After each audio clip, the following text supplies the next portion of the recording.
This film is purely fictional. Please do not imitate it. Your like and subscribe are the motivation for me to update. Chapter 1584. I go! Wang Yuanli's first reaction was panic. After all, her relationship with Xiao Xianhong, even if not as a stepmother, was certainly close. And then, right under her tree roots, the other party suddenly disappeared. This was too frightening. Something's not right. Wang Yuanli quickly realized that Xiao Xianhong's disappearance was one thing, but her own mark remained on the carbon throne. How could the other party bypass the mark and simultaneously conceal her consciousness within it? There was only one possibility. The other party had completely transformed into the Queen Bee, completing the fusion of the two carbon thrones. In this case, the other party's authority on the throne was naturally no less than hers, and perhaps even greater. Wang Yuanli quickly mobilized her vast consciousness, traversing light years and crossing space, and soon sensed Xiao Xianhong again. No, it should be said, the newborn Queen Bee. Two equally massive collective consciousnesses intersected and collided. A moment later, Wang Yuanli withdrew her consciousness and exhaled.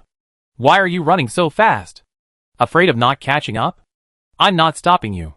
But I still have to remind Lao Gao, lest I ruin his plans.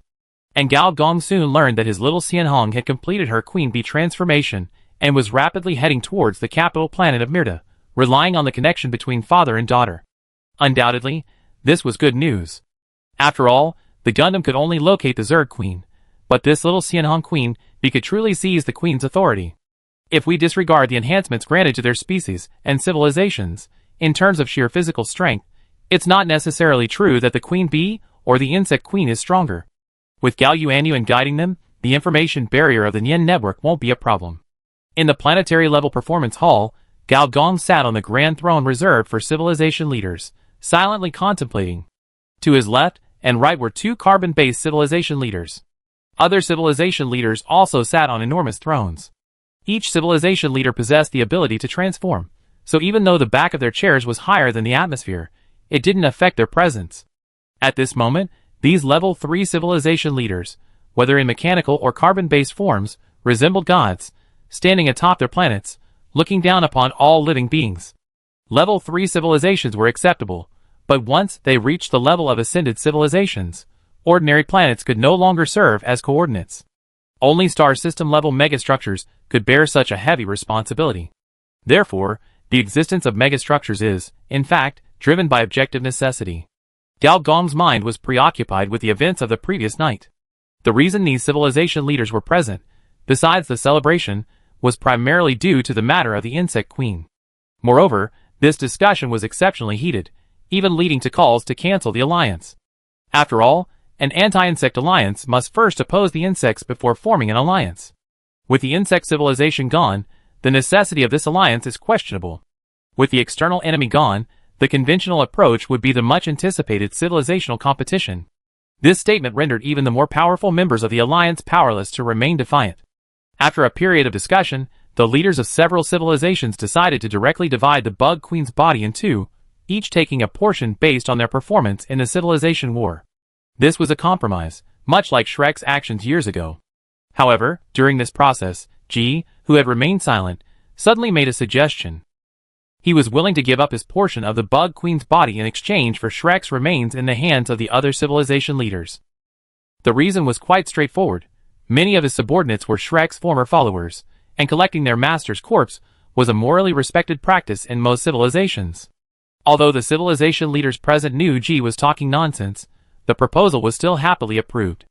After all, no matter how strong Shrek was, he was only at the level of an extreme being, and had already been studied countless times, rendering him useless for experimentation. Using him to exchange for more Bug Queen parts was an incredibly profitable deal. Only the Void Lord glanced at Ji subtly during this process. Therefore, no matter how spectacular this grand event was, the civilization leaders present paid almost no attention. In fact, even without covert investigation, it was clear that a large number of diplomatic envoys and business representatives had begun frequent activities during this period. Even the high-ranking officials of the various forces attending the event began engaging in various purposeful social interactions. Chaos is a ladder, and this seemed to be the initial stage of chaos. After yet another banquet, the senior engineer declined the new Elephant Lord's request for a private chat, found a quiet spot, and silently observed the air. He seemed to see the thick fog writhing like living things, seeping from every crack in the planet. The atmospheric composition was being rewritten. The once clear aurora borealis was now tinged with a sickly fluorescent green, twisting into the shape of nerve synapses within the fog. The storm system reorganized into a gigantic spiral structure, with flashes of dark purple bioelectric light occasionally appearing in the clouds. Then, the planet's magnetic field began to generate strange harmonics. Metal veins, catalyzed by the fog, grew into insected exoskeletons, like some kind of neural network deep within the Earth's crust. Occasionally, organic structures several kilometers long pierced the surface of the fog sea, temporary organs formed by the symbiosis of minerals and fog, which, after fulfilling their unknown functions, slowly sank back into the fog. The engineer opened his mouth and spat out an insect egg. Inside the egg were countless tiny insects. He had only absorbed a small amount of genes, and these insects had already taken root and sprouted within him. Fortunately, as he moved, pixelated noise flickered like neon on his skin, causing streetlights to flash suddenly, automatic door sensors to malfunction, and all connected screens to briefly go black. In the phase where the information mother's will was severely damaged, G could be considered another form of the information mother. The evolved memory worms quickly enveloped and brainwashed the worm cells that had divided countless generations. Then these infected worm-like cells were truly washed back. Only the spit-out worm egg retained its vigorous activity, showing no signs of dying. The senior engineer shook his head and simply tossed the worm egg away. It's better to leave it to Little Red to handle. And after returning to the embassy on the planet's surface, the senior engineer received an unexpected invitation. Soon, he returned to the Garden of Paradoxes. This time, the paradoxes were particularly pronounced. The stone pillars of the porch simultaneously displayed both decay and newness. The left pillar was covered in moss, its stone eroded by time into honeycomb-like holes. And in the blink of an eye, the left and right features silently reversed, as if an invisible hand were playing an eternal game of substitution. The path branched into 12 trails, each leading straight to the fountain in the center of the garden. But if you chose the leftmost trail, you would find yourself standing at the beginning of the rightmost trail at its end. The rose bushes simultaneously bloomed and withered at midday. Petals, the instant they detached from their calyxes, abruptly returned to their budding state, while some withered flowers would suddenly regain their vibrancy, only their color perfectly matching that of their neighbors, like flawed copies. The central staircase had 7 steps, but upon counting to the 4th step, you would always find an extra one. The garden pavilion's interior space was significantly larger than its exterior could accommodate. The 4 wrought iron chairs, however, always formed the 5 vertices of a pentagon, no matter how they were arranged. The wind chimes hanging from the beams tinkled when still, but fell silent when the wind blew. With each step the engineer took, a dense mass of mechanical figures appeared behind him, overlapping and almost filling the entire garden. Their mechanical feet touched the lawn, simultaneously displaying the duality of life and death, the withering and flourishing of vegetation. The reason this invitation could persuade this leader of civilization was not because the inviter was the master Tony Lowe, but because the master offered a condition that was impossible to refuse. The ultimate achievement of the mech frenzy. Just as I thought. To reach the upper limit achievable by a level 3 civilization, the mech frenzy must completely simulate primitive mechanical movement. So, the Garden of Paradoxes provides such a place, doesn't it, Master? Master Tonio nodded silently. She was no different from before, except that the former location of the Insect Queen was now empty. I thought that once the Federation's space technology improved, we would be the first to reach the ceiling, but I didn't expect Mr. G to surpass us. If I'm not mistaken, your mech frenzy originated from our Frenzy series, right? The senior engineer nodded shamelessly. Master Tonio didn't know whether to praise the other party's rapid technological development or despise their shamelessness. As the two spoke, the paradoxical phenomenon in the Garden of Paradoxes became increasingly severe. The path began to devour itself. With every 3 steps, the way back disappeared by a meter, while new forks constantly sprouted from the stone path ahead. These forks pulsated like veins, their surfaces oozing warm dewdrops, each drop reflecting countless figures of you walking on the path, each reflection's pace subtly different. The fountain's water suddenly spun counterclockwise, droplets condensing into ice crystals in midair, each crystal preserving fragments of unspoken conversations. Centered on the engineer, the utterly mechanical black shadows began to rotate, another anomaly taking shape. Billions of mechanical wreckages slowly rotated among the nebulae, like a torn galaxy of metal. Most of the mechanical bodies had only half of their thrusters still functioning, causing them to slowly spin in this weightless graveyard. Silver coolant seeped from the ruptured energy pipes, condensing into tiny metallic dewdrops in the vacuum. However, When the pulsar's radiation swept across the region, a miracle occurred. The floating coolant droplets suddenly began to attract each other, colliding, merging, and forming streams of liquid metal. Simultaneously, damaged sensors detected a peculiar resonance. These broken machines began to unconsciously reassemble. The starship's wreckage automatically opened its ammunition compartments, releasing millions of tiny repair drones that should have run out of energy 300 years ago. Surprisingly, these tiny creatures began collecting metallic dust from space, building a framework like bees constructing a hive. The oldest flagship's core also began to awaken. The damaged quantum computer spewed forth torrents of data, sketching a holographic star map in the vacuum. The process wasn't always smooth sailing. But each system crash, each short circuit, seemed to be laying neural pathways for a grander consciousness. Even more strangely, perhaps because these mechanical remnants were of a very high level, at least ascended machines, the changes they caused not only occurred between the machines themselves, but also affected the surrounding cosmos. The surrounding energy and matter traced invisible axes in the void, and a structure beyond geometry was forming, not machinery, not flesh and blood, but pure motion itself. Space began to fold, along some higher-order chord curve, the fold shimmering with a mother-of-pearl sheen, each self-overlap releasing dark purple sparks of computation. In its deepest depths, space itself began to contemplate, even the fundamental forces began to reconfigure. The strong interaction bent into a memory curve, the weak force wove into a decision tree, and the electromagnetic force inscribed a constantly self-revising charter on the four-dimensional hypersurface. A massive, self-driven movement was born from this interaction. The principle behind it seems uncomplicated. It's somewhat like a small butterfly flapping its wings across the Atlantic, triggering a storm on the other side.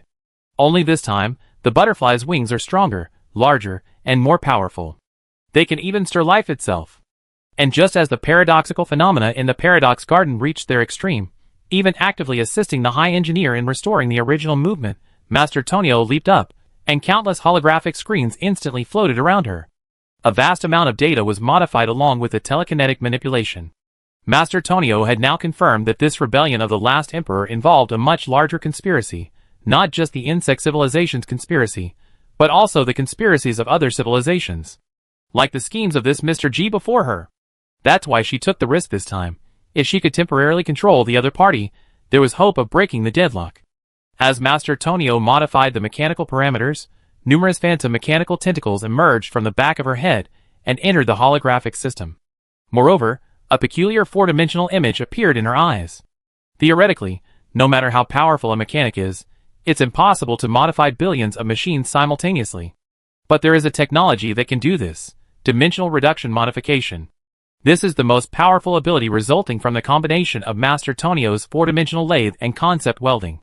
The last time she modified data this way was in the Ascension data within the Book of Coevolution.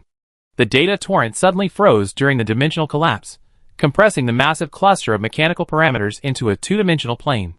Then, at speeds exceeding light, it covered the endless berserk mechanical bodies. The modification traces on the dimensional reduction plane spread like ink diffusion. The parameter clusters unfolded again after the dimensional increase, and the operating curves of the mechanical systems approached perfection. Then, it exploded violently, transforming into billions of memory worms. Each worm contained a modification command, twisting, writhing, and multiplying wildly. Its stomach sac stored modification parameters. Master Tonillo's face turned deathly pale, and he collapsed to the ground. Ha ha ha. A wild laugh echoed from the air. Thank you for your guidance, Master. You have obtained complete raw mechanical motion data. Chapter 1585. Inside the river goddess spaceship, Du Xiaodi, having awakened from her deep seclusion, stood on an island in the middle of the wet river, her eyes gleaming as she watched the mechanical evolution before her. What she saw was actually a phantom yet real war engine. A true war engine is enormous, at least planetary in size, composed of trillions of mechanical bodies assembled by high-level engineers.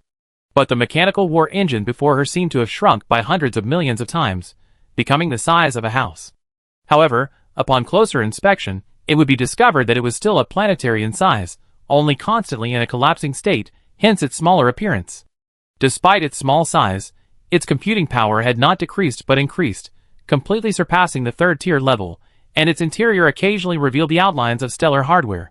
After an unknown amount of time, the war engine suddenly retracted, transforming back into the mechanical bodies of high-level engineers. The mechanical body transformed back into exoskeleton, covering the engineer's flesh. A truly impressive harvest. It's not just war engines that can iterate algorithms. Conversely, algorithmic evolution can also iterate war engines. And the perfected level mech frenzy is such an algorithm. Your war engine 120.0 iterated to 121.0. Your war engine 121.0 iterated to 122.0. Additional status, humanoid frenzy. Your war engine 122.0 iterated to 123.0. Your war engine 123.0 iterated to 124.0. Additional function, astral hardware simulation 4 versions iterated, huh? It seems that so-called primitive mechanical movement is indeed at the civilization level. As the owner of the war engine, Du Xiaodi naturally knew its version update status. The senior engineer glanced at the system introduction and nodded in satisfaction. Indeed, quite good. Humanoid frenzy, mech frenzy grand finale through classical interference phenomena such as paradoxical phenomena and quantum observation, mech frenzy is maintained in humanoid mode. In this mode, you will possess all the functions of mech frenzy. Stellar hardware simulation, through engine-level self-modification, temporarily simulates stellar-level hardware. Quantity, 2 halves. Prerequisites, advanced space theory, planetary mainframe, advanced mechanics. Of these 2 version functions, humanoid frenzy goes without saying, it's a derivative of the undying leader. G, as the villainous boss, is becoming increasingly difficult to kill. As for star hardware simulation, it belongs to the final product of another professional knowledge chain, planetary mainframe. This is also an interactive result produced as the senior engineer's mastery of more and more professional knowledge chains increases. You can only simulate 2. Graphics card plus CPU, CPU plus power supply? That's impossible. The senior engineer thought with a hint of greed. You see, the Starship computer is a standard Tier 4 technology, roughly equivalent to a planetary computer in a Type 3 civilization. But the gap between a Type 3 civilization and an ascended civilization is the greatest. Theoretically, simulating a Starship computer in a Type 3 civilization is impossible. But now, this siege seems to have cracked. The reason lies in the fact that the perfect mecha frenzy itself is a powerful mechanical life movement. This life phenomenon seems to be able to maintain the terrifying computational pressure between the star's hardware. Du Xiaodi naturally knew of this good news as well, her eyes burning as she looked at the senior engineer, as if he were a precious treasure. So, during the 3rd level civilization period, is it really possible to simulate a galactic computer? What would happen if it were possible? The senior engineer took a deep breath and said, it would greatly increase the chances of ascension. However, seeing Du Xiaodi's fervent gaze, the senior engineer quickly added a condition. But this won't be easy. At least the benefits from the mecha craze have been exhausted. We can only think of ways in other professional knowledge chains. The senior engineer had to warn her, lest she do something rash and use her mechanical body for human experimentation. Du Xiaodi had completely different attitudes towards her own physical body and her mechanical body. The fervor in Du Xiaodi's eyes gradually subsided, and she said softly, now, there shouldn't be any more problems, right? The senior engineer nodded silently. With the humanoid horde unleashed, even facing the insect queen again, the senior engineer was confident he could kill her on the spot, especially since he had made numerous backup plans. Under these circumstances, unless a higher dimensional force intervened, it was truly a piece of cake. To commemorate the Great Insect War, this grand event would be held for 100 planetary days, broadcast simultaneously by more than 10 civilizations and millions of interstellar public channels, with countless artists performing.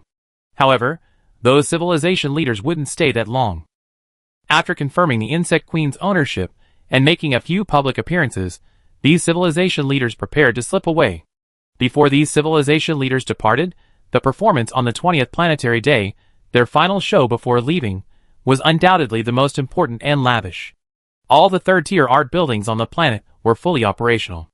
In an instant, the spirits of all living beings on the planet seemed to have been cleansed. Thoughts flowed naturally among them like clear streams, the texture of the soul gradually becoming clearer, like silk unfolding in the wind. Some thoughts, like butterflies emerging from their cocoons, were slow and magnificent, the patterns on their wings revealing unspoken truths. Countless artists were bursting with inspiration, creating astonishing works. Countless singers sang songs of the soul.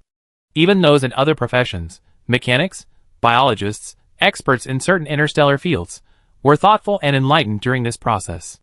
The Myrta Federation, as the art kingdom of the entire galaxy, certainly did not lack vitality in its art. A transparent vortex appeared in the sky above the entire planet. A vast amount of thought, inspiration, and creativity was absorbed into it, then transformed and, in encrypted form, transferred again into the minds of everyone on this planet. It gave one the feeling of being bursting with inspiration anytime, anywhere. Gao Yuanyuan stood in a corner unnoticed by anyone, curiously tilting her head to look at the sky.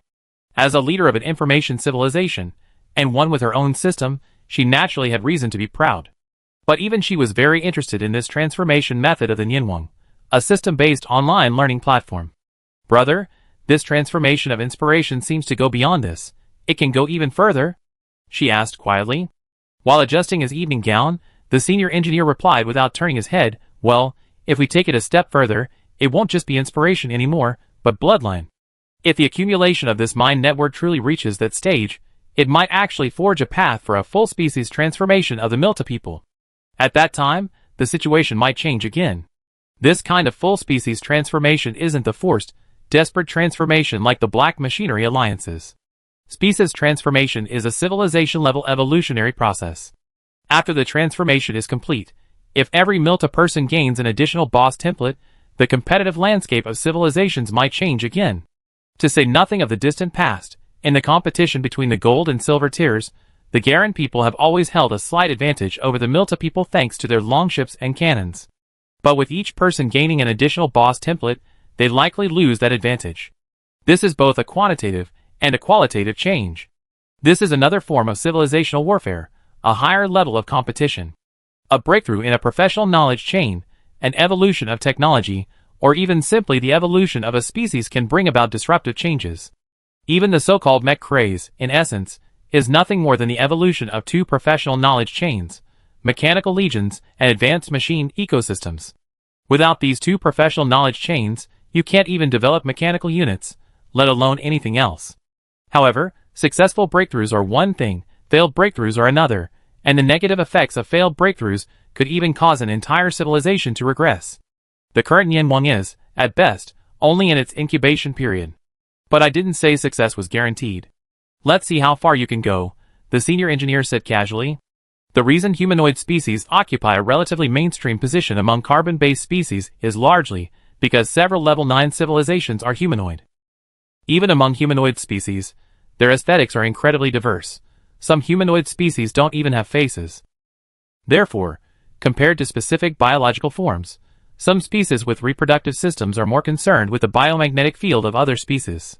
This is an important condition for interstellar species to distinguish beauty from ugliness, and even attractiveness. And as an experienced driver, especially one with the Kingly Man boss template, the senior engineer is naturally among the best. Like an invisible vortex, those who approach are unconsciously drawn in, their steps slowing, their bodies leaning slightly forward, as if gently pulled by some force. Their skin radiates a subtle electric current, as if standing in a silent electromagnetic storm, both irresistible and inexplicable. Wherever he went, the hormones of any female species seemed to be unlocked, releasing their pent-up energy like an invisible biological lock. A succubus in human form, nothing more. Standing beside him, Du Xiaodi was much more discreet. Although her white-haired witch form garnered her considerable attention, she deliberately suppressed her aura. Otherwise, as a cosmic noble plus an ascended species, she would have been enough to suppress all alluring and vulgar creatures, including the High Engineer himself. By the time the High Engineer arrived, the other civilization leaders had also arrived, each accompanied by their partners. For example, the new Elephant Lord was accompanied by hundreds of females of various forms and species, who were winking and gesturing at the senior engineer, seemingly saying, "I have more partners than you." Meanwhile, the Space Emperor of the Space Empire was accompanied by someone in an identical spacesuit, whose gender was still unclear. As for the master of this planet, Grand Counselor Milta, he didn't have any companions, but was surrounded by celebrities and singers. As a race of interstellar elves, the Milta are known for their romantic nature in the Robert system, and because of their gender neutrality, they can be either male or female, dominant or submissive. Perhaps one of these celebrities is his soulmate. Everyone's here? Please have a seat. The party will begin soon. Seeing the senior engineer arrive, Grand Counselor Milta made a point of greeting him, his gaze sweeping over Du Xiaodi with a hint of doubt. The other person's aura seemed even more unfathomable than Mr. G's. Was it just my imagination? Ready? Alicia, this time you're performing in front of a host of great beings. You must seize this opportunity. Once any one of them takes a liking to you, your destiny will be sealed. Alicia nodded in deep agreement at her manager's incessant chatter. After everyone left, she picked up a box of what was supposedly an alien-imported hormonal lip balm and gently applied it to her lips. Then something terrifying happened. Her lips actually spoke on their own. Avoiding the Milta's control is quite troublesome. The NIN network is really good at mental perception. Although it takes an unconventional approach, it's much stronger than the carbon-based network. But then again, even if the NIN network is shut down, I can't show up prematurely, otherwise I won't be able to hide it from those two carbon-based civilization leaders. That Mr. G seems unfathomable. No wonder he came from the cyber test site. It's a pity there wasn't enough time. If a civilization leader had been infected, the plan wouldn't be so inadequate. Strange, where did old Elephant Lord go? If he's still alive, according to our agreement, TSK. Meanwhile, in another dressing room, the lifelike AI star, Xia, stood silently in front of the mirror, trying to adjust her holographic image again based on the big data she had absorbed during this time. However, strangely, the more she adjusted it, the more bizarre her appearance became. Her skin began to become smooth, with a moist, glazed sheen, like the exoskeleton of some insect growing beneath the skin. Next came her eyes. Her iris gradually split, and her pupils dilated into compound eyes. Countless tiny hexagonal lenses shimmered in the light, and with each blink, a thin, nitric membrane slid past the corner of her eye, moist and swift.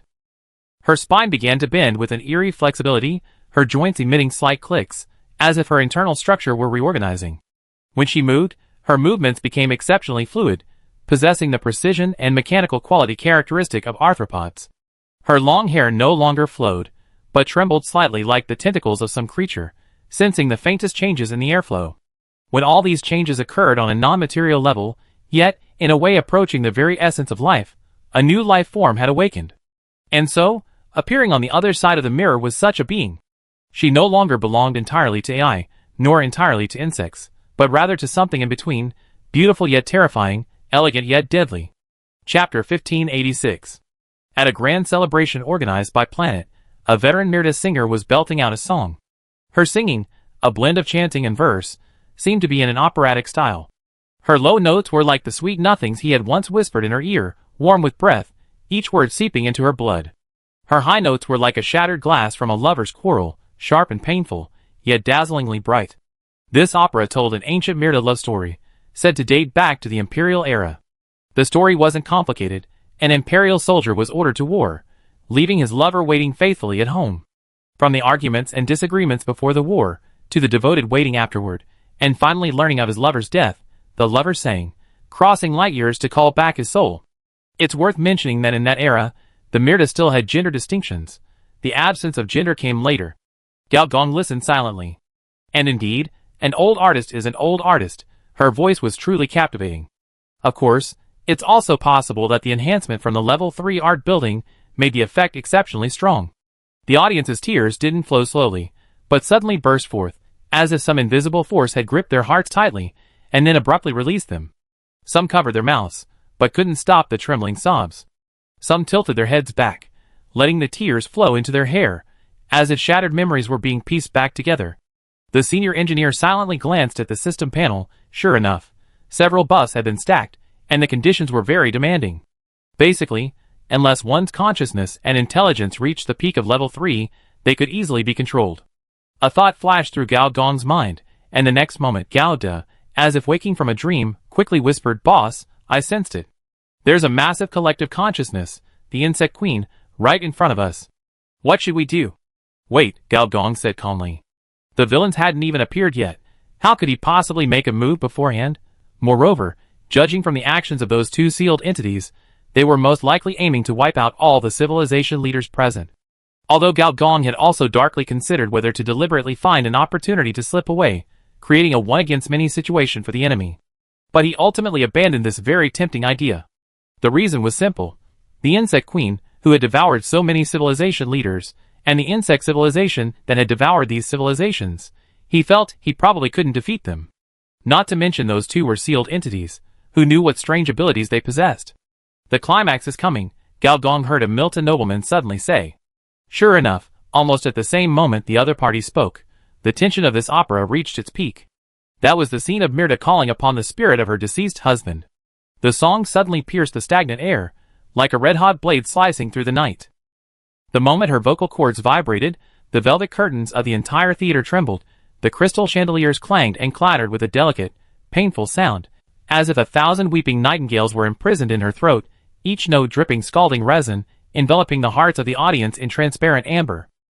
The corpse lay in the center of the theater, the deceased stiff fingers clutching a faded military medal tightly, knuckles white, the edge of the medal cutting into his palm. The last drop of blood fell. The song was like a sharp knife, gently slicing through the silent night. Her voice didn't come from her throat, but from a tide surging from the depths of her soul, carrying a salty pain and a burning sweetness, washing over every inch of her skin. When the song ended, no one dared to move.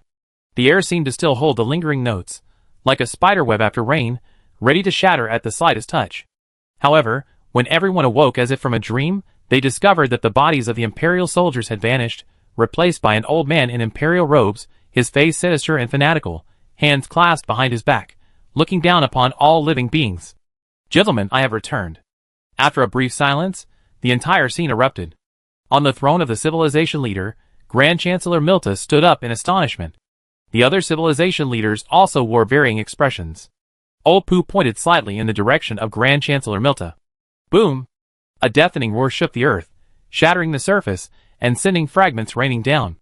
A decaying throne burst from the abyss, its black metal frame twisted like skeletons, entwined with rotting thorns and rusted chains. Its base was sunken deep into the earth's crust, while its top pierced the sky, like a colossal tower connecting hell and heaven.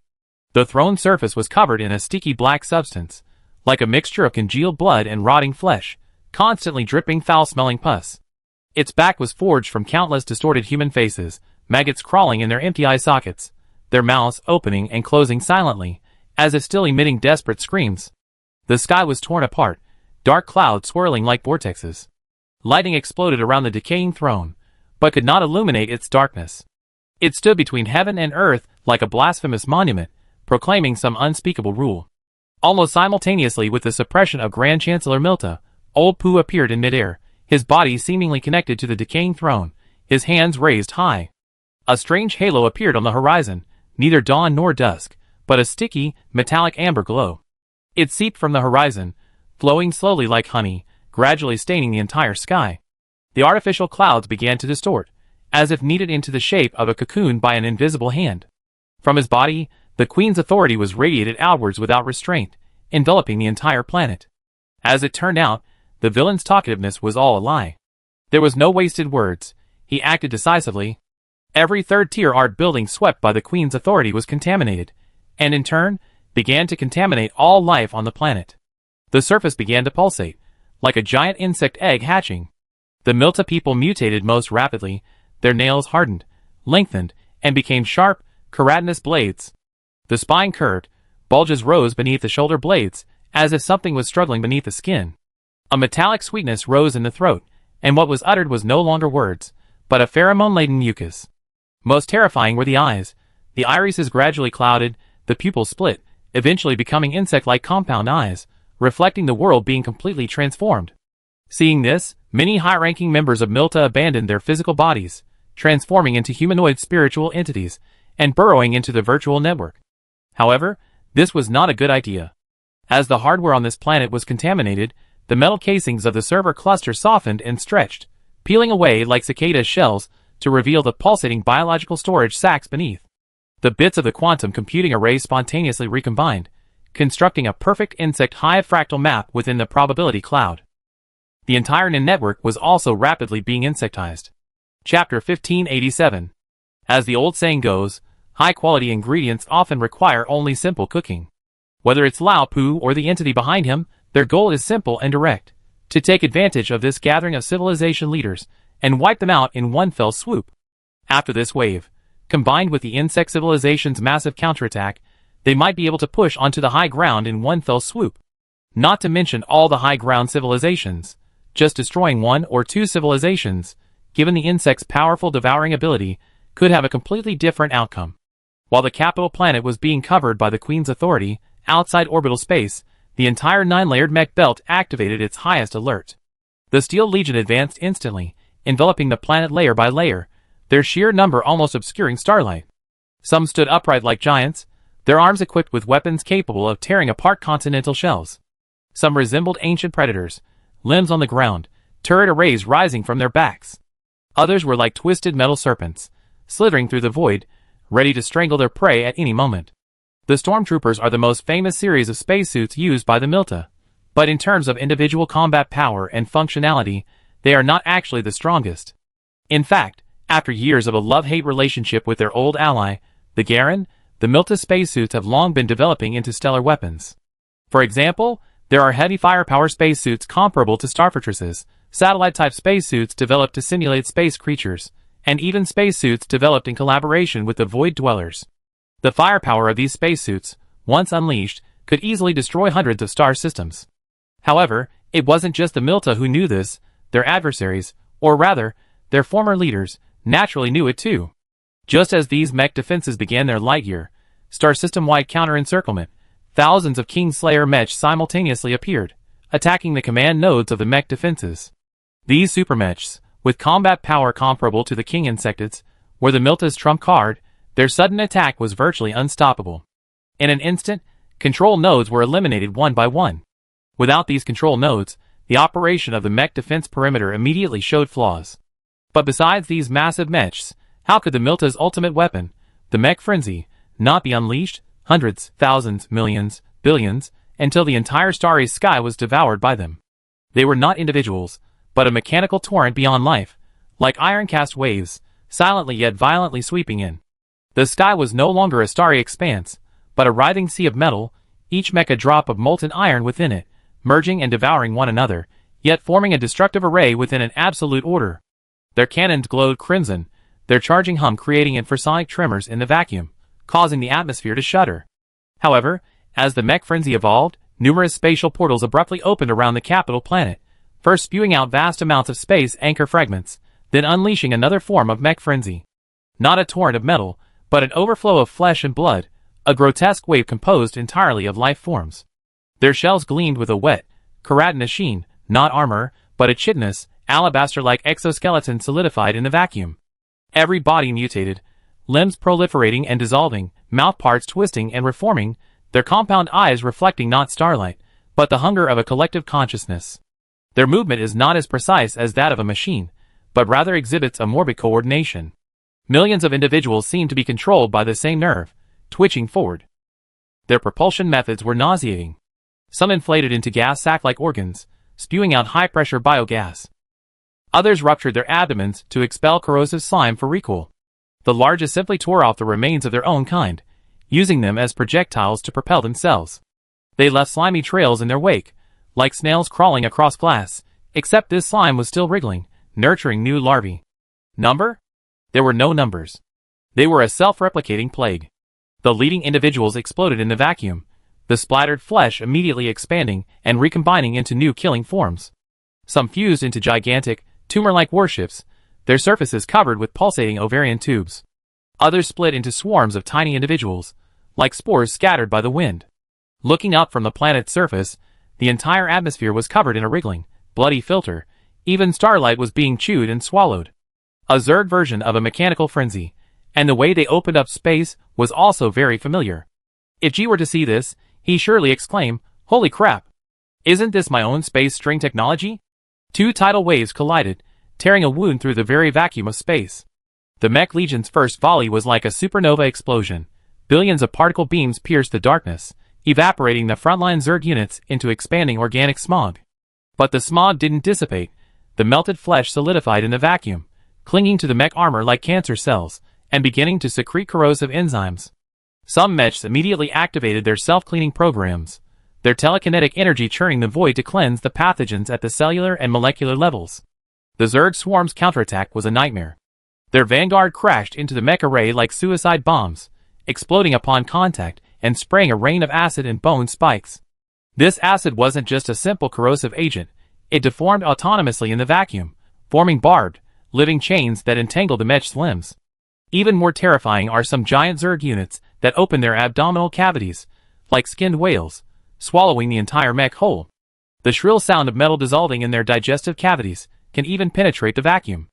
Although they exist as two distinct systems, the Zerg swarm mode reveals certain similarities. For example, neither the Astropolis nor the Zerg have fixed forms. They exist in a semi-disintegrated state, constantly merging with other members of their kind, whether by unleashing biomagnetic fields or evolving mechanical pulses. Energy weapons and bioplasma intertwine in the darkness, the Astropolis's energy shields constantly battered by the Zerg swarm's collective consciousness, rippling with epileptic-like waves. The Zerg's torrent of flesh is invaded by the mech's telekinetic powers, large numbers of individuals suddenly ceasing movement, floating like frozen flies. This war has no tactics, only two diametrically opposed wills of destruction gnawing at each other. But regardless, the emergence of the Zerg swarm has firmly held back the civilization's trump card, which should have been used to quell the rebellion. Almost simultaneously, as nearly 10 civilization leaders were besieged, on the Galen's premier planet, at the altar of the Elephant King in the Colossus Kingdom, and aboard the Space Empire's primordial spaceship, covering almost all civilization coordinates, the highest level alarm sounded at once. Civilization leaders were under immense threat. This would be a major event for any civilization. Especially the Galen, the archenemies of the Milta, who directly suspected their leader had been kidnapped. One of their civilization's trump cards, 3 starships, directly invaded Milta territory. Of course, amidst these highest alarms, there were also some cunning and despicable individuals.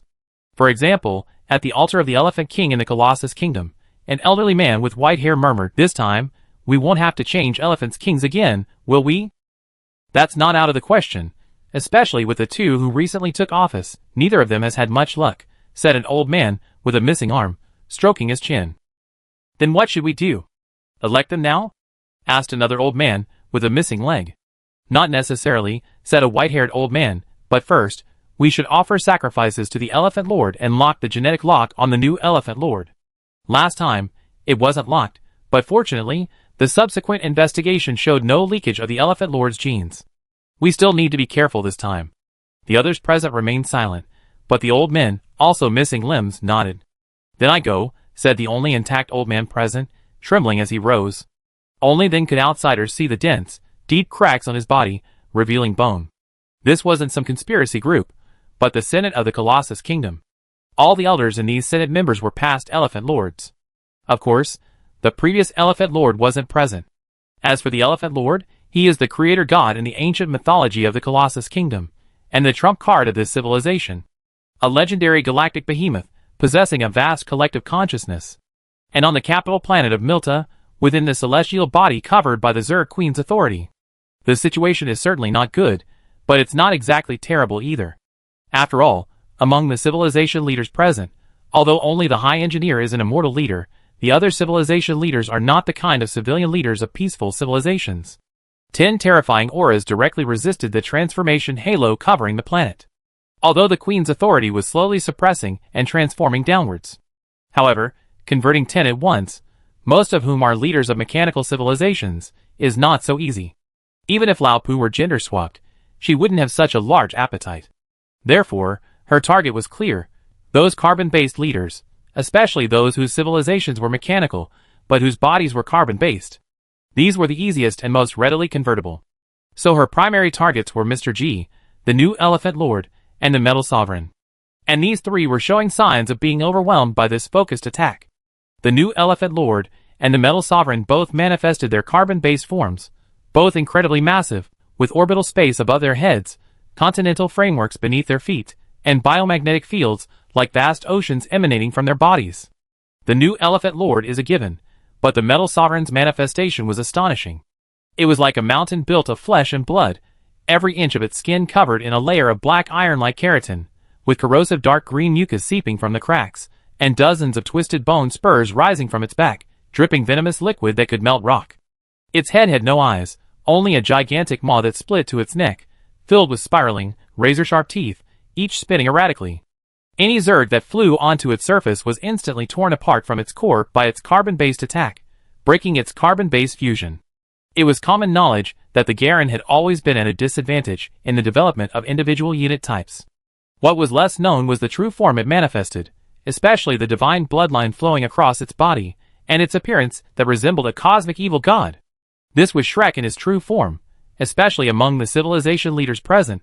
Many had participated in the campaign against the Shrek pirate group and had naturally witnessed this being in its true form. For them, who were generally still in the late stages of a Tier 2 civilization at the time, this space pirate king left a deep impression. Even Tier 3 civilization weapons couldn't inflict any damage on him. So even in this critical moment, these civilization leaders would occasionally glance at him, their eyes complex and their expressions strange. It was as if they were saying, the leader is indeed the leader. When he acts, it's astonishing. Even without the artificial carbon-based fruit, Shrek's physical body possessed powerful resistance to the rules. But no matter how astonishing, faced with the Zerg Queen's completely unreasonable authority, it was being transformed bit by bit.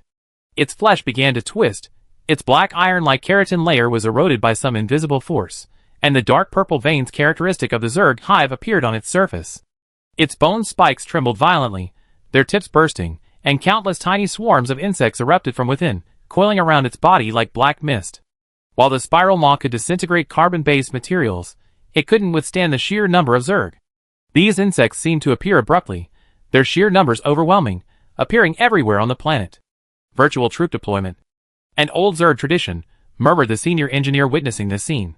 In the virtual vision, it appeared as if billions of insect legs were crawling through network links, data packets bursting open, and spewing forth translucent larva-like programs. These larvae materialized, directly recombining into carbon-based life forms. In other words, any corner of the planet covered by a signal could become a Zerg hive. The Zerg swarm, space string technology, including this current virtual troop deployment. If these were all the work of the new queen, Old Pooh, it would be absolutely impossible. Only a new queen who has transformed all the Milta people, even infecting the entire Milta civilization with Zerg energy, could be called a true queen. The current one, at best, has regressed from the last emperor to the Empress Dowager Cixi model. She is still far from being a true leader of a civilization. And of the three targets Old Pooh focused his attacks on, Gao Gong was in the best condition. The reason wasn't that his physical resistance was stronger than Shrek's. Below him, the carbon throne was radiating a brilliant light, and under the interference of this light, the power of the queen's authority opposite him was weakened by at least half. This thing seemed quite effective against powerful carbon-based methods, like collective consciousness and carbon-based fruits. Fortunately, he hadn't actually sold the other side a carbon throne, otherwise Gao Gong would be in trouble now, just like the new Elephant Lord opposite him. Help me, I can't hold on much longer. The new Elephant Lord once again sent out a shameful cry for help, and within this thought, clear speech seemed to be mixed with the sound of wet, sticky chewing. Chapter 1588. It's not that the new Elephant Lord is useless. After all, his physical body is at the level of a top-tier extreme creature, not much worse than Shrek's. His resistance might be slightly lower, but not by much. Shrek has resistance enhanced by an artificial carbon-based fruit. This one, too, possesses the behemoth bloodline brought by that galactic behemoth. The key is that this guy suffered a huge loss at the hands of the Insect Queen, almost being infected by the insect virus. Suffering a loss isn't terrible, especially for a high-level carbon-based creature like him, because suffering is evolution. Therefore, the new Elephant Lord has also evolved corresponding insect antibodies. However, these antibodies only target common biological viruses, even those with severe toxicity. But this only applies to non-catastrophic levels. Once it reaches the catastrophic level, any viral antibody will instantly evolve into a viral variant the moment the enemy attacks. At this moment, the Elephant Lord was under attack from both inside and outside. The senior engineer glanced at the carbon throne he was sitting on, then stood up abruptly. He could ignore the other civilization leaders, but he still needed to save the Elephant Lord. "Boss, I want to go." "Go!" Almost simultaneously, the Gundam merged with its machine, entered sublight speed mode, and shot out of the atmosphere, heading towards the King Slayer it had hooked up with. The senior engineer, the focus of the attack, experienced rapid insectization the instant he stood up. Every pore on his body, every cell within him, began to worm. Even his powerful biomagnetic field began to glow with a sickly dark purple aura, like a translucent fungal carpet spreading in the void. The magnetic field ripples no longer followed natural laws, but instead gathered and contracted as if controlled by some will, eventually condensing into countless intricate insect nest patterns. This is why Empress Pooh targeted carbon-based lifeforms first. The Queen's authority is incredibly convenient for dealing with carbon-based species. That's why even after the metal-based leader transformed into Shrek, he was still completely suppressed. Don't even mention this bootleg Shrek. Even if it were the original Shrek with over a dozen artificial carbon-based fruits, he would still be suppressed. After all, the Queen's authority treats all carbon-based beings equally, including carbon-based fruits. Unless you ignite divine fire, evolve a divine system, transcend bloodline limitations, and completely transform into a god of rules, then that's a different story. After I leave, you should make your move. The old man is causing too much trouble. Dragging it out might lead to problems, the engineer said without turning his head. Then he immediately entered lightspeed mode. On a planetary scale, the speed of light is roughly equivalent to teleportation. Any location on this planet should be reached in an instant. Therefore, as civilization levels increase, planets, serving as coordinates for civilization, become increasingly crowded. Especially when members of advanced civilizations possess an individual ability to travel at the speed of light, they wouldn't need to do anything else. Simply quelling space-time disturbances would keep them busy enough. However, the speed of light still couldn't stop the insectization. The realm of light speed should be pure. Time is stretched, space is compressed, and the rules of the universe become thinner here. The engineer's body transformed into a stream of light, tearing through the veil of space-time, attempting to shake off the ever-spreading shadow of the insect swarm behind him. But the insect swarm was faster. It wasn't a speed surpassing, but some more fundamental erosion. Fine, purplish-black cracks suddenly appeared on the lightspeed trajectory where the engineer was, as if it had been gnawed by some invisible maw. Those cracks spread rapidly, polluting the pure stream of light into a turbid, dark purple fluid. G discovered that his speed was being manipulated. Each acceleration wasn't to distance him from the swarm, but rather seemed to be actively feeding his flesh into their greedy jaws. He sighed, not entirely surprised. After all, the NIN network had been infested, and a third-order network was undoubtedly faster than light. In this situation, not only was light speed useless, but even faster than light was still useless. Thus, the engineer allowed his body to be forcibly parasitized and controlled by the swarm, and in the next moment, it disintegrated on the spot. Cyber Tide activated. In the torrent of light speed, the engineer's physical body collapsed into a pure information storm. The originally dazzling photon trajectories were suddenly torn apart by some ancient tide. It was the Cyber Tide, an information form born from absolute speed. Each leap leaves behind fluorescent green code afterimages in the void. These afterimages are not inanimate objects, but writhe and multiply like jellyfish tentacles, weaving the speed of light itself into a vast neural network. The previously invisible curvature of spacetime now reveals honeycomb-like dark cells, each cell flashing with scarlet pupils, analyzing the underlying protocols of the Zerg life at an overclock speed. The Zerg Queen is a civilizational scourge, but my information matrix isn't one to be trifled with.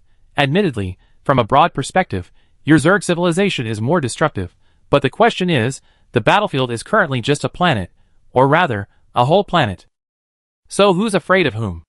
As the High Engineer fully evolves into Cyber Tides, any matter passing through the event horizon is disassembled, reassembled, and becomes part of the tide within picoseconds. The cage formed by the speed of light is now spewing out a mental network of Zerg eggs, all of which are analyzed and abstracted from the Zerg shadows chasing across the speed of light. A flash of quantum tunneling light returned the engineer to reality, placing him beside the Elephant Lord. "It's really not easy to see you," the engineer remarked, then, without waiting for a reply, added, "Open your mouth. Open your mouth." The new Elephant Lord obediently opened its massive maw, capable of swallowing mountains. The next moment, the blood vessels became a battlefield.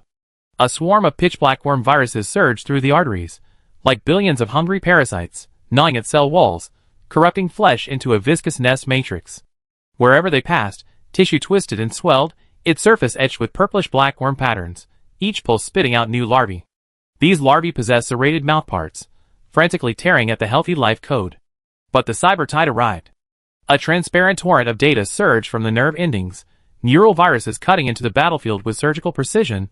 They did not kill, but reconstruct. The cells infected by the swarm suddenly solidified, their surfaces covered in a cacophony of white dots, before exploding from within, spewing out programs composed of pheromone viruses. These programs, like chains, bound the swarm, forcibly compiling biomass energy into binary remnants. Simultaneously, the new Elephant Lord roared, and massive mechanical pillars rose from the ground, countless chains piercing his flesh, forcefully suppressing the biomagnetic field with mechanical magnetic fields. At the same time, a colossal black shadow blotted out the sky, a true blotting out of the sun. Both the Myrta's artificial sunlight and real stars were enveloped and covered by the shadow. its coverage extending beyond this star system to include several others. Even the impenetrable mecha defense perimeter could not suppress the shadow of this theoretically existing galactic behemoth. Even a sliver of its aura pierced through the air-distorted planetary orbits, and the halos of stars were stretched into elongated teardrop shapes by some invisible mass. The spatial structure groaned under the strain, like thin ice shattering under the footsteps of a behemoth. Even the Queen's authority could not assimilate it, because, theoretically, it did not exist. At least it couldn't have grown naturally, nor could it have been cultivated by a Type 3 civilization. Outside the Robert String Master System, upon sensing this aura, inside a real Zerg spaceship, comparable in size to a star system, there was a soft exclamation of surprise, followed by a muttered complaint. "You startled me. I thought there was a hidden ascended civilization in this system, but it's just an illusion." While this commotion might seem insignificant to some higher dimensional beings, it certainly had a powerful deterrent effect on the entire battlefield. Even the newly appointed Zerg Queen, Olpu, wore a solemn expression.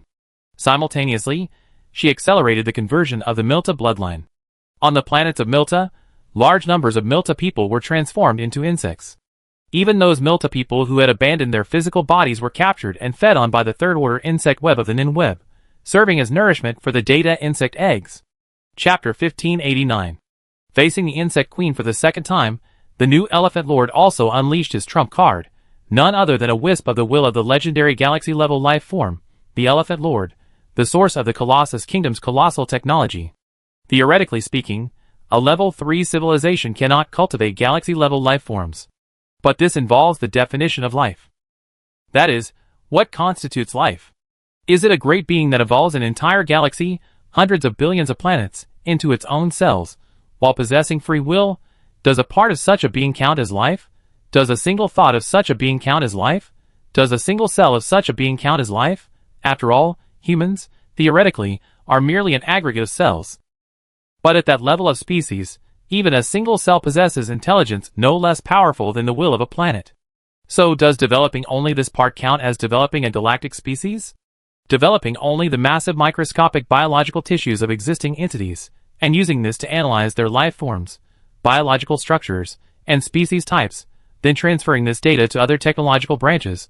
This technology is called megatechnology, also known as visualization technology. As the leader of a civilization, the new Elephant Lord naturally possesses the means to link to the magnetic fields of galactic-level mega-objects. Even if it can only be activated once, it's enough to be awe-inspiring. Last time you and I, brothers, joined forces to suppress the Queen of the Insect Civilization. How about we join forces again, this time to suppress Queen Milta? The new Elephant Lord was brimming with confidence. After resolving internal and external issues, this one probably felt he was capable again, and couldn't help but put on airs once more. The senior engineer's expression was a half-smile. "I'm afraid it's not that simple. We're currently fighting against a single insect queen, not the queen of an insected civilization." "What's the difference?" The new Elephant Lord was taken aback. "Haven't you noticed that the last emperor's queenly authority is constantly strengthening?" The new Elephant Lord looked up at the insected evolution, which resembled a thick, dark cloud. Sure enough, as the other party had said, the magnetic field strength surged wave after wave, sweeping across the entire space like a supernova shockwave. The air was instantly filled with intricate insected patterns, like a giant neural network extending through the void. The other party was not only polluting space, but also modifying the underlying life rules. Each pulse was accompanied by high-frequency quantum tremors, and the spatial structure actively rearranged into a hexagonal structure similar to insected genes. The resistance of the 10 civilization leaders present collapsed by half. And this half was the carbon-based leader's life magnetic field directly turning against them, evolving into an endless insect swarm that suppressed them. The faint trace of impact from the galactic behemoth was rapidly being erased. The new Elephant Lord's expression immediately changed. How could this be? Even the previous insect queen hadn't given him such a sense of oppression. The reason is simple. The previous queen deployed most of her royal authority on the front lines to suppress the various armies of the Anti-Insect Alliance. So, what we were facing wasn't actually the enemy's complete form. But this one, where would she find a mechanical army to suppress? The queen's authority wasn't an abstract concept. In fact, its functions were quite diverse. If integrated into the hive, it could increase the hive's production rate of the insect army by 10,000%. If applied to high-ranking insects, it could cause a group of high-ranking insects to evolve into insect kings on the spot. And if the authority was integrated into the insect army, it could continuously undergo targeted evolution during the war. From a functional perspective, the Queen's authority and the war engine are quite similar. The Bug Queen, who single-handedly fought against the Anti-Bug Alliance, maintained most of her authority at the front lines, allowing the High Engineer and his team to successfully exploit the situation. Currently, this new Queen Lao Pu has concentrated all her authority on a single planet. Furthermore, by converting the Milta bloodline, she is gradually evolving the Bug Queen's bloodline from a leader of the Cataclysm to a leader of a Cataclysm civilization. In other words, the opponent's Queen's authority is not only being consumed but also increasing. Once all the Milta people have been converted, her authority will reach its peak. Combined with the fact that this is the Milta civilization's coordinate, when she takes the final step, it might produce the special effect she desires. What effect? The new Elephant Lord listened intently. An emperor, of course, is I am the nation, I am the civilization, the High Engineer said casually. The Insect Queen embodies a collective consciousness, as does the emperor. After they take that final step, the combined effect of these two collective consciousnesses might be the straw that breaks the camel's back. The new Elephant Lord was no longer the naive fool he once was. Hearing this, he showed no signs of nervousness or anxiety, but instead gave the senior engineer a deep look. It seems you already had a plan. It's not just me who has a plan, many people have plans, the senior engineer said softly, his voice even carrying a hint of ethereal mystery. No one wants to face another Insect Queen, whether it's the Miltons or anyone else.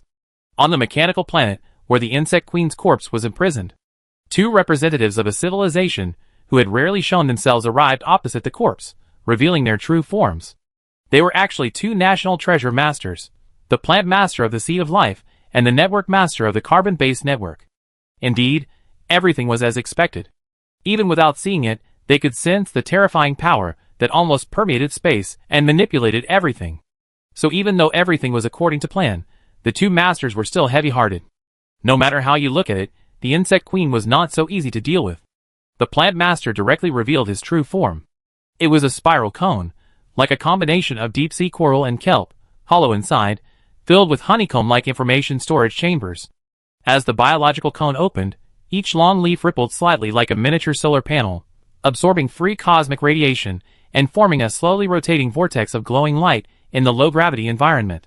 After manifesting its true form, the plant master landed at the corpse's feet, its long leaves sprouting spiral structures that slowly rotated around it. Stimulated by this, the Insect Queen's corpse emanated a rich life force. The parts of the Shadow Veil and Cyber Tide that had been removed by the Garden of Paradoxes returned to its body. Even without regaining its sanity, it instinctively began absorbing the Zerg energy floating in space. Seemingly sensing something, the carbon-based slaying sword on its chest began to hum, manifesting multiple layers of afterimages.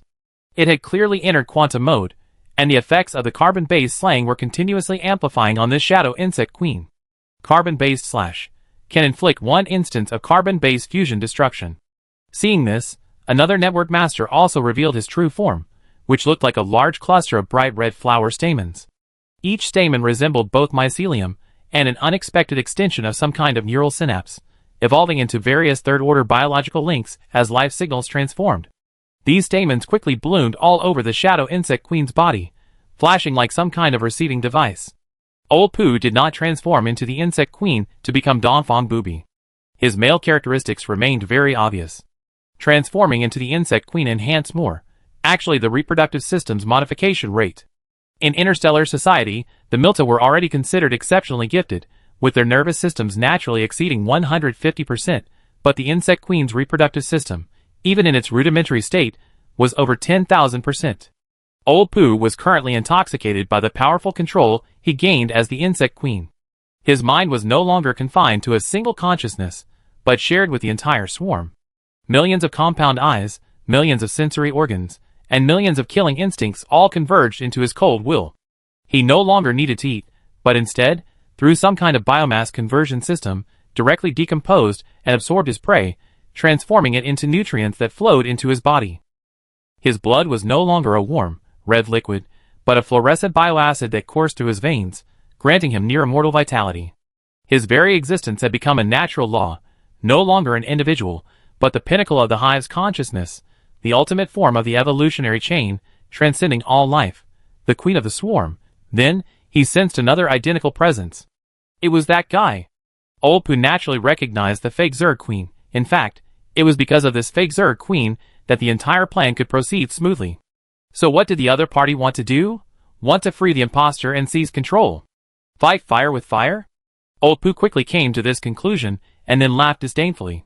Leaving aside whether this Shadow Queen would listen to them or whether she was still in good condition, even if she were truly manipulated, there weren't just one Zerg Queen here, but two. If it really came down to a fight, how could the other party possibly be a match? However, the warm, damp sensation quickly brought him back to his senses, and the appearance of wisps of mist startled him. He opened his palm, which had a carapace-like glaze, and sure enough, he saw wisps of water vapor. Water vapor here?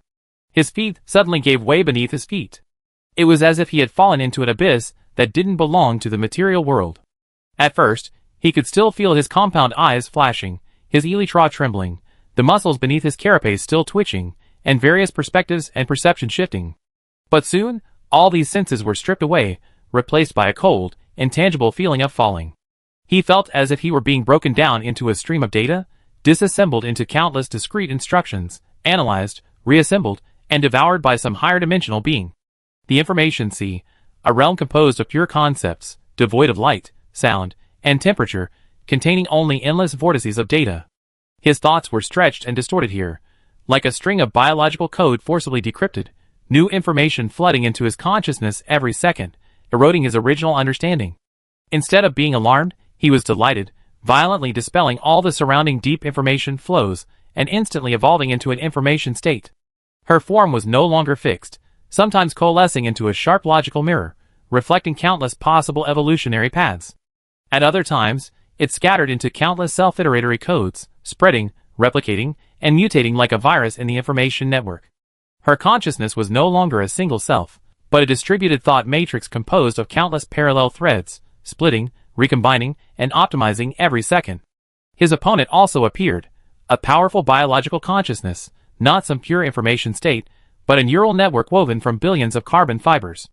Every filament pulsated, transmitting a mixed signal of bioelectricity and quantum tunneling effects. Carbon web. Came an aged sigh in response. The two supreme consciousnesses collided violently. The information state Zerg Queen revealed her existence, transforming into billions of data tentacles, each a self-replicating logical virus, stirring up towering waves in the deep ocean of information. His mind is devouring, wherever he goes, the space-time structure is analyzed into editable code, and the laws of physics are twisted into killing algorithms. He doesn't move, but directly overwrites information space, transforming everything into a flow of information that she can manipulate. Meanwhile, the biological consciousness of the carbon-based network is like a living nebula in the darkness. Billions of carbon chains resonate under the quantum tunneling effect, forming a constantly self-evolving neural network. It doesn't analyze the world, but directly assimilates matter, incorporating every carbon element it touches into itself, evolving antagonistic structures in femtoseconds. The battle was quickly decided. Although there were favorable timing, location, and human factors, in the blink of an eye, the leader of the carbon-based network civilization was suppressed, the carbon chains were collapsing rapidly, and the carbon fibers were being replaced by insect-like fibers. And then, there was Old Pooh's arrogant laughter. Carbon network, long time no see, you're still the same old thing. Carbon-based or not, consciousness or not, what's the use of being so big? As a collective consciousness, the leader of the carbon-based network civilization generally doesn't easily change, so these two were old acquaintances when Old Pooh was still the emperor of telekinesis. Back then, Old Pooh had even asked the other party about the methods of collective consciousness evolution. But 30 years later, fortunes had changed. Old Pooh had become the pinnacle of collective consciousness, and could see at a glance the various flaws in the opponent's vast and complex consciousness. The carbon network didn't waste any words. The biological consciousness of the third-order network began to collapse. One by one, the flickering quantum nodes went out, and the neural network peeled away from its morphological form, like seawater receding into the deeper waters. However, Old Pooh didn't pursue it. Instead, he looked up, the boundaries of the material world faintly visible in the water. This was most likely a trap. After all, the one he had nurtured had fallen for it just like that. He hadn't forgotten that these allies possessed some advanced anti-insect weapons. But if they didn't leave in time, the trouble would be even greater once those civilization leaders escaped. Chapter 1590. Knowing the target of the carbon network, how could Old Pooh easily let it achieve its goal? Moreover, returning to the material world from the information sea is a process of ascent. This process also involves the leap of life information from high density to low density. The best way, naturally, is through a leap, that is, jumping back to the coordinate node in the material world before falling into the information sea. But Old Pooh suspected that the other party had dragged him into the water to prepare for the deployment of anti-insect weaponry. Upon emerging, he might be subjected to targeted attacks. Therefore, he chose another method. Insect chirping. With a thought, he directly manifested his true form, a colossal, ferocious, and powerful insect queen. The powerful biomagnetic field even stirred up a massive information wave in this deep information world. Along with the surge of energy, his mouthparts were also unfurled. His mouthparts were not flesh and blood, but rather composed of flowing quantum code, slowly opening to reveal an internal spiral-shaped sound wave matrix, the source of the insect chirping. When the insect chirping was released, the entire information world abruptly distorted. At first, it was just a low hum, like millions of worker bees flapping their wings in unison, or like the lingering electromagnetic echoes deep within an ancient server. But soon, the sound began to mutate, its frequency soaring to a level beyond human hearing, transforming into a pure torrent of information, washing over the very foundations of the surrounding virtual world. Then, something bizarre and astonishing happened. As the chirping of insects evolved, unnatural ripples spread across the chaotic atmosphere, as if swept by an invisible scanning beam. The clouds gradually disintegrated into pixelated mosaics, then were swallowed by an even larger torrent of information. The surface began to blur, the outlines of mountains became indistinct, the flow of rivers was virtualized, and even various tertiary art buildings transformed into flowing waterfalls of Zerg genes. Old Pooh not only didn't intend to leave, but he even packaged the entire capital planet of Milta into it, packed it into this deep information world. And this operation truly dazzled everyone. How could they do that? The civilization leader, Carbon Network, which had been severely damaged before, had to reappear, using its own tertiary network to differentiate billions of virtual carbon chains, inserting them into the information layer to anchor the planet's coordinates in the real world. This resulted in the entire planet exhibiting a bizarre state, half material and half information. The upper parts of most surface structures vanished, while the lower parts remained in a material state, but the areas around the foundations were empty because the surface had disappeared. This operation also alarmed several mechanical leaders, who had initially harbored a sense of impending doom. Being dragged into the informational depths would mean that most of their extraordinary abilities would be sealed, leaving them vulnerable to being slaughtered. Even in this current state, many of the mechanical system's trump cards were nearing shutdown. In the Garden of Paradoxes. Within this fourth-tier building, the impact was minimal. Because Master Tunilo could observe this raging, deep information flow through the phenomenon of paradoxes. Hidden within this garden were a large number of Myrta refugees. Only here could the paradoxical observation temporarily suppress the insectization. However, faced with the last Emperor's world-destroying achievements, everyone from the high command to ordinary Myrtas was thrown into a panic. Especially when they learned that at least 10,000 Myrta planets had been insectized, and all the Myrtas on those planets had been forcibly transformed into those monstrous insected creatures. Faced with this panic reaching its peak, Master Tonio had no choice but to activate the function of this fourth-tier building, forcibly putting most of the Myrta refugees into a state of unconsciousness. Shouldn't you have realized this long ago? Since that one has chosen the insected bloodline, he won't let any Myrta go, Master Tonio said, glancing around and sneering. You all know this very well, so those tycoon rulers all fled. But are those who fled safe? After the insect-like transformation and the creation of the psychic web, that psychic emperor can kill anyone, anywhere, anytime. They don't have many places to hide. The remaining Myrta executive sighed. How could they not know this? Especially considering that most of the 10,000 Myrta planets belong to the 10 largest tycoons. That psychic emperor was extremely vengeful. There are at least 10,000 queens will disintegrators hidden in the 9-layered star armor belt, a Morbi tycoon executive said. Useless. Any mechanical device will fail within the information sea. If it can't hit the opponent's true form, it's completely useless. To cope with this crisis, Master Tonio had prepared at least a dozen plans. However, one move by the new insect queen rendered 99% of these plans ineffective. Just as they knew Old Pooh well, Old Pooh also knew his old adversaries quite well. It seems that once he completely refines the Grand Speaker and retrieves the Book of Coevolution, our demise will be sealed, Master Tonio said calmly. The high-ranking officials exchanged bitter glances. There was nothing they could do. The insect queen was just that monstrous, and the Milta Federation, after all, was merely a mechanical civilization that had just reached the mid-stage of level 3, and the enemy knew its weaknesses inside and out. Therefore, their methods of countermeasures were extremely limited. Is there really no other way? A Milta citizen couldn't help but ask. Yes. Master Tonio's answer invigorated those around him. Once those civilization leaders used their methods to suppress the psychic emperor, we might be saved. Really? Many people's hope rekindled. I said we might be saved, not that the Miltons are saved. Just as only civilization can suppress civilization, only civilization can deal with its leaders. More precisely, it's the technology tree centered around the civilization leader. Indeed, the carbon network's appearance almost completely exposed its true form to the Queen's authority, and almost instantly, a large number of insect-like phenomena appeared on this collective consciousness leader. But the carbon network, this third-order information network, this biological network composed of millions of biological planets as information nodes, is continuously transferring, blocking, and temporarily suppressing the infected genetic material. A light-year, light-speed separation of the infected genes. The other mechanical leaders knew that if they didn't act quickly, they might be doomed. Then, terrifying spatial fluctuations erupted across the bizarrely shaped planet. Normally, such fluctuations could destroy 100 planets. However, with half the planet submerged in an information sea, these fluctuations were completely neutralized and submerged by the deep information.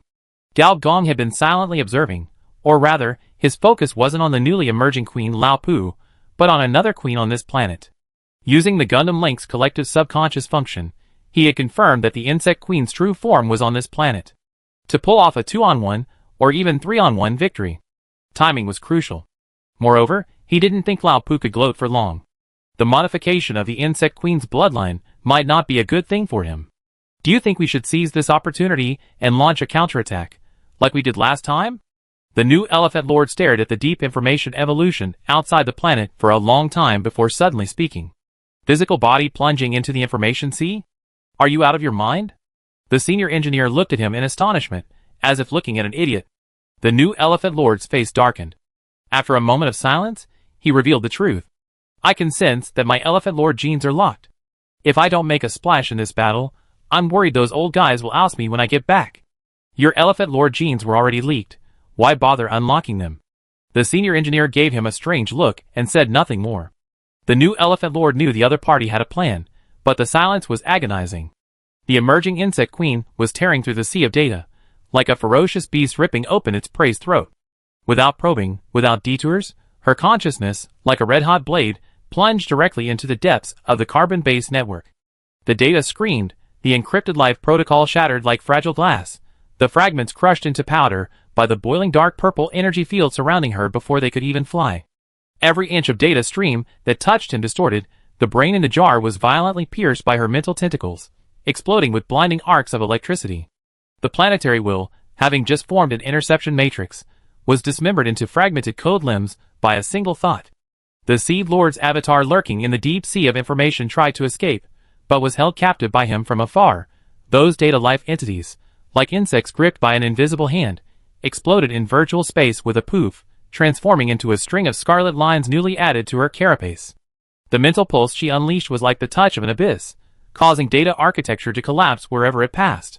The information turbulence attempted to crush her, but she instead grabbed its tentacles, tearing a rift in the underlying protocols of the entire carbon-based network.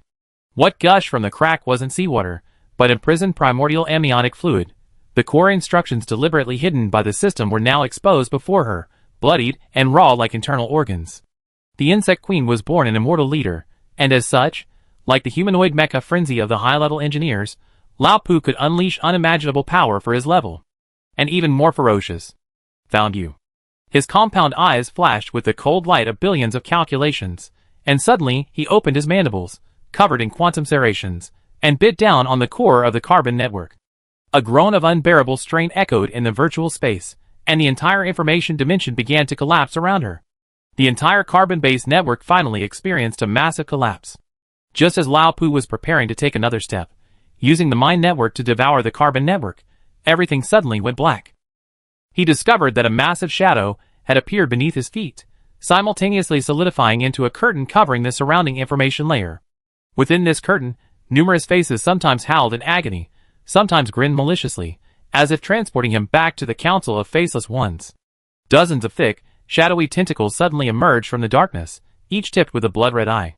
They simultaneously locked onto Lao Pu, the legitimate queen, releasing mental pollution, not a pure physical attack, but a direct infusion of despair, madness, and chaos into her mind.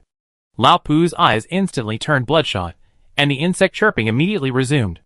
In a daze, the crawling sounds of billions of insects spread from within, covering all the shadowy areas, and even large numbers of insect shadows actually spewed out, evolving into an army of insects. However, the Shadow Queen seemed virtually immortal. Even shattered into dust, her fragments would writhe, reform, and even infect the surrounding Zerg warriors, transforming them into new shadow minions. This battle was not merely a clash of power, but a collision of existences. The Orthodox Queen's evolution was perfect and powerful, while the Shadow Queen was pure chaos and malice, a nightmare manifested as the abyss itself. As the planet Milta gradually disintegrated from its informational state, its surface became pockmarked, and many of the Tier 3 buildings appeared as if they had survived a planetary earthquake, shattered beyond recognition. The terrifying cloud surrounding it, while still emanating the primal commands that sent shivers down the spines of all carbon-based species, seemed to have lost their purpose and were no longer as terrifying. Most importantly, as the planet was pulled out of the semi-deep information, the leaders of the mechanical civilization were finally freed. And almost simultaneously with their emergence, they activated their resurrection mechanisms. While trapped, the machine commands seemed to have synchronized with the will of the Zerg. This synchronization meant that the civilization leaders' resurrection mechanisms were ineffective. Undoubtedly, this was another evolution of the Queen's authority. Their escape meant that old Poo's plan had failed halfway. See, it's frozen in place. Did you need to act so hastily? The senior engineer said softly. The new Elephant Lord also looked up in disbelief. Looking at the scene in outer space, a Zerg Queen he had never seen before appeared before him. Her body was as majestic as a mountain, her carapace gleaming with a metallic, cold blue hue in the eerie light. 12 pairs of curved bone blades grew along her spine, each engraved with ancient Zerg hive patterns, flickering with her breath. Its head was streamlined, covered with layers of crystalline armor, and 6 pairs of compound eyes were arranged in a diamond shape, with molten gold-red light flickering deep within its pupils. It gave the impression of some kind of superplanetary armor, like a Promax version of the King Slayer. Especially the abdomen, combined with the empty biological core resembling a mecha bay, made it even more so. The new Elephant Lord couldn't believe it. Just moments before, it had been rampaging, suppressing all sorts of disobedient psychic emperors. The next moment, it was frozen in place. Old Pooh isn't stupid. He realized we're trying to strip him of his queenly authority. But he didn't expect that our actions would be exactly the opposite. We not only don't strip him of his authority, but we're actually strengthening it. The senior engineer's gaze swept towards the mechanical planet. Where the Shadow Zerg Queen had been, she was nowhere to be seen. Only a carbon-based slaying sword remained, still pinned to the spot. Before the new Elephant Lord could ask a question, the senior engineer revealed his true plan with the 2 carbon-based leaders. We borrowed a portion of the genetic structure shared by the 2 Zerg Queens, implanting the entire Shadow Queen into their bodies, the senior engineer said leisurely, observing the almost tangible shadowy light flowing across old Pooh's body. The moment the opponent is at their strongest will be the moment of their defeat. Chapter 1591. Not only was the new Elephant Lord stunned, but even the several mechanical leaders who had descended changed their expressions after hearing this. You handed over that insect queen to him to devour? Oh, I forgot you were going to divide up this queen's body, the senior engineer said, feigning sudden realization. However, you can divide this one, even the 2-in-1 version. Won't that cause problems? The Metal Chief asked solemnly. Theoretically speaking, there is indeed a possibility that Lao Pu could devour the Shadow Insect Queen and go even further. But in reality, this possibility is very low. We won't allow him to do that. The others won't allow it either, the senior engineer said leisurely.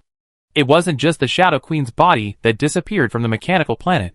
The 2 National Treasure experts also vanished, as did another carbon-based civilization leader, Seed Master. And soon, many strange changes occurred near Lao Pu's true form. First, the opponent's carapace peeled away piece by piece in a blinding bioelectric light, revealing a pulsating, glowing lymphatic network within.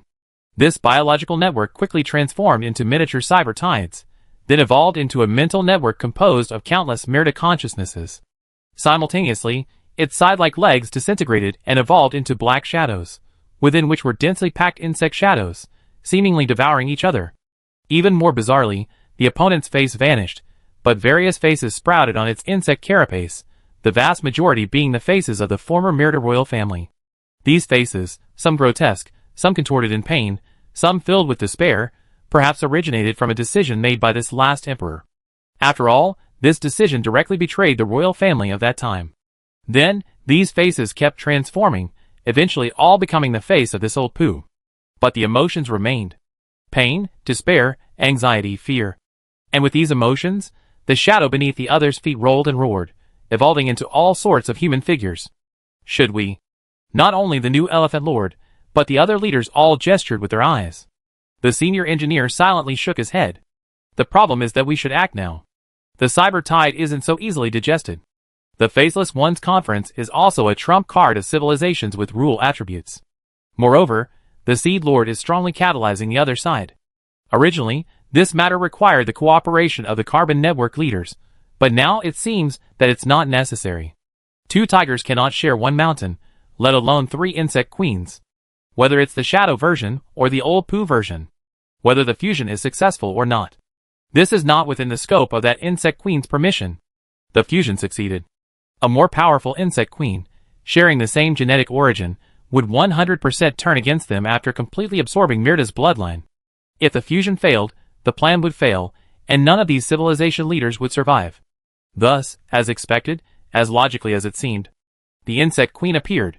In the pitch-black universe, a crack suddenly appeared, initially just a fine line, spreading like ice unable to withstand pressure, with a large amount of spatial fluid overflowing. A void planet was thus squeezed out from the spatial rift. And when the true form of the transparent insect queen was revealed, the other civilization leaders were all stunned. One more. 3. The senior engineer, witnessing this, frowned slightly, his gaze instinctively sweeping towards the location of the actress, Alicia. Could the player's perception be wrong? Or was the one appearing on the other side actually a fake? Regardless, this could be quickly verified in the following events. The next moment, the senior engineer's figure split in 2. The mechanical body appeared opposite the void planet, while the biological body evolved into a cyber tide. The atmosphere became its display screen. The clouds were no longer aggregates of water vapor, but visualizations of data streams. At the eye of the storm, cold blue code flickered in the center of the vortex, like an implanted virus, slowly parsing the planet's original protocols. And at the center of this storm was Alicia. The moment they clashed, whether in the vacuum of space or inside the planet, the simultaneous eruption of the hive will prove one thing: both were real. For Zerg Queens. Although the onlookers still wanted to continue their shock, they had to admit they were already somewhat numb. The senior engineer was slightly taken aback upon engaging the enemy. There really were 4 Zerg Queens. This was almost unbelievable. Whether it was the one on the planet or the one before him. They were all real. However, despite his shock, it was the 2 Zerg Queens who were at a disadvantage during the exchange. The senior engineer of today was not the same as he had been back then. The great perfection of the mech frenzy, theoretically speaking, was a technology that a level 3 civilization could only develop after evolving to the late stage, or even touching the realm of ascension. A dense swarm of Zerg surged forth from the void planet, yet the senior engineer neither dodged nor evaded, allowing the swarm to engulf him. However, as the quantum light continued to flash, the high engineer was like a swordsman who had mastered the 23rd level of swordsmanship. His figure appeared to be in the material world, but he was already in another dimension. Even the microscopic insectids that could tear through spatial structures and crawl into the virtual world were completely helpless against these quantum lights. This is because it involves not only quantum observation, but also paradoxical phenomena. Therefore, the high engineer theoretically exists, but in reality, he does not. Theoretically, he can be attacked, but is he truly the one being attacked? When the high engineer appeared opposite the insect queen, he was still completely unharmed. Then, the mechanical body gave a dry laugh, clenched its mechanical hand, and in the next instant, it transformed into a black sun, from which endless black lines burst forth. The black lines swept across the void, and the insect queen instinctively sensed the threat. One by one, insect kings were summoned, but as soon as they appeared, they were sliced to pieces by the black light. The entire void planet was also sliced to pieces. The insect queen's personal vehicle, a tier 4 void weapon, barely lasted a second before being torn to pieces and disintegrated. You destroyed a tier 4 civilization weapon, Void Star. A mech frenzy at the great perfection level can evolve into any mechanical being, and can amplify a high-level engineer's skills to an absurd degree. If the skill were Stellar Destroyer, then this effect. Even if the Insect Queen herself had just been hit, she would still have died. The Insect Queen was visibly startled upon realizing a monster had appeared on the other side. Especially when she saw her other physical body below, being overwhelmed and submerged by the previous information wave. The Insect Queen immediately knew that this plan was most likely to fail. Chapter 1592. Currently, everything is going according to plan, except for the sudden addition of another Insect Queen. But that's not a problem. Because in the initial clash between the two undead leaders, the one with the upper hand was the senior engineer, a level 3. The opponent might be level 1 or level 2, but not at G's level. And as fellow undead leaders, the Insect Queen immediately understood upon contact that the opponent was above her. From the senior engineer's perspective, in the clash with the two Insect Queens, the opponent wasn't as strong as expected. As an experienced player, it's instinctive to overestimate the enemy. Especially considering the mastermind behind the mastermind, remotely controlling the new queen Lao Pu.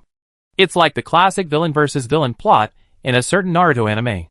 In the senior engineer's prediction, this one should be at her peak, her queenly authority restored to 120%, and she should have an endless army of insects. Currently, while the insect army exists, not as many have arrived, indicating that Myrta's monitoring system is still functioning effectively. The queen's authority remains powerful, capable of infecting everything, even space-time, making her at least 2 levels stronger than in the last encounter. By the standards of the last battle, the high-level engineer's biological forms, and the new elephant lords would most likely have been infected. However, neither the Cyber Tide nor the Mech Frenzy are targets that cannot be infected, at least not in the short term. In that case, the trouble lies with the other side. A neon rainstorm descended upon the entire planet. Alicia, transformed into the Insect Queen, her carapace reflecting the afterimages of holographic advertisements, suddenly froze in her compound eyes. The entire city's holographic screen simultaneously switched to live execution footage. A massive, bloody gash suddenly ripped open from the opponent's perfect shell. Then, illusory figures emerged from the ruins of the venue. Upon closer inspection, they were all celebrities of varying sizes, numbering in the thousands, each wielding an electric guitar, electric bass, and other metal-style instruments. A vast number of illusory audience members were also summoned, all of them mechanical beings. Then, frenzied, rousing music instantly erupted. A torrent of screaming lyrics roared forth.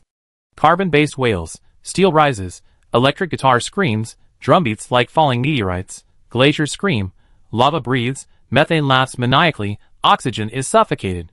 DNA chains disintegrate into ashes, the twilight of the insected race, no dawn.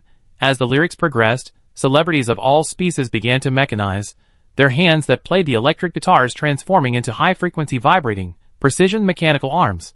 12 miniature compressors, providing power, hung from their enhanced vocal cords. The resonance of their mechanical hearts gradually synchronized, causing the music to become increasingly unified and rousing, a unity of billions. All the electronic drums exploded simultaneously. The swarm of insects erupted, and billions of holographic screens flashed simultaneously. As a Star Sector-level civilization event, this time, there were countless interstellar advertisers. The Insect Queen suddenly sensed a threat coming from behind, but her millions of compound eyes were completely overwhelmed by the various advertisements. When she turned around, she felt a significant sense of stagnation, only to discover that a large number of insected joints had been mechanized, geared, and were simultaneously reversing their rotation. Although this only caused a momentary pause, the biological joints then began to grow back in large numbers. A telekinetic spike pierced her chest. It remained suspended in midair. Double bass drums pounded like an extinction pulse, guitars screamed, burn. Carbon-based remnants. Burn! In the Iron Age, there is no mercy. Cry. Flesh and blood fairy tales. Cry. In the torrent of code, you are nothing but deleted gibberish. The stage trembled in blinding laser light, for humanoid machines simultaneously unleashing the first chord, their hydraulic joints hissing with high-pressure steam.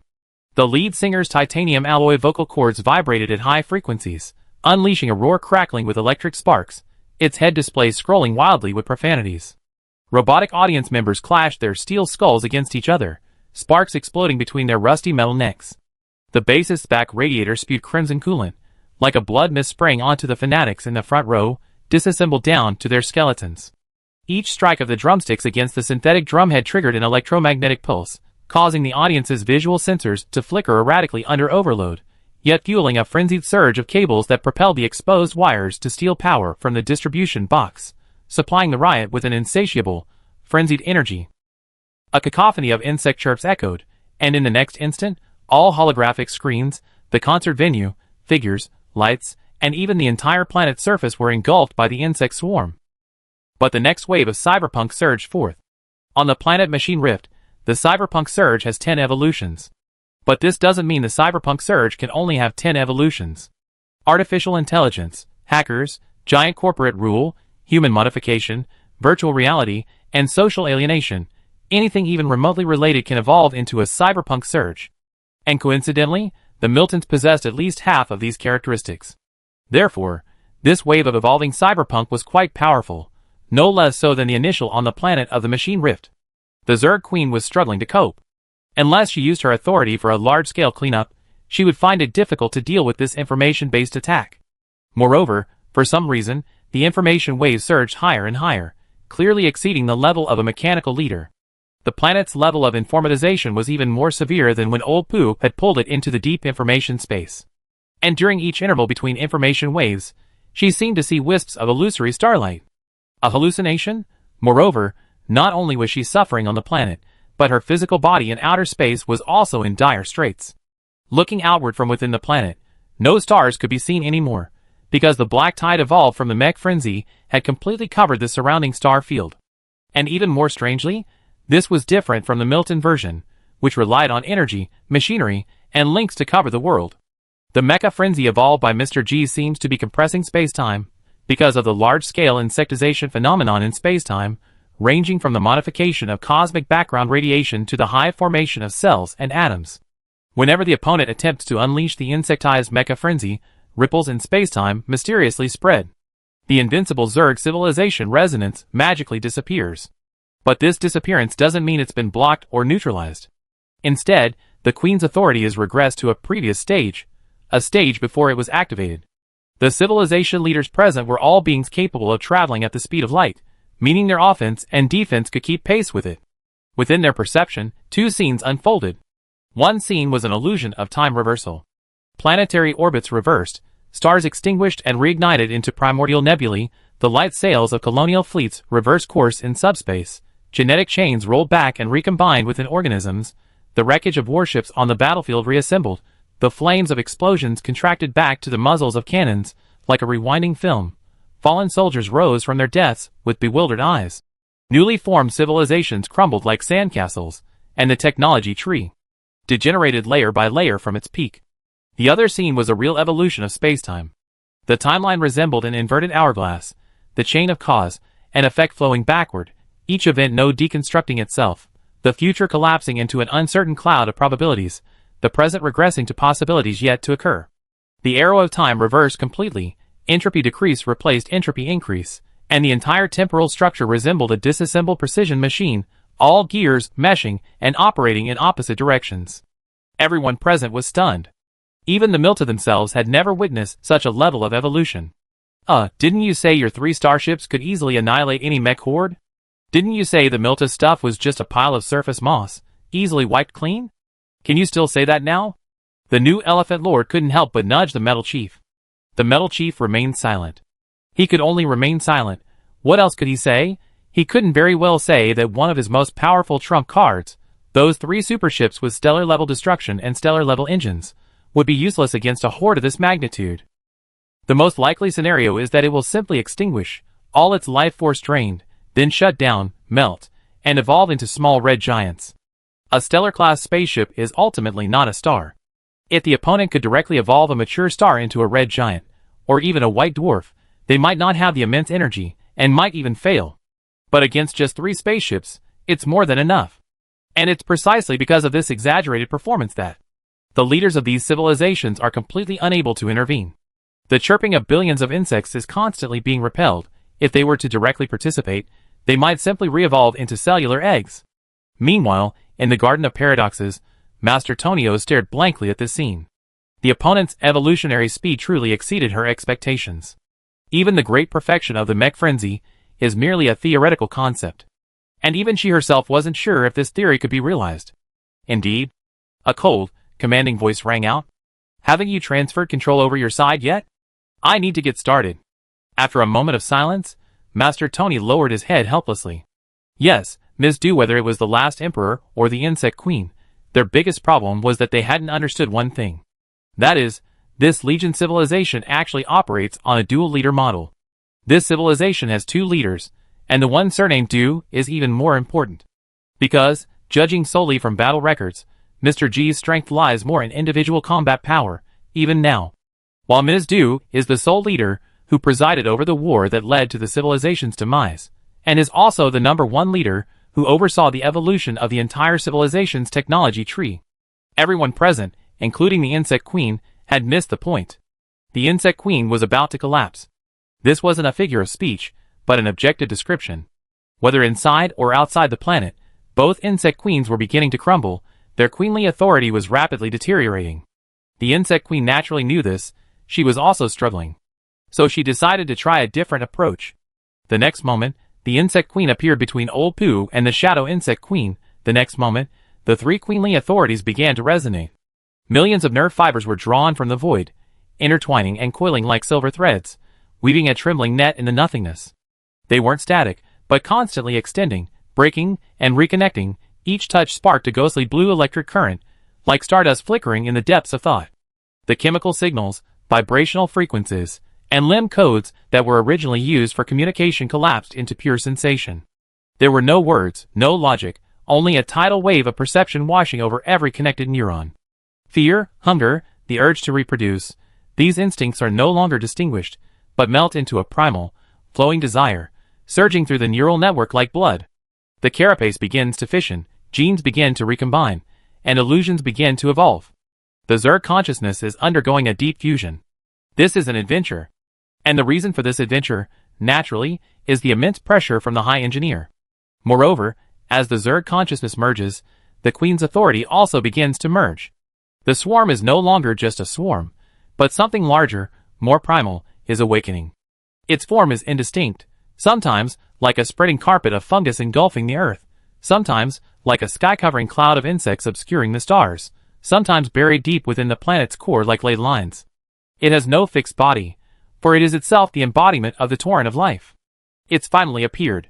The senior engineer murmured to himself, gazing at the fungal carpet. It silently spread through the spatial crevices, secreting a spiderweb-like network of mycelium. These translucent filaments pulsated like living blood vessels, decomposing, recombining, and devouring all organic matter they touched. An indescribable stench of decay emanated from the void. This stench emanated from every carbon-based life form present, whether they were Milta refugees or leaders of several carbon-based civilizations. They all emitted this strange, foul odor. Even Du Xiaodi, possessing cosmic noble and ascended blood, carried a faint trace of decay. This is flesh and blood? Du Xiaodi frowned. The legendary second sealed artifact? Calling it flesh and blood is more like rotting flesh. Indeed, it was rotting flesh, because all 4 Zerg queens present had begun to rot. The sacs that once held millions of eggs now oozed murky lymph, accumulating in putrid puddles between the folds of their shriveled abdomens. Their 6 legs drooped like withered vines, and cracks in their skin burst open, revealing rust-colored fungal patches inside. The nectar glands that once secreted royal nectar were now crawling with grayish-green filamentous fungi, spewing out spore-laden mist with each breath. Then, all the insect queens vanished, and a rotting queen appeared, grasping at her hand, producing a book of coevolution. Not 4 insect queens, but 5. For insect queens, plus 1 Grand Counselor Merida, who had been successfully transformed. Chapter 1593. With the appearance of this rotten queen, the authority of 5 queens finally merged into one. Then, the terrifying will of the Zerg began to boil completely. Space crumbled beneath her feet, time withered instantly. The great perfection-level mechanical frenzy capable of reversing time and space, the causal chain manipulated by precise quantum machinery, and the simulated timeline generated through the causal chain, all broke. Du Xiaodi suddenly stood up, her white hair fluttering, and even a trace of ascension-like white light appeared in her phoenix eyes. She knew it. The most dangerous situation in this game had arrived. In her countless simulations, with the senior engineer, this situation was the most likely to occur. Compared to the first sealed object, the Zerg Queen, who was a natural disaster species capable of evolving civilization, the second sealed object might not be known for combat or warfare, but rather for support, especially considering the Zerg Queen's repeated recoveries from severe injuries. So, the role of this second character is most likely healing, or some kind of special evolution. Following the Naruto rule, the ultimate villain is always followed by an even greater villain. In fact, what the high-level engineer fears most is this second character, not the first one. Now the shoe has finally dropped. It is indeed healing, and it is indeed a type of special evolution. Moreover, this evolution seems closer to a kind of decay. Cellular self-digestion, bacterial decay, leading to the decomposition of carbon-based substances, degrading into one or more inorganic substances. This is the principle of decay. But the higher the carbon-based level of a species, the less easily it is degraded, especially natural disaster species, which are themselves supercarriers of biological viruses. It's already a miracle it doesn't degrade others. Other entities simply cannot dissolve it. But this sealed object seems to possess a decaying and decomposing ability that is infinitely close to the rules. It can easily dissolve high-order carbon-based substances. Moreover, this dissolution isn't complete decomposition, but rather a semi-decomposed state, achieving the decaying fusion of several insect queens. While it's unclear whether this fusion is temporary or permanent, regardless, the fusion of the 5 queens produced an unimaginable effect. That is, it completely created an existence beyond the level of civilization. Space dissolved, black water seeped from spatial passages, and the ground collapsed into a bottomless abyss of decay. Even nothingness itself crumbled under its will. Distance lost its meaning. Far and near were assimilated by decay. Those who tried to escape felt as if they were trudging through viscous putrefaction with every step. Hundreds of millions of star armors melted and vanished on the spot. Time, too, decayed within her domain. Before her corrupting divinity, the linear flow of rules crumbled. Tragedies not yet unfolded a moment ago were already reduced to bones the next. Corpses that had just died had already weathered 1,000 years. Her existence caused causality to fester, and logic to become a stinking sludge. The past, present, and future of this star system completely shifted from a simulator-like mode created by a mechanical frenzy into a state of chaos. And this chaos was more like conceptual decay. This decay gave birth to a new queenly power, not merely destruction, but the ability to make all things decay under her will in the ugliest, most morbid ways. Then she laughed. The entire space-time festered. Countless phantom seeds were squeezed out of her, then vanished with a scream. The great perfection-level mechanical frenzy was almost instantly shattered. Even the aftershocks caused several civilization leaders present to crash. The mechanical leaders crashed. And the biological ones, the new Elephant Lord, the Metal Sovereign, and the Carbon Web Overlord, melted away visibly. Those who followed the mechanical path might be able to resurrect. After all, they had more than one method of resurrection. But for the biological ones, this rotting divinity definitely had a contagious effect. If their resurrection methods weren't mechanical, they would most likely be infected and degraded along with her. Especially the Carbon Web Overlord. He could even hear the cries and wails of billions of beings on the spot. The virtual world of the carbon-based network was collapsing, and the streets of the metabiological universe began to peel away, pixelating and revealing the rotting flesh of the underlying code. This single attack alone resulted in hundreds of millions of deaths and injuries. The fall of collective consciousness has enormous consequences, potentially even causing a civilizational crisis. The high-ranking engineer knew he couldn't allow the opponent to unleash another powerful attack, because at that moment, a decaying throne suddenly appeared beneath the opponent's feet, and simultaneously, the book of coevolution began to rapidly turn its pages. Combining these two forces, and incorporating the powerful fuels of the hive consciousness, the Queen's authority, the Cyber Tide, and the Faceless One's rules, the opponent might actually ignite a divine fire. Even setting aside whether the opponent could guide the insect civilization to ascension after igniting the divine fire, the ascension-level evolutionary power generated by this divine fire alone would be enough to sweep away all species in this galaxy. Interesting. Beyond the galaxy, within a massive Zerg spaceship hidden in the subspace, an ascended being watched the scene with keen interest. She hadn't expected to stumble upon so many interesting things during a mere foraging trip. With her discerning eye, she could easily discern that there were actually only 3 Zerg queens on this field, and the third was a molted insect, a molted shell possessing queenly authority. But when did Zerg queens need to molt? And what kind of Zerg queen was this? Moreover, the hidden little queen bee seemed to possess something special. At least an existence of the same rank as her. And that ascended female, and others. All rare finds. She grew increasingly curious. She wasn't even sure if the one who ignited the divine fire would be the ultimate winner. The one who made the first move wasn't the 5-in-1 Rotten Queen. But it wasn't the High Engineer either. At this moment, the cybernetic tide enveloped every mechanical body, projecting advertisements featuring quantum figures onto their monitors. The thousands of star armors previously blasted away vanished instantly after the advertisements. Ultimately, only a single quantum figure remained on the scene. Although someone kept talking about carbon-based mechanical fusion, the first to cooperate were actually the information and mechanical systems. These two were a perfect match. Meanwhile, the Corruption Queen, though motionless and not seated, had turned to the last page of the Book of Coevolution in her hand. The image of the Insect Queen, previously seen through divine consciousness, became increasingly clear and began to decay and dissolve, but during this dissolution, a peculiar script appeared. These characters resemble dynamic totems composed of billions of microorganisms, constantly splitting and recombining with the pulse of an invisible hand, each character secreting insected pheromones. As writing unfolds, a dizzying neurotoxin permeates the space, causing the visual cortex of those who look directly at it to uncontrollably deconstruct and reassemble. Thick digestive fluids flow between the strokes, corroding the pages into new textual carriers. When the characters trigger a swarm of insected thought resonance, the entire textual network suddenly boils over, and then the entire cosmic relic undergoes a biomass mutation. Advanced insected script? Modifying a cosmic relic? Although he knew the other party was definitely going to do something big, the senior engineer was still astonished by the other party's audacious operation. Advanced insected script, like cosmic death script, is a high-level script registered with the Civilization Council. Each of these scripts has a unique function. For example, Cosmic Death script is specifically used to inscribe the tombstones of civilizations, while Advanced Insected script is the script used by all insected races in the universe for communication. Moreover, the one currently writing the Advanced Insect script is definitely not the Insect Queen, but the second flesh and blood. The senior engineer can no longer let the opponent build up their power.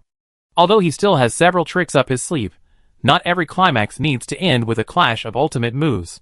Quantum light and shadow flashed again, dark golden cracks covering the jet-black armor, as if it might erupt with molten lava at any moment. The various structural circuits on the mechanical surface exuded a powerful aura of god-slaying. It was clearly just a superposition of dozens of god-slaying mechanical bodies, yet it possessed a more chilling aura than a mecha frenzy. Then, complex, bright red electronic virus code appeared on the monitor. The one who struck first was none other than Go. A massive, irregular abyssal rift suddenly opened in the universe, beneath the Insect Queen's feet. Shattered civilization archives, distorted AI echoes, devoured quantum signals.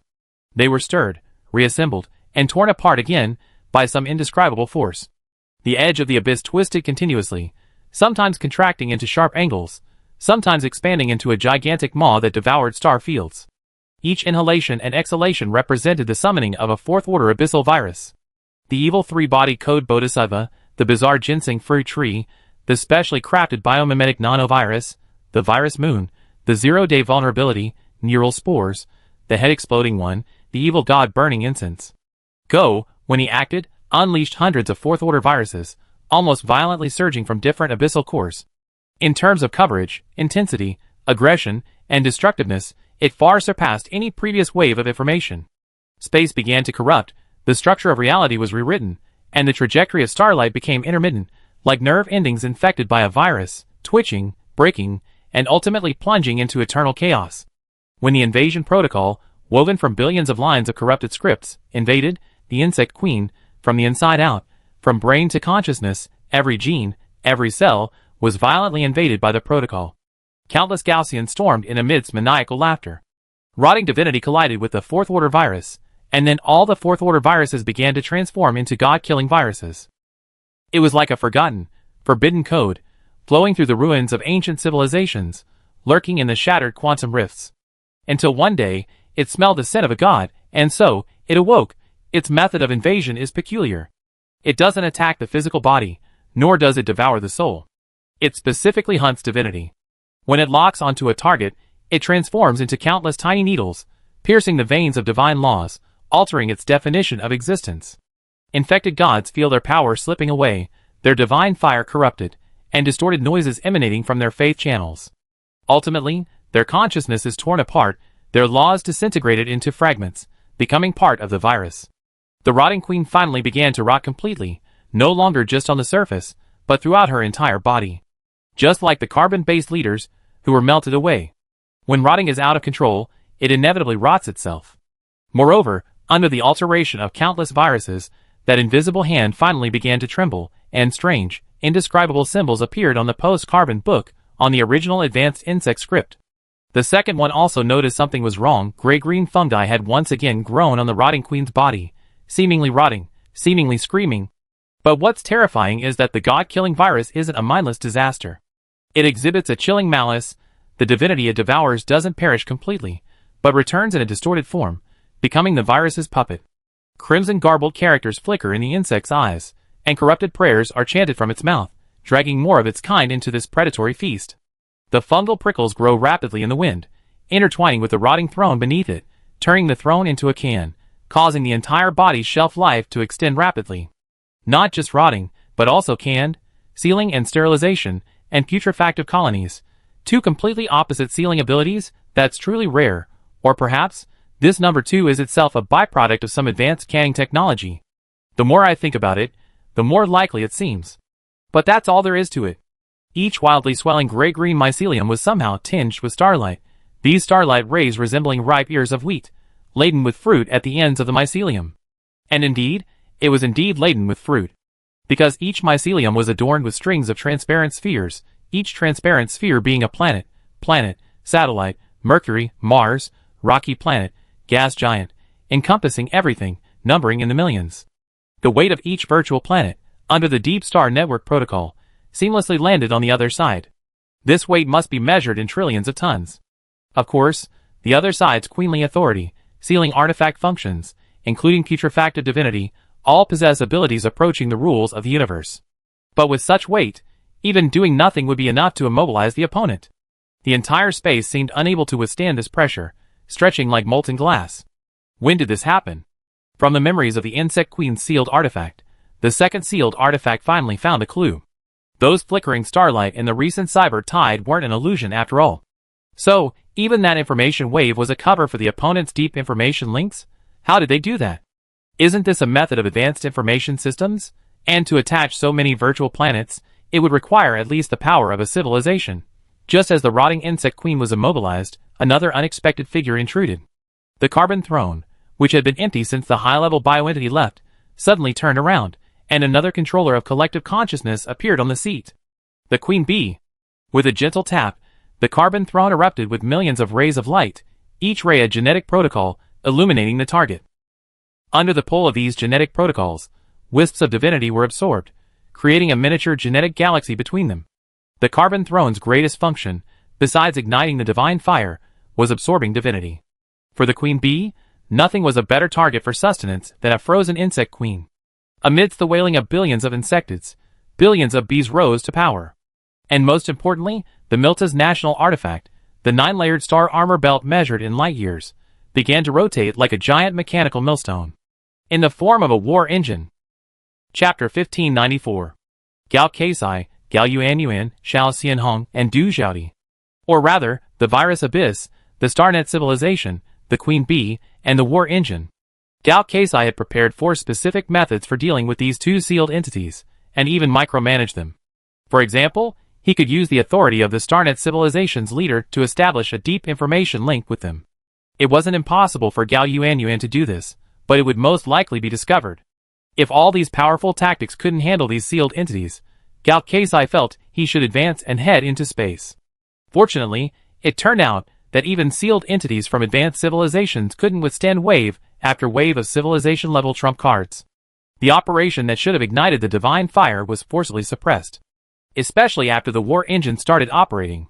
As the core technology of the Milta civilization's trump card, the 9-layered star armor defense system should have been the last line of defense. The top-tier Tier 3 star armor within it even possessed some Tier 4 capabilities. Even a direct assault by the Insect Queen wouldn't be possible in a short time. However, there was a traitor within. As a civilizational engineering project built since the Imperial era, Old Pooh knew every weakness of this system. He also lured so many king-slaying ships to betray the Milta, accurately infiltrating every command node, resulting in the external defenses failing to activate, while the internal defenses were precisely targeted and breached. It seemed utterly useless. But in reality, even in the intensity of a civilization war, if a hostile mechanical civilization were to reach the Milta's homeland, facing such a light-year-old project, they could only rely on attrition, and at a rate measured in centuries. Even if you replaced them with a top-tier mecha expert like Gao Gong, the timeline would only be reduced from centuries to decades. Therefore, purely from a mechanical offense and defense perspective, the Milta people's ability to fight a hard battle is actually significantly stronger than the virus-based mechanical civilization. And once Du Zhaodi completely took control of the Star Armor Defense Zone, this mechanical production capacity began to explode. On a planet with hidden coordinates. A massive mechanical planet floats deep within the galaxy, its surface covered with countless metal nests and giant factories. Its outer shell is composed of layers upon layers of armor plates, with seams constantly spewing out scorching steam. Billions of mechanical arms extend from the holes in the planet's surface, writhing like a metal forest. On the assembly line, mecha skeletons are laser welded into shape, blue sparks flying from the joints. A newly formed head assembly suddenly lights up with scarlet eyepieces, then is conveyed into the next assembly bay. Launch silos on the far side of the planet open one after another, and swarms of assembled mechs poured out like bees. They unfurled their folding wing armor, their thrusters spewing plasma plumes that created a silvery metallic wave in space. The nascent mech legion swept past their homeworld, its metallic shells reflecting the light of distant stars, as if coating the mechanical planet with a flowing film of mercury. Meanwhile, on another test planet, an even more massive mechanical transformation began. The surface cracked open, massive tectonic plates reassembled with a roar, and countless colossal mechanical structures stretched out from the depths of the Earth's crust. The factory clusters that once covered the planet began to fold and shrink, furnaces extinguished, assembly lines disintegrated, replaced by the clattering of countless giant joints. A deep pulsation emanated from the Earth's core, as if some slumbering behemoth was awakening. The planet's mechanical equatorial zone deformed first, the metallic continents splitting apart to reveal layers of armored skeletons within. Massive thrusters rose from the poles, their nozzles spewing forth torrents of blue-white plasma like volcanic eruptions. The tectonic plates rearranged, forming robust limbs, and mountains were crushed by hydraulic systems, transforming into reinforced armor at the joints. Its arms were formed by folding entire continents. When its 5 fingers spread, colossal cannons capable of piercing planets appeared in its palms. Layers of back armor unfolded, revealing a colossal propulsion array hidden deep within the planet, scorching energy flowing between its wings. As it fully extended its body, remaining surface debris fell like dust from the gaps in its armor, silently dissipating into the vacuum. A war avatar evolved from a planet-sized stellar armored system shot towards the stellar armor belt that covered the star system, resembling a galaxy. Hundreds, thousands, even tens of thousands of mechanical planets were activated. After activation, countless Tier 3 mechs were continuously launched from these planets, entering the mech defense perimeter. This mass production of troops is almost instinctive for every mechanical civilization. Among these mechs, there were many planet-level mechs approaching Tier 4 performance. These mechs entered the defense perimeter and actively began to transform. Theoretically, not all types of mechs can evolve into a mech frenzy. But there are exceptions. The essence of the 9-layered mech defense perimeter is not a defensive line composed of various mechs, but rather 9 mechanical troop transport channels, similar to a special interstellar high-speed route. This high-speed route can only be traversed by mechs, and this special method of traversal creates a pseudo-mechanical frenzy. However, this kind of activation takes time, and neither Lao Pu nor the Insect Queen had given the Miltons enough time to do so. But now, a higher level of mech frenzy has triggered another mech frenzy. The combination of the two will produce a more advanced evolution. Especially at the center of the frenzy, a colossal mechanical entity has appeared. It is a planet-scale central processing unit. Its outer shell is composed of tens of thousands of nanoscale computing units stacked together, every inch of its surface undergoing unimaginable data throughput. Deep within the planet, the core computing array spreads like a neural network. Quantum channels traverse a superconducting ocean, and every data exchange triggers ripples in spacetime at the microscopic level. Here, there are no instructions in the traditional sense, only relentless supercomputing. Star-level hardware simulation, through engine-level self-modification, temporarily simulates star-level hardware. Quantity, 2 halves. Prerequisites, advanced space theory, planetary mainframe, advanced mechanics. With the assistance of this planetary-level central processing unit, the war engine is activated again in another form, participating in another form of war. War Engine 124.0, the ultimate evolution of Level 3 mechanical warfare in the long history of civilizational conflict. War has never ceased, and the war engine has iterated accordingly, from the armored warhorses of the cold weapon era to the steel torrents of the Industrial Revolution, and then to the intelligent inorganic swarms of the Information Age. Every clash of civilizations has propelled a leap in war technology. As its evolutionary speed surpassed that of the insect queen, then, decomposition began. A queen decomposed, that was the shadow insect queen. Another queen decomposed, that was Old Pooh. Then came two identical illusory figures. Finally, a wisp resembling hairy fermented bean curd drifted out of the book of coevolution. The unlit divine fire would eventually be extinguished. System notifications rang out in rapid succession. Chapter 1595. Temporary Mission. Sealing Evolution Mission completed. You receive Mission Reward. Advanced Sealing Technology *1. Temporary Mission. Suppressing the Royal Family Mission completed. You receive Mission Reward. A primal pulse of the Great Mechanical Will. You successfully suppressed the Insect Queen Shadow Queen. Receive Mission Reward. Carbon-based puzzle *10. Tier 4 Insectoid Equipment *1. Robert String Master System Reputation +10. You successfully suppressed the Insect Queen Psychic Emperor. Receive Mission Reward. Carbon-based puzzle *10. Tier 4 Militarid Equipment *1. Robert String Master System Reputation +10. You successfully suppressed Sealed Object Number 1 Subatomic Queen. Receive Mission Reward. Cosmic Treasure *1. Insected Professional Knowledge Chain *1. Robert String Master System Reputation +20. You successfully suppressed Sealed Object Number 1 Insect Molt. Receive Mission Reward. Complete Evolution Chain *1. Robert String Master System Reputation +5. You successfully suppressed Sealed Artifact 2 Flesh and Blood, receiving the following rewards. Complete Evolution Chain *1. Rotten Unit, Tier 4, *1. Robert String Master System Reputation +15. You successfully suppressed Insect Infected Grand Chancellor Mirda, receiving the following rewards. Mechanical Puzzle *20. Tier 4 Star Armor Blueprint *1. Robert String Master System Reputation +5.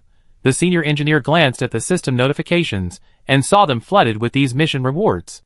None of the rewards were worthless, whether it was a cosmic treasure, a never-before-seen complete evolution chain, or a Tier 4 unit. It was all too amazing.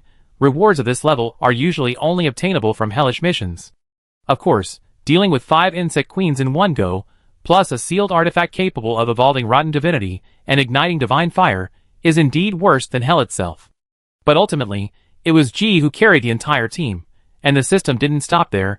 The reputation rewards and favorability from various civilizations, as well as the favorability from many figures the engineer didn't recognize but were definitely important figures in interstellar space, filled hundreds of pages. However, compared to the rewards from the previous missions, these were insignificant. Because after this battle, the engineer felt that he wouldn't be able to stay in this star system for very long.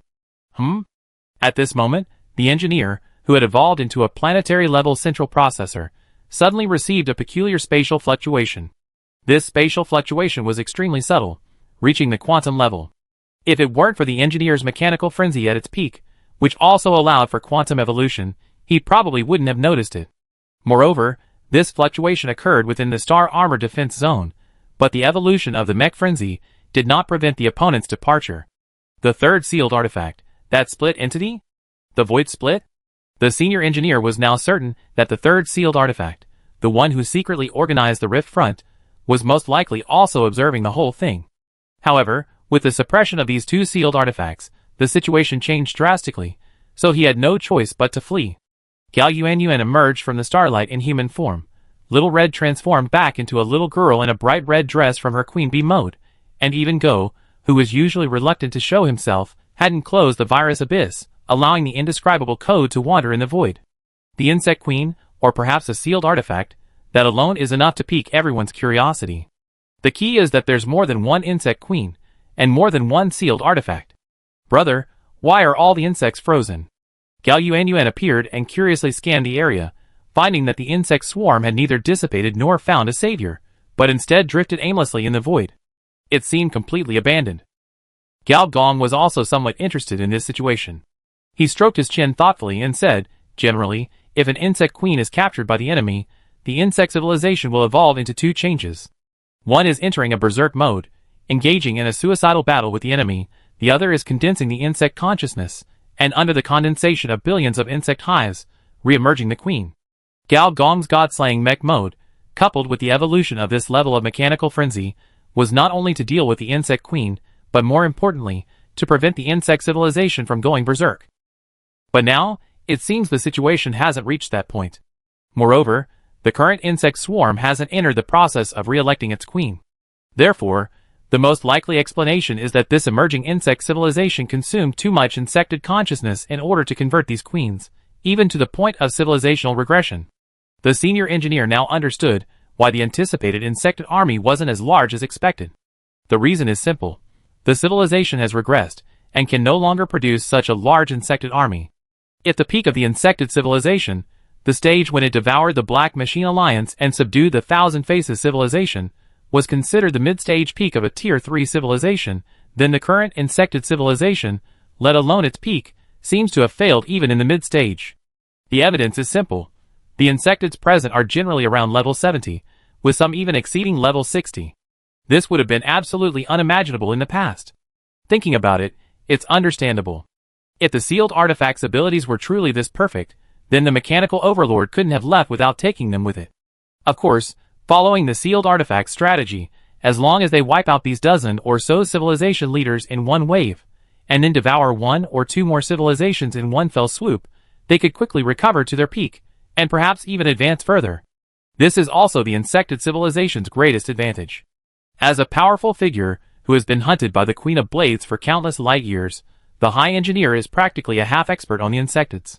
He knows many of the insected secrets, such as that the insected civilization's technology tree actually grows naturally. In other words, as long as you develop your civilization normally, the insected knowledge and professional knowledge chains will automatically activate, without any need for searching.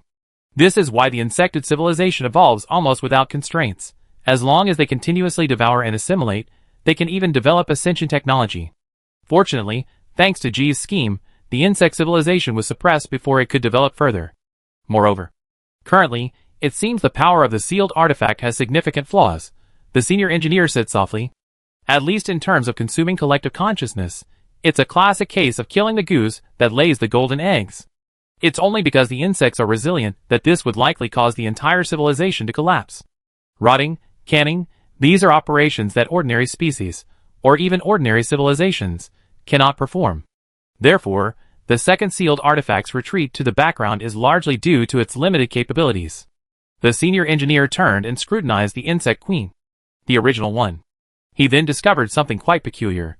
Even in its sealed state, the insect queen's form remained indistinct.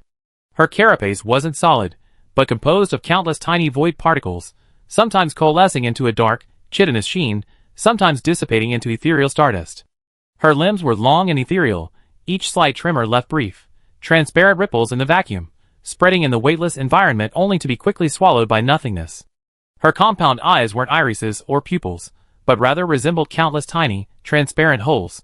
In short, the boundaries of her body constantly oscillated between blurring and dissipation, like an unfinished spatial sculpture. Truly amazing. The senior engineer raised his hand and launched a probe. Name: Subatomic Queenaz. Level: 90 max. Seal item number 1. Species: Subatomic Zerg Royal Family. HP: 0/1 trillion. Life mode: Level 1 Queen. Civilization War mode: Level 2 Zerg Swarm. Level 2 Spectator Invasion. Level 1 Space Devouring. Level 1 Virtual Zerg Swarm. Level 1 Swarm Weaving. Level 2 Conceptual Eggs. Level 3 Zerg Technological Evolution. Mental Ideology: Hive Will 50%. Evolution Speed plus 1000%. Form Modification Ability plus 1000%. Group Evolution Effect plus 500%. Zerg Transformation Path 60%. Devour Evolution plus 50% Success Rate. Ascension Talent: Destroyed. This is probably a true template for a civilization leader. A level 1 queen is another form of undead leader. According to the senior engineer's personal experience, her strength is roughly equivalent to a level 2 undead leader. The civilization warfare mode is the civilization's trump card. 7 trump cards. It's truly worthy of a cataclysmic event, especially the Tier 3 Zerg technology evolution, which is highly likely the Zerg's unique technology tree that the senior engineer learned about in his previous life. The ideologies are even simpler. Both the Hive Will and the Zerg Transformation Path are top-tier ideologies, on par with mechanized agrarian warfare. Compared to these, the Zerg Queen's 8 boss templates are unimportant. After all, How many boss templates are needed to match the effect of an undead leader? What the senior engineer is more concerned about is the destroyed status in the Ascension talent section. Even at its peak, let alone the current Zerg civilization level, it wouldn't have reached the Ascension realm. Frankly, if it's a late-stage cataclysmic civilization that has activated Ascension technology, it could easily take on 10 anti-Zerg Alliance members. He wouldn't have had time to develop, and would have to flee with his entire family. There's a long-held belief within the Civilization Council that only calamity-inducing civilizations that enter the Ascension realm are truly calamity-inducing civilizations. This is because their calamity-inducing talents are fully activated, and some of these abilities can even interfere with or disrupt the Ascension process. Frankly, this is what makes calamity-inducing civilizations truly calamity-inducing. Even if you annihilate countless civilizations, in the eyes of higher-level civilizations, the severity is merely like stepping on a bunch of anthills. At most, you'd be accused of lacking empathy, nothing more. But if you can interfere with Ascension, then the nature of the problem changes entirely. Almost all civilizations plagued by natural disasters possess methods to interfere with Ascension. This includes the mechanical revolutions of past dynasties. However, a corrupted Ascension talent appeared on a bug queen who hadn't even reached the realm of Ascension. The only explanation is that it's related to the so-called sealed artifact experiment. The senior engineer has acquired another attribute, expired fermented bean curd.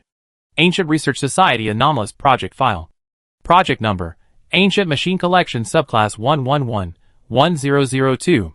Project Level, Infected. Codename, Rotten Shrine.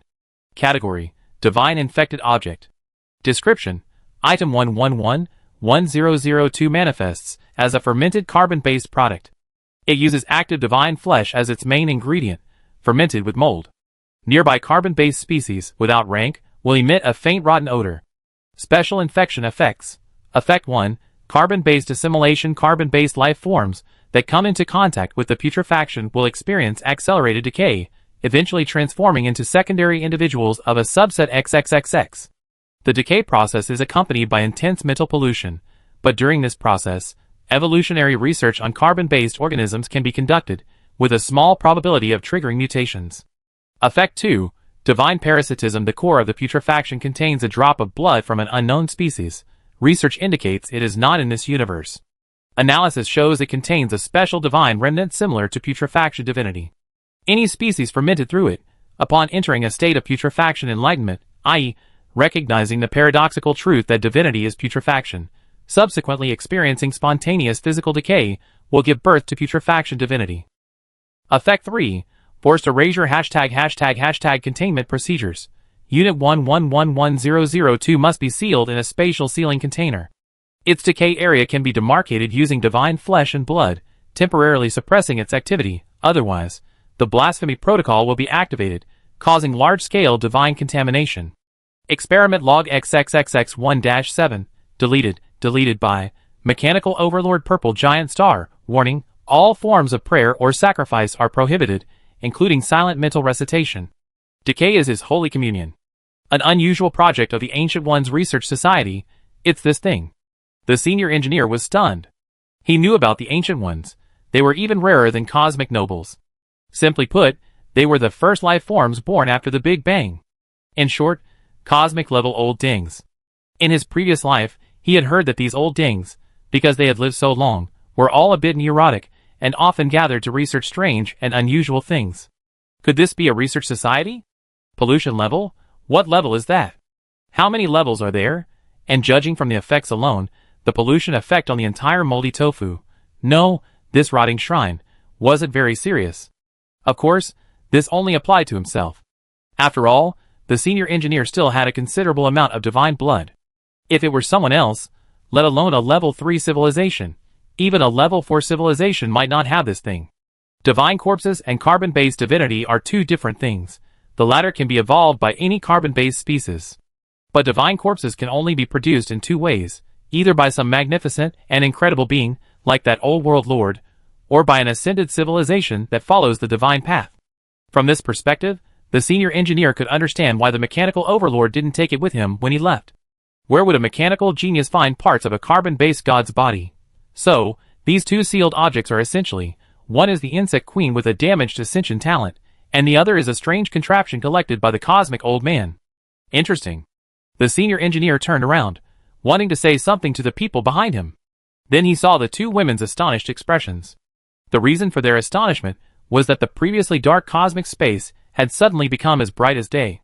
Before being teleported away, the senior engineer had only one thought in his mind. Which idiot turned on their star system's high beams? Have some manners. Chapter 1596. In the Dark Forest era, the universe was not a safe haven for lower-level civilizations. Advanced civilizations could manipulate them at will, and the dark deterrence was limited to civilizations of the same level. Technology trees were arbitrarily usurped, distorted, and modified. However, with the arrival of the civilization era, the situation changed. The power of advanced civilizations was significantly limited. A prime example is that while civilization wars were still unavoidable, attacks on lower-level civilizations by advanced civilizations became increasingly rare.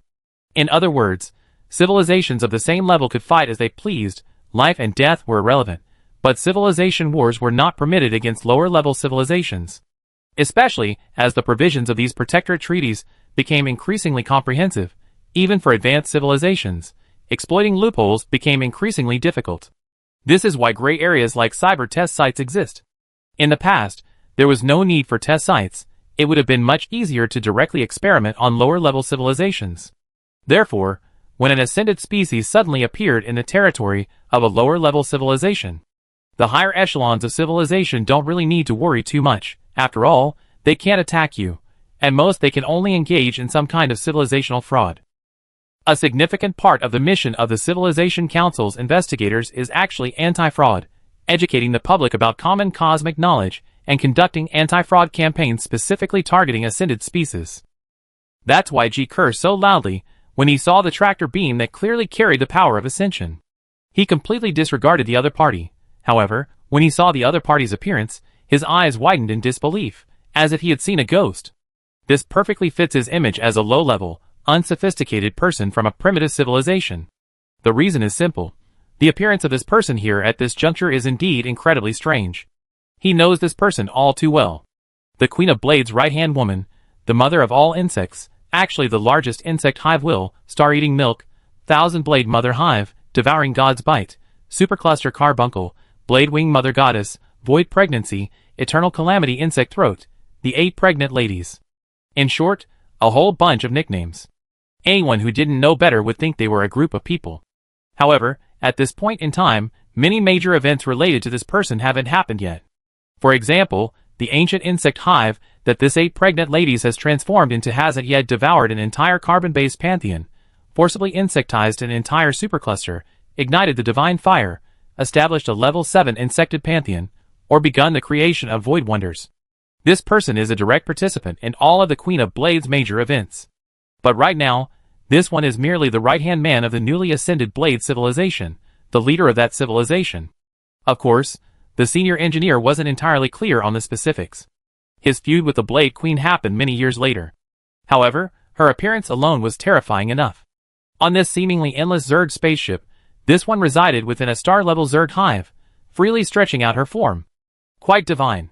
Her outer shell wasn't carapace, but rather composed of countless layers of collapsed stardust, each refracting a different spectrum of light, sometimes dazzling like a supernova explosion, sometimes profoundly mysterious like the pulsation of a neutron star. Her abdomen wasn't bloated, but rather resembled a miniature nebula, its interior churning with primordial soup that nurtured stars, occasionally punctuated by comet-like streaks, trailing trails of biomass. Her appendages weren't limbs, but gravitational tentacles, translucent spiral structures, extending gracefully like the arms of a galaxy, their ends devoid of pincers, only constantly collapsing and expanding spatial folds. When they swayed gently, nearby starlight would distort, as if the universe itself were dressing her up. Her head had no compound eyes, only a sunken void, like the event horizon of a black hole, so deep that even light couldn't escape. But if one gazed at it for too long, one might imagine countless starlight pupils emerging from the darkness, each coldly scrutinizing the rise and fall of the universe. Her mouth parts weren't for devouring, but a slowly rotating accretion disk, occasionally spewing out streams of high-energy particles, like the size of a deity. Just standing before her required the engineer to enter quantum mode. However, knowing that normal communication was impossible in this state, her size began to gradually shrink, and she began to become ferocious. But this ferocity wasn't evil. Instead, it was filled with a divine radiance. She lay silently deep within her dark lair, like a forgotten ancient statue. Her pale body gleamed with a mother-of-pearl-like luster, and beneath her translucent skin, a faint blue fluid could be seen flowing slowly. Her abdomen was swollen like a ripe fruit, and crystalline mucus seeped from its folds, congealing into a spiderweb-like pattern on the ground. 12 pairs of appendages extended from her sides. The first 2 pairs were slender like a young girl's arms, their ends bearing delicate pincers, which were now opening and closing unconsciously. The latter pairs grew progressively thicker, with sharp barbs protruding from the joints covered in carapaces. Remnants of membranous wings dangled from the ridges of her back, like tattered silk robes, their edges still bearing traces of golden, powdery scales. Most striking were the nerve cords extending from the back of her head. The pale pink tentacles, like a living crown, trembled slightly with her breathing.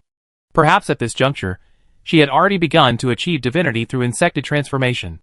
No wonder she was called Mother by the Queen of Blades. This insected crown possessed an almost tangible queenly authority. Moreover, it was the authority of ascension. Under the influence of this authority, almost every one of the sealed insected queens seemed poised to break free. A terrifying aura permeated the space. Even though the high-ranking engineer was in a semi-quantum state, he still felt no sense of security, because he could sense that the entire interior of the spaceship was essentially a vast quantum space. He was being silently observed by countless ascension-level insectids. However, the situation wasn't as bad as it seemed. This was a civilized universe. There was no such thing as readily killing lower-level civilizations. Deception was the current trend. At this very moment, this 8-year-old woman was deceiving him. Her voice carried a naturally deep, husky quality, speaking a universal language that the senior engineer could understand even without translation. Moreover, the crawling insects had vanished from her tone. Instead, it possessed the divine blessing unique to carbon-based deities. This thing was practically a special attack against carbon-based species, except for G. And the way this person was trying to persuade him wasn't unexpected. Anti-insect heroes, civilizational potential, I have high hopes for them, a huge threat, and the ultimate goal. As fellow insectids, I can't allow them to cause destructive damage to this star system, nor can I bear to see my own kind bullied. How about this? I take these youngsters with me as compensation. Before Ms. Bahrain could finish speaking, she was interrupted by the senior engineer. 5 insect queens, take it away just like that? There's no such thing as a free lunch. The rudeness of his tone startled Ms. Bahrain. She had never seen such an arrogant leader of a low-level civilization. She sized him up again. An undead leader from a mechanical civilization, impressive, but nothing more. However, he seemed to possess a special evolutionary power. Does Madam think I'm the kind of fool who'd be easily swayed by an ascended species, and abandon my own interests? Does your civilization have Civilization Council investigators? The Super Insect Queen asked with interest. She wouldn't get angry at an ant. Of course not. Then how did you know? His tone suggested he had heard anti-fraud propaganda, especially the propaganda about ascended species trading in worthless things. The senior engineer puffed out his chest, head held high, radiating confidence. To be honest, I'm a son-in-law of an ascended civilization. Is this something to be proud of in that civilization? A hint of surprise flashed in Ms. Ba's eyes. She wasn't familiar with the mating rules of that civilization, but this act of forcing an ascended species to marry, in a sense, was indeed quite impressive. No wonder she sensed an ascended species in this star system, but it didn't seem to have a genetic link with the carbon-based ascended civilization. Is that so? Is this a new method of manipulating lower-level civilizations? However, this doubt only flashed by. It doesn't seem like it. But ultimately she didn't care. A civilization prone to natural disasters is still a civilization prone to natural disasters, even among ascended civilizations. Therefore, let alone an ascended son-in-law of unknown origin, even if he were the leader of an ascended civilization, it wouldn't surprise her much. Although the Blade civilization had only recently ascended, the heads of its severed leaders were enough to make a wreath. What if I insist on taking them with me? Then I have no choice but to report to the Supreme Civilization Council that you, madam, are recklessly interfering in the civilization war of a third-level civilization and attempting to profit from it. The high-ranking official spoke righteously. This was absolutely true. If the other party hadn't come, the high-ranking official's gains would have included not only these few insect queens, but also an entire insect civilization. This mother of all insects showed no sign of anger. Her voice was calm and ethereal. I just heard that your little civilization doesn't even have a civilization observer. The high-ranking official's heart skipped a beat. Sure enough, one of her foremost appendages flicked lightly. The leader of a Tier 3 civilization, a trillion-united mechanical entity, a humanoid horde with billions of health points, was instantly shattered into pieces, each crack becoming a quantum fragment. The inconceivably long health bar was instantly emptied. The phantom of billions of machines shattered like a dream bubble. The god-slaying mech, the spatial string sphere, the feathered insect suit, the carbon throne. All were crushed with a single finger. They're a Tier 4 cataclysmic being. Why waste words on a mere ant like you? Do you really think they're easy to deal with? Although not like the Dark Civilization, directly blacklisted by the Cosmic Civilization Council, a cataclysmic civilization is still a cataclysmic civilization. Their fear of the Council isn't as great. In the Dark Jungle era, there was a saying. The universe has no courts, only executioners and corpses. In other words, destruction needs no reason. However, this Queen of Insects certainly has a valid reason. Fortunately, G, as the original form of the Queen of Blades, who used to eat, sleep, and play with beans, understands the mentality of these ascending calamities too well. Deepest within the quantum space, on the core mechanical body, a space-time device was activated on the spot. Name: Space-Time Hourglass. Category: Special Treasure. Quality: Cosmic Treasure. Time function: Space-time adjustment. By reversing the hourglass, the current timeline is reversed forward/backward by 3 seconds. The next moment, the timeline seemed to have pressed the rewind button, the scattered quantum fragments began to rapidly regenerate, and the durability of the shattered equipment began to surge dramatically. The space-time hourglass in the engineer's hand was a bureau-level configuration. G had also activated a space-time communication device. The next moment, the timeline became disordered again. A bald head was ripped out of space-time. You finally contacted me. Your primordial universe. Damn it! Before the other could react, the senior engineer grabbed the head and pulled it out. Agent Gaffrey, you come at the perfect time. I was just reporting to you about the sealing mission the Purple Giant Overlord left me, the important arrangements concerning those sealed artifacts, and how it was intercepted. Gaffrey looked at the senior engineer with a bewildered expression, then at the terrifying insect queen, who was clearly an ascended species. Where had he been transported to? Had he traveled to the wrong timeline? A mere ascended son-in-law might at most make a pregnant lady raise an eyebrow. A lackey of a level 5 mechanical overlord doesn't actually intimidate much. A mechanical overlord is a mechanical overlord, and even if he truly becomes the leader of a level 5 civilization, the chances of him abandoning his subordinates for a cause are uncertain. Frankly speaking, given the current rules of the Civilization Council, a pregnant lady isn't necessarily that wary of him. But all of the above, plus an agent from the Time-Space Administration Bureau, is enough to cause a qualitative change. These days, there are quite a few civilization observers who are silenced, but time-space agents are rare. After all, they're good at running away. Therefore, after the other party summoned Agent Gaffrey, a pregnant lady finally began to take this low-level civilization leader seriously, and decided to make a slight concession. These few of my kin, I must take them with me. There's no reason to let our bloodline be lost, a pregnant lady said solemnly. Seeing this, Gao Gong finally breathed a sigh of relief. After all, Ms. Barin wasn't the Queen of Blades. If she were, she would have killed any ordinary time-space agent, or even the proper director of the Time-Space Administration Bureau, on the spot. That madwoman hated being threatened. She was a typical Zerg overpowered protagonist, and once she went berserk, she was utterly ruthless. But the Queen of Blades was one thing, and Ms. Barin, as a wise advisor, was another.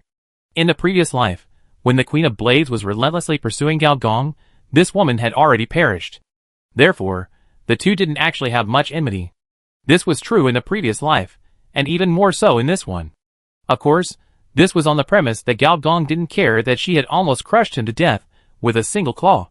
But according to Ms. Ba Ren's secret observation, she seemed genuinely unconcerned. And aside from her initial expression of shock, every action of this low-level civilization leader had surprised her. How to put it? The other party gave her a very peculiar feeling.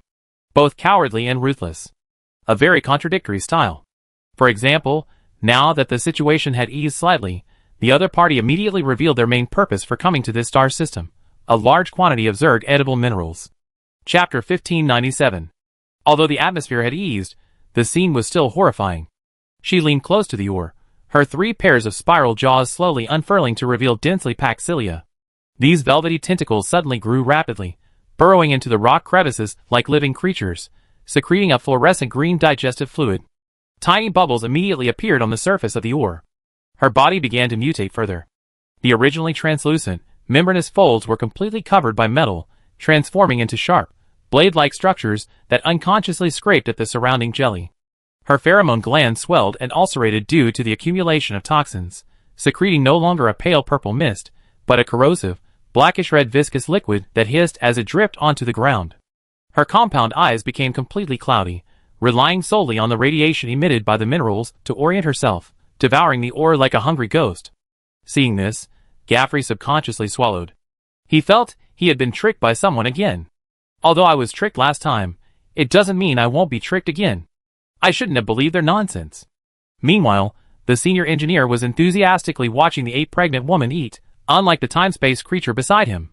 Theoretically, she doesn't need to eat, because the food consumed by billions of insectids below enters the nest's digestive system through a special digestive channel. However, this edible mineral seems to secrete a special energy fluctuation, which naturally attracts insectids. Just as described. Function 2. Composite mineral. After being modified for taste, it has a strong attraction for carbon-based life forms, insectid species. Even the energy fluctuations it emits can attract insectids from outer space. However, the senior engineer genuinely hadn't expected that the other party's arrival was truly due to these edible minerals. How incredibly sharp must that mad woman's nose be to cross countless light years and smell the aroma of these minerals? If her nose weren't so keen, she wouldn't have crossed timelines to hunt him down back then. I seriously suspect that you come here to use me as a scapegoat. A voice of grief and indignation suddenly echoed in the senior engineer's mind. That's completely untrue. I genuinely wanted to take you to that primordial universe for preliminary exploration. Then what's going on? Of course, it's an unexpected situation. How was I supposed to know that this ascended insect queen would suddenly attack? I can't tell fortunes. Do you think that a leader of a low-level civilization like mine, who can't even conduct space exploration, would bring in such an existence to play this role for you? That's not entirely unreasonable. Just like the performance in the past and future timelines, Gaffrey was convinced again, albeit with some skepticism. This queen won't kill us, will she? She might kill anyone, but not you. Don't forget you're a government employee. Really? Absolutely.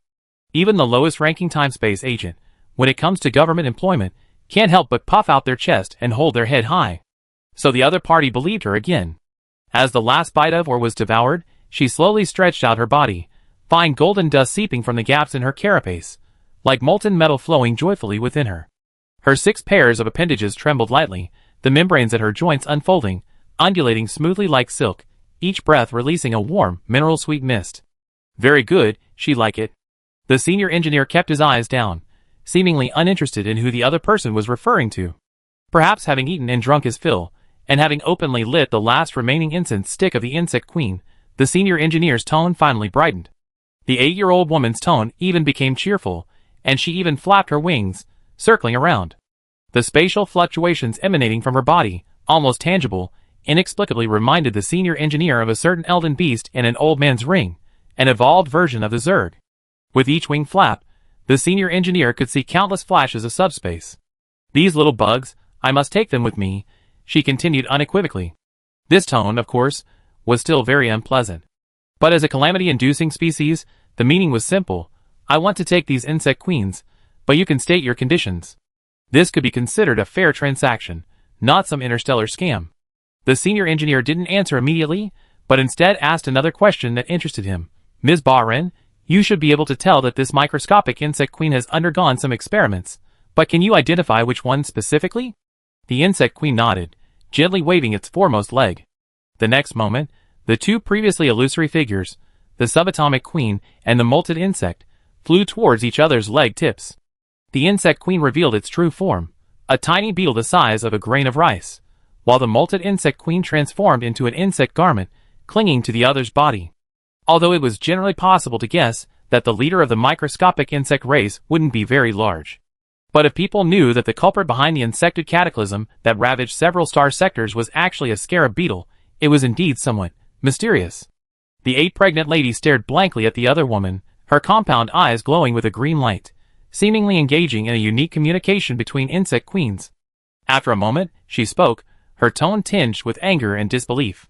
She said that the ancient beings were researching the replication of the insect queen's bloodline. Oh, no wonder. The senior engineer wasn't particularly surprised. After all, he had a vague feeling when the other woman created the clone. It seems the experiment wasn't very effective. If it were effective, they wouldn't have discarded it so easily. From what the senior engineer himself felt, the cost of replicating the Queen's authority was a significant drain on the insected consciousness. This was even with the cooperation of the second sealed artifact. Even with this alone, if he were an ancient being, he wouldn't consider the research valuable. Studying the essence of the insect queen is actually about whether this form of natural disaster, the insect civilization, can be replicated. Researching the replicability of natural disaster civilizations, let alone advanced civilizations, even top-tier civilizations might have some interest. Of course, the research has undoubtedly failed. Could you take another look at what's in here? The senior engineer pointed to the corrupted shrine. He wasn't interested in the research direction itself, but he was very interested in the blasphemy protocol. Containment procedures. Unit 11111002 must be sealed in a spatial sealing container. Divine flesh and blood can be used to delineate its decay range and temporarily suppress its activity. Otherwise, the blasphemy protocol will be activated, causing large-scale divine contamination. The 8 pregnant lady's eyes turned green again, as if countless races were repeatedly tearing through space and time, searching for the truth. After a moment, she said with disgust, "Inside this thing, there should be a rotting fragment of a high-level creature's corpse, constantly emitting a nauseating stench." The senior engineer grunted, recalling the thing's functions: accelerating decay and rotting divinity. No wonder she found it disgusting. If he were on the carbon-based Pantheon path, he'd feel disgusted too. But on the bright side, at least she wouldn't be after this second one. A high-level creature? How high? 5th? 6th? 7th? It couldn't be 8th, could it? Even the Queen of Blades herself couldn't reach that level. Moreover, the senior engineer felt that she hadn't truly understood the blasphemous agreement, treating it merely as a fragment of a corpse. After all, even this mother of all insects was far from reaching her peak in her previous life. "I accepted what you offered. So what do you want?" The senior engineer pondered for a moment before stating his request. The 8 pregnant lady nodded in satisfaction. "Although I don't know what you need this for, it's simple." The next moment, everything before him vanished, leaving only a technology tree composed of dots of light. Some resemble colossal stellar beasts, others were celestial phenomena representing evolving life, and still others were unique life codes. Detected Terra Human Community Technology Tree. Detected Sea Line Technology Tree. Detected Pioneer Remnant Technology Tree. Detected Flesh Forger Starcraft Technology Tree. Detected Queen Bee Civilization Technology Tree. A full 100 technology trees of a level 3 carbon-based civilization were placed before the senior engineer. These were all spoils of war from the Blade Queen's time during the Tier 3 civilization period, and the senior engineer was certain that far more than 100 carbon-based civilizations had fallen victim to the Zerg. These tech trees were all collectible. And true to their status as the Blade Queen's collection, each one was a masterpiece, as the system beeped as soon as these carbon-based tech trees appeared. Carbon-based civilization tech tree detected. Perform fusion simulation? Yes, Tier 3 civilization mechanic civilization, and Tier 3 civilization Terra Human Community Fusion Simulation. Success rate 23.3%. Tier 3 civilization mechanic civilization, and Tier 3 civilization Sea Line Race Tech Tree Fusion Simulation. Success rate 13.3%. Satisfied? The Zerg Queen suddenly asked. Satisfied, satisfied, the senior engineer replied happily. Alright, let's talk about the primordial universe you just mentioned. The senior engineer and Gaffrey exchanged a glance, both feeling a strong sense of foreboding. Ms. 8 Pregnant left, waving her legs and taking all the insect queens with her, leaving behind G and his buddy Gaffrey. Of course, if Gaffrey, being an insider, hadn't been so difficult to kill, the outcome might have been different. After all, killing a spacetime agent in the main universe is akin to killing a government employee in the street with a dump truck. The impact is too shocking, and public opinion will inevitably explode. As soon as the senior engineer was released, several women surrounded him, their expressions extremely tense and worried.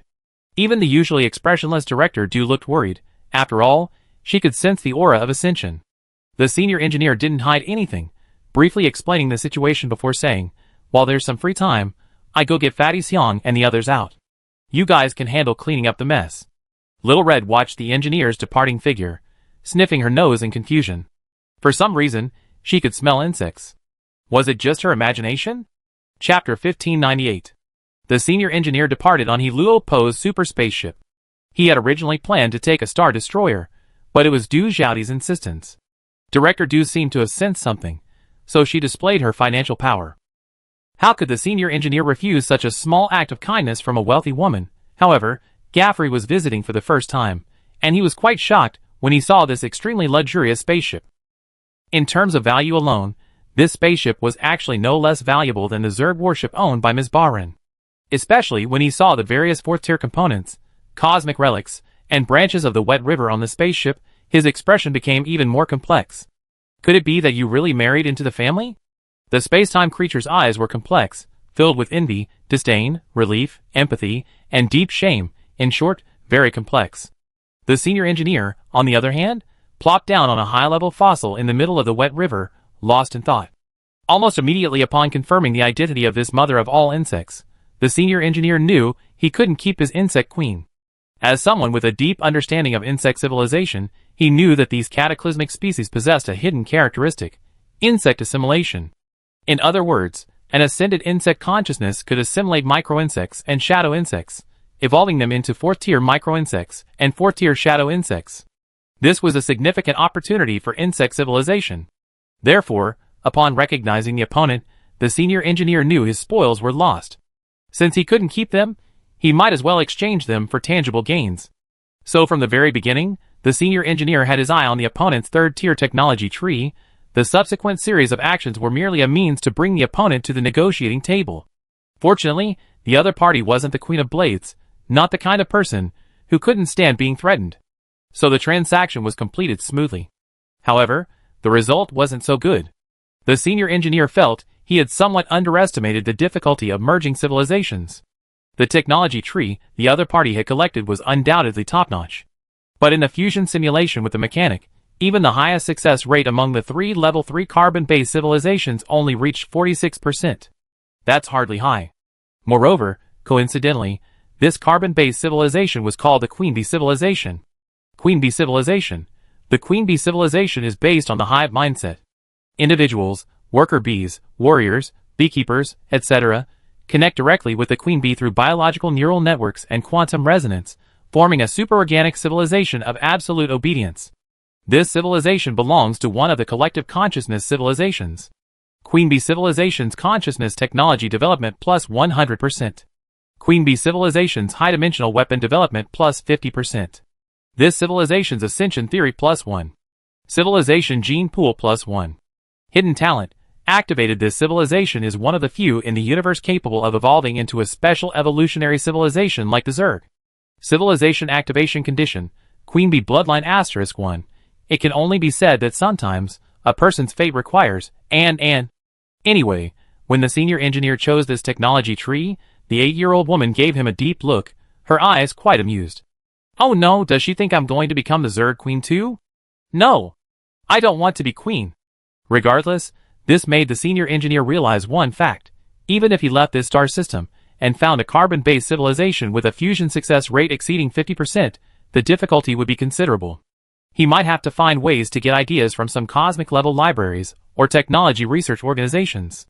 But then again, the minimum entry threshold for libraries of this level is an ascended civilization. This is another bug. The senior engineer might have to resort to some backdoors he could only access in his previous life. As for this Queen Bee civilization, the senior engineer decided to use it as a backup plan. He already has a Queen Bee at home. He can develop it in the early stages.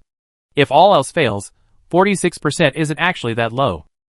After all, the cost of failing to fuse a civilization is certainly not as severe as failing to ascend. After relying on his parents, the senior engineer started thinking about relying on his children. He needs to develop his old rich wife. He can't let his young rich wife go to waste. Once the thought was clear, the senior engineer's mood brightened again. He decided to take advantage of his good fortune and try his luck with the draws.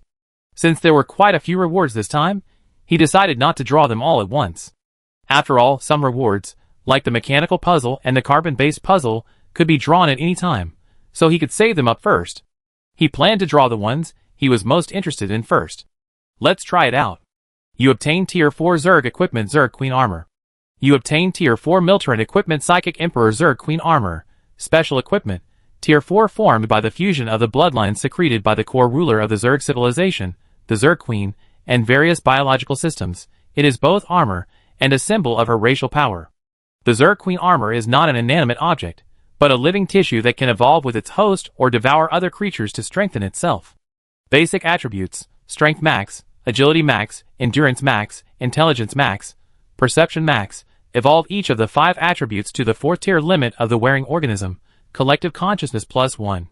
Function 1. Hive garment formed from the molted remains of the Zerg Queen and the mucus secreted from the digestive cavity of the hive, capable of creating and evolving high-level bloodline clones. Function 2. Swarm Shroud suppresses, replaces, and manipulates the collective consciousness of the target. Function 3. Flesh-blood synchronization transforms the wearer into a temporary Zerg Queen, capable of secreting pheromones to rewrite the behavioral logic of surrounding creatures, undergoing deep zergification. Function 4. Hive Choir resonates with the Queen's authority, completing Ascension evolution. Requirements: Function 1 and Function 2 restrictions. Collective Consciousness Life. Function 3 restrictions. Zerg Bloodline. Function 4 restrictions. Queen Bloodline, Ascension Bloodline. Side effect: Memory parasitism. After removing the hive garment, fragments of the Zerg Queen's memories will appear in the wearer's dreams. Subcutaneous nesting. Long-term users will develop microcavities under their skin, undergoing biological transformation into insects, which can be suppressed. Psychic Emperor. Special equipment. Tier 4 transformed into a collective consciousness aggregate named Psychic Emperor, capable of absorbing, assimilating, and manipulating the thoughts of other life forms. Function 1. Thought devouring. Function 2. Collective consciousness manipulation. Function 3. Existential dimensional ascension. Function 4. Reality distortion. Note: Old Poo, you died too soon, Old Poo. The senior engineer stroked his chin, examining the 2 Tier 4 equipment pieces. The Insect Emperor armor does resemble a biological exoskeleton quite well. Its surface is densely covered with honeycomb-like grooves and blood vessel-like scarlet patterns.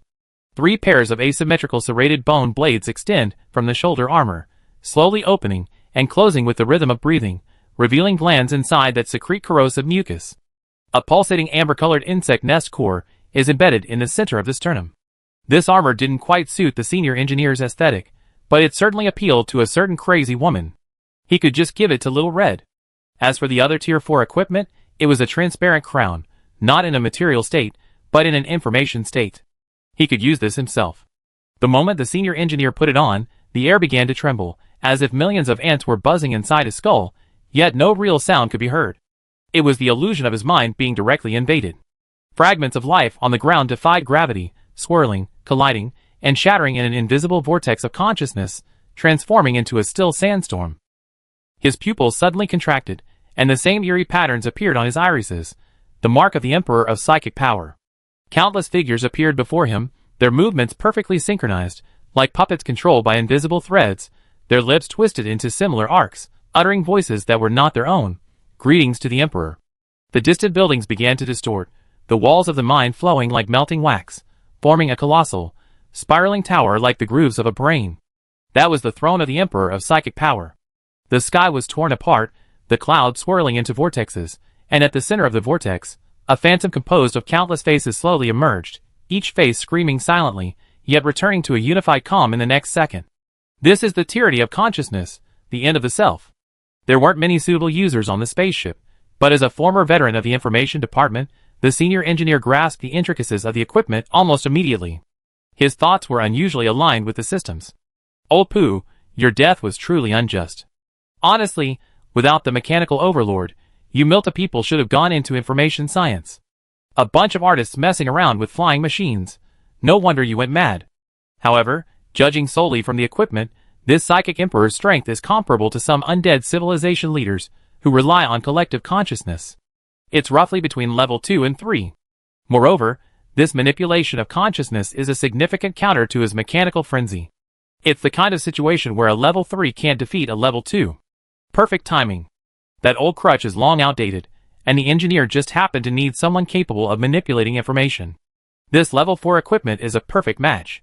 You have obtained the Zerg knowledge chain hive breeding. You have obtained the complete evolution chain from quantum plankton, level 1, to cosmic phosphorus, level 4. You have obtained the complete evolution chain from neural network vine, level 1, to high-dimensional twisted web, level 4. There's not much to say about the Zerg knowledge chain. Let Dr. Yu and the others work on it. The 2 evolutionary chains are quite interesting, somewhat like blueprints, but not quite. The descriptions state that from the first to the fourth stage, various biological branches, biological weapon blueprints, and even more bizarre and wonderful things can be cultivated.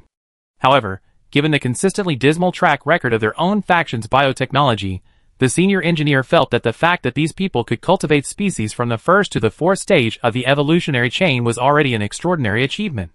Especially the fourth stage of both evolutionary chains, which is quite intriguing. Cosmic phosphorescence. Scientific name: quantum photobacteria. Classification: 3-dimensional/4-dimensional transitional organism / stellar sphere planktonic body. Distribution: stellar magnetosphere, dimensional gaps, rarefied regions of interstellar medium.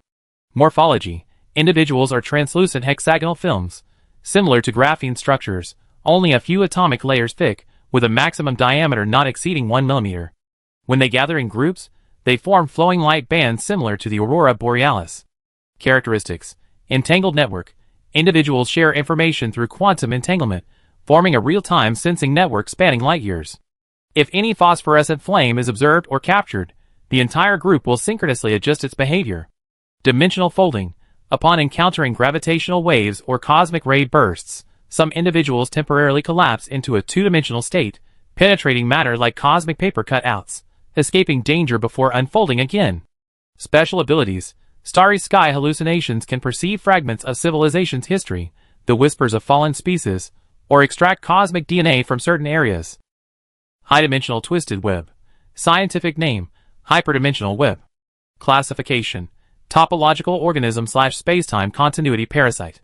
Distribution: gravitational anomaly zones, black hole accretion disk, wormhole edge, dark matter dense zone. Morphology: appears as a constantly changing Klein bottle structure in the three-dimensional universe, locally resembling a translucent Mobius strip, its surface covered with non-periodic fractal patterns. Its geometry spontaneously distorts depending on the observer's angle. Characteristics: topological skin, wrapped in a negative energy membrane, repelling contact with conventional matter. Consuming spacetime curvature, wraps around the edges of spacetime anomaly regions, absorbing spacetime disturbance fluctuations, and converting them into hyperdimensional computing power. Core characteristics: core matrix, can condense vacuum fluctuation crystals, fourth-order spatial matter, internally. Neither of these fourth-order species are species in the conventional sense, nor do they even have conventional blood volume. They are also difficult to classify into a single category, which is consistent with the characteristics of higher-order species. After all, in his previous life, the senior engineer had seen bizarre species, like mechanical spirits, spacetime toilets, and carbon-silicon dual-phase entities. Coincidentally, both types of fourth-tier beings were well-suited for spacetime exploration, possessing tenacious vitality and rich functionality. However, before the senior engineer explored the primordial universe, these two probably couldn't be cultivated. The remaining, most valuable item was that cosmic treasure. But when he actually pulled it out, the senior engineer was stunned. It was this thing. At faster-than-light speeds, after about a dozen planetary days, on the machine Rift Star, they arrived at the coordinates of the Starry Sky Whisper civilization. Then the senior engineer saw the exact same scene that Fatty Xiong had seen before. Millions of stars floated in the void. They were not silent gems, but whispering life. Some stars were burning, their blazing white flames swirling into vortexes, spewing ancient radiance, like the size of gods. Some stars are cooling, their crimson embers, like the eyes of a dying man, slowly closing, leaving behind a final, unheard whisper. Nebulae, like veils, coil and unfurl under the fingertips of gravity, their hazy purple and blue hues weaving into chaotic verses. Pulsars flicker with precise rhythm, like the heartbeat of the universe. Each burst of radiation is a code, a secret language only the stars themselves can decipher. These galaxies, though beautiful and ancient, are shrunk billions of times. Each planet is only the size of a palm, yet its surface is intricately textured. This is a civilization's trump card, its thread no less than that of the 9-layer star belt. Chapter 1599. Looking at the miniature galaxy before him, the senior engineer narrowed his eyes slightly. According to the Starry Sky Whisper, the defense system of this civilization's coordinates should have been shut down after the Starry Sky Whisper civilization left this star system. But now it seems that this thing has not only been activated, but it also appears to have been specifically activated after Fatty Xiong was captured. Needless to say, it's 100% aimed at him. He could certainly grind it down. It would simply be a matter of suppressing this miniature galaxy with a mech frenzy. After passing the test, some old mechanical genius might even jump out to impart knowledge and answer questions, just like the old genius plot in all martial arts novels. But he, simply didn't want to do that. Brother, do me a favor, help me jump through the timeline. Gaffrey, who was bored, paused for a moment, and after confirming several times that he was indeed this brother, immediately jumped up. Damn! How did you know about time jumps? Oh, you're that director's black glove. No, you even know about time jumps? Don't you know that's against the rules? The senior engineer glanced at him disdainfully. Don't tell me you never done this before. Someone your age, still a low-level agent, who hasn't memorized a few violations. You know so much. No, that hits home, bro. Although what he said was true, it's precisely because it's true that it hits home. After all, he, Gaffrey's spacetime anomaly, had already risen to a junior manager position, while he was still miserably running around on field missions, which was enough to prove everything. Think about the future. Think about how much you benefit after we find that primordial universe.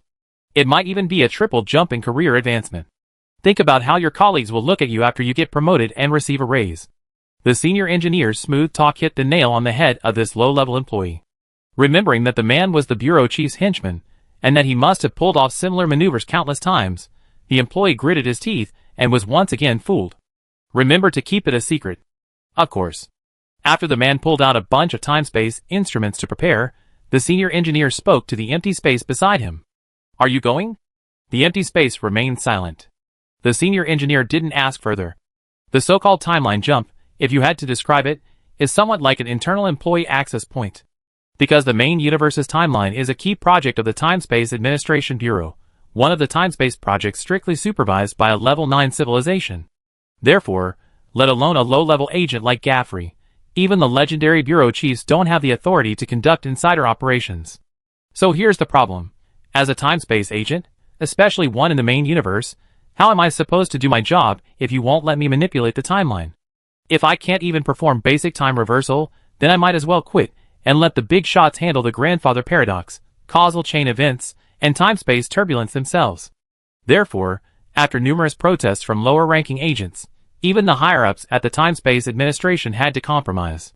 The compromise was to keep the timeline unchanged, but to open a small backdoor for internal staff. Because time-space agents are essentially time-space beings, they naturally possess the ability to travel through time. While they can't reverse the flow within the timeline, they can temporarily jump out of it. According to the simplest rules of time, when you jump out of the timeline, the time around you remains unchanged, but the timeline of the main universe will continue to operate normally. At this point, by using special space-time instruments, it becomes possible to take shortcuts, the so-called internal staff access routes. This seemingly pointless method doesn't involve directly going against or with the flow of time. Instead, it involves taking a roundabout route, essentially jumping between timelines. The Time Management Bureau's internal monitoring system tends to turn a blind eye, as they can't prevent employees from performing their duties. However, with extensive practical experience, many lower-level space-time agents started engaging in unethical practices, such as smuggling people or goods. Although this was eventually exposed, and the higher-ups were furious and punished a number of lower-level agents, as long as this practice exists, such incidents are inevitable. This kind of traveling is actually the most suitable method for bypassing defense mechanisms. Because no matter the level of defense measures, they can only be implemented within the main universe, and cannot extend beyond the timeline. Especially for a mere third-level civilization's trump card. After Gaffrey expertly completed the operation, he sighed, glanced at the senior engineer, then at the empty space beside him, and ultimately said nothing.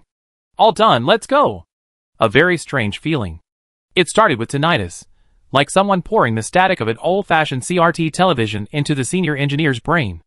Then his skin began to feel weightless, not floating, but being pulled simultaneously by countless threads of parallel spacetime. He could see his left hand rotting, while his right hand grew metallic branches with a crystalline structure. In the instant, he was kicked out of the queue by time. A binary cracking sound came from his spine. The senior engineer saw his shadow still nailed to the original timeline, like a broken video frame paused, while his real body had shattered into temporal dust, and at the same time, his skin began to peel off in a quantum fashion. Fortunately, a golden energy quickly enveloped Gao Gong, peeling away all the strange and even eerie phenomena. Time-space creatures, in terms of time travel, can't be said to have an innate advantage. They are the strongest, even stronger than ascended species. Could this time reversal take me back to my previous life? Or was my previous life actually a branch timeline of the main universe? Gao Gong suddenly had a thought. Besides him and Gaffrey, outside the timeline, there was a nearly transparent figure. The insected organs on the figure were vaguely visible. This was another gift from the ape pregnant lady, besides the Queen Bee civilization's technology tree. Just as Gao Gong jumped out of the timeline, in the center of the miniature galaxy, in a special spatial domain, Matsushima Keiko was sitting idly on a miniature planet, watching the battle in the distance. To be precise, it was Fatty Xiong being beaten up alone. Carbon-based brat, you're completely useless. You extremist creatures can't even withstand cosmic background radiation, and you dare call yourselves extremists? Our silicon-based civilization's maintenance drones are more durable than yours. Biological computer? What kind of garbage processor is that? You need to carry it around. That Cybertronian brat is truly a piece of trash no one else wanted. What kind of garbage has he developed in his carbon-based civilization? You betrayed your steel bodies to grovel before soft, limp carbon-based flesh? Hilarious. They can't even receive a Wi-Fi signal, and you think organic beings are superior? You abandoned the absolute rationality of machinery, and what did you get in return? A bionic skin that needs regular maintenance, and you don't even have the freedom to overclock. You think you're so great just because a carbon-based civilization installed an adrenaline simulator on you? Hilarious. If a real war breaks out, the first to be infected by the virus will be you half-organic bastards. Matsushima Keiko wasn't angry at all. She even yawned boredly. I'm saying, when someone insults your boss, don't you have any desire to defend him? Just as Matsushima Keiko was pondering what to eat later, she heard a familiar voice, and immediately jumped up in surprise, her eyes wide. You. What, you think I shouldn't have come to save you? Should I leave? No, that's not it. Matsushima Keiko rubbed her eyes, confirming she wasn't mistaken, and immediately exclaimed excitedly, how did you get here? That old mechanical man said that with the technology of a Type 3 civilization, breaking through that miniature galaxy would take at least 100 stellar years. How did you find this place? And this is shattered space. As the galaxy rotates, the coordinates here are constantly separating and reassembling. Unless the galaxy shatters, there's no way to find it. The senior engineer chuckled. The space-time agents' jump-the-line tactics meant they could basically go wherever they wanted in the main universe. Of course, some ascended civilization coordinates, once entered, generally couldn't be returned, and the space-time administration wouldn't stand up for such fools. However, the coordinates of a Type 3 civilization were far from that point.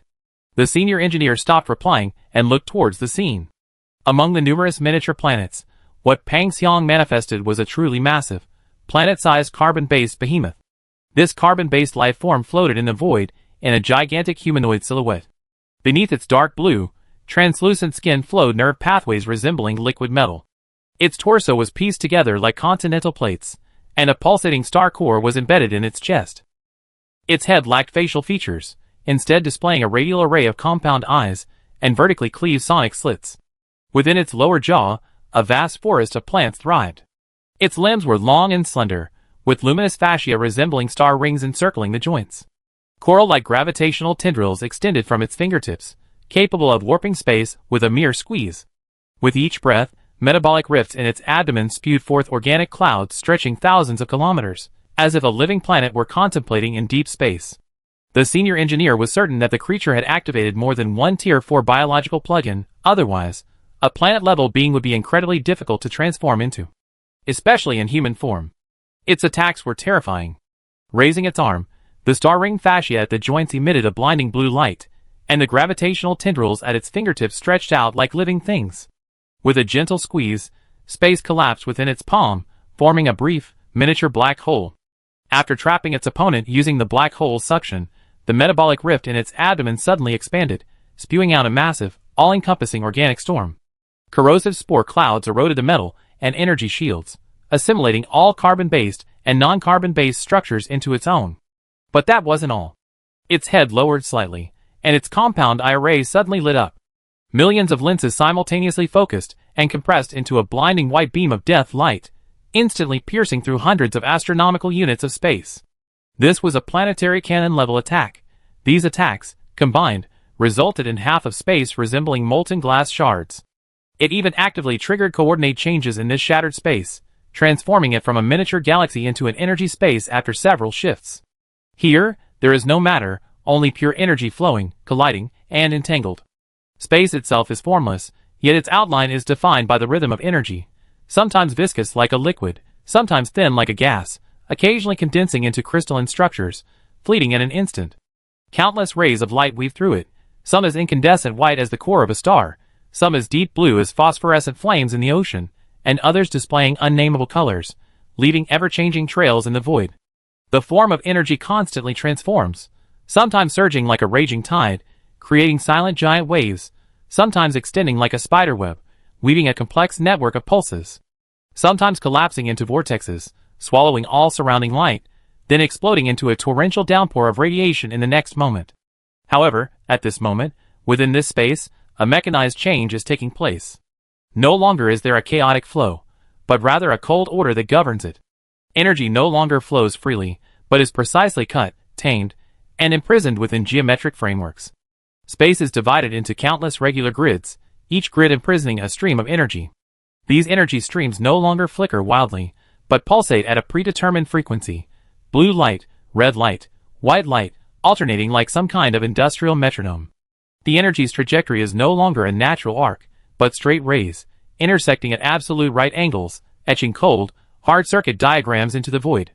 Transparent mechanical structures float within, gear-like energy vortices slowly rotating, each tooth meshing with the next program. Pipe-like force fields permeate space, flowing with light compressed into a liquid state, like some kind of highly efficient fuel. Occasionally, uncontrolled energy overflows, immediately captured by swarms of tiny mechanical tentacles, re-encoded, and reinserted into the preset track. Pang Xiang's all-out attack was completely absorbed in the blink of an eye. That move again, Matsushima Keiko muttered. Clearly, she had seen this scene more than once. The senior engineer also raised an eyebrow. Domain-level mechanization? It's well known that there's always been talk of mutual annexation among the four major systems. In short, the energy system, mechanical system, information system, and carbon-based system each try to maintain their own territory while attempting to extend their reach into the other's territories. And the mechanical system's way of extending its reach is through mechanization. Mechanization isn't just about processing metal materials into mechanical equipment. Mechanization, in essence, is transforming natural or organic processes into precise, controllable, and repeatable mechanical operations. It's not merely a collection of gears and steel, it's a transformation of the world into a more orderly system, replacing chaos with rules, randomness with efficiency, and uncertainty with predictability. Therefore, theoretically, carbon-based systems can be mechanized, information systems can be mechanized, energy systems can be mechanized, and even species can be mechanized. From Pang Xiang's perspective, a tiny black dot appeared near his abdomen instantly after he countered his ultimate attack. Then, the mechanization of his body began irreversibly. Chapter 1600. That punch almost made Fatty Xiang vomit. The entire planetary-sized physical body, starting from the surface and involving every system, began to rapidly mechanize. This mechanization wasn't metallization, nor was it production. It was a new kind of regularization. The atmosphere became a giant gas exchanger, the ecosystem began to be overturned, organic clouds were retracted, and metabolic rifts were replaced by new respiratory organs. The scorching beast tide spread like blood vessels between the rock layers, cooling to form new production models. The original carbon-based structure was wrapped with carbon-based fibers, and hydraulic bearings composed of bioalloys grew at the joints, transforming every plate movement into precise mechanical engagement. Even the original ganglia at the star core were covered by a quantum computing matrix. Crystalline synapses grew in magnetic fields, and lightning storms were its neural signals, captured as they passed through the atmosphere and converted into data streams. Bioelectric pulses merged with code, and every flash of the aurora was its reverse thinking. This punch shattered the planetary biological system he had painstakingly evolved, replacing it with a special mechanical system. Fat Xiang endured for a long time, but finally couldn't hold back any longer. His abyss-like maw opened wide, spewing out streams of biolight, and his body began to shrink. These biolight streams all emitted obvious fourth-order fluctuations. One of them was casually grabbed by the opponent, who clicked his tongue in amazement. Although that mechanical traitor was trash, you guys actually have some really strange and wonderful things. Fat Xiang regained his curvaceous S-class physique, plopped down on the spot, and the environment changed again, from an energy space to a mechanical space. Looking up at the sky, the dome wasn't the sky, but an endless, extending steel dome. Pipes crisscrossed like mountains, converging in the far distance to form a blurry metallic horizon, as if the entire world was a labyrinth made of gears, bearings, and energy circuits. Suddenly, Pang Xiang was overjoyed. Boss! What boss? I be frank with you, there's no boss, huh? The mechanical old man opposite him glanced back, then froze, incredulously rubbing his somewhat worn electronic eyes, peeling them off, cleaning them, and putting them back on. Only then did he confirm that the two people in front of him were real, and that his visual system wasn't malfunctioning again. As the space-time energy was drawn away from Gao Gong, his biomagnetic and mechanical magnetic fields were fully revealed. At this moment, even he had to admit that the object of his recent outburst had appeared in an unimaginable way. Gao Gong immediately launched a detection attack. Name: Ancient Mechanical Difference Manner. Level: 125. Bloodline: Ancient Mechanical, Oil-Dried Core, Failed Ascension, Alliance, Mechanical Nation. Skill: ? Level 125. Wow, it really is Tier 5. Gao Gong raised an eyebrow slightly. Furthermore, this old man's peak level was definitely not just level 125. You can tell by the 2 debuffs stacked on him. Exhausted Core is an aging debuff, meaning this old man is nearing the end of his life. Failed Ascension goes without saying, only max level can ascend. In other words, this old man's peak level was a level 150 ancient machine, capable of attempting ascension. Moreover, his affiliation is Mechanical Nation, not Ancient Mechanical Civilization, which makes it even more intriguing. An advanced mechanical civilization, especially an ancient one, inevitably has a bunch of sub-civilizations and vassal civilizations. To be precise, civilization affiliation is a more accurate term than civilization. But this old man's bloodline wasn't from the Ancient Machine faction, nor the Ancient Machine civilization, but from the Machine Nation. You see, after Purple Giant Star was promoted, he first went to the Machine Nation to pay homage before officially being promoted and given the official title of leader of a level 5 mechanical civilization. Gao Gong had initially thought this guard was a subordinate of another mechanical overlord, a bodyguard or something similar to the relationship between the former Cybertronian general and Purple Giant Star, but now it seemed that wasn't the case. While Gao Gong was scrutinizing him, the differential machine opposite him was also scrutinizing him, its electronic eyes flashing with complex data fluctuations, accompanied by the distinctive clicking sounds of a differential machine. Previously, it thought the other was a mechanical traitor, a silicon-based microman, but now it seemed that wasn't the case. The mechanical body opposite him emitted a violent and substantial mechanical fluctuation, a fluctuation invisible to outsiders, but how could it not see it? This was a sign that the mechanical leader had evolved to a certain level. So quickly he became a mechanical leader? And so quickly he developed his leadership authority to this level? Didn't he contract some kind of biological virus? What virus is so effective? Viagra syndrome? The differential elder coughed, about to say something, when suddenly his iron brows furrowed, and he hissed, not 2, but 3. Who else? Show yourself. At these words, the entire space buzzed. The structure of reality was stretched open, like a thin film stretched to its limit. The light within the space began to bend, refracting colors not belonging to the visible spectrum. The whole thing felt like a billion-ton forging press undergoing trial runs in deep space. This violent commotion even caused the boundaries of subspace to begin mechanically disintegrating. Then, an insect-like figure was blasted away. But with the black light transformed from the Queen's authority and the super healing power granted by its insected bloodline, its shattered wounds healed in the blink of an eye. This guard of the Queen of Blades stood silently in place, like a black marble slab with its sharp edges exposed. Its appearance was not complex. Its entire body was covered in a jet-black chitinous carapace, with serrated bone blades extending from its joints, and its spine arched in an attack stance. Its compound eyes glowed with a cold, eerie green light, its mandibles split into 4 sharp mouth parts, and sharp insect limbs protruded from its shoulder armor and back. It was poised for battle, surrounded by a dark purple blood mist. Despite its menacing appearance, it did not inspire fear, but rather a sense of serene tranquility. Beyond its ferocious appearance, it gave the impression of a deep, still river, its surface calm but containing boundless depth and clarity within. A confidant of the Queen of Blades, one of the Zerg expeditionary generals, and one of the 4 future Zerg generals at their peak, Zen Master Guanyin Zen, was also the personal bodyguard left to him by the 8-year-old woman, and a teammate exploring the primordial universe. How could this mother of the Queen of Blades possibly ignore a potentially existing parallel universe? Even the premise of so-called fair trade is based on this factor. However, the appearance of this Guanyin Zhen enraged a certain old machine. "You filthy parasite, a cancerous branch on the evolutionary tree, you come here to die." Chapter 1601. Facing the strange mechanical old man, Guanyin Chan remained silent. Only the dark purple blood mist around him grew thicker, each wisp of mist containing the death aura of billions of lives. As an expeditionary general under the Queen of Blades, he had annihilated millions of civilizations, species, and planets, with countless extinctions. The evolution of slaughter itself, within the carbon-based system, gave birth to something called the slaughter carbon armor. This slaughter carbon armor was actually designed to counter mechanical constructs. Since it was a 4th-tier slaughter carbon armor, it naturally corresponded to a 4th-tier construct weapon, and the highest level at that. Intercivilizational biological equipment. Perhaps the Queen of Blades civilization hadn't yet reached the 4th-tier limit, but as a natural disaster, it naturally possessed top-tier combat power among civilizations of the same tier.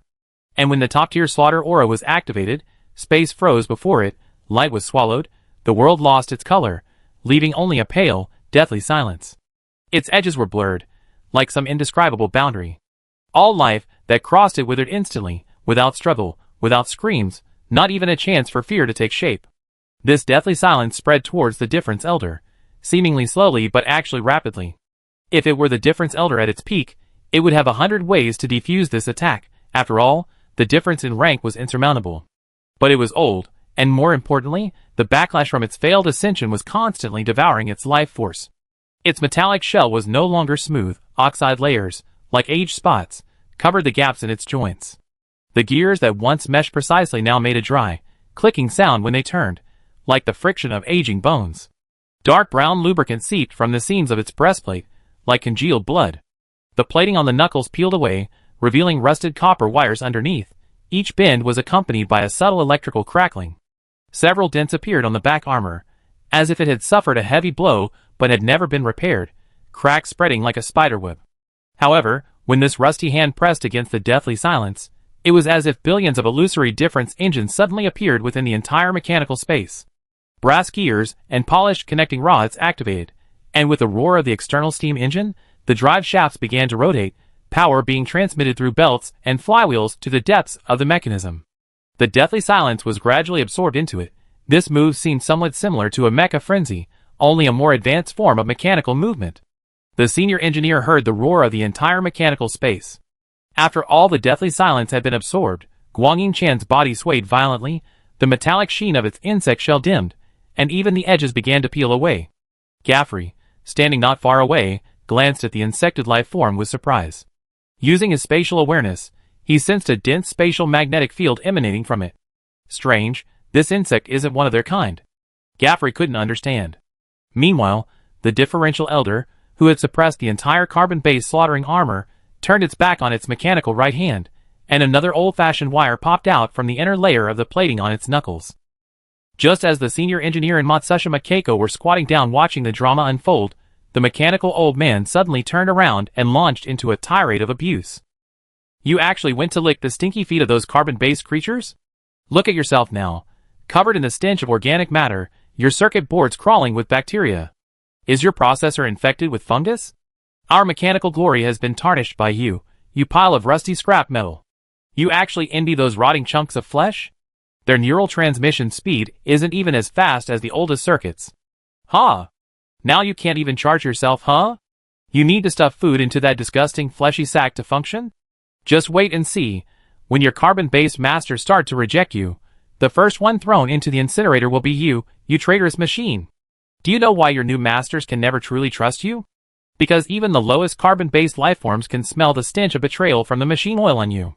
The senior engineer sighed. He actually quite wanted to see these two guys suffer mutual destruction. Unfortunately, neither of them was a fool. The shattered space changed once again, becoming an interstellar kitchen. The differential king, who had been spewing nonsense, was now intently processing a type of spatial ingredient. On the silvery white floating cooking platform, a translucent crystal starfish floated silently in the anti-gravity field. The scales of this semi-dimensional species refracted a pale blue, cool light, and tiny specks of starlight flowed between its muscle textures. Inside the transparent preservation chamber to the right, several rainbow ferns unfurled their seven-colored leaves, each one seemingly bathed in the aurora borealis.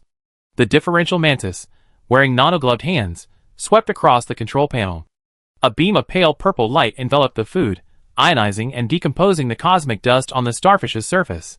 The rainbow fern's leaves automatically shed their useless fibrous layers under ultrasonic waves, revealing the gel-like edible parts inside. The purification process was waterless, only accompanied by a subtle magnetic hum. With a flick of its wrist, it manipulated the gravitational field, causing the mist to flow evenly, and ice crystals instantly formed a mesh on the surface of the fish. This was a crucial step in maintaining its tenderness. Through observation, one could see the ice crystals growing according to a predetermined molecular structure. At the same time, a hemispherical force field rose from the main cooking station, with a thawed star-like spot suspended within it. The chef used a laser pointer to trace a path in the air, and instantly, miniature sun-like incandescent white points of light appeared within the force field, baking the fish at a starcore level temperature. The golden sap of the rainbow fern transformed into mist-like particles, evenly seeping into every fiber of the flesh within the gravitational vortex. An indescribable spatial delicacy wafted out. The entire space, from the external space to the intercellular spaces of everyone present, was filled with this aroma. This was the ultimate interstellar cuisine. Even before tasting it, the chemical elements in one's body were stimulated, accelerating their reactions. "Boss, aren't you surprised?" "I was surprised at first too," Matsushima Keiko said to the senior engineer, watching the differential elder humming an unknown lullaby while cooking. "What's so surprising about me? You see a mechanical lifeform that likes to cook and eat fish, aren't you surprised? Then what if one day you met a mechanical lifeform that likes to poop? Wouldn't you be even more surprised?" the senior engineer retorted. Matsushima Keiko paused, then fell into deep thought about whether the old man could poop, pondering this not-so-delicious topic until the fish was served.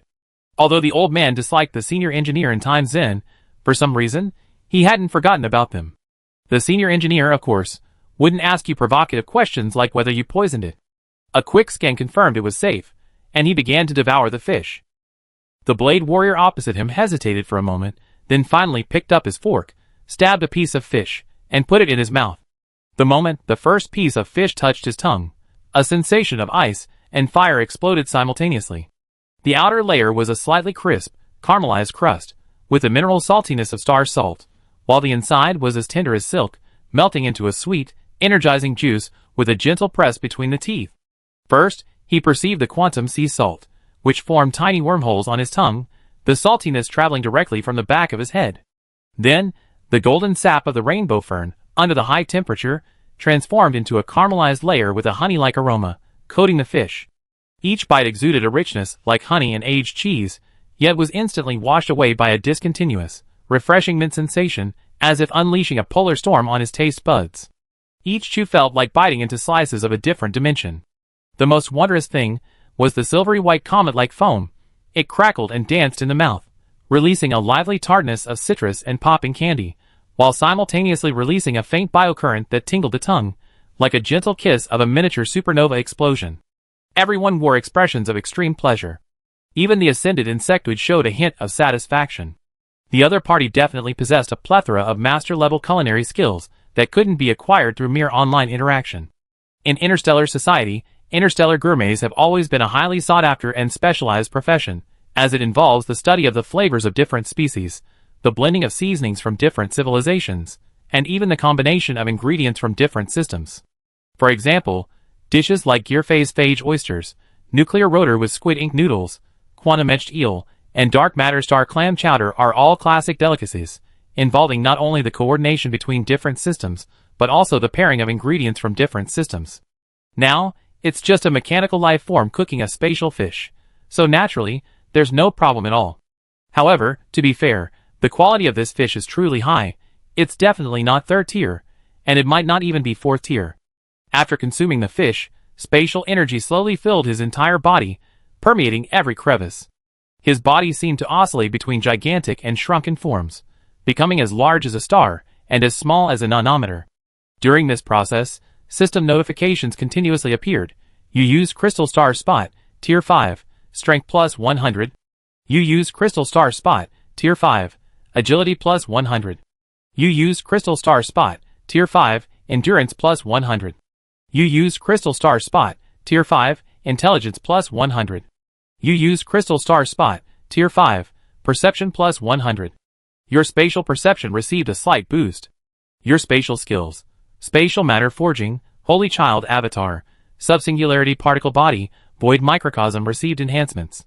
Continuing to consume this type of fish has a small probability of growing a common spatial organ, tier 4, of that species. Your strength.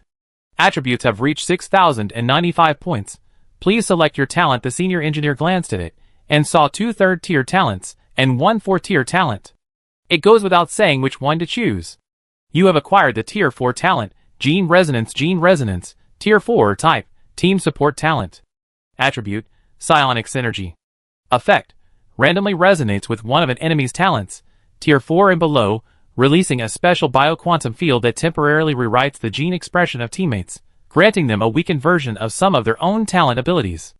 This resonance is not permanent, but it can turn the tide of battle at crucial moments.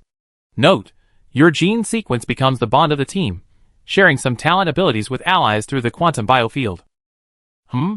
This talent seems quite useful. I only chose this talent because of my tier. Now, looking at it more closely, this thing seems pretty strong. Since entering the Undying Leader tier, 90% of my skills have become useless. In the state of mech frenzy at its peak, basic attacks can basically solve problems, and if basic attacks can't solve them, skills can't either. Even those few tier 4 skills are like that. But this talent stealing operation seems interesting. Use their own methods against them?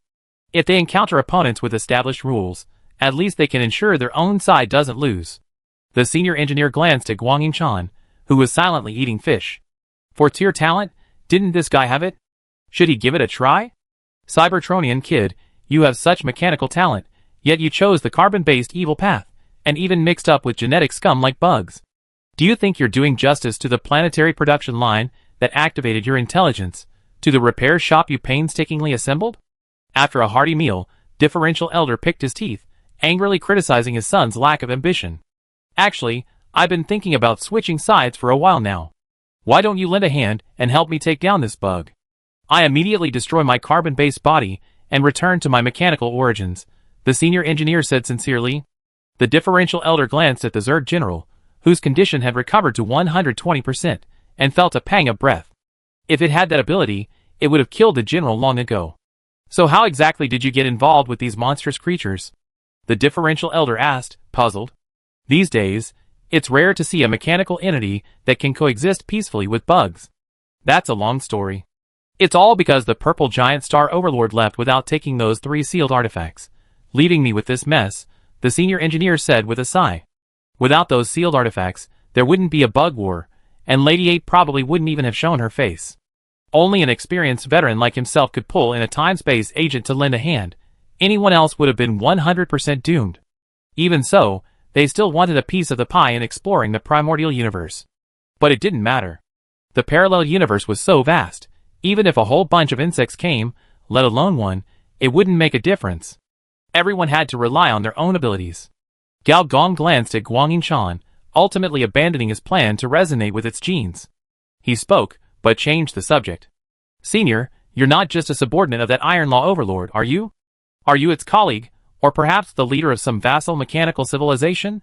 The Iron Law overlord, full name Iron Law ruler, was another mechanical overlord transferred to the purple giant star seal. Gao Gong had previously spent considerable effort extracting memories from the shattered Cybertronian database. Having fully mastered the cyber tide, he could suppress this information pollution to a certain extent. Therefore, playing the role of a Cybertronian general now put Gao Gong under no pressure. Kid, guess? The senior engineer glanced at the other man, suppressing his urge to tease him, and was about to subtly probe further, as he was genuinely curious about the mechanical kingdom. Legend had it that the ancient mechanical elder was one of the founders of the mechanical pantheon, and the mechanical kingdom was his divine kingdom. He was truly curious. He had also considered whether both carbon-based and mechanical civilizations would have a higher success rate if they both followed the pantheon route. Just as he was about to continue asking, a voice as clear as a lark suddenly rang out. Young General, you finally arrived. I've been waiting for you for so long. Chapter 1602. Little General, Little General, Little General. The fact that the Cybertronian general was referred to simply as Little General, and the strangely coquettish tone, made the engineer immediately recognize who it was. Sure enough, as the words were spoken, starlight flickered, and an energy creature made of starlight, resembling a small animal, slipped out from some corner and landed affectionately on his shoulder, rubbing against his cheek. "Little Rose, how are you having fun here?" The engineer teased the creature with his finger, making it roll around on his shoulder, giggling. "Fun, fun! Grandpa Difference is fun, Fatty is interesting too, but this little girl is boring. When I chatted with her, she actually complained that I was annoying." Matsushima Keiko rolled her eyes. "You have no idea how much nonsense you spout. You're the one spouting nonsense. This is precise information exchange. You're spouting nonsense. You're spouting nonsense. You're spouting nonsense. It's you? It's you?" The strange creature arguing with Matsushima Keiko was the only remaining bloodline of the Starry Sky language civilization in this star system, named Little Rose, by the senior engineer. The senior engineer had previously communicated with it, asking if it wanted to return to its homeland, and it naturally agreed. So, before the senior engineer dealt with the insect queen, he sent it over. This tactic proved quite effective. Even despite being mocked and scorned by the Difference Elder, he didn't sense much hostility from this mechanical old man. Clearly, this lively and adorable little thing was the kind that would specifically target Old Man Ding. Moreover, these two must have known each other for a long time. Looking at the little creature that had slipped back to the old mechanic and was chattering away, seemingly sensing the senior engineer's gaze, the differential elder snorted, "What, you think this will make me let you off the hook? You think this is the legacy of the Starry Sky language civilization, and I have no right to speak? I really don't mind telling you, without my guidance, these little things might not even have been able to evolve into a civilization." "What, you don't believe me?" "Of course not. With your mechanical wisdom and algorithmic optimization abilities, let alone the technological evolution of a level 3 civilization, even the technology tree of a level 4 civilization would be a piece of cake." The senior engineer boasted without a care, since flattery was free. The differential elder gave him a strange look. "I thought that purple giant star's subordinates would be like her, with a single-minded logic. Has your personality changed drastically due to your illness?" No, I was just overwhelmed by your mechanical aura and spoke the truth. Furthermore, in my processor, euphemism is a redundant process incompatible with the system, just ban it." The Difference Elder nodded in satisfaction. "Then your processing system is quite good. It wasn't for nothing that I stayed behind to wait for you." The senior engineer was visibly grateful. He also silently modified his underlying code to make this gratitude seem even more genuine. However, Little Rose directly exposed the mechanical old man's trick, saying bluntly, "Young General, don't listen to Grandpa Difference's lies. He had nowhere else to go, so he stayed. Before, when we were about to migrate our entire clan to Lord Purple Giant Star's mechanical divine kingdom, Grandpa Difference was secretly muttering that he couldn't keep following a junior, and besides, they didn't really need this old thing, so he simply stayed to guard our gate." Cough, cough. Although the Difference Elder was quick to gag, this race excelled at information exchange. Their speech was almost at the speed of light. So even though the gag was timely, much information was still leaked. As a result, the gazes of the others present immediately became strange. "So he's just an unwanted old man." The Difference Elder's engine shuddered, his old face flushed, and he immediately coughed, changing the subject. "You brat, weren't you here to collect the legacies of these little stars? You come with me, the rest of you wait here." Gaffrey naturally didn't care, he had fish to eat and wine to drink. This mechanical old man, aside from anything else, was undoubtedly a glutton, so what he left behind were all valuable items. The Times Inn, however, silently looked up at the two of them, ultimately saying nothing. "Since there are no problems, then we be leaving. We be back soon." With a stomp of the Difference Elder's mechanical foot, a large number of spatial parameters immediately appeared on the surface of the shattered space. These parameters began to reassemble, and the two were quickly transported to another location. Above the miniature galaxy, two figures appeared almost simultaneously on the civilization's weapon, the Whisper of the Stars. The previously rather comical Difference Elder quickly fell silent. The senior engineer remained silent as well. Two immense and ethereal mechanical auras converged in the air. One was a torrent of steel. Each star armor was the ultimate product of a level 3 mechanical civilization, forged from cold alloys and driven by ruthless algorithms. Their thought process was a data deluge, their goal the optimal solution, their actions probabilistic calculations. There was no anger, no glory, only mission completion or failure. Another aura emanated from the powerful algorithms of the mechanical system, a pure, cold, and ruthless torrent of logic.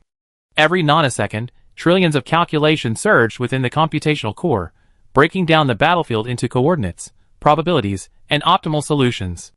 This wasn't thinking, but calculation, not decision-making, but inevitability. The difference engine was merely an illusion, not the essence. But miraculously, the senior engineer couldn't detect a single trace of the opponent's computational core. This wasn't unexpected. Before becoming a failed 5th-tier ascendant, the opponent was a 4th-tier ascendant machine. Their computational core was most likely hidden within the civilization's coordinates, which might not even be within the main universe. The real test was verifying the Cybertronian general's identity through interactions within the mechanical domain. However, while the opponent was a 5th-tier old man, the senior engineer in his previous life was a 6th-tier leader, and a master of concealment and disguise within the information system. Therefore, even with the Cybertronian database accessed, the opponent couldn't find anything. Not to mention the severe interference and destruction caused by the cyber tide. After a long pause, the other party withdrew from the mechanical domain and looked at the senior engineer with surprise. So what you've been infected with isn't a biological virus, but information pollution? The senior engineer nodded silently. So, what the young purple giant star said was true. There really is a mastermind plotting against the mechanical kingdom. The difference elder muttered to himself. Who could it be? As one of the first life forms, since the beginning of the universe, the ancient mechanical elder had countless opponents. Although he had suppressed most of them in black holes, identifying the specific one was not so easy. Gao Gong knew that one of the masterminds behind this was the Old Lord, the founder of the Supreme Organization. However, this guy didn't seem to be from this universe. Was it the 8th or 7th universe? So Gao Gong remained silent. Unless he wanted to expose the system. Also, that space-time life form, is it a space-time agent? Difference Elder continued. Gao Gong nodded again. So, you used the name of the Space-Time Administration Bureau to force back the Ascended Insect Queen? After you were contaminated by information, your processor is working so well? Difference Elder looked at Gao Gong with surprise, feeling impressed once again. Before Gao Gong could reply, the mechanical old man said again, his voice filled with murderous intent. Why don't we act now, and leave it here completely? That's your real purpose in bringing me out, isn't it? This old man is a bit fierce. How much of your strength from back then do you still retain? Gao Gong asked tentatively. Unable to use any means related to Ascension technology. That's pseudo-tier 5. The senior engineer suddenly realized, he knew this all too well. In the previous life, some players, unable to be accepted by advanced civilizations, chose to turn evil. Some used methods similar to evil god priesthood to forcibly raise their levels to the Ascension tier.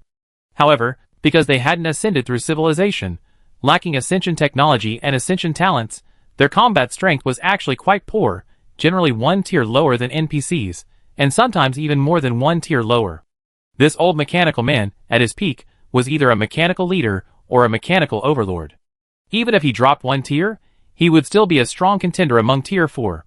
Combined with his current 2 civilization trump cards, Mech Frenzy and Miniature Galaxy, plus the fact that he wasn't a Zerg leader and had limited Zerg consciousness. The senior engineer suddenly felt a surge of excitement. However, he then thought of the 4 insect plague generals at their peak, the cicada general known as the Time Insect, and the opponent's seemingly aged appearance during their recent encounter, and shook his head slightly. Are you afraid of those cosmic cockroaches? The Difference Elder was quite dissatisfied. They can't be killed, the senior engineer said softly. There's a reason that Ms. 8 pregnancy specifically left it for me. During our fight just now, didn't you notice any signs of aging on it? So what? That's because it's undergoing a molting process. This insect is special, it possesses the ability to control time. For example, just now, through aging, it indirectly achieved a kind of evolution. With each molted skin, it evolves a layer. The best case scenario was that we exhausted all its skin, but it could still hide in the time rift. There are such special insects in the world. Where's that time-space agent? Let him take action. The senior engineer shook his head with a smile. I'm not his father. He can't possibly listen to everything I say, especially since he's offended an Ascended Calamity race. He's already at his limit, managing to pull off a little something with the Time-Space Administration's backing. If we push him any further, this guy will most likely run away. The Difference Elder thought about it, and agreed, ultimately sighing helplessly. Whether it's a 3rd or 4th tier being, there are very few ways to kill a time-space species. Not to mention, in the senior engineer's memory, this General Time Cicada was the only one among the 4 generals to inherit the Blade Queen's swordsmanship. If there was anyone among the NPCs, he knew whose skills could break through the skill ceiling. It was very likely this one. It seems we have no choice but to leave it at that. Yes. The old man and the young men fell silent again, until finally the senior engineer spoke first. What exactly is in that whispers of the star civilization's remnant? Isn't it just this thing beneath your feet? The senior engineer looked down, and saw a miniature Milky Way silently suspended in the dark void. Countless tiny points of light converged into a hazy band of light, like crushed diamond powder scattered on velvet. These stars were not evenly distributed. Some areas were dense like mist, while others were sparse like gauze. The starlight was not pure white, but rather tinged with a very pale blue, yellow, and purple, interwoven into a cool-toned iridescent rainbow. That's it? He asked, astonished. As the leader of a civilization, you should be very clear about the preciousness of a civilization's trump card. Now it was the difference-based elder's turn to be puzzled. He gave the other a look that said, "You little brat, you really don't know what's good for you. This level of existence is comparable to the Myrta's 9-layered star armor belt, and the Galen starships. You're still not satisfied, even if I give it to you for free? Of course, I know how precious a civilization's trump card is." The senior engineer subconsciously rubbed his nose. "It's just that without you here, I had a few extra expectations." The senior engineer said cheerfully. "You're smart enough, kid."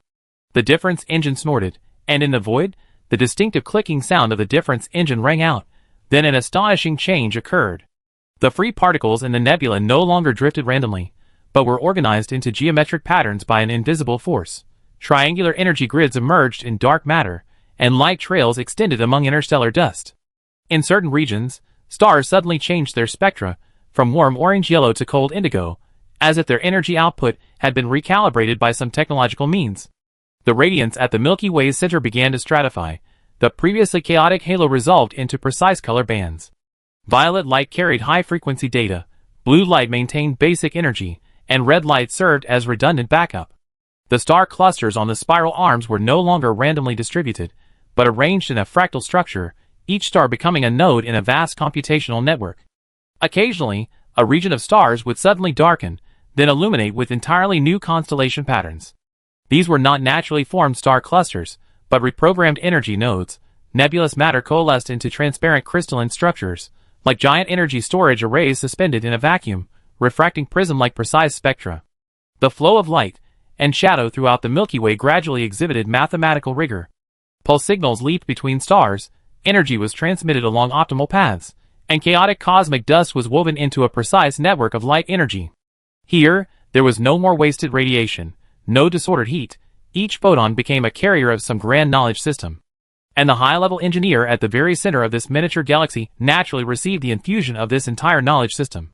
Planetary energy extraction, star engine, galaxy resonance, third-order energy life-weaving, dimensional science, ghost particles, energy network, chaotic resonance energy.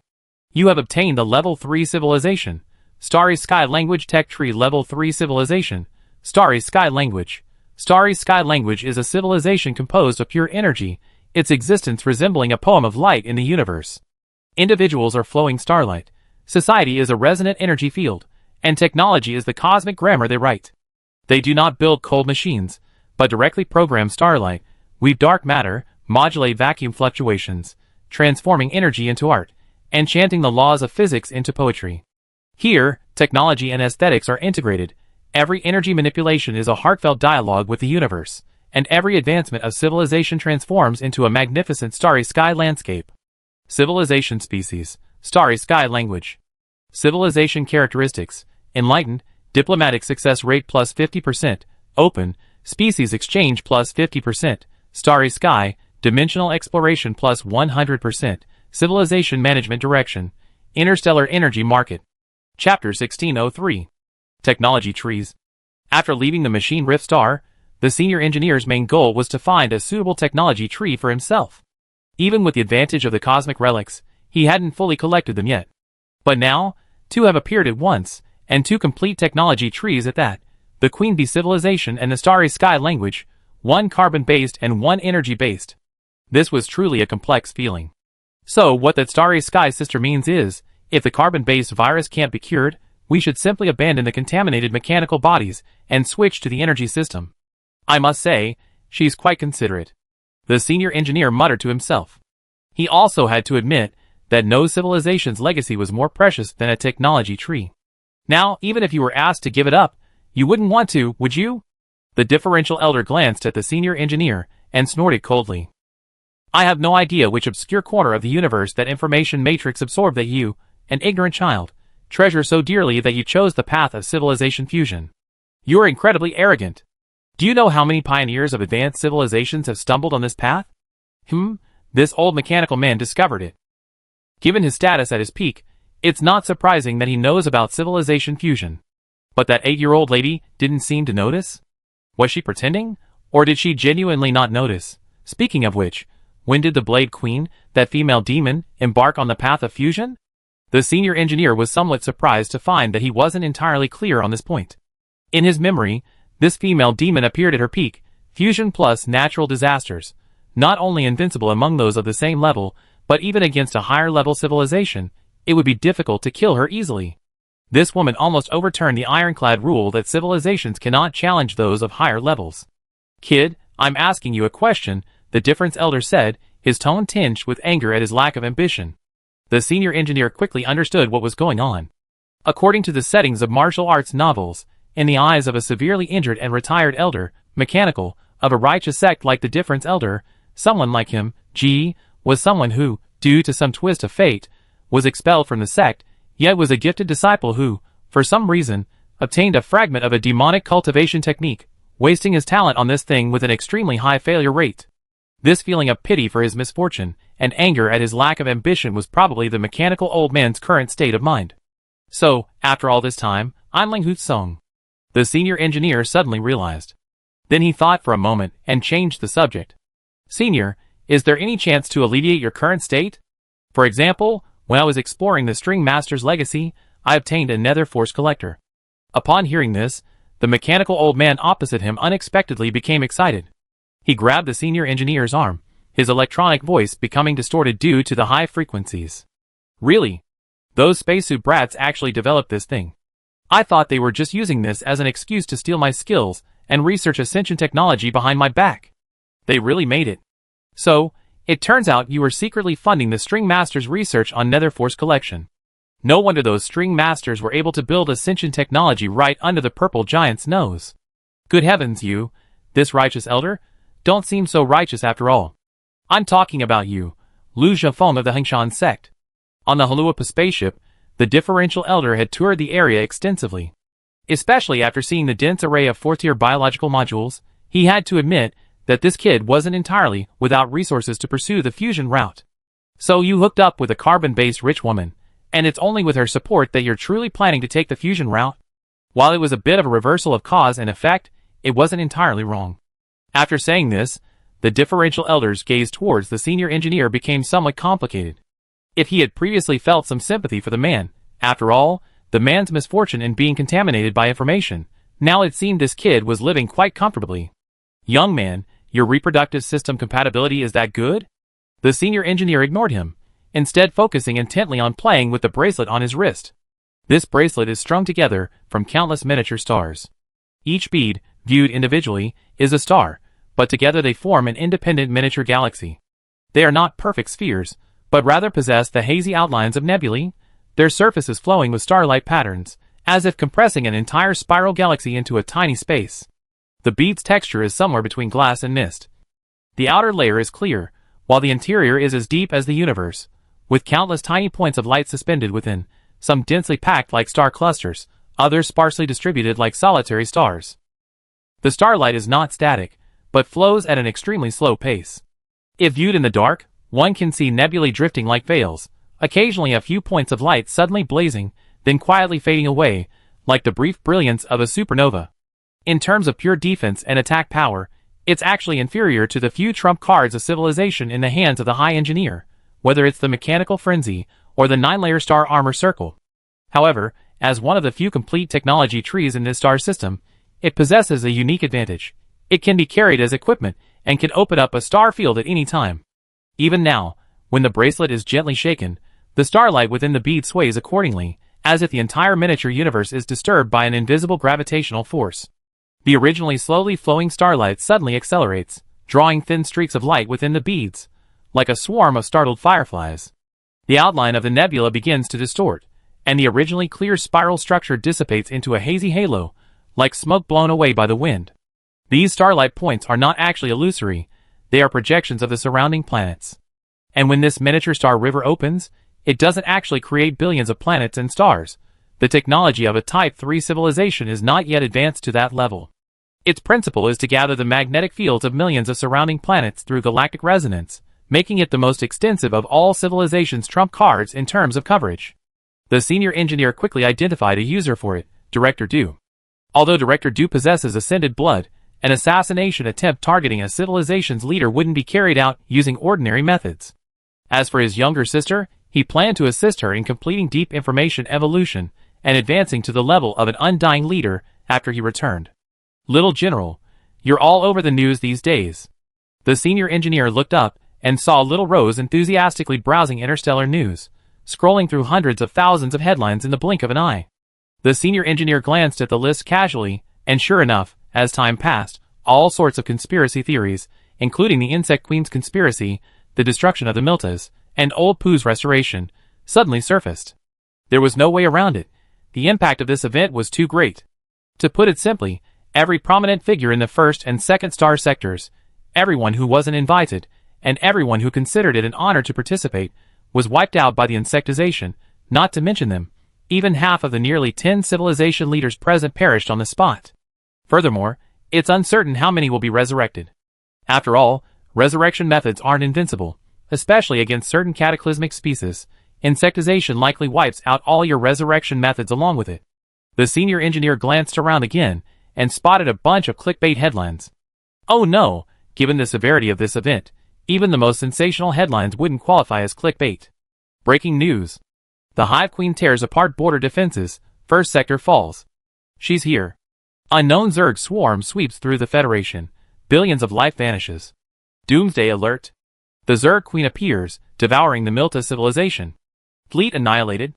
Zerg swarm attacks core sector, Queen suspected to be an intelligent entity. These are news organizations that are still unclear about the Zerg Queen's general situation, only knowing that the Milta Federation has fallen. Leader falls. Federation Grand Speaker melee dismembered by the Zerg Queen. Capital Star falls. A moment of despair. The Zerg Queen attacks the Supreme Council, 10 civilization leaders massacred. The tragedy of civilization. Civilization leaders devoured by the Zerg swarm. Thrones become nests. These are official media outlets that know a little about the inside story, but dare not openly state which civilization leaders have fallen. These are all from the public media. In the underground intelligence systems of the interstellar dark web and black markets, all sorts of encrypted intelligence are flying around, even including numerous clips of live footage. The most significant piece of information is the footage of Grand Chancellor Mirda being insectized. His silvery white skin peels away like melted beeswax, revealing a jet-black chitinous carapace, and transparent wing membranes tear from his back. Especially the Book of Coevolution in his hand, which is now covered in advanced insect script. Right, there's that book too. The engineer slapped his thigh. Hadn't his Bahrain taken it? He left the cleanup to Director Du and the others. This cosmic relic couldn't be forgotten. The engineer had somewhat underestimated the impact of this event. Not only have all interstellar news agencies turned into clickbait headlines, but large-scale migrations, and even refugees have also emerged in different civilizations. The air is thick with anxiety, panic, and worry. The reason for this situation wasn't just the flood of news reports. A crucial factor was the lack of a spokesperson from any civilization to provide an update on the entire incident. Not only were the general public bewildered, but even the higher-ups of other civilizations were completely clueless. Those whose leaders had been resurrected were somewhat better off, at least knowing that the Insect Queen was in suppression mode at the time. Those whose leaders hadn't been resurrected had their entire civilizations placed on the highest level of alert. And that galaxy-level searchlight that had blinded countless eyes had been interpreted in countless ways, some absurd, others even more outrageous. After all, who could have imagined that an ascended insected race would be passing by? The senior engineer silently opened his leader's channel, and sure enough, miscommunications from all sides were hotter than gun barrels. Chapter 1604. Regardless of the commotion outside, when Gao Dong boarded He Luo Po's spaceship and flew back to Mirda's territory, the scene, he witnessed, was a densely packed army of mechanical construction workers, engaged in large-scale mechanical production around various planets, and in different orbits. For a moment, Gao Dong felt as if he had returned to the second star sector. It must be said that Director Du's aesthetic sense remained as rough as ever. Countless exquisite Myrta artistic buildings had been demolished, replaced by steel devourers, warp forging pods, and corona furnaces, space structures and satellite forging furnaces. Fortunately, with the Myrta people mostly dead, there was no resistance to this forced demolition. Furthermore, with the Federation's destruction, once the interstellar environment stabilized, these works of art, as masterpieces, would undoubtedly be hot-selling items in the art market. And knowing that their leader had returned, virtual projections continuously appeared along the flight path, bowing in acknowledgement. Third-order information network, weren't you planning on a fusion route? Isn't it a fusion of carbon-based and mechanical technologies? The Difference Elder was once again baffled. Could it be that the core of that information disaster actually contained a technology tree of an information civilization? Is this kid really that lucky? The senior engineer remained silent. Anyway, the identity had been verified, the rest was up to the reader's imagination. However, having roughly figured out that this little Cybertronian was a freak, the Difference Elder quickly abandoned this line of thinking and instead looked around. Where is that abysmal energy collector? Where did you put it? Is it on one of those little silver-skinned capital planets? The senior engineer sighed. That planet Milta was infested by at least 5 insect queens. It's uninhabitable. The remnants of the Milta, along with our people, have all migrated to a resource planet. This resource planet wasn't in the Alpha Centaurus constellation. With the post-war inventory work underway, the senior engineer, though on the outside, had obtained first-hand data. For example, within the Milta territory alone, there were 7 resource planets similar in size to Alpha Centaurus. No wonder this civilization has been active in this star system since the era of the machine overlords. Their resources are truly substantial. For example, the one they were currently heading to, the Velvet Beta constellation. It was a typical liquid planet. Its surface lacked a solid crust, only a perpetual sea of fluid. Its surface was a deep silvery white, occasionally shimmering with a metallic sheen, like a mixture of mercury and oil. Huge vortices, thousands of kilometers in diameter, slowly rotated on the planet's surface, devouring all surrounding energy and matter. When starlight shines upon it, the liquid surface reflects iridescent ripples, sometimes as smooth as a mirror, sometimes boiling due to the surge of internal energy, spewing out liquid fountains thousands of meters high. These fountains briefly solidify in the air before turning into raindrops, and falling back into the ocean, creating ripples. Energy planets are generally divided into 2 types: those that emit energy outwards, and those that emit it inwards. Those that emit energy outwards unabashedly release their energy fluctuations, like a searchlight, visible to life on almost every planet in a star system. Resource planets of this type, if located outside the territory of a civilization, will almost certainly trigger civilizational conflict and interstellar warfare. Besides extroverted resource planets, there is another type, introverted ones. These introverted resource planets form because their internal energy reserves exceed a certain limit, actively triggering a reaction. Their energy fluctuations are even lower than those of ordinary planets, to the point that light refraction is impossible, making them invisible to the naked eye from other planets. Both Alpha Cephas and Beta Velvet belong to the latter category.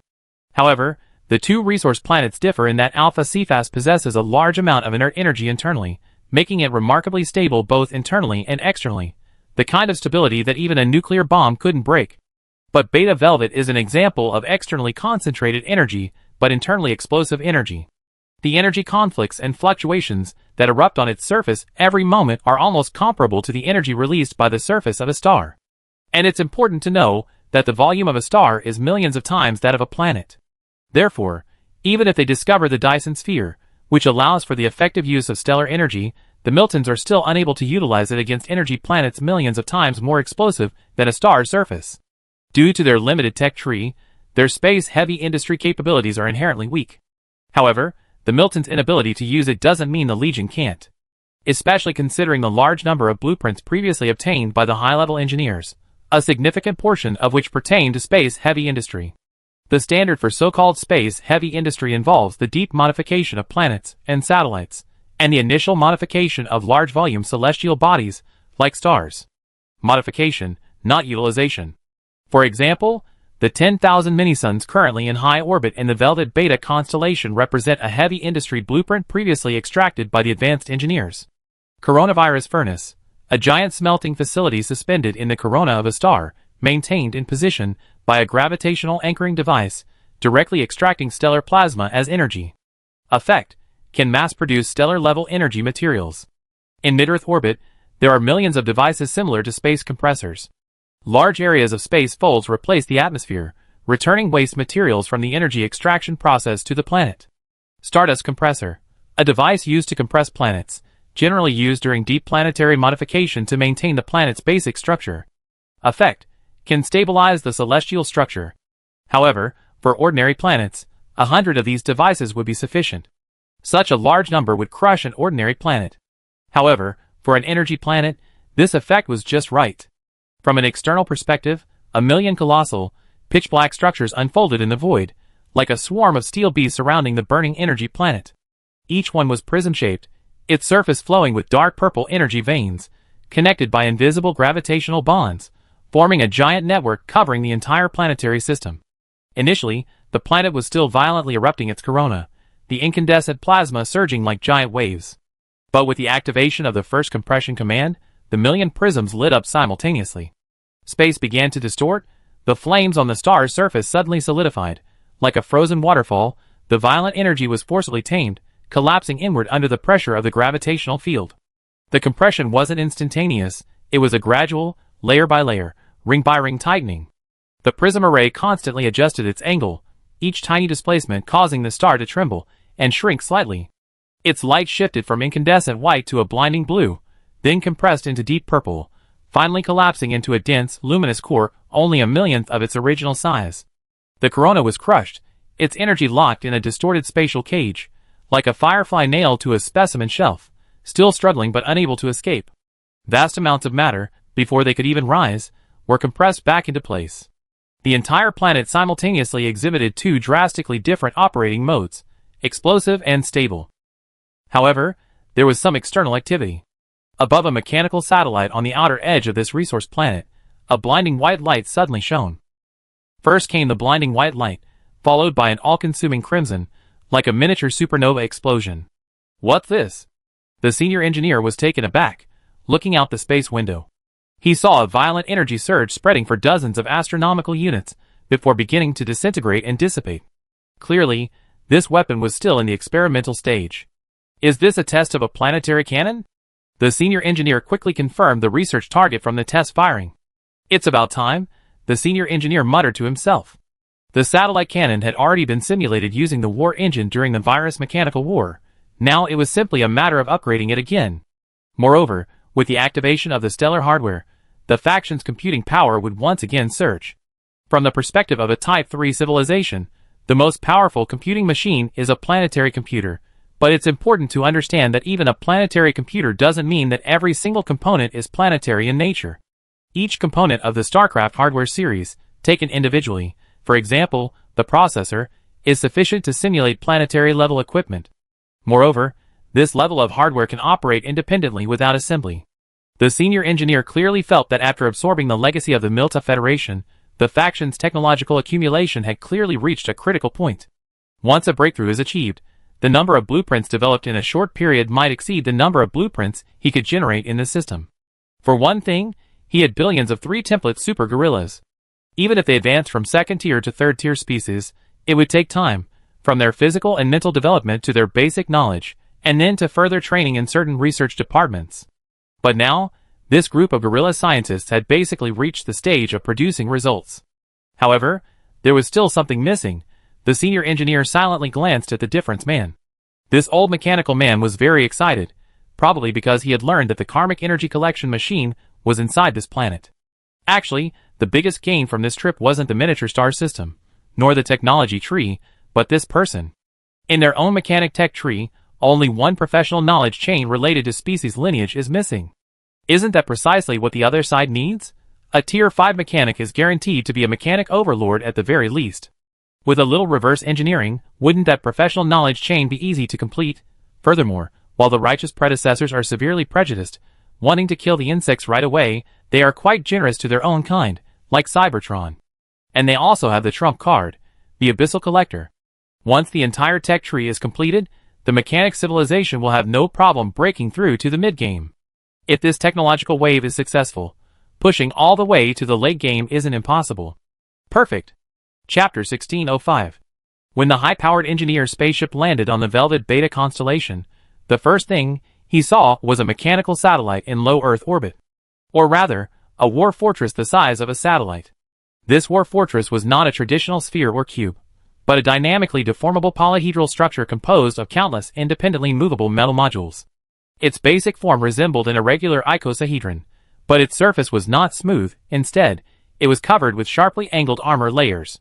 Each armor plate undulated slightly, like a living thing, ready to reassemble at any moment. Dark purple energy veins flowed at the seams of the armor, pulsating like blood vessels, making the entire fortress look like a mechanical heart suspended in space. Its outer shell was not fixed but deformed in real time according to the needs of war.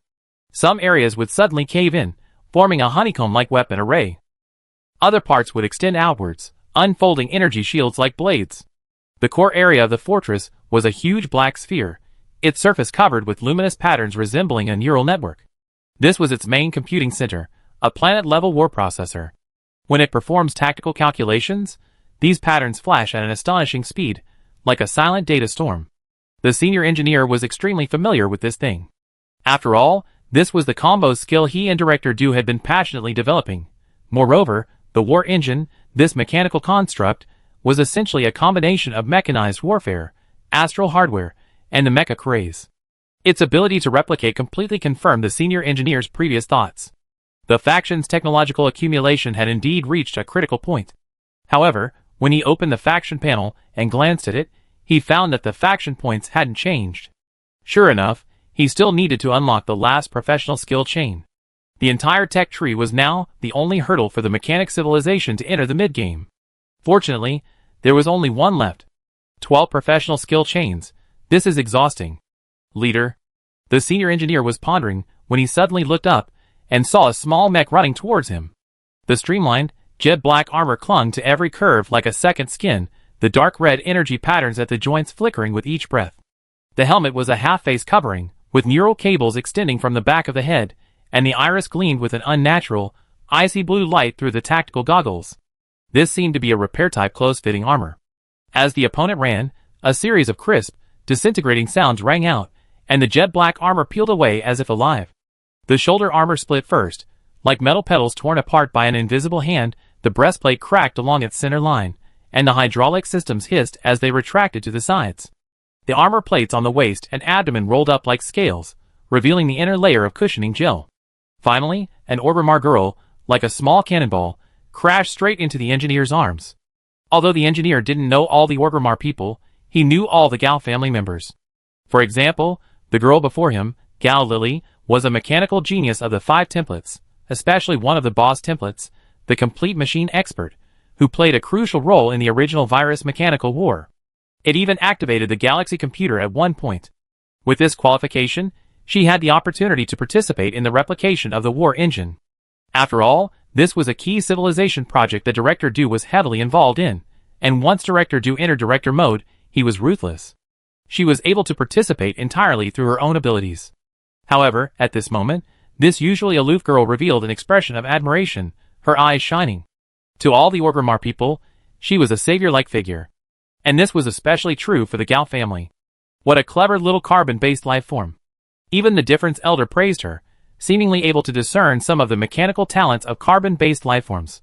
The engineer chatted briefly with her before getting straight to the point. According to the project schedule, it's about 80% complete. Once the war processor is activated, we can conduct a mechanical war simulation. The engineer listened silently. The progress was much faster than expected. He had previously thought that by the time he returned, it would be good if it were 50% complete. As the creator of the war engine, he knew the difficulty of building it. This current approach abandons the evolution of the mech craze and the activation of mechanized warfare, relying solely on mechanical technology to drive the development of this Tier 4 building. Moreover, this war engine is no ordinary Tier 4 building. Mechanical civilizations excel at replication and mass production, but not everything can be replicated. Especially in some key technologies, replication is extremely difficult, but once completed, the benefits are immense. For example, this war engine, once successfully replicated, means the Legion will be able to activate 2 civilization wars simultaneously. This is far more complex than simply 1 + 1 = 2. It means that the Legion, like the insect civilization, possesses the war potential to take on many opponents single-handedly. This is a terrifying prospect. The reason the cataclysmic civilization is called cataclysmic is primarily due to this war potential. Minter Tonalo discussed with Ms. Du earlier about dismantling a portion of the mech circle and incorporating it into the war engine. This would strengthen its defensive capabilities, and also fully activate the processor's computational power through the evolution of the pseudomech frenzy. The senior engineer, lost in thought, was awakened by a familiar name. Minter Tonalo, have you taken her as your mentor? Yes, Minter Tonalo currently works at the Supreme War Academy, teaching mech studies. Would you like to meet her? Gal Lily asked cautiously. The senior engineer pondered for a moment, then slowly shook his head. He knew that these Milta survivors desperately needed a political commitment. Whether it was rebuilding their civilization or incorporating them into the Legion, they needed his involvement. But he truly didn't have time right now. He had more pressing matters to attend to, the most important of which was naturally serving the old mechanical man before him well, and then activating the final piece of his professional knowledge chain. A moment later, in the Core Research and Development Department of the Supreme War Academy, in the highest level classified laboratory, the old mechanical man hovered high in the air, with the karmic energy collector placed beneath his feet. Karmic energy converged from all directions, seeping from the broken mechanical wreckage, rising from the scorched soil, even slowly seeping from beneath the engineer's own skin. It seemed to be drawn by some invisible force, twisting and struggling, ultimately flowing into the collector's groove. The sky seemed to collapse, like a wound torn open by an invisible hand, from which more monstrous power poured down. It was no longer dark gold, but a near black crimson, dripping like viscous blood. The engineer reached out to catch it, but the liquid boiled the moment it touched his skin, transforming into countless hair-thin tentacles that burrowed into his veins. He seemed to see a scene of a machine taking flight. A colossal mechanical entity, exceeding the scale of a galaxy, broke the shackles of the speed of light, spreading through quantum entanglement, incorporating all the mechanical creations of the entire galaxy into its network of consciousness. A grand voice resounded. I am the machine! Its body was no longer steel and circuitry, but an energy network woven from gravitational waves and driven by dark matter. Stars were dismantled, planets were reconstructed, its very existence became a challenge to the laws of physics. Mass could be created from nothing, entropy could be reversed, and the speed of light was no longer the limit. I transcend. Its will permeated the structure of space-time, etching its mark on the edge of the black hole's event horizon. Galaxies became its computational units, pulsar rays its neural synapses. It no longer needed a material form, but directly manipulated the universe's underlying code, modifying the strong nuclear force, distorting the curvature of space, making time a programmable variable. I ascend. Ultimately, it was no longer satisfied with the main universe. It wanted to create its own mechanical universe. Its tentacles pierced the barriers of the brain universe, unfolding in higher dimensions.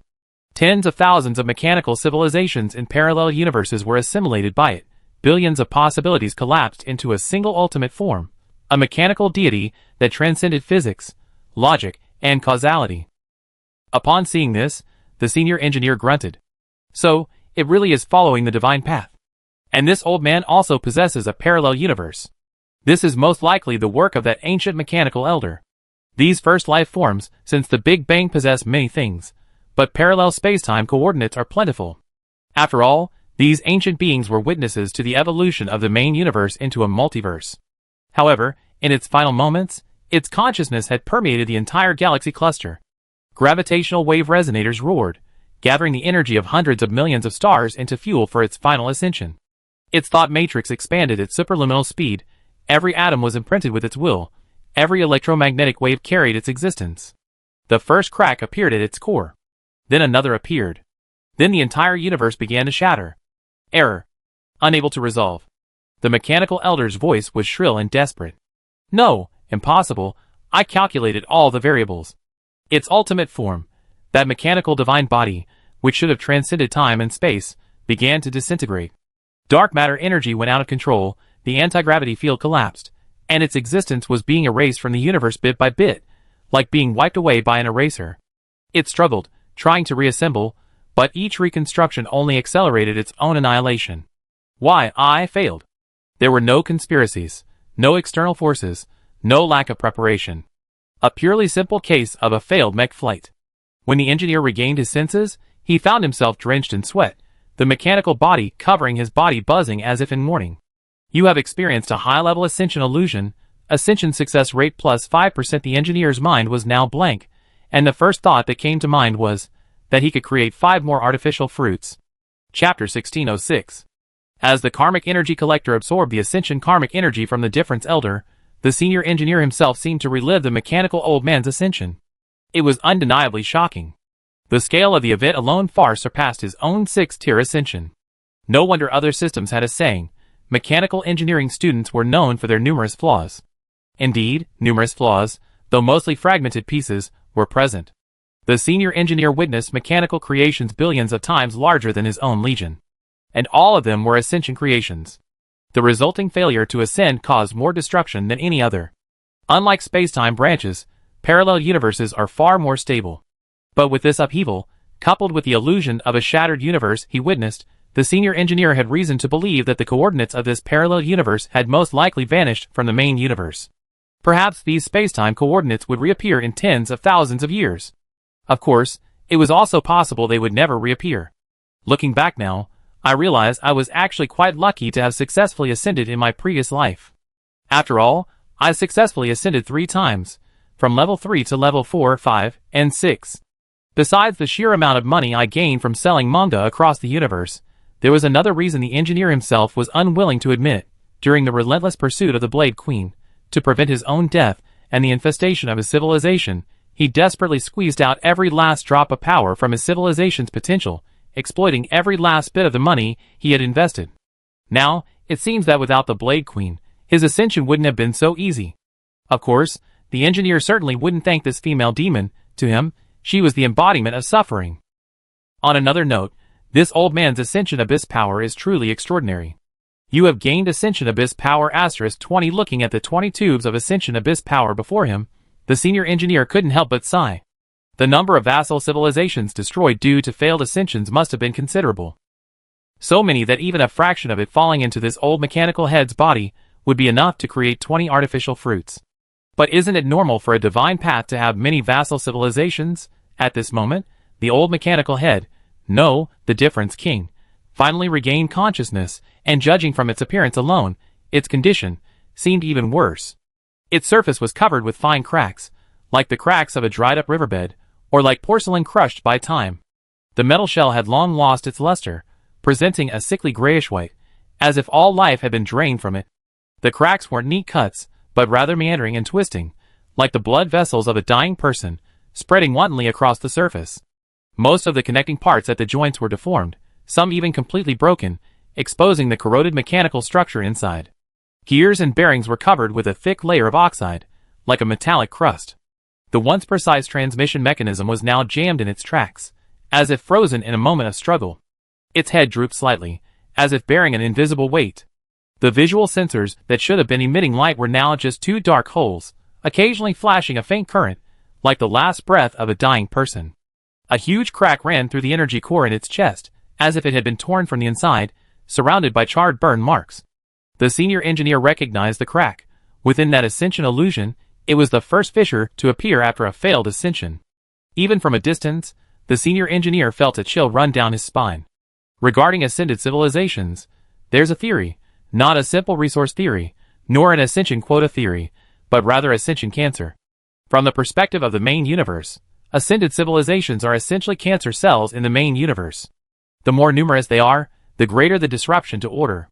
Once they reach a certain number, they will produce an unknown, cosmic annihilating disaster. And if this cosmic annihilating disaster is organic, intangible, and corrupt, the logic makes sense. A few random thoughts flashed through the senior engineer's mind, but ultimately settled into concern. Senior, are you alright?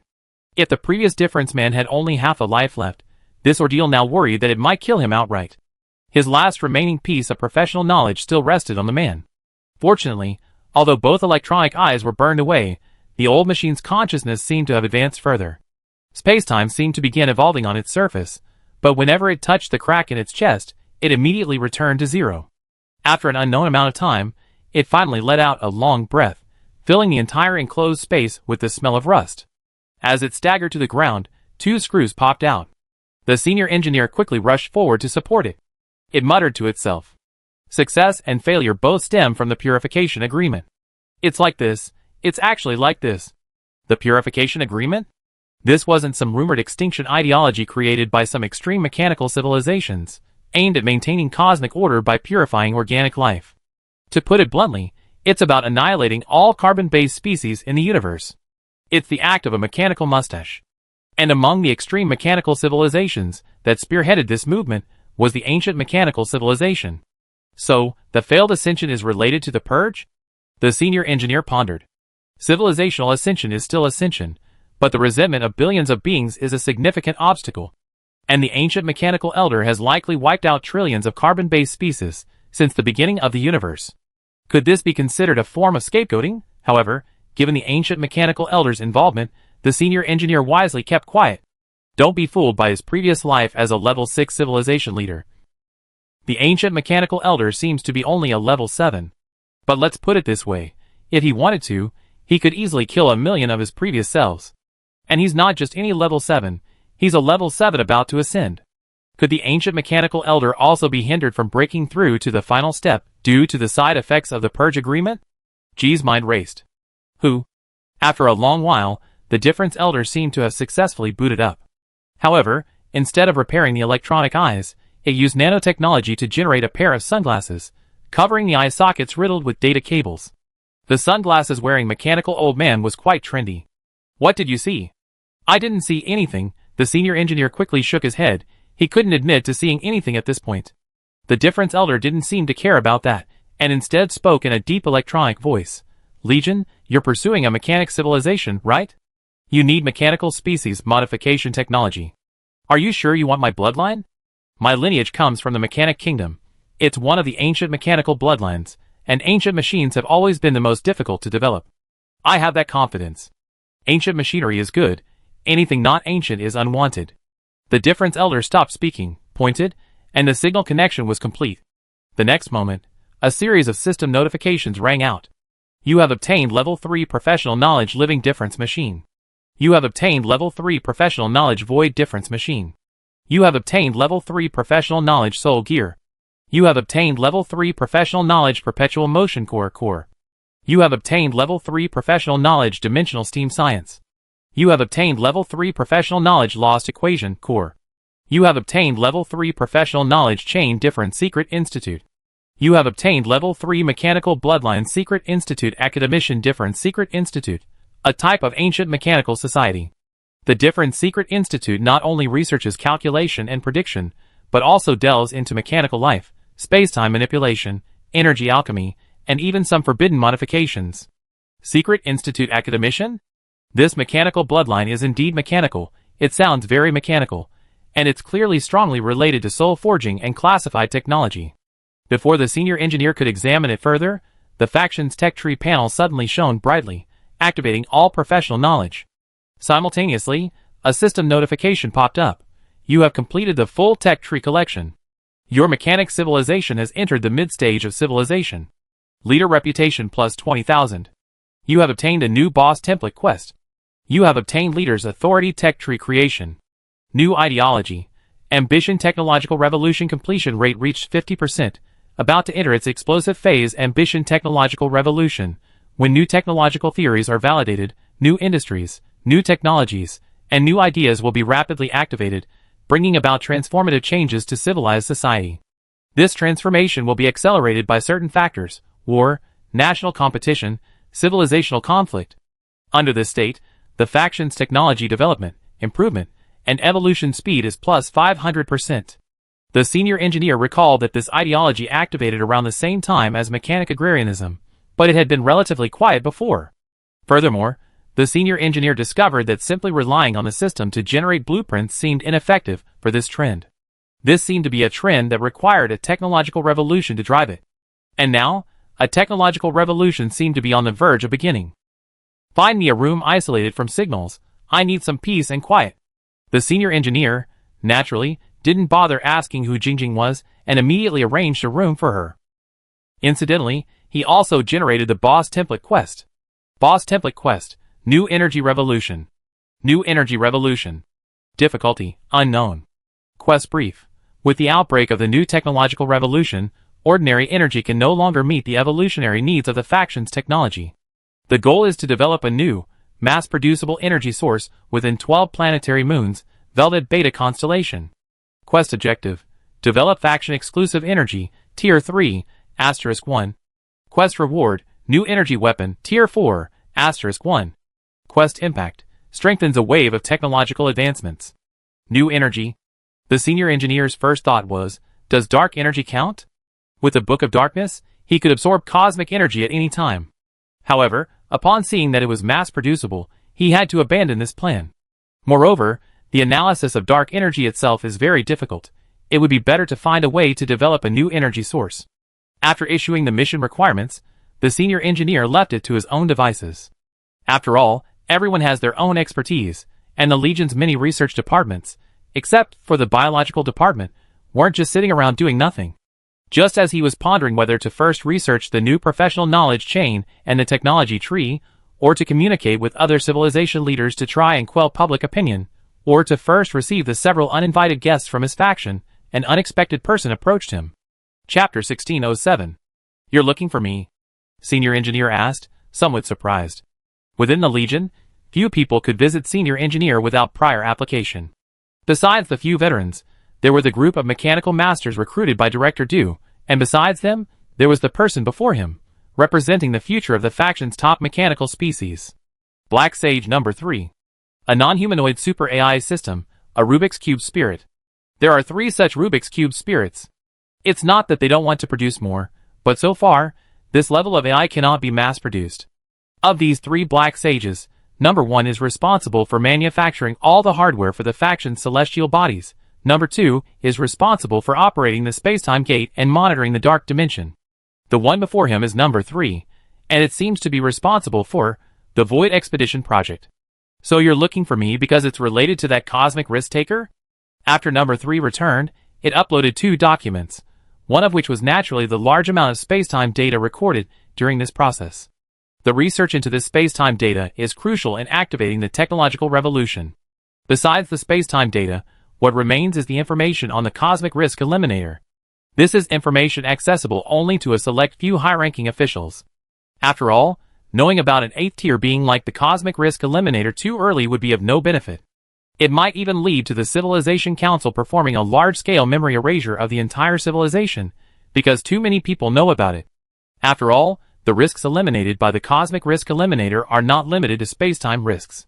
But now, this Number 3 is telling him that in addition to these 2 sets of data, it has stored a 3rd set. You said you risked recording the spatial fluctuations of vacuum decay. The senior engineer stared at the creature in astonishment, as if looking at a suicidal monster. The Rubik's Cube spirit before him, oblivious to the engineer's gaze, nodded excitedly. Simultaneously, its body began a massive mechanical transformation. As various sizes of Rubik's Cubes unfolded, the engineer saw numerous cracks and burn marks within the cube's interiors. Although they appeared to be Rubik's Cubes, the engineer knew their true nature was that of various signal processors. With its transformation, the engineer could see that beneath the seemingly intact mechanical surface, over 70% of the processors had suffered severe burns. Especially the most crucial part, which was almost charred. I tried several times, but I can't transmit this data. I want to try with you, leader. Even with such losses, Number 3 showed no concern, instead eager to try. It can only be said that this creature, less than a year old, was incredibly stubborn. The senior engineer considered it and agreed, but hesitated before receiving the device. He decided to first transform the mechanical body and use it for contact, since a mechanical body could have countless lives, while a living being only has one. This action made him incredibly grateful for a long time to come. Once the transmission began, the senior engineer's vigilance suddenly heightened. However, it was too late. Initially, a singularity, invisible to the naked eye, suddenly appeared on the surface of the Tide-Type 1. The matter in this area began to disintegrate in a way that defied the laws of physics. The metallic surface no longer reflected light, but instead presented absolute darkness, as if being swallowed by some irresistible force. Immediately afterward, the dark dot began to expand, its edges eerily smooth, without a single crack or fluctuation. The moment the mechanical body's outer shell touched this boundary, its atomic structure was completely reconstructed. Metal, circuits, alloys, all matter instantly transformed into a new ground-state vacuum, releasing a faint, cold light. The expansion was astonishingly fast. The mechanical body's arms, torso, and head were successively swallowed by the darkness. The touched parts didn't shatter or melt, but simply vanished, transforming into a vacuum state under another set of physical rules. The engineer's eyes widened sharply, his carbon-based body immediately entering lightspeed mode, crashing headlong into the darkness. Without hesitation, the mechanical body instantly entered humanoid frenzy mode, quantum light flashing wildly. With each fluctuation, a top-tier frenzy star armor material emerged, only to be swallowed by the darkness. The sheer number was astounding. Perhaps millions of mechanical bodies had their health depleted in a single second. And in this process, both the Frenzy series and the Godslayer series were treated equally. Within a short time, hundreds of millions of star armors vanished from the faction's reserves. This commotion even alarmed the faction's other two giants, Gao Yuanyuan and Du Xiaodi, who instantly appeared, only to be quickly stopped by Gao Gong. Under vacuum decay, aside from immortal leaders like him who could withstand it somewhat, everyone else, whether cosmic nobles or leaders of information civilizations, would essentially be instantly killed. Gao Gong briefly explained the situation, leaving both women somewhat bewildered. A single cell from a cosmic risk suppressor could quell space-time turbulence. Suppressing vacuum decay was already unimaginable. The fact that data transmission via vacuum decay could destroy billions of machines is even more unimaginable. Du Xiaodi frowned, realizing something. That's not right. If what you're saying is true, the Black Sage couldn't possibly have completed the recording. It should have been erased the moment it was entered. The senior engineer gave a wry smile. Then we can only thank the Cosmic Risk Taker's body defense system. It must have been recording the data inside that 8th tier species body, so it only had to withstand the intensity of the data itself. And I just realized that vacuum decay is also known as the power of harmony, the power of 404. It activates without any warning, and no one can sense any warning, which is why my biological body had no sense of danger at all. Then how do we stop it? Should we destroy this war engine first? Du Xiaodi asked without hesitation, completely ignoring the large number of faction researchers, and even a considerable number of mechanical masters on it. She's also a promising candidate for sword holder. No need, the senior engineer sighed. If it were true vacuum decay, the entire planet would have been wiped out by now. But it seems this is just a data record of vacuum decay, only the transmitter will be affected.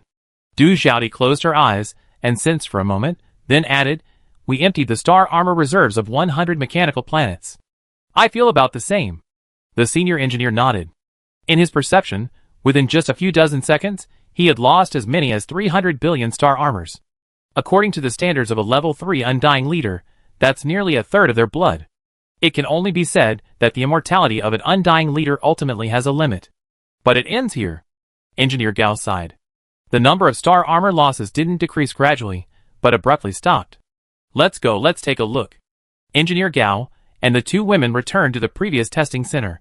It proved that the data transmission via vacuum decay only affected the transmitter. Apart from the large hole he had previously created, there was no damage whatsoever elsewhere. Black Sage number 3, seemingly oblivious, cheerfully said, I knew you could receive it, leader. Great. But instead of Engineer Gao's praise, it was met with a vicious kick from Du Xiaodi, slamming it against the wall. I'm going to seal your consciousness center. I imprison you permanently in the electronic abyss. Du Xiaodi's face was unusually furious. That's right, that's right. Even more unusually, this time, Du Xiaodi and Gao Yuanyuan reached a consensus. Huh? I didn't do anything. Ms. Du, are you blaming me for not transmitting this data to you? But according to my calculations, there's a 99.1% probability you won't be able to complete the transmission. Alright, he's still a child. Engineer Gao stopped her. The age of artificial intelligence isn't determined by its manufacturing date, but by the number of iterations. And this Black Sage series can't even be mass-produced, let alone iterated upon. So saying it's practically a newborn isn't an exaggeration. Besides, it's not like we gained absolutely nothing, although whether this counts as a benefit is still debatable. You have obtained? Vacuum decay data, rank, unknown. Warning, this data is too dangerous. Please study with caution. Warning, this data is too dangerous. Please study with caution. Warning, this data is too dangerous. Do not study at this stage. This was the first time Gao Gong had seen the system repeatedly emphasize the danger. Gao Gong felt the system's explanation made perfect sense, because even in his previous life, he had never encountered this level of cosmic power. He had only seen it in the autopsy report of the fourth calamity during the Cataclysm era. It was said that this 404 power could completely annihilate players, or rather, render them unable to log in. It was one of the few experimental methods that could completely eliminate the Fourth Calamity. As one of the few hiding members of the Fourth Calamity, Gao Gong remembered this incident vividly. However, he never expected to encounter this level of power at this stage. What to do? Although reason told him that if you don't court death, you won't die. But in reality, the thought of mastering even a fraction of this power at this stage makes the legendary challenge against higher-level opponents not impossible. After all, even ascended civilizations can't withstand such cosmic catastrophes. However, the difficulty of researching this thing is 100% incredible. The mechanical masters in the faction alone wouldn't be enough. Ideally, some spatial experts would be needed, like those exiled string masters. I wonder how Gate is doing in that parallel universe.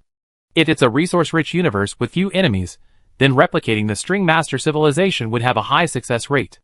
Chapter 1608. Just as Gao Gong was pondering how to summon back the original batch of string masters from the depths of space, the Black Sage's scream brought him back to reality. He glanced over and noticed that the surface of this Rubik's Cube spirit was crawling with various electronic viruses.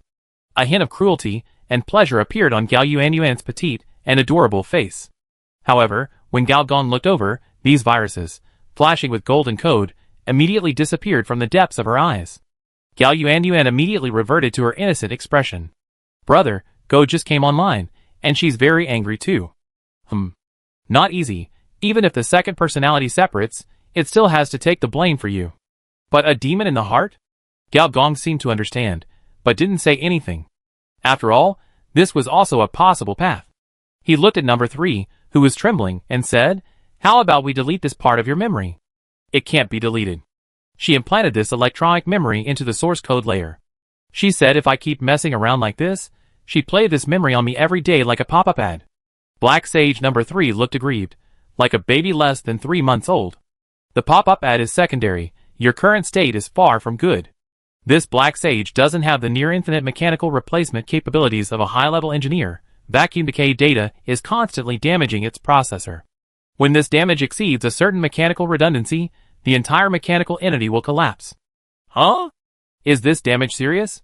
Can't it be fixed by replacing a bunch of processors? I was worried about data transmission being affected, so I deliberately didn't repair it. Is it that serious?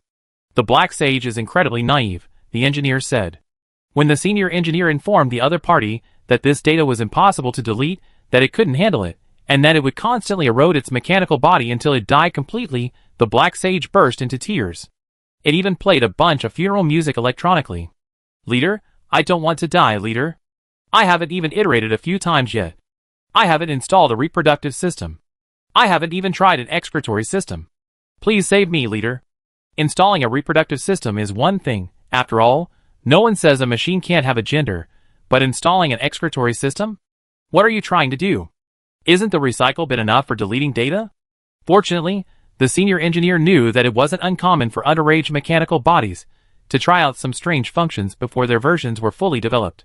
Actually, your mechanical body is basically beyond saving, the senior engineer said, turning off the electronic funeral music. But have you considered changing your mechanical bloodline? Of course, I try my best to preserve your Black Sage level computing power. The senior engineer patiently guided it. Change my bloodline? Number 3 looked completely bewildered. But I don't want to be a fireseed machine. Their processors are too rubbish. Not a fireseed machine, but another mechanical bloodline, even more powerful than yours. Of course, its computing power might be a bit weaker, but in other aspects, it possesses unique talents. The senior engineer patiently guided it, taking the opportunity to emphasize the attributes of the new mechanical bloodline, the academician of the Confidential Academy. Academician of the Confidential Institute. Tier 3 academicians of the Confidential Institute are not traditional mechanical engineers. They repeatedly verify the source of life of mechanical life by researching forbidden technologies, such as space-time interference, mechanical psychic abilities, and energy alchemy. Legend has it that, after cracking this forbidden problem of the mechanical system, the source of mechanical life, one can even access parts of lost technologies. In interstellar society, the mechanical system generally faces two rather awkward issues. The first is that there are very few original mechanical civilizations. Most mechanical civilizations were initially byproducts of carbon-based species.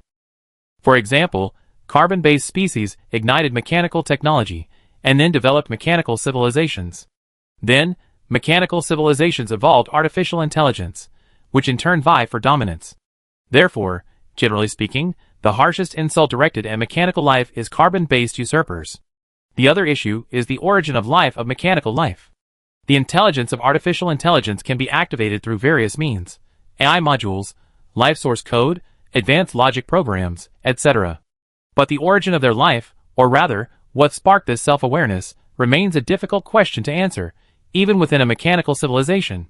If an explanation is necessary, it ultimately comes down to the intelligent species that developed them.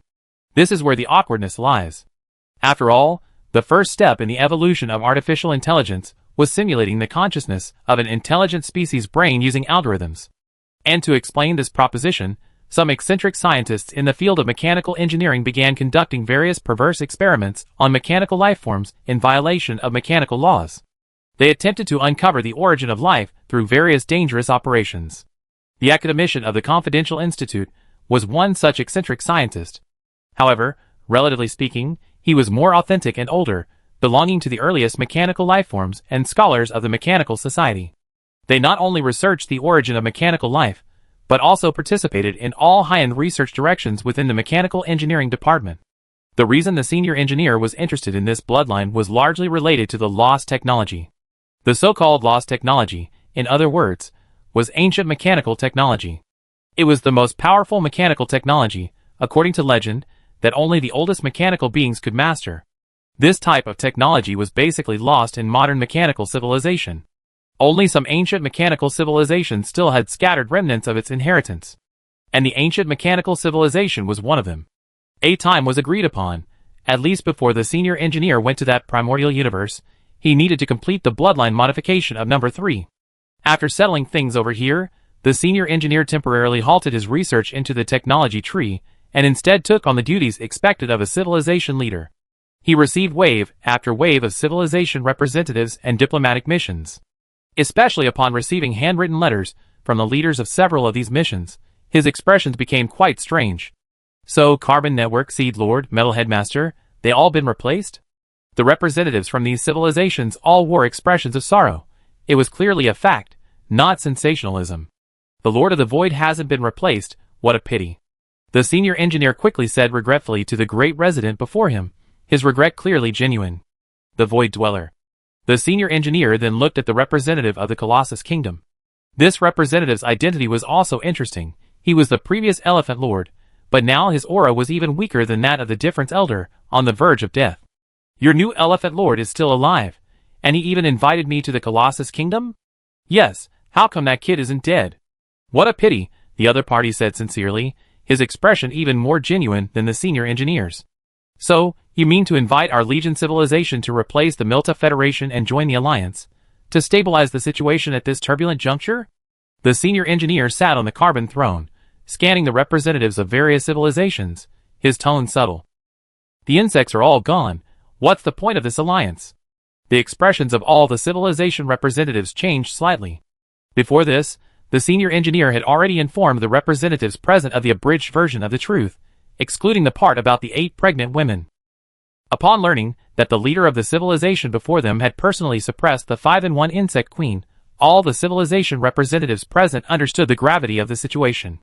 If the anti-insect alliance doesn't exist, then the anti-legion alliance will likely have to be established, a diplomatic representative said boldly. The senior engineer raised an eyebrow, his terrifying aura instantly suppressing the entire room.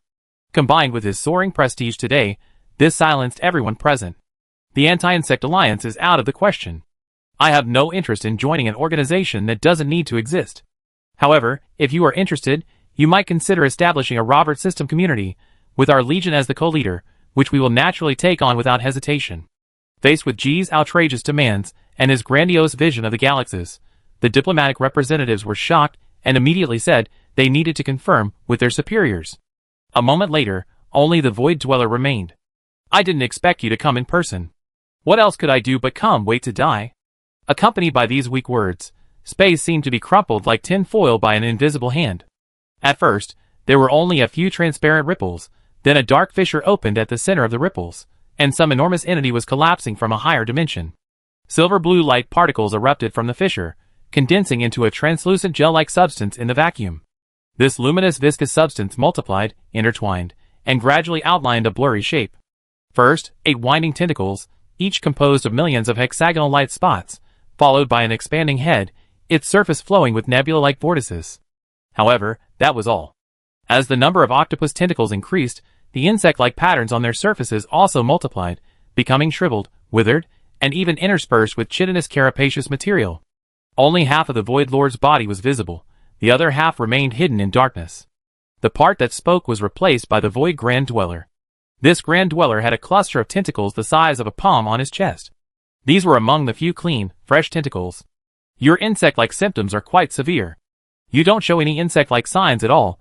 It's even more incomprehensible. Could the legend be true? Did you really summon the ascension weapon left to you by some mechanical overlord? That white light that enveloped the galaxy, the Void Lord said weakly. Hey, do you believe that? I don't believe it. Then that settles it, the senior engineer said softly, his smile fading. So the Anti-Legion Alliance isn't still in its infancy, it's already begun, isn't it? Yes. Chapter 1609. Since it was a diplomatic meeting, it was impossible for only the senior engineer to be present. Apart from him, almost all the other high-ranking members of the Legion were there. Upon hearing about this Anti-Legion Alliance, their expressions were somewhat shocked. Although, with the development of the mechanic civilization, especially with the senior engineer's continuous overpowered abilities, the Legion's war potential was beginning to approach that of the insect civilization. However, compared to the insect civilization, the Legion, or rather, the mechanic civilization, had a significant disadvantage. That is, as a mechanical civilization, it could not perform large-scale transformation of other civilizations, like the insect civilization.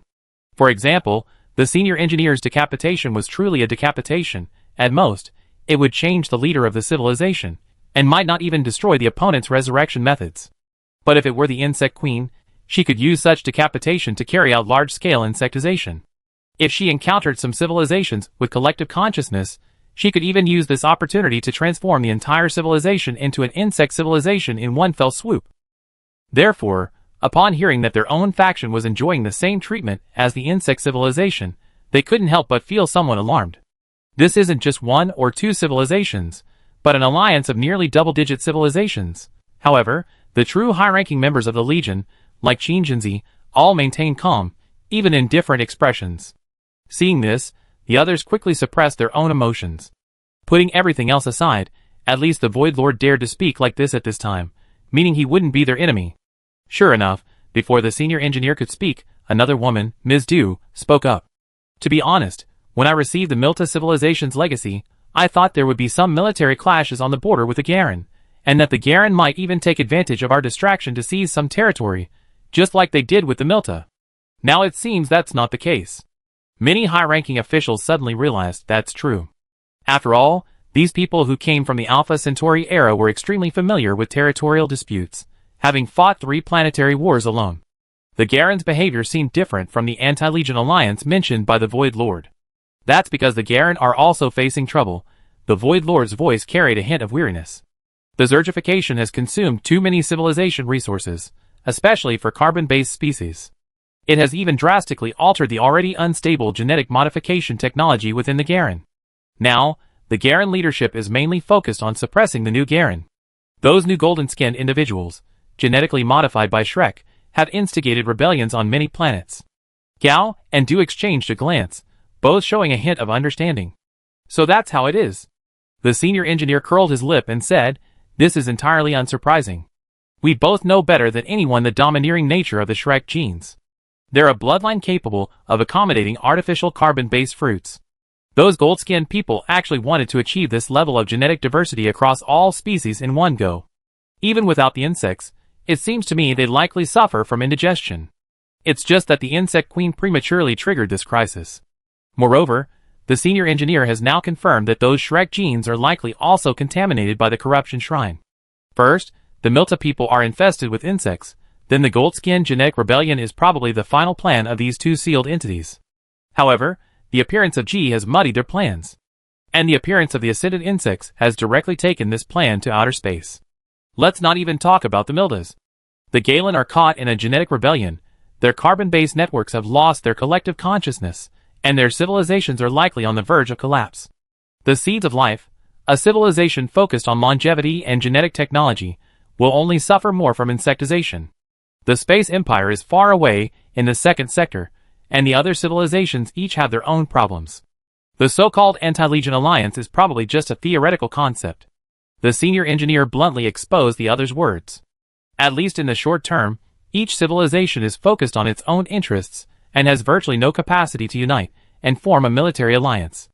Of course, adding your proposed interstellar community is enough to attract some of the higher-ups from those civilizations, the Void Lord stated frankly. There's an objective fact. This star system is far from being fully developed. Compared to the mechanical civilizations engaging in cutthroat competition in the first sector, many high-ranking officials naturally prefer interstellar expeditions to expand the pie. And in this respect, the Legion civilization possesses an advantage that the insect civilization cannot match. That is, they are mechanical civilizations, meaning there's no possibility of only one side being viable. Moreover, these mechanical civilizations have a foundation for military cooperation, which is far stronger than the Rift Front, which only engages in economic cooperation. It's foreseeable that when these mechanical civilizations jointly invade other star sectors, at least in the short term, because of this cooperative combat model, they will have the upper hand even against civilizations of equal numbers.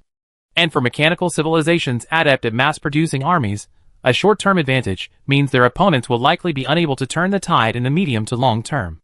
After all, not everyone is a civilization of natural disasters, capable of overwhelming mechanical civilizations in terms of military might. Therefore, when the High Engineer painted an even grander picture, the Lord of the Void was certain that someone would be tempted, and not just one. However, I feel that your Star River community seems to be just talk.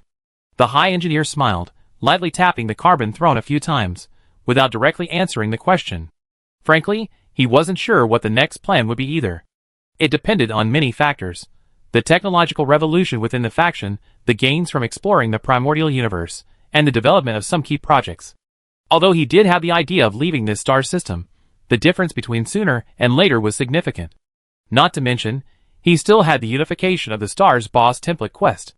What's wrong with developing the mechanic civilization to its peak in this star system, even reaching the realm of ascension? Moreover, the first two sealed artifacts had brought the High Engineer so much benefit. In this star system, there was still one split.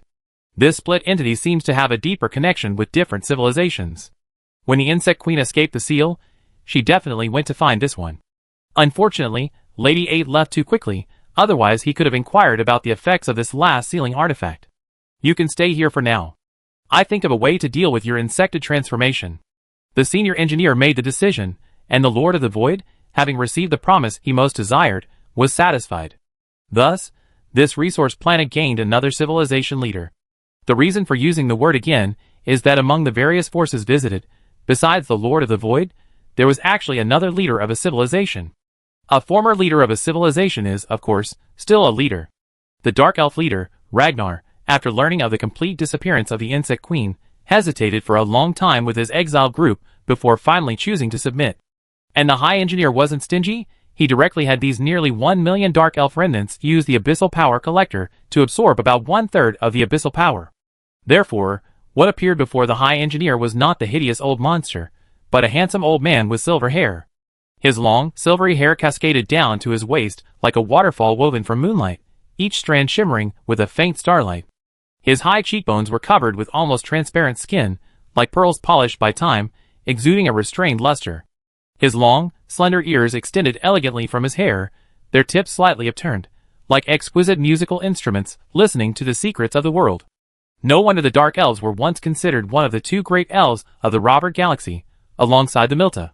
While the Milta had artistic achievements to back them up, the Dark Elves of that era could spread their influence simply through their looks. At this moment, the old, handsome man bowed slightly, yet still exuded an air of nobility. It wasn't a deliberately maintained posture, but rather the natural nobility emanating from his soul after weathering countless changes. Ragnar greets the leader. Your faction has gained a level 90 boss. Former civilization leader, Ragnar, faction points plus 10 million, leader reputation plus 10,000. You have gained the Dark Elf bloodline inheritance Master Tunilo, standing beside him, didn't hesitate for a moment, bowing as well. Though he lacked a noble face, the wisdom in his eyes shone brighter than the stars. Your faction has gained the level 90 Mechanical Master Tunilo Meester. Faction points increased by 20 million. Leader reputation increased by 20,000. You have obtained the Psychic Elf Bloodline Inheritance indeed. Technology is the primary productive force. Scientists provide more experience than faction leaders. However, the senior engineer didn't look down on the former, because with the addition of 2 interstellar elf species, the system unexpectedly activated a special mission. Special mission, Cosmic Elf. Difficulty, unknown. Mission briefing. In the shattered era of the elf pantheon, branches of the elf race scattered across the world, their bloodline gradually thinning, even mixing with other races. Someone discovered that certain races carrying elf bloodlines may hold key fragments to awaken the elf technology tree. Please restore the glory of the cosmic elf race. Mission objective. Collect interstellar elf bloodline *5. Mission reward. Cosmic elf bloodline *1. Elf pantheon. Since they're going down the pantheon, at least tier 4 or tier 5, or even tier 6 isn't impossible. Moreover, in his previous life, the senior engineer had heard of the elf pantheon, known as the Pantheon of Beauty, a special pantheon supposedly possessing the aesthetic sense of the universe. Back when he was a bespoke companion to wealthy women, he actually wanted to acquire some fragments of the elf pantheon to incorporate into his own creations. But unfortunately, this thing was exclusive to carbon-based species, something he, as an information-based individual, couldn't utilize. However, in this life, it seems there's hope of achieving the goal. Unfortunately, he's already retired from this world, and no longer pursues the fantasy route. The senior engineer felt a deep sense of regret. Chapter 1610. After obtaining the elf quest, the senior engineer's attitude towards the 2 men improved somewhat. These 2 were already talented, and now, with the crucial clue to the elf pantheon, they were even more worthy of being recruited. The Dark Elves can establish a court for me. Brother Ragnar will take charge of that for me. As for the Milteans, besides Master Tonilo's existing responsibility for the war engine construction, I allow the transfer of some of your Miltean business elites to form a civilization consortium. The senior engineer didn't waste any words, directly assigning 2 lucrative positions. The 2 men's expressions relaxed somewhat. In the carbon-based system, the so-called court is not simply the kind with 3 palaces, 6 courtyards, and 72 concubines. It can be simply understood as a bloodline testing ground. Those who can stay in the court are the purest bloodlines in the civilization. However, it is generally carbon-based civilizations that establish courts. Mechanical civilizations rarely do. As for the conglomerate, needless to say, given the current power structure and attributes of the faction, even if we take a step back, it's impossible for it to develop into a mega-corporation civilization. On the contrary, making good use of the Milta's excellent management skills can effectively increase the faction's vitality and improve the business environment. After all, some important investments are best left to the players. After assigning tasks to the 2, the senior engineer looked at the sky and said, "Better late than never. Since we're all on the same side now, there are some things I can show you both. After all, we need to let you know our faction's trump cards." Master Tunilo and Ragnar exchanged a glance, both showing some curiosity. After all, the trump card the other side spoke of was definitely not something like the mech frenzy, which they already knew about. With a gentle wave of his hand, the high-ranking engineer instantly opened a spatial portal, like a torn wound in the void. Within the distorted gravitational ripples, countless eerie blue arcs of electricity leaped across the chaotic boundary, churning the surrounding stardust into spiraling, fluorescent vortexes.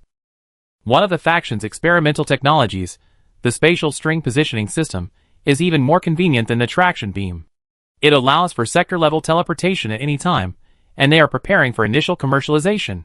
Master Tonio is very familiar with this. After all, we also reference some of Milta technology in this area. Master Tonio nodded silently. The mech frenzy was merely the pinnacle of Milta technology, like the apex of a pyramid. Below that lies a wealth of technological accumulation. For example, many people are unaware that Milta's spatial technology is actually quite advanced. Master Tonio, after learning about the faction's technology, expressed considerable astonishment. She had never seen such a bizarre technology tree. It possessed numerous and advanced cutting-edge technologies, many of which, theoretically, were far beyond the capabilities of a civilization at this stage. However, in the accumulation of mid to high-end technologies, especially in cooperation across different technological fields, it showed considerable shortcomings and a lack of institutional support. This significantly limited the civilization's overall technological potential. As the founder of the Milta people's entire technological system, Master Tunilo was also working on this aspect. She was certain that once this weakness was addressed, this mechanical civilization's technology tree would grow exponentially in a short period. The senior engineer smiled and went in first. The other two followed immediately. The entire space reverberated with low-frequency vibrations similar to whale songs, but each whale song was accompanied by the reorganization of matter. The instant they passed through the passage, all colors were compressed into pure white rays, which then burst forth in all directions. We arrived at the star core. Due to their abundant energy, the star cores of resource planets often exhibit very unique appearances. For example, the Alpha Centauri constellation is home to nearly 100 crystal cores, even containing an entire crystal core race. The star core of this Velvet Beta constellation is also special. It is a spatial bubble. It floats in the void, like an unstable heart, constantly expanding, collapsing, bursting, and reborn. With each expansion, its translucent membrane expands outward, its surface flowing with liquid iridescent light, as if pushed to its limit by the boiling energy within. Countless fine cracks appear on the membrane, flashing blinding white light between them, as if it were about to explode completely at any moment. Then it explodes. The space bubble exploded into billions of fragments, but not in destruction, rather, it was a magnificent eruption of energy. The fragments were not physical entities, but rather composed of pure arcs of light, distorted gravitational ripples, and quantum fluctuations. They scattered outwards, tracing brief paths through the void like shooting stars falling in reverse. At the center of the explosion, a chaotic vortex remained, like a torn wound in space-time, constantly devouring the scattered energy remnants. But just as it was about to completely dissipate, it reformed once more. The scattered arcs of light suddenly stopped, as if pulled by invisible threads, rapidly contracting.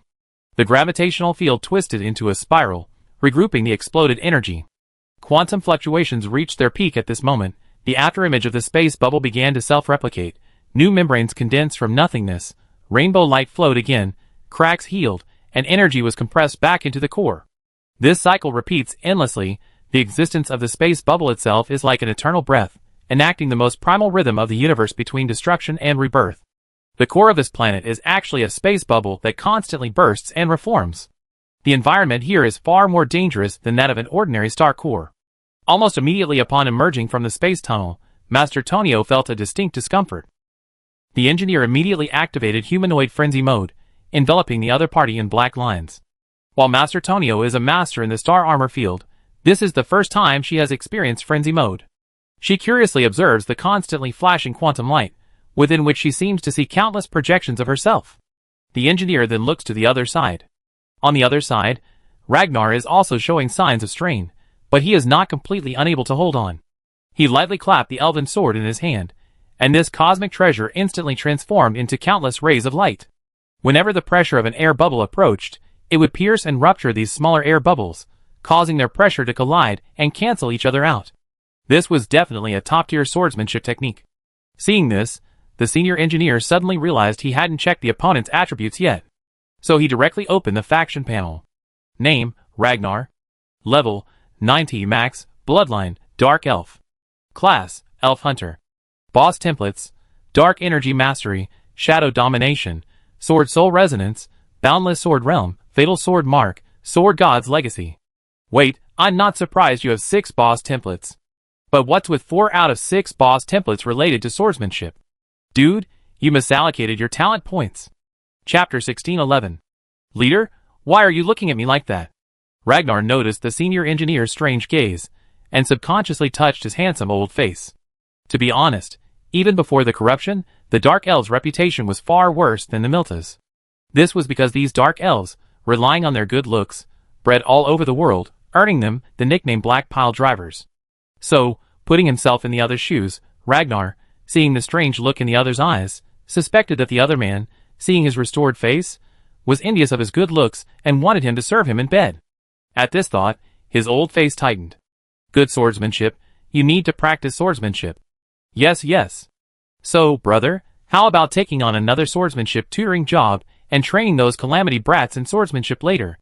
Seeing that he wasn't being asked to serve him in bed, Ragnar breathed a sigh of relief. Of course, that's no problem at all. The senior engineer nodded in satisfaction, leading the two towards the space bubble. Unexpectedly, the space bubble wasn't empty. In fact, quite a few biologists were working there.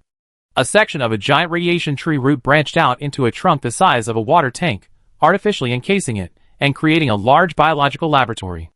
Seeing the three approach, Wang Yuanli's large face appeared on the root's surface, saying irritably, "You asked me to take root here, and I did.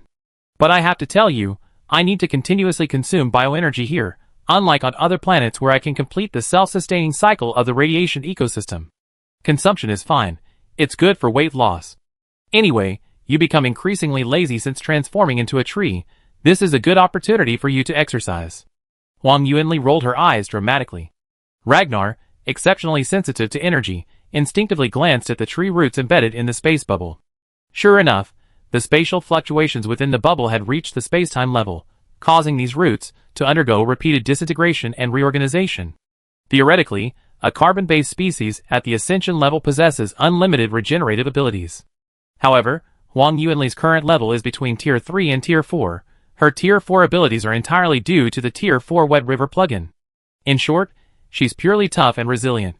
The senior engineer didn't explain further. He flew directly to the tree roots near the space bubble and placed his hand on them. Cultivation conditions met. Activate the cultivation of rotten troops, Tier 4? Yes. The next moment, Wang Yuanli immediately sensed something was wrong. Because she could feel a vast, strange, and corrupting bioenergy suddenly appearing on her tree roots. As this power emerged, Wang Yuanli even felt her carbon-based structure continuously disintegrating, which instilled a slight fear in her. Even with her top-tier radiation mutation power, she couldn't distort third-order carbon-based structures. What the heck? Could it be related to that second sealed artifact? You're not using me as a guinea pig, are you? Don't worry, it's good stuff. When have you ever seen me install immature technology on you? Wang Yuanli thought carefully and realized she hadn't. In this regard, the senior engineer was trustworthy. So she could only suppress her unease and let this power blossom and bear fruit on the tree roots. Within the arena, the second to sense something amiss was Ragnar. His aged face drastically changed, his silver-white hair turning completely white in an instant. Simultaneously, an astonishing sword intent erupted. It was a sword intent capable of shattering dimensional power. It wasn't that he suspected the engineer of having malicious intentions. If he did, he wouldn't have waited until now to act. It was simply an almost instinctive self-defense response to a mass of fourth-tier auras permeating the vacuum. Soon, Master Tonio also understood what had happened, a hint of surprise flashing in his intelligent pupils. Such powerful life force, this is fourth tier? Although she didn't study carbon-based technology much, her efforts in developing mech frenzy had given her a strong understanding of life evolution. In her view, this terrifying life force permeating the entire space could only have been achieved through the primitive mechanical movements during the modeling of mech frenzy. However, this life force before her seemed to lack some of its primitive essence, instead possessing an indescribable quality. Tier 4 life technology? Master Tony took a deep breath. She finally understood why Mr. G had brought them here. The senior engineer also glanced at the system panel. The system's reward was a Tier 4 rotten unit, not a specific unit type. Theoretically, it could be very strong, or it could be not so strong. After all, it wasn't without its own Tier 4 trash units. Compared to the boundless fantasies of some lower-level beings about ascended civilizations, the senior engineer, a seasoned veteran, understood the truth much better. Therefore, the best biological and energy environment slightly increases the chances of this Tier 4 rotten unit dropping a gold tier item. Now it seems this choice was indeed correct. Among the names the system was constantly displaying, the names of 3 rotten units appeared most frequently: Maggot Nest Mother, Symbiotic Rotten Brain, Spatial Rotten One. The senior engineer recognized 2 of them. Moreover, he was certain that if Wang Yuanli obtained a Tier 4 unit called Maggot Nest Mother, she would fight him to the death. After all, he had encountered far too many different kinds of insects, memory worms, information mothers, insect civilizations. Fortunately, Maggot Nest Mother was the first to disappear. Perhaps it was because Wang Yuanli cultivated a queen bee and absorbed some of its genetic fragments that this option appeared. Fortunately, Wang Yuanli herself was not a queen bee. More accurately, her species classification should be a mutated collective consciousness life form. Therefore, the second option also appeared. This unit's corruption ability is a lower-tier version of the Insect Queen's, also a collective consciousness-based attack. However, the senior engineer himself doesn't particularly like it. The reason is simple. Collective consciousness civilizations are ultimately fewer than individual consciousness civilizations. As for the reason for the emergence of the third special unit, it's mostly due to the powerful spatial energy here. And this is the unit the senior engineer likes best. Moreover, he's very familiar with this unit's attributes and abilities. What to do? How can he manipulate it to increase the success rate? Seeing these two unit names appear repeatedly, the senior engineer suddenly had an idea. He pointed, and the next moment, a cosmic treasure carrying intense spatial fluctuations shot out. The spatial fluctuations here suddenly intensified tenfold. Ultimately, the system chose the last one. The senior engineer breathed a sigh of relief. Spatial corruptor. Tier 4. The void corruptor is the embodiment of the law of entropy increase in the universe, born at the boundary between the void and reality. They are not life forms in the traditional sense, but rather projections of a higher dimensional concept of decay onto the material world. When a civilization excessively abuses technology or violates taboos, the void corruptor descends from a spacetime rift, dragging all existence into eternal decay.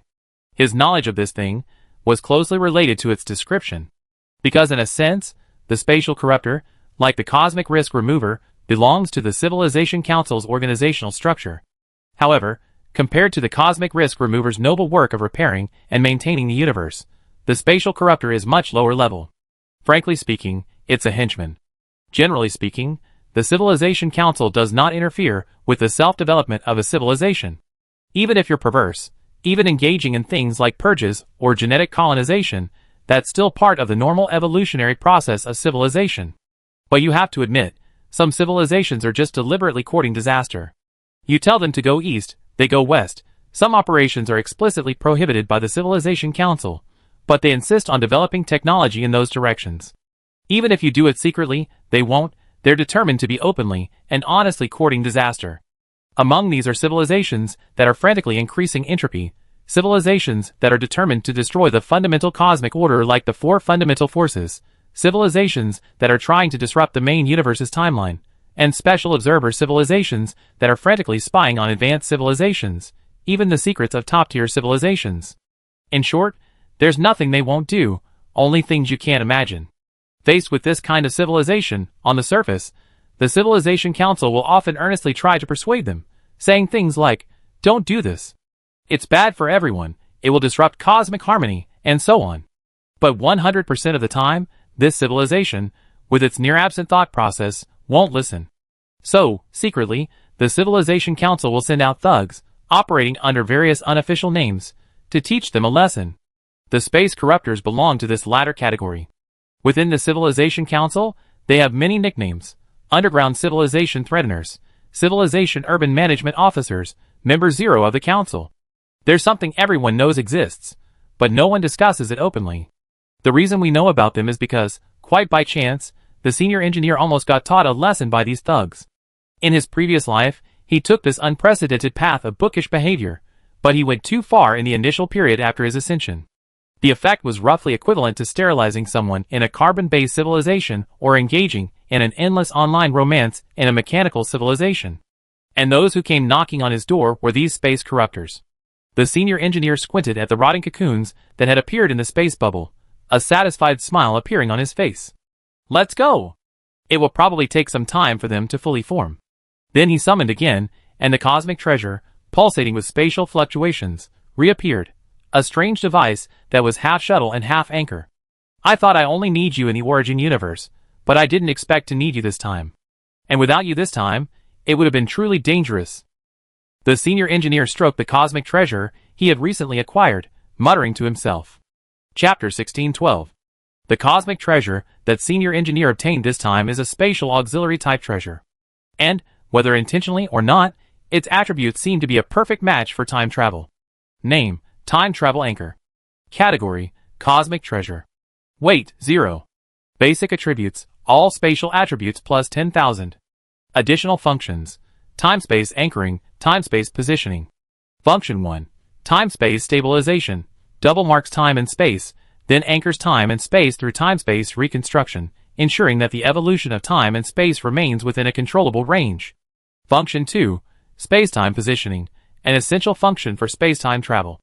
It allows for positioning in different space-time environments, enabling space-time teleportation. Parallel universe positioning, 0/3, space-time branch positioning, 0/10.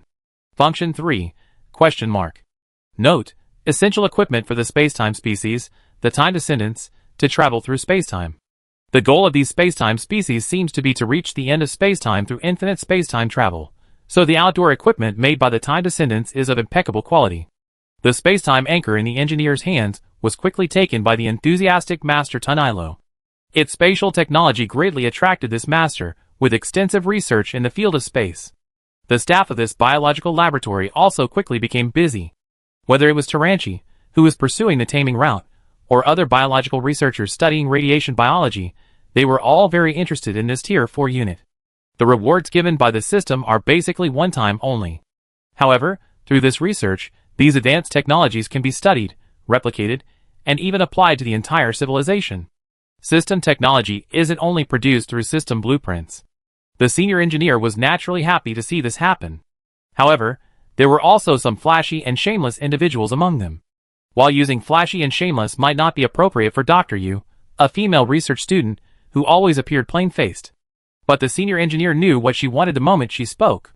No! Don't even think about it. Impossible. If you keep babbling, I erase this part of your memory. After a friendly and harmonious exchange, Dr. Yu finally realized her mistake and returned to her workstation, dejected. The player, Miss Rainbow, couldn't help but comfort her. Doctor, don't be so sad. Didn't we research that? Once it's mass-produced, we apply to Mr. G to see if we can conduct related research. A rare hint of melancholy appeared on Dr. Yu's usually aloof face. How could I not know the dangers of researching those three entities? I'm also certain Mr. G won't allow us to research them. What I'm resentful of is that our faction is already quite strong, possessing not only the mechanic-related tech tree, but also a carbon-based civilization tech tree, like the Queen Bee civilization. I just don't understand why Mr. G won't allow us to develop the Queen Bee civilization, a carbon-based civilization. If we succeeded, all our biological experiments would be 100 times easier. Besides, developing the Queen Bee civilization and appointing her as its leader, isn't she his daughter? What does he have to worry about? Miss Hong's heart stirred. She felt this was a very important plot thread. She couldn't help but ask, what did Mr. G say? He said he needs to think about it some more, and he give me an answer after he's done. But the problem is, if he keeps delaying, the mechanic civilization might just reach the Ascension realm. Dr. Yu finally voiced her true concern. She could sense the technological wave brewing within the entire faction, and she was certain that once this wave was unleashed, the faction's technology would advance by leaps and bounds. But the problem was, once the faction truly reached the Ascension realm of mechanic civilization, it meant that the entire legion would be on a one-way path of mechanical ascension. When that juncture arrived, not only would she be able to continue her most interesting biological research, but the future of her group of biologists would also be uncertain. The senior engineer was actually somewhat aware of the thoughts of people like Dr. Yu. He also knew that their loyalty was beyond doubt. But if it's not going to work, it's not going to work. Before a civilization has even determined its carbon-based path, what if you brilliant minds, with your flurry of activity, accidentally activate the Queen Bee civilization, leaving me with no other choice? This is... On the way, Master Tony was engrossed in studying the time travel anchor, completely oblivious to his surroundings, until a gust of cold wind jolted him back to reality. A glance out of the corner of his eye brought him to his senses, and he was immediately astonished. In this research center comprised of the roots of a planetary tree, there appeared a rather long mechanical tunnel. Even more remarkably, this tunnel had 9 sections, each surrounded by a mechanical ring. As the 3 of them moved, the mechanical rings began to rotate rapidly. Ragnar stroked his chin, puzzled. The space seems to be sealed. Master Tunilo paused, then praised, imitating the mechanical designs of the mecha world. It possesses triple functions: spatial sealing, spatial isolation, and even spatial cutting. A truly excellent design. Indeed, it was the first piece of cutting-edge technology independently developed by an NPC within the faction. When this thing was completed, even the senior engineer was astonished. If it were based on the blueprint level, it would have to be level 15, and even 15 plus at that. Of course, the senior engineer remained outwardly modest. You know the master who created it, Master Gao Xiaoyan. She studied star armor with you, though you weren't her mentor. Oh, it's him. I know him. He's very talented in mechanical technology. It's said he had a flash of inspiration while researching celestial hardware. I don't know how it happened, considering they're two completely unrelated fields. What's wrong with that? It's about seeing the big picture from small details. The talent of researchers often lies in this, connecting two completely unrelated things. When I was still in the Milta Federation, no one had ever thought of such a design. Even Ragnar, after tapping his elven sword a few times, seemed to sense something and praised, The sealing strength of this sealing circle is so great that even extremist creatures couldn't seal it. Even I, this old man, would probably need to use my full strength to break it. Does the Legion have any plans to capture extremist creatures? Master Tonilo asked casually. No, but there are indeed a few extremist creatures sealed here, the really extreme kind. The senior engineer shook his head and walked to the end of the 9-layered sealing circle. In the previously empty space, a mechanical door slowly emerged. Clearly, without authorization, even someone like Ragnar, who directly destroyed the sealing circle by force, would only cause the objects within to sink into a deeper level of space. This was the most ingenious aspect of the mechanical construct's design.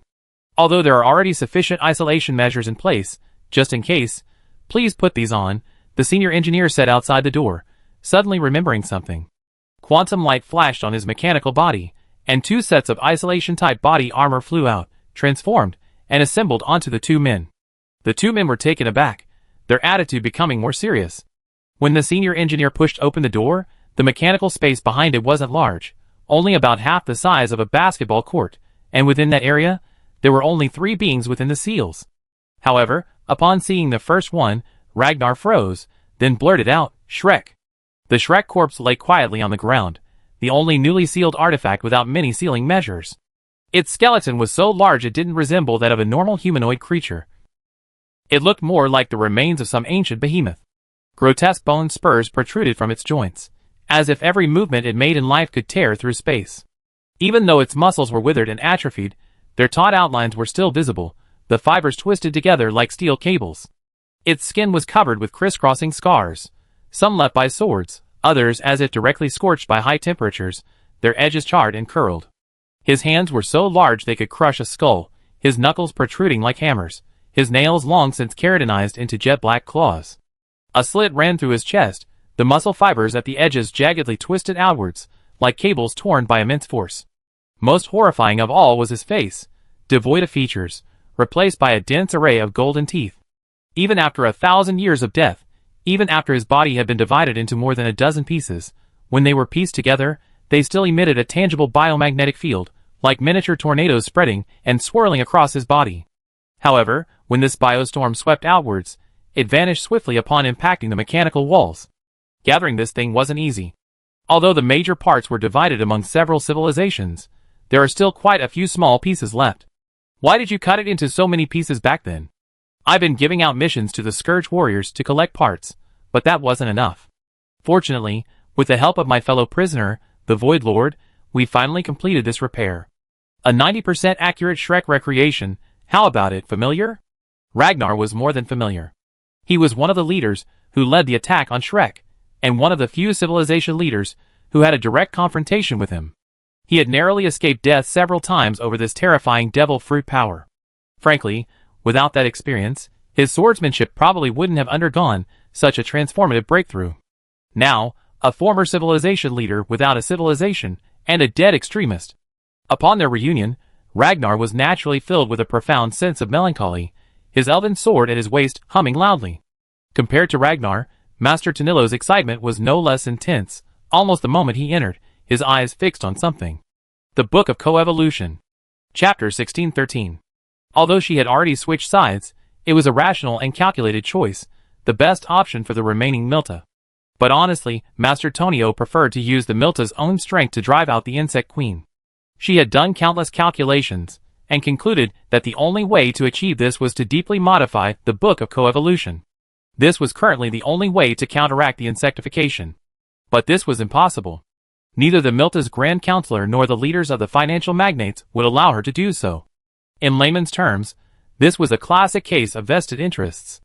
This cosmic relic was a key pillar maintaining the Milta's upper echelons. Moreover, she could tell the same lie to the former Emperor of Psychic Power, but if she did it again, no one would believe her. In fact, Master Tonio had also reviewed the situation. Even if everything proceeded as she had predicted, the success rate was only 10%. The reason is simple. Who could have imagined that the final insect queens to appear wouldn't be just 1, or even 2, but a full 5, this. Master Tonio felt an urge to curse every time he thought about it. And upon seeing the sacred book of the Mirta people again, his feelings were extremely complex. Fortunately, that 8 pregnant lady didn't seem interested in this book. We searched for a long time, before finally finding it among the remains of a star armor set in the battlefield ruins. The senior engineer only understood afterward why the ape-pregnant lady didn't want this relic, besides the fact that the insectoid race's evolutionary capabilities were relic level. Another crucial point is that this book has been heavily contaminated.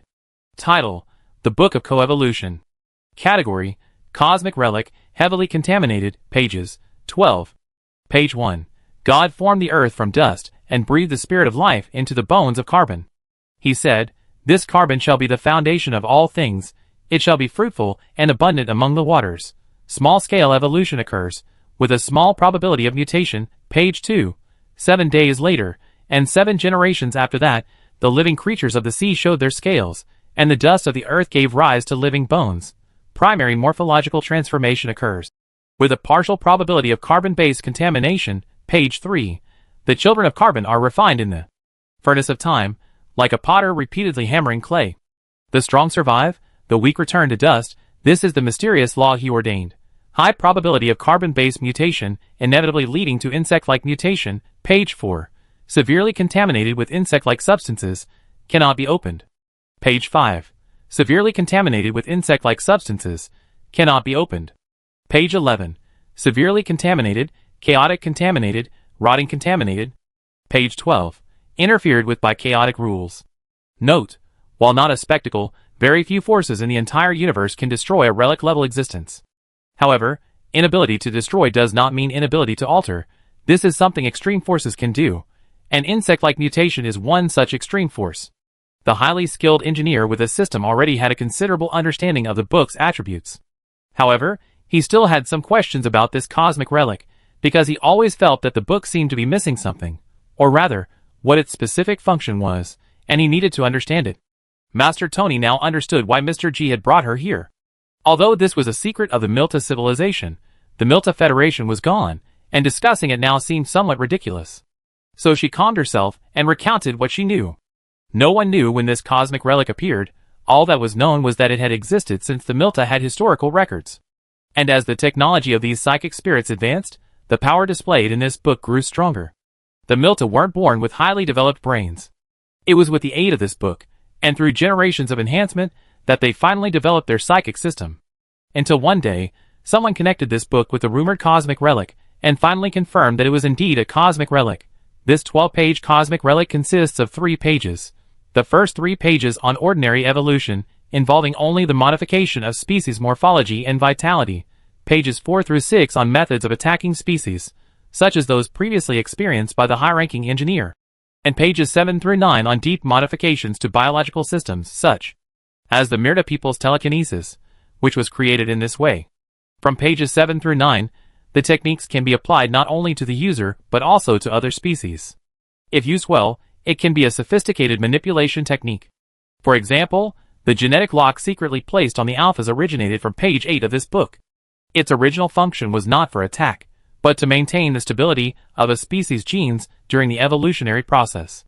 However, when used on lower-level species, it becomes a technique similar to gene droplets. As for pages 10 through 12, even the Miltans haven't fully developed them yet. I participated in the genetic technology research on page 10, and I can confirm that its function is essentially to allow species from different systems to grasp the trump cards of other civilizations. The mind network? Yes. The senior engineer suddenly understood. No wonder the Miltans developed this thing.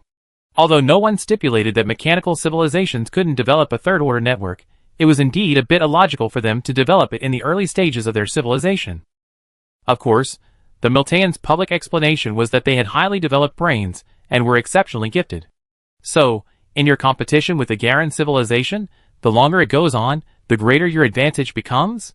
The senior engineer seemed thoughtful. Master Tanilo finally revealed a slight smile. Clearly, the senior engineer guessed correctly.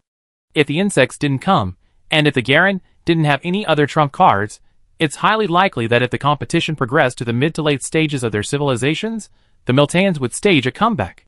A mecha frenzy from a level 3 mechanical civilization, a virtual network from a level 3 information civilization, and if you add a certain civilization level trump card from a level 3 energy civilization.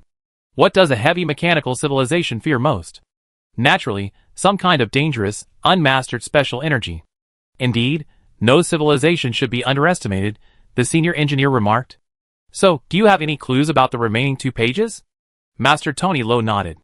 According to our deductions, page 11 should be related to the evolution of a noble bloodline, and this noble bloodline seems to be our ancestor. A cosmic spirit, perhaps? As for page 12, Master Tony Lowe paused. Although it's just speculation, it's related to bloodline ascension. So, your ascension probability simulation back then was based on this page 12. Master Tony nodded, his face completely at ease. As expected of a woman with the boss template of a mechanical cult, other eccentric scientists are utterly incomparable to you.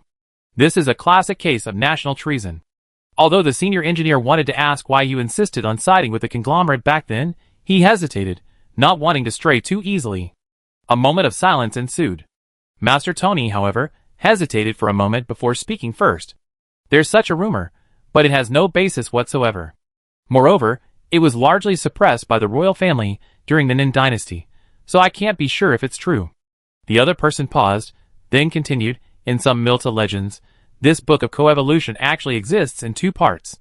The one we have is the old book, while the other, the new book, isn't part of our lineage. What would happen if the 2 books were combined? Ragnar, who had been listening intently, couldn't help but ask. Master Tanilo shook his head. The legend only says that if the old and new books are combined, the elven race can be brought back to its glorious past. Actually, we suspected before that the new book was in your hands, but after your failed species-wide modification, we stopped doubting it. Ragnar. Was this an insult to the Dark Elves, implying they were too weak? He felt insulted. Perhaps you and the Dark Elves were originally of the same race, but during the split, this book coincidentally fell into your hands. The senior engineer gave the handsome older man a pat on the back, then couldn't help but ask, since the old book has these functions, does the new book record anything similar? This time, it was Master Tanilo's turn to shake his head. Since it's a new book, could it be related to a new bloodline? Unfortunately, without activating the system quest, the senior engineer couldn't guess the details. Moreover, if the 2 books of evolution were combined, the senior engineer had a bold idea. Mr. G, is there a way to remove the contamination from this book? Although the person before him was a mechanical species, his power in the biological field was well known. The senior engineer shook his head. If it's simply insectification, although it's troublesome, it's not impossible. After all, the queen bee is one of the few special species capable of expelling insectification. But if it's mixed with ascension-level decay, then there's really no way to deal with it in the short term. According to this master, since the last page of the Book of Coevolution is related to ascension, combined with the rotten throne in his possession, that's enough to show that this second sealed object, the Corruption Shrine, possesses the function of the rotten ascension domain. No wonder it's a research subject of an advanced civilization. Its abilities are indeed monstrous. The senior engineer stood before the Corruption Shrine, silently pondering. Codename, Corruption Shrine. Category, Divine Contaminant. Description, Number 111002 manifests as a fermented bean product, primarily made from active divine flesh and blood, fermented by mold. Nearby carbon-based species, without rank, will emit a faint rotten odor. The senior engineer repeatedly tried to communicate with it during this period, arriving at a surprising conclusion. That is, the Corruption Shrine itself has no sentience. Its sentience is built upon the object of its corruption. Chapter 1614. The senior engineer silently examined the corrupted shrine. Although both were sealed artifacts, their research value differed. Intuitively, he felt its research value surpassed that of the Insect Queen. The Insect Queen's replication research was certainly perverse. But why wasn't it listed in the Ancient Ones Research Society's anomalous project archives? Moreover, its appearance alone was sufficiently bizarre. Its main outline resembled a tilted ancient altar, but its material wasn't stone or metal, rather, it was a symbiosis of decaying flesh and rusted metal. However, under the influence of divine sense, the senior engineer could confirm that it wasn't a purely material existence. It existed between matter and concept, like a cursed altar, yet also like the festering organ of some corrupt god, constantly oozing filthy divine pus.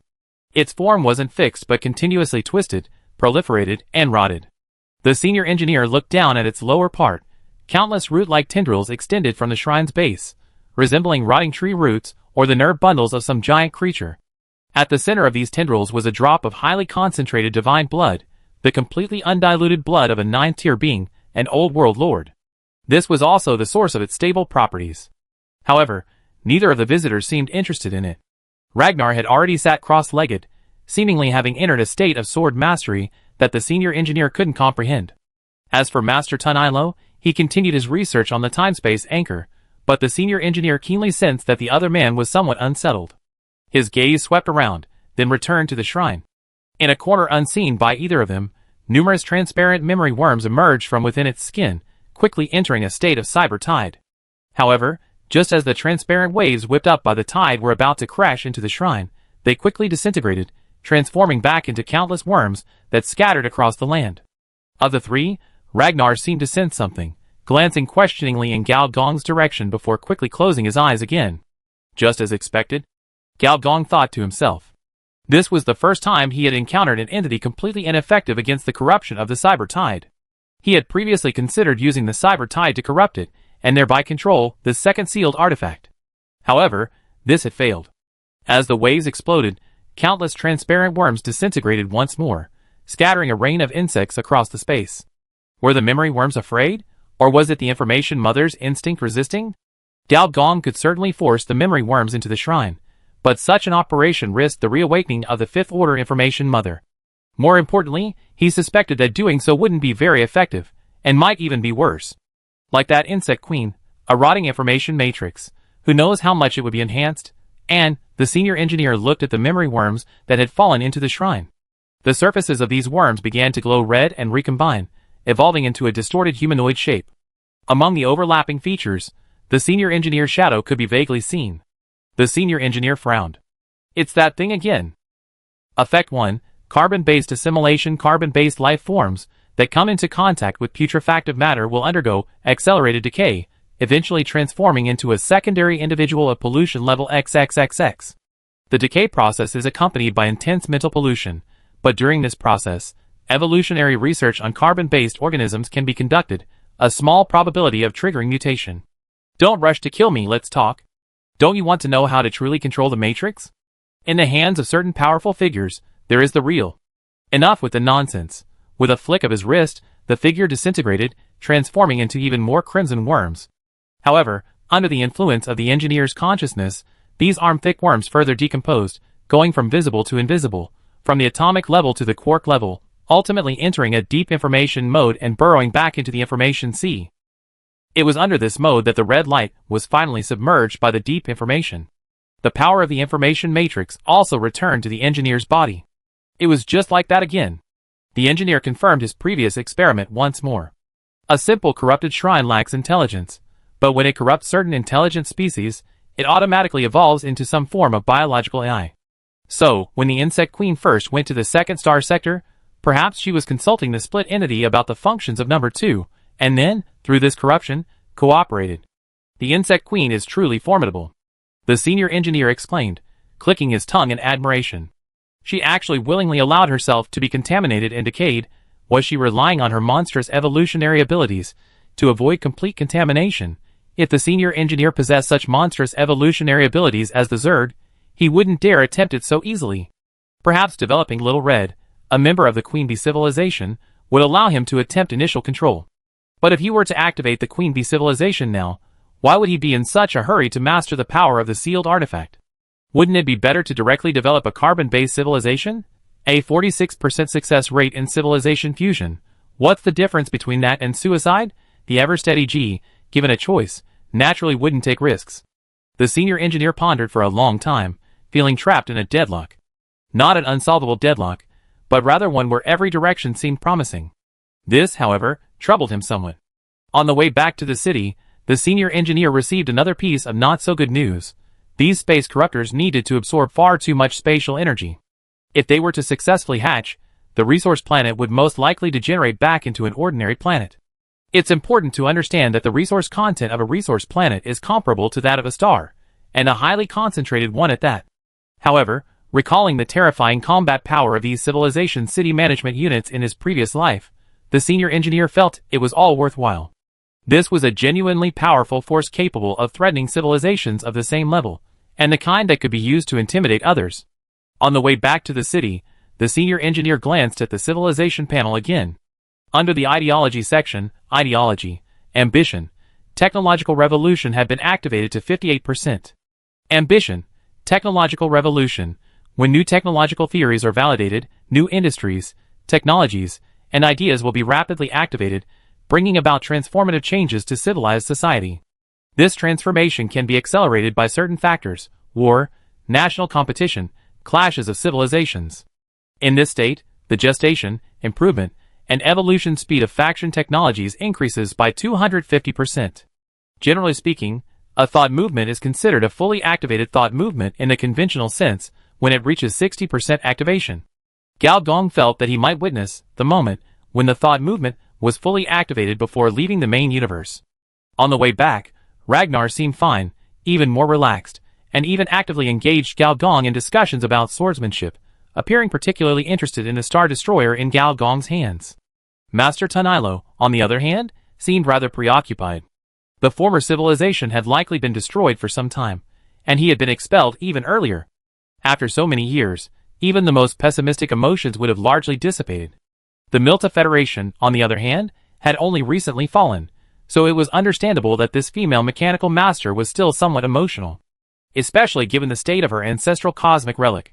The senior engineer thought for a moment and simply activated the 4th-tier star armor blueprints, then transmitted the data.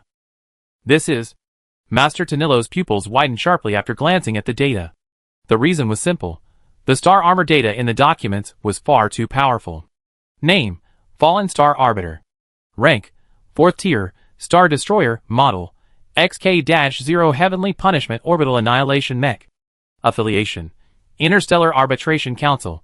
Position: Ultra-Long-Range Planetary Annihilation Unit/Strategic Deterrent Weapon. Description: Long-Range Sniper-Type Star Destroyer Mech, possessing star-destroying capabilities at the star system level 10. A single shot is sufficient to penetrate the core of a terrestrial planet, triggering a chain reaction of crustal collapse. When fully charged, it can vaporize small and medium-sized satellites. This. The senior engineer chuckled, then mysteriously said, "Have you forgotten where I'm from? Study this secretly, remember to keep it a secret." So star destroyers exist. This kind of control system, this kind of long-range locking method, is unprecedented. Master Tony instantly regained his composure and entered research mode.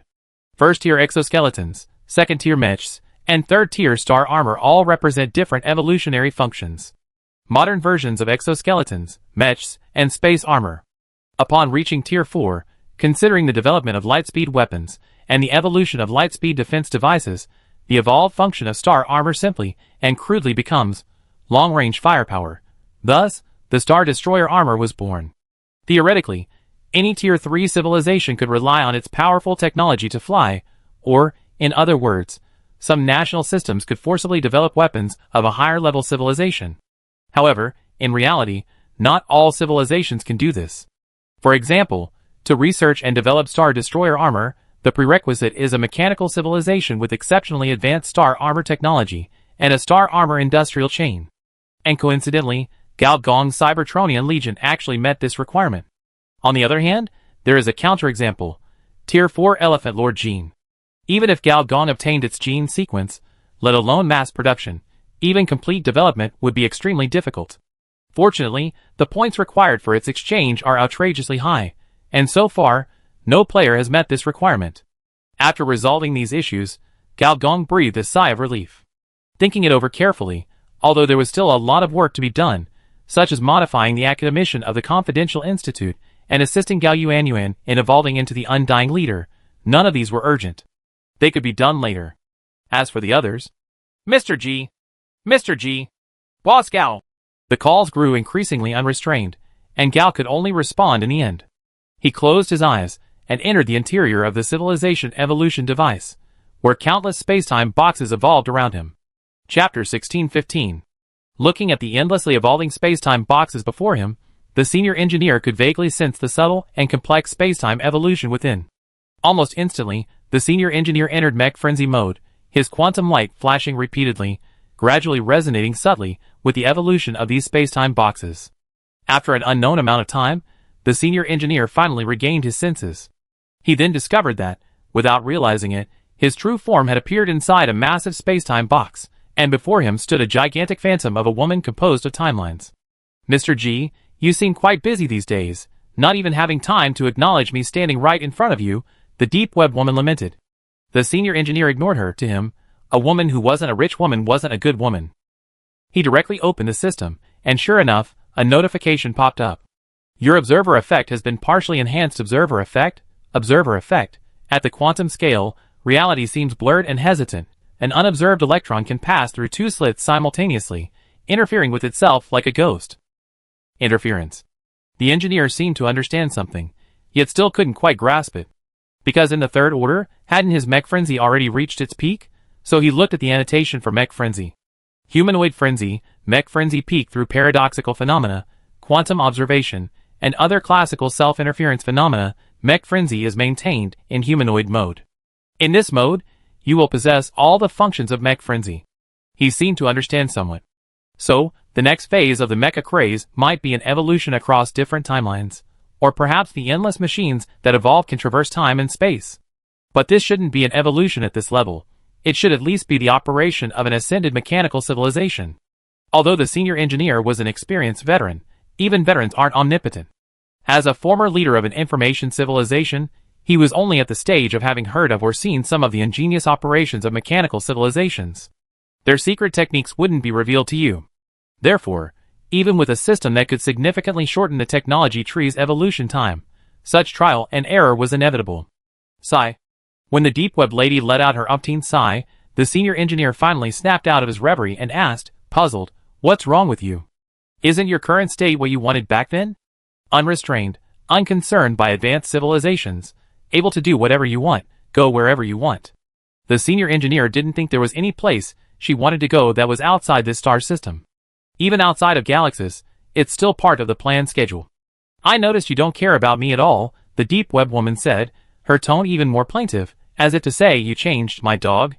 "Sorry, I always treated everyone equally, except for those who aren't rich women," the senior engineer said expressionlessly. He was a fan of rich women, not a simp. His targets for simping were strictly limited. "Okay, actually, I just heard what that female mechanic said, and I had some thoughts. Tell me, isn't the function of this cosmic relic I chose a bit weak?" The senior engineer was taken aback, not expecting her to think that way. In his view, besides the system, the other party was the most important. How could one climb the tech tree without a solid theoretical foundation? However, from Deep Web Lady's perspective, it was a different story. Also a cosmic relic, the Book of Coevolution had a full 12 pages, 12 evolutionary abilities, especially the last few, civilizations trump cards, high-level bloodlines, bloodline ascension. Compared to it, Deep Web Lady felt somewhat inferior. Moreover, recently, even the senior engineer hadn't been able to use this function. The Differential Confidential Institute was given by Differential Elder, and the high-level machine ecosystem was protection money paid by the Mechanical Leaf Eternal Abode. What if, in the end, this old lady was thrown into storage? This was Deep Web Lady's biggest worry right now. The senior engineer paused slightly upon hearing these words. Is this woman misunderstanding something? Does she really think professional knowledge is so easy to acquire? Especially knowledge related to advanced mechanical civilizations. That's locked by knowledge locks. The higher the civilization's level, the greater the value of that ability. If it could truly evolve the professional knowledge of a level 9 civilization. The senior engineer's expression turned serious. Oh no, was he being disrespectful enough to this knowledge-rich woman? So he thought for a moment and changed his approach. Actually, the functions of cosmic relics can be enhanced later. Ordinary level development and deeply developed cosmic relics are practically two different things. That Book of Coevolution was most likely heavily developed by an ascended civilization of a pantheon, especially the last 3 pages, which have a strong resemblance to ascended technology. The deep web woman was stunned, not expecting such an answer. So you mean my function can also be further developed?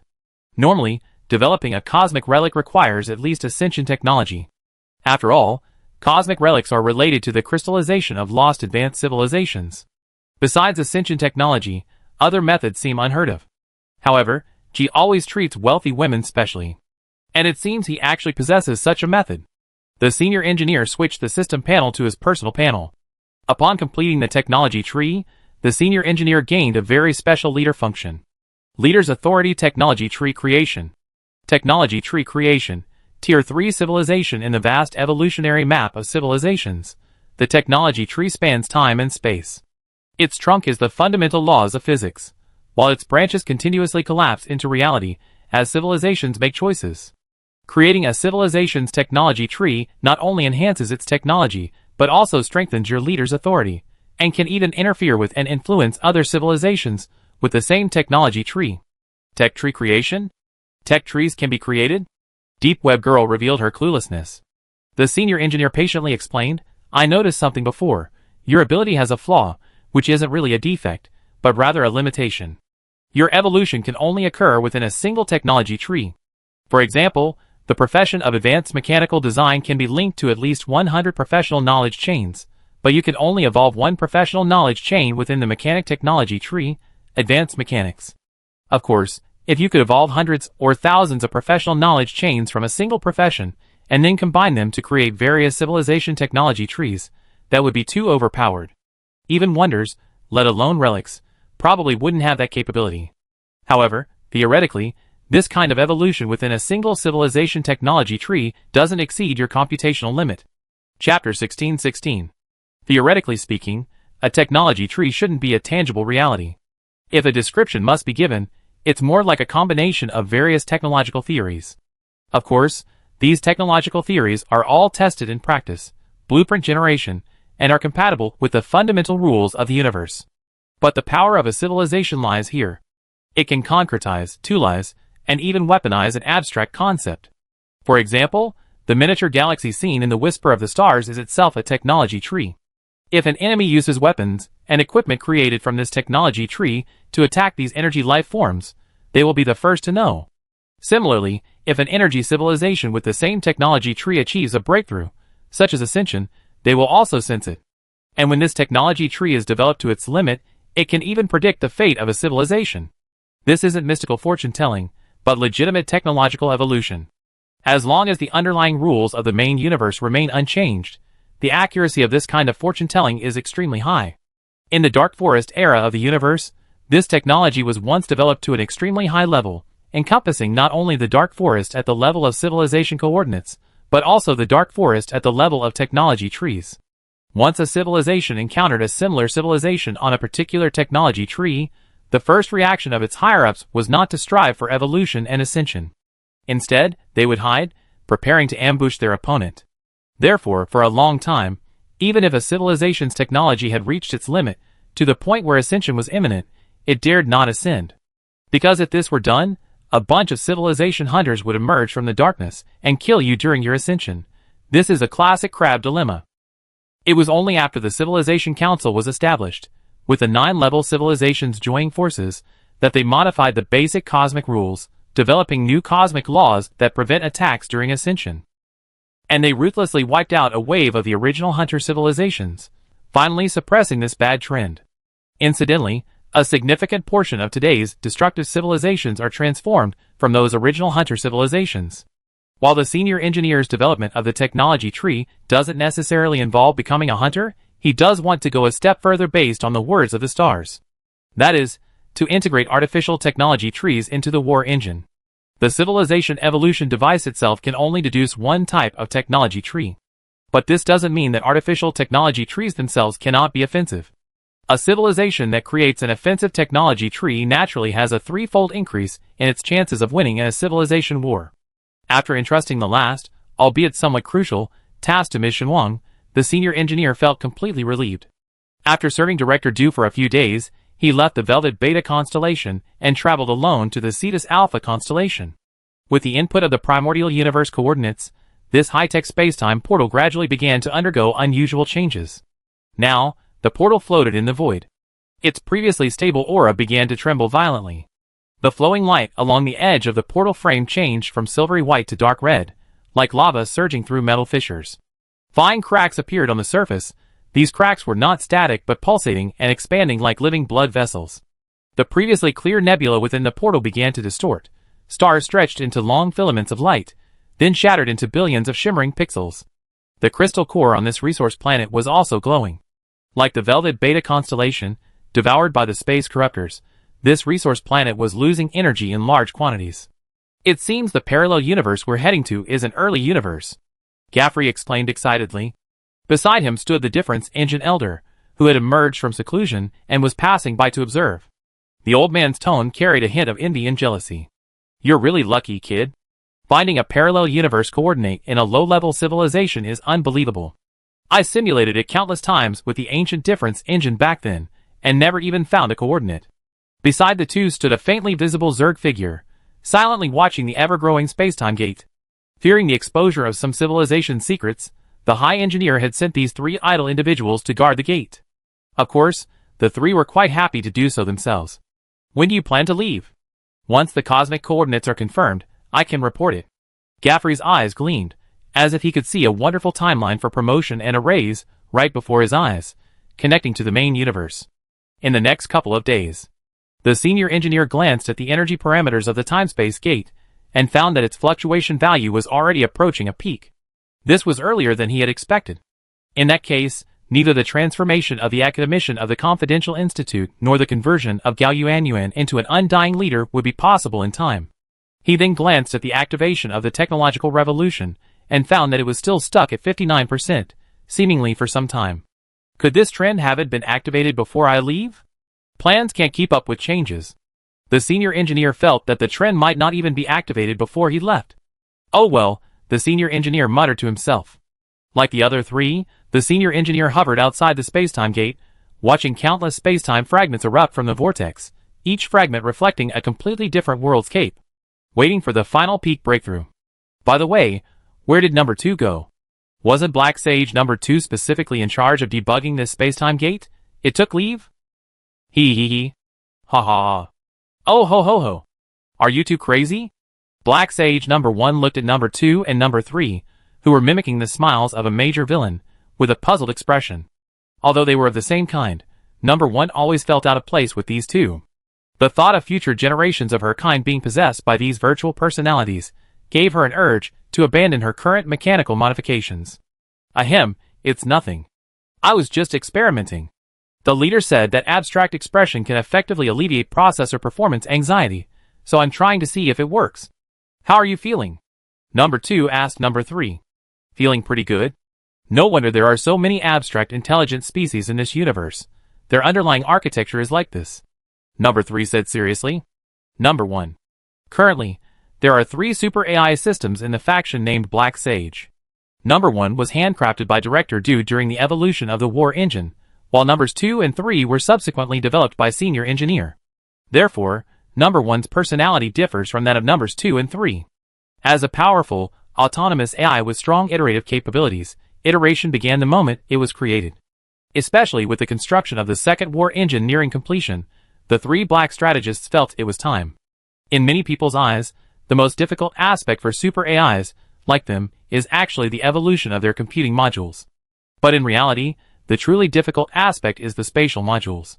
Only mechanical masters, like senior engineers, using spatial fluid purification machines, can compress such massive computing power modules to the size of a Rubik's Cube.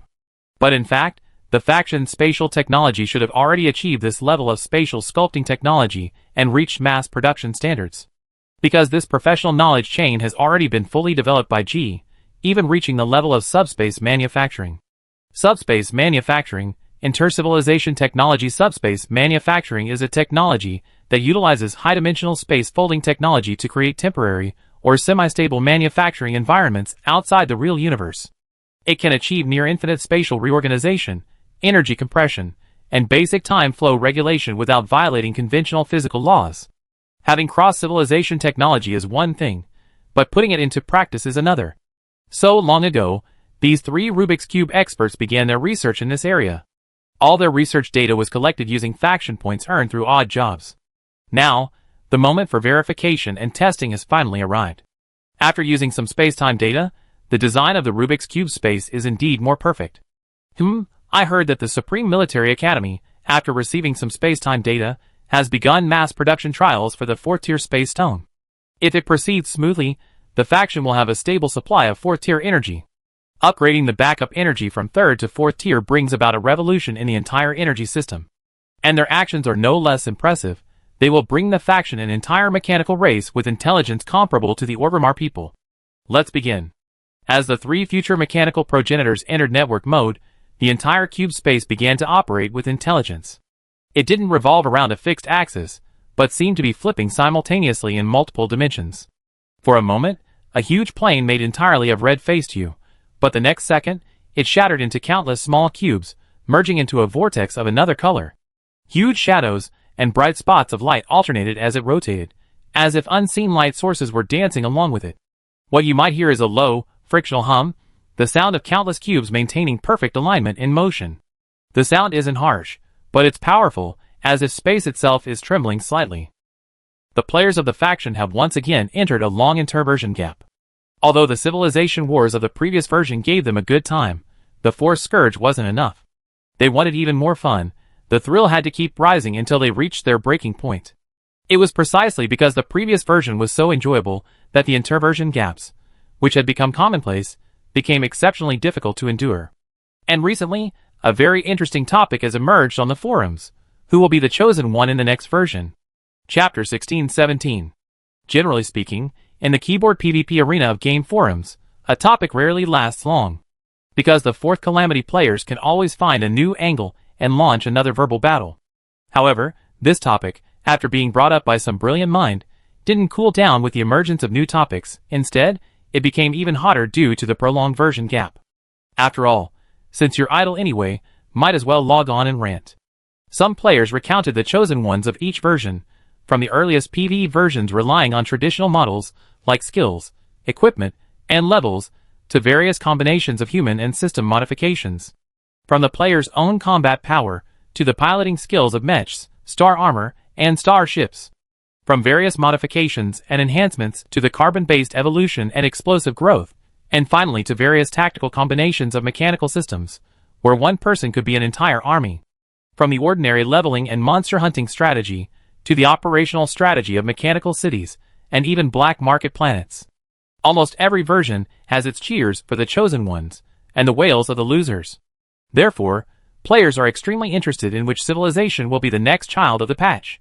Some say it will be the hidden faction within Legion, the Starnet civilization, or even the yet-to-be-released Energy civilization. Others say it will be some legendary new units, such as the Queen Bee Guard, who is suspected to be the Insect Queen, or the rumored Doomhammer. Hidden bloodlines like Psychic Elves and Dark Elves are also among them. There are also rumors that the next patch will focus on the development of sub-civilizations. Some confidently guarantee that once Legion civilization development is complete, carbon-based civilizations and energy civilizations will be launched immediately. So, is the next meta pick a construction build? How do you construct? By farming blueprints? The mechanic enthusiastically browsed the popular forum posts, only reluctantly closing the forum when work was about to start. Despite having such a cool game name, even jokingly called a true meta pick by friends, the mechanic of the mechanic civilization, the mechanic isn't actually a very good player. He's a third-rate player.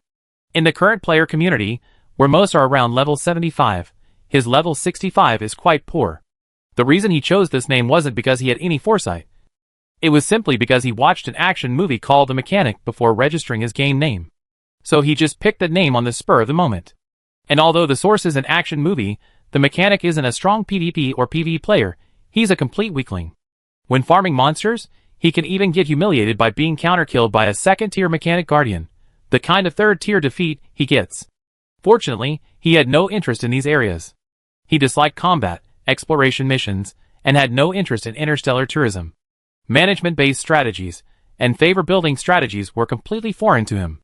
He was just an ordinary mechanic, a mechanic by profession, working on mechanical repair missions on a planet with a serial number after 1000. To put it bluntly, as a mechanic, his work efficiency and skill level were completely inferior to the Legion's assembly line repairmen. He only got the odd jobs, the kind no one else wanted to do, whether for players or NPCs. But he still enjoyed it. Whether it was his name or something that truly suited his profession, he found he genuinely loved it. While players have a blueprint panel, they lack a civilization panel. Therefore, it was very difficult for him to complete a full tech tree. Frankly, even a single professional skill chain was hard to complete, let alone a tech tree. Although the faction didn't have any secrecy measures in this area, his low level meant he didn't do many high-level quests, and he hadn't even completed a full professional skill chain. For example, in the Interstellar Machine Ecology skill chain, out of 6 skills, he had only completed 3, Interstellar Industry and Automation, Physio-Machine Symbiosis, and Symbiotic Machines. So he could only research these 3 skills. But aside from using these three skills as tools for gambling on blueprints, the more the mechanic researched them, the more he realized their profound depth and complexity. Putting aside everything else, the very concept of body-machine symbiosis would be enough for him to study for a lifetime. The so-called body-machine refers to the fact that organic life and inorganic machinery are not in a relationship of replacement or dependence, but rather evolve into a completely new, interdependent, and co-evolving symbiotic entity. This alone surpasses the ordinary concepts of cyborgs or cybernetics. It can even be extended further. For example, body can refer to organic biological components such as flesh, nerves, DNA, consciousness, and emotions. For example, machine refers to the mechanical/digital components, such as alloys, processors, sensors, algorithms, and energy cores. These two don't even need to be integrated. For instance, on the mechanical life form side, one could simulate flesh, nerves, and DNA. This way, the issue of integration is completely eliminated. This is his understanding of the meaning of symbiosis. The more he researched, the more interested he became, and the more interested he became, the more he researched. The mechanic had long since abandoned the idea of using it to farm blueprints. He simply wanted to understand how far this physical machine could evolve. When he completely transitioned to a researcher, he discovered that, compared to leveling up and fighting monsters, the system was actually very useful from a research perspective. When he ran out of inspiration, randomly farming a blueprint related to his profession, even a low-level one, could bring him tremendous inspiration. But if it were only like that, he might remain a low-level researcher entertaining himself throughout his entire game lifespan, the kind who couldn't even farm blueprints. By sheer coincidence, during a routine mechanical repair mission, he encountered a mechanical symbiote from the eternal habitat of mechanical leaves. While the eternal habitat of mechanical leaves was a vassal civilization of the Legion, it was a true master in the field of mechanical engineering. As a researcher in this area, he naturally exchanged experiences with the symbiote. Although he was a complete novice in this field, the flashes of inspiration from the mechanical blueprints greatly enlightened the symbiote. Therefore, after the symbiote left the Legion, the two maintained fairly frequent exchanges. This was also the only NPC the mechanic had a favorable relationship with. And so, they communicated, did quests, and researched simultaneously. During this process, the mechanic even joined a small group of researchers. The members of this researcher group were basically all in similar situations to him. First, their levels were low. Second, they enjoyed research, especially specialized research on a particular profession's knowledge, not researching how to create higher-level equipment or modify items with stronger attributes. Third, they generally hadn't achieved much. Such a miserable little group of players didn't seem so miserable. They made new discoveries every day, although these discoveries were far from blueprints, let alone academic papers. But isn't the point of games to enjoy yourself? Under normal circumstances, the mechanic was no different from these people. But during his interactions with the mechanical symbiote, the mechanic suddenly noticed a strange phenomenon. The mechanical system within the faction seemed somewhat rigid. Something seemed off. This certainly doesn't mean that the Legion's mechanical production system, artificial intelligence, or mechanical lifeforms have weaknesses. In fact, these are precisely the Legion's strengths. However, a production system is a production system, artificial intelligence is artificial intelligence, and mechanical lifeforms are mechanical lifeforms. While these three aren't entirely unrelated, they are essentially unconnected. This differs from the concept of mechanical symbiosis.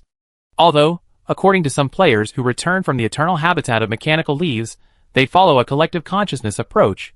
If they were to operate that way, the players in the Legion would first have to be turned into mechanical canned goods. But the mechanic felt something was off. Wasn't it necessary to be so absolute? Creating a temporary symbiotic relationship between the mechanical system and the physical machine, basically, mechanical consciousness, wouldn't that enhance the production process even more? So, as a player who had mastered 3 professional skills, he didn't cram those skills into the blueprint system. Instead, he began creating his own blueprints based on those skills. Finally, after nearly burning the midnight oil, a research paper and a level 12 mechanical blueprint were finally completed. Paper title: Activation of Temporary Collective Consciousness and its Auxiliary Role in Interstellar Industry. The mechanical blueprint was low-level collective AI activation. How come it's only level 12? Looking at the system's rating of the blueprint, the mechanic was clearly disappointed. But adhering to the principle that even a mediocre paper is still a paper, and a bad blueprint is still a blueprint, the mechanic decided to submit it. So he went directly to the faction's exchange system, and submitted both the blueprint and the paper. Then he forgot about it. 3 days later, A player named I Will Always Love John Iping contacted him. According to the player, he came from a natural disaster investigation department. Does the faction even have such a department? Natural disaster investigation? What kind of natural disasters do they investigate? Completely bewildered, he followed the player. After being questioned by an old man with green skin, he was taken directly to the highest military academy, where he was subjected to the watchful eyes of a bunch of high-level NPCs. He even met the legendary player, Flying Ship Master. Then, after going through a series of checks comparable to a physical examination, he was released. Several more days passed. Just as he was feeling anxious, a series of system notifications suddenly flooded his screen. Chapter 1618. Player Mechanic developed a Level 12 mechanical blueprint. Low-level collective AI activated. Legion reputation plus 1000. Mechanical manufacturing tool plus 1. Verified that the mechanical blueprint developed by Player Mechanic will increase the efficiency of the faction's mechanical system production by 0.31%. Verified that low-level collective AI activation can increase the success rate of high-level mechanical crafting on the mechanical planet by 0.12%, and the developed high-level machinery has a 0.34% chance to enhance AI attributes. Approved by the Supreme Military Academy Academic Committee, Player Mechanic is awarded a third-class Wisdom Medal. Approved by Faction Mechanical Leader Dujouti, player's faction points plus 20,000. Registration complete. The blueprint developed by the player will be applied throughout the faction's mechanical system. Each activation of low-level collective AI grants plus 100 faction experience. This series of rewards is dazzling. The mechanic's mouth remained agape for a long time. Most of the other players were also wide-eyed with disbelief. The reason was simple.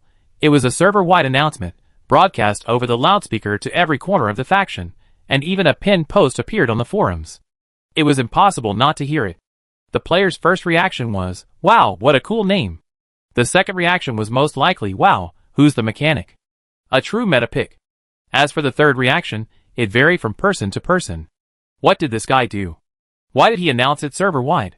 Seriously? They only developed a level 12 mechanical blueprint, and this is the level of treatment they get? Even the first spaceship master to break level 90 didn't get a server-wide announcement back then, right? Wait a minute, I farmed this mechanical blueprint too.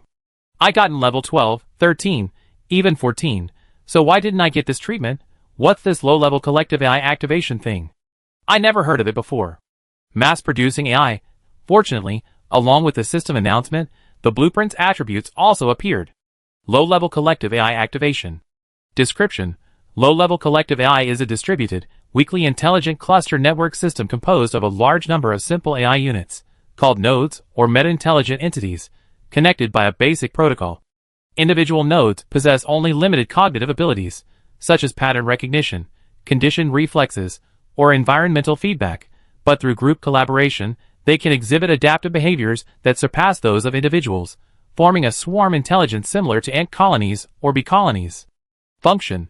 When this blueprint is applied to mechanical production, it will temporarily activate the AI attributes of each low-level computing node, slightly increasing the activity of mechanical production. Scope of application. Ordinary computing nodes, low-level processing centers, low-level machinery.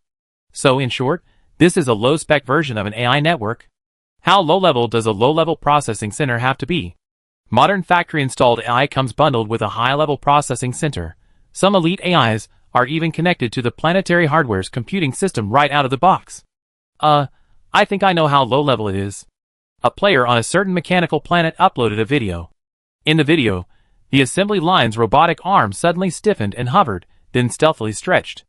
The conveyor belt began to slowly undulate, gently pushing the parts and fragments back to the trembling punch press, like the excited feeling of a boyfriend and girlfriend holding hands for the first time. The space carving machine projected thousands of flashing signals, as if saying, "Burn you all, burn you all." As more and more videos were uploaded to the forum, players gradually learned just how low-level machinery really was. Even the signal transmission panels laid on the planet's surface were AIized, emitting strange howls when stepped on. Don't use too much force, it hurts. Slower, slower. No, faster, harder, deeper. A player. As more and more players, including some veterans, began to observe, they gradually realized the value of this level 12 machinery blueprint. In essence, it simply increased the activity of machinery production by a tiny bit. However, when this activity covered the entire mechanical civilization, the impact was enormous. Large-scale infrastructure projects in low-level civilizations often involve several processes: project initiation, establishing joint departments, injecting funds, recruiting manpower, and decades of relentless work. This is only the behavior of a reliable civilization. In other low-level civilizations, PowerPoint presentations are commonplace. For a level 3 mechanical civilization with its rampant productivity, blueprints are equivalent to production capacity. The moment a mechanical blueprint is confirmed to be useful, it's already being used on tens of thousands of mechanical planets, and in tens of millions of large-scale mechanical projects. This process optimization is incredibly easy for a civilization that has mastered the war engine and fully activated its mechanized agrarian warfare. Therefore, players quickly focus on another issue. That is, why don't the blueprints they obtained have these benefits? So, only blueprints they develop themselves have this effect? Why? My experience farming blueprints, wasn't it all earned through hard work completing quests? That's physical labor, not mental labor. Besides, this falls under the category of patent fees. Strictly speaking, the copyright for the blueprints you farm should belong to the system. Amidst the players' discussions, a top-tier mechanical player named Mechanical Master shared his thoughts.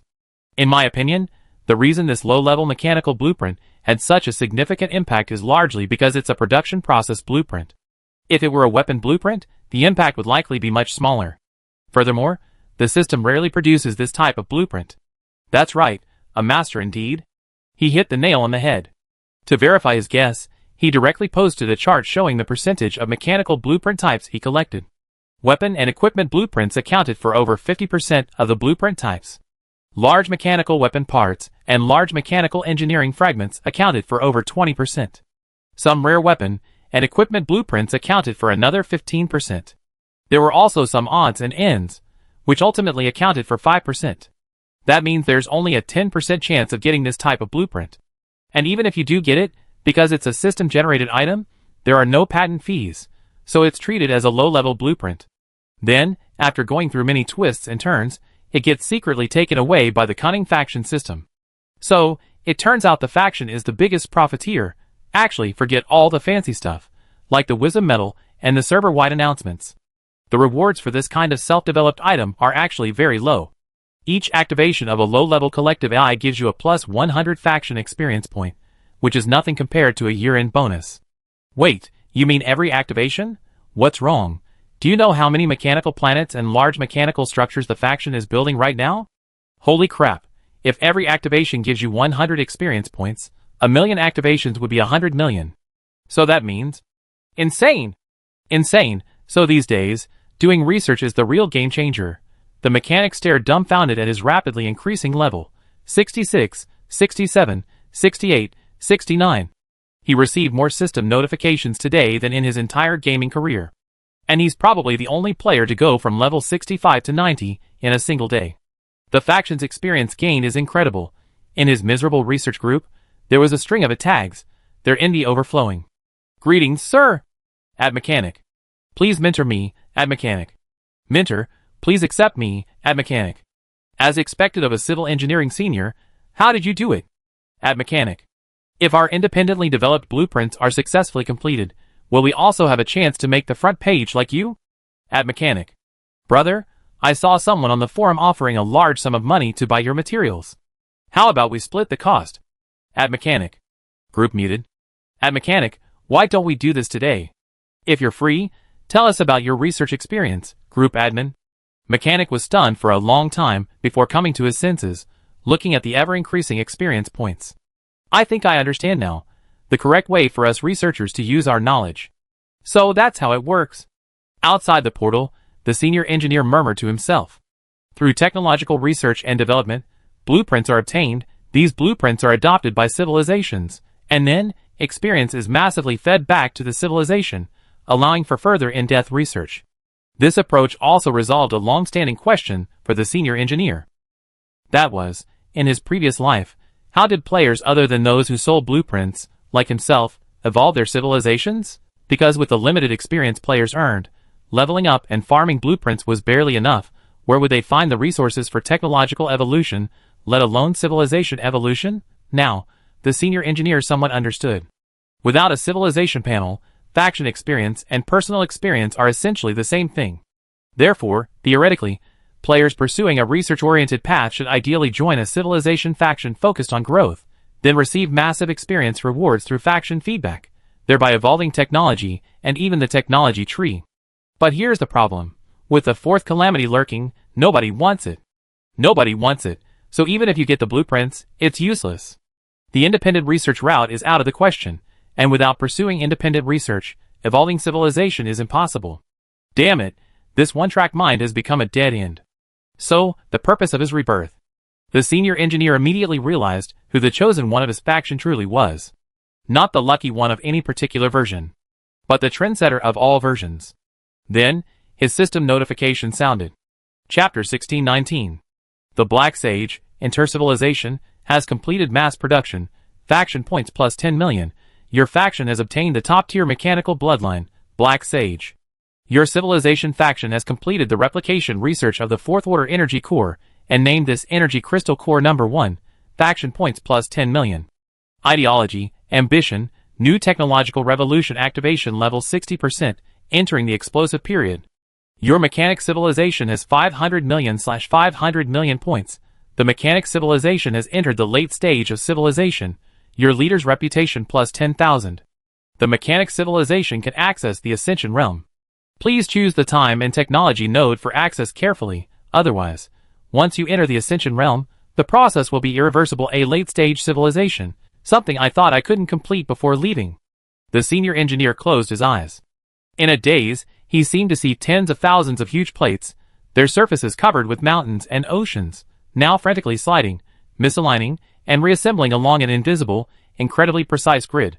Continents were torn apart, the Earth's crust roared silently, and scorching magma gushed forth like veins, only to be instantly cooled and compressed. Oceans were lifted, the seawater carrying entire ecosystems transforming into towering cliffs, only to be filled into newly formed, enormous basins in the next instant, stirring up a vast, vacuum-bound mist that enveloped the entire globe. At least 10 planets, mechanical, rocky, liquid, and gaseous, were simultaneously cubed. Destruction and rebirth, compression and release, and in the process, the compression of spatial modules. The first batch of Rubik's Cubes are being generated.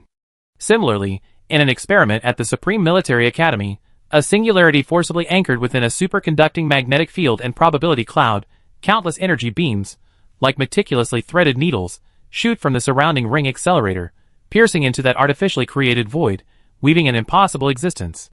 Outside the energy shield, a group of former crystal core lifeforms, now fire stealers, are watching with wide eyes, pointing and commenting. Because within that singularity, crystal fragments are constantly overflowing, then forming a core with clearly fourth-order energy fluctuations, centered around that singularity. Let's go, it's about time.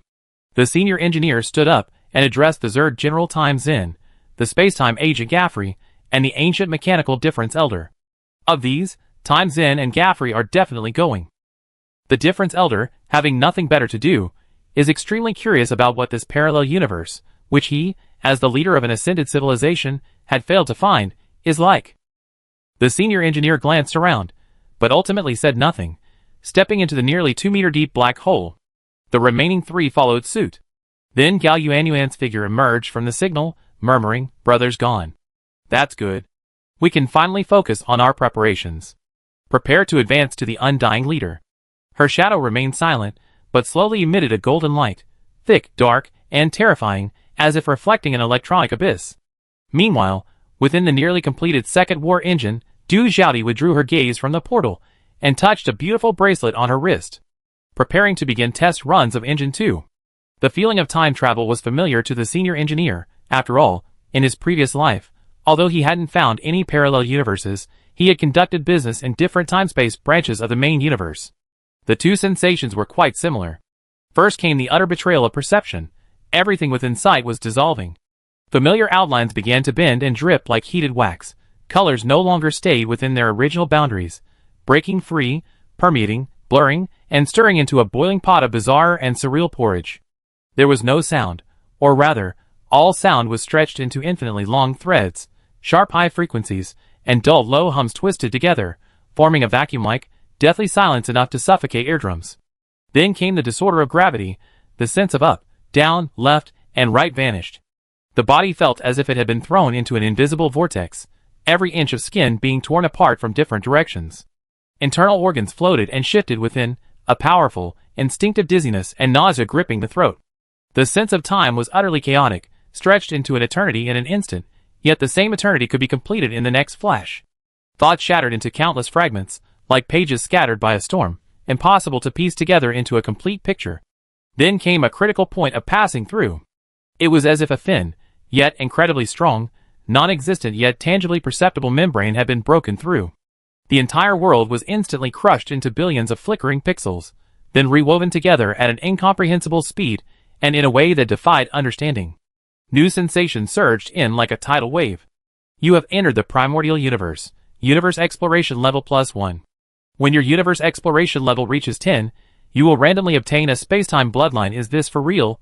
He had never experienced this in his previous life. No wonder some spacetime species like to travel through the universe all the time. Gao Gong looked at the other two in surprise, discovering that Guanyin Chan and Difference Wang had both entered similar states of enlightenment. Gaver's performance was even more exaggerated. A large amount of spacetime light began to surge into his body. Was he advancing? However, when all his senses were fully injected, Gao Gong's first reaction was heat, intense heat. It was the kind of heat that could melt 1,000 star armor units in a second. In a daze, Gao Gong seemed to have arrived at the location of the Perseverance Star Core. Your number of Tier 3 star armor units decreased by 1,000. Your health decreased by 100 billion. Your number of Tier 3 star armor units decreased by 1,000. Your health decreased by 100 billion. Gao Gong's health bar, which was as long as his lifespan, began to decrease proportionally for the first time. Even after instantly entering humanoid frenzy mode, the health drain didn't stop. A level 3 undead leader is an absolute powerhouse in a level 3 civilization, but in the current situation, he could absolutely be worn down and killed on the spot. Without civilization level production capacity, the number of star armor he carried this time was only 100 million, and that was non-replenishable. Holy crap, what's going on? The three who regained their senses after the senior engineer also realized the current situation. This really is an early universe. The problem is, it's far too early. The scorching energy surged and roared like a raging sea, its silent fury amplifying the turbulent waves. The light didn't illuminate anything, it itself tore and collided. A pale bolt of lightning exploded, only to be swallowed by a deeper darkness. Crimson flames coiled like giant pythons, scattering countless fragments of starlight as they twisted, only to vanish in an instant. There was no matter here, only an incomparably violent force, oscillating wildly between absolute nothingness and absolute existence. As far as the eye could see, there were distorted halos and boiling patches of color. The dense emptiness wasn't darkness, but a more primal state, a violently shifting backdrop that refused to be defined. Occasionally, enormous structures would emerge from within, like veins or gaping wounds, flowing with time and space yet to solidify. They stretched, broke, and dissipated, everything cycled between explosive birth and rapid death, too fast to pause even for a moment. Without hesitation, the senior engineer immediately activated the time-space anchor and enabled Function 1. Function 1, Spacetime stabilization. Time and space are doubly marked. Then spacetime is anchored using a spacetime recombination method to ensure that the evolution of time and space remains within a controllable range. The violent and terrifying energy instantly split in two, separating into redshift and blueshift. The terrifying temperature instantly dropped from the level of a stellar core to that of a planetary core. Although still terrifying, it had little impact on those present. Although it's the early universe, according to the information said back by Gate, this should be a universe in the stellar stage. We were just unlucky enough to stumble upon such a dangerous zone. Go! The four of them simultaneously entered lightspeed mode and began speeding outwards. As it turned out, in this early universe, even traveling at the speed of light was no less difficult than faster than light travel in the main universe. Space was easily torn apart, triggering a backlash of time tides. These time tides could easily erase tens of thousands of planetary years of lifespan for an intelligent species. Without hesitation, the senior engineer immediately pulled out his spacetime hourglass. Every time a time tide surged, he would immediately change the timeline, pushing the wave back. The other three also demonstrated their abilities. Gaver, needless to say, although he was incompetent in other areas, was a veteran spacetime agent. Time travel was his forte, not to mention, he was a spacetime being who had just advanced, naturally adapted to this environment. The performances of the other two were equally interesting. For example, The previously invisible Guanyin-chan revealed its true form, which was encased in a space-time worm shell. This shell effectively isolated it from the effects of space-time changes. As for the mechanical old man, Chaweng, although he appeared lifeless and unchanged, Gao Dong could sense that his old mechanical body was operating at a high frequency. This operation and the space-time frequency created a special mutual cancellation effect. The four powerful individuals, facing this space-time trap, managed to force their way through. They flew for an unknown amount of time and distance. Anyway, after the space-time changes began to diminish significantly, Gao Dong finally saw the shadow of a star. Large amounts of hydrogen and helium formed vast, cold, lifeless cosmic nebulae, slowly gathering under the faint whisper of gravity.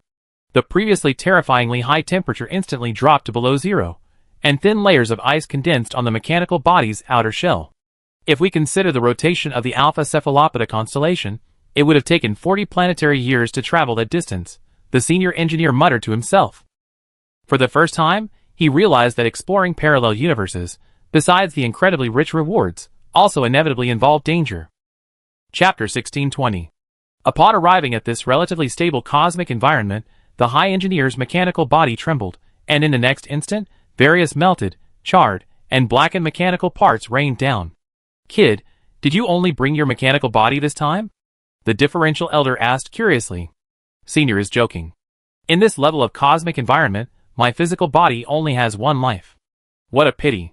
It would have been so much better if you had brought it. A mechanical prodigy, like you should be more down to earth." The old mechanical man looked regretful. He seemed to wish the carbon-based physical body would die out on the spot. The high engineer ignored him, his mechanical hand grabbing the time-space anchor, and then activating Function 2. Function 2, Space-Time Positioning, an essential function for space-time travel. It allows for positioning in different space-time environments, enabling space-time teleportation. Parallel Universe Positioning, 0/3, Space-Time Branch Positioning, 0/10, a large amount of spatial light emanated from this cosmic treasure, covering everyone present and the surrounding space-time. Parallel Universe Positioning, 1/3 done now for this. The senior engineer pulled something from his chest, a small point of light that constantly emitted space-time light, and flicked it. This small point of light landed on the tip of the space-time anchor. The two began to merge. Space-time anchor. A space-time anchor is a cross-dimensional positioning device that can forcibly fix an absolute coordinate in a chaotic space-time continuum, making it unaffected by the flow of time, spatial folding, or causal alteration. It is not a physical entity in the traditional sense, but a quantum state existence, tying an indelible knot in the web of reality through high-dimensional mathematical protocols.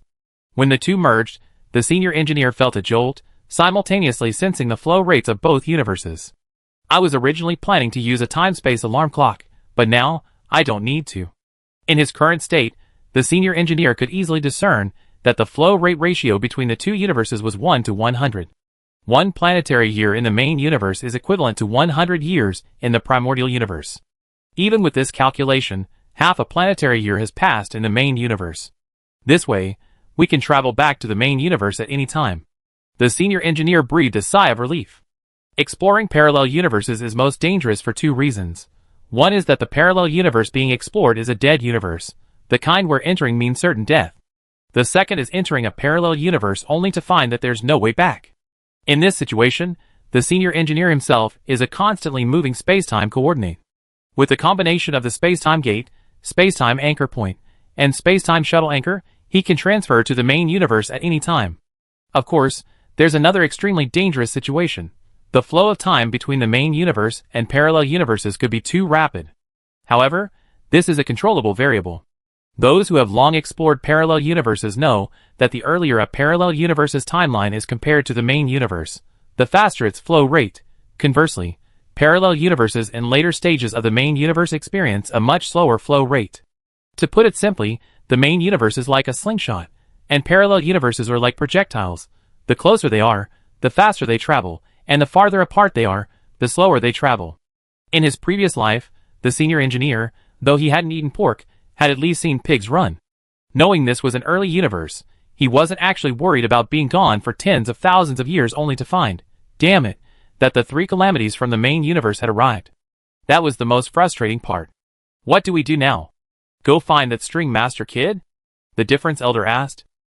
"We definitely have to find him, but..." The mechanical entity's electronic eyes flickered.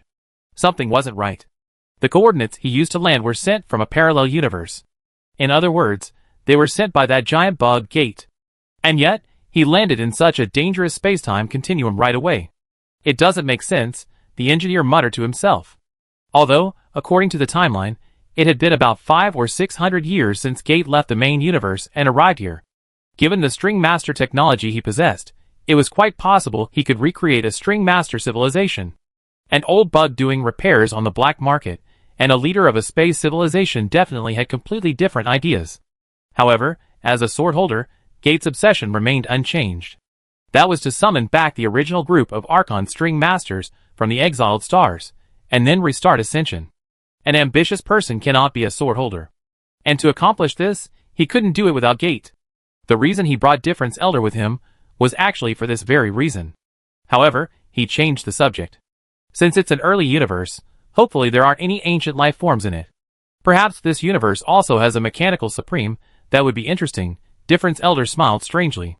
The four of them once again entered lightspeed mode. And on the outskirts of the original perilous spacetime zone, two figures suddenly appeared. They were two figures very much like spatial beings.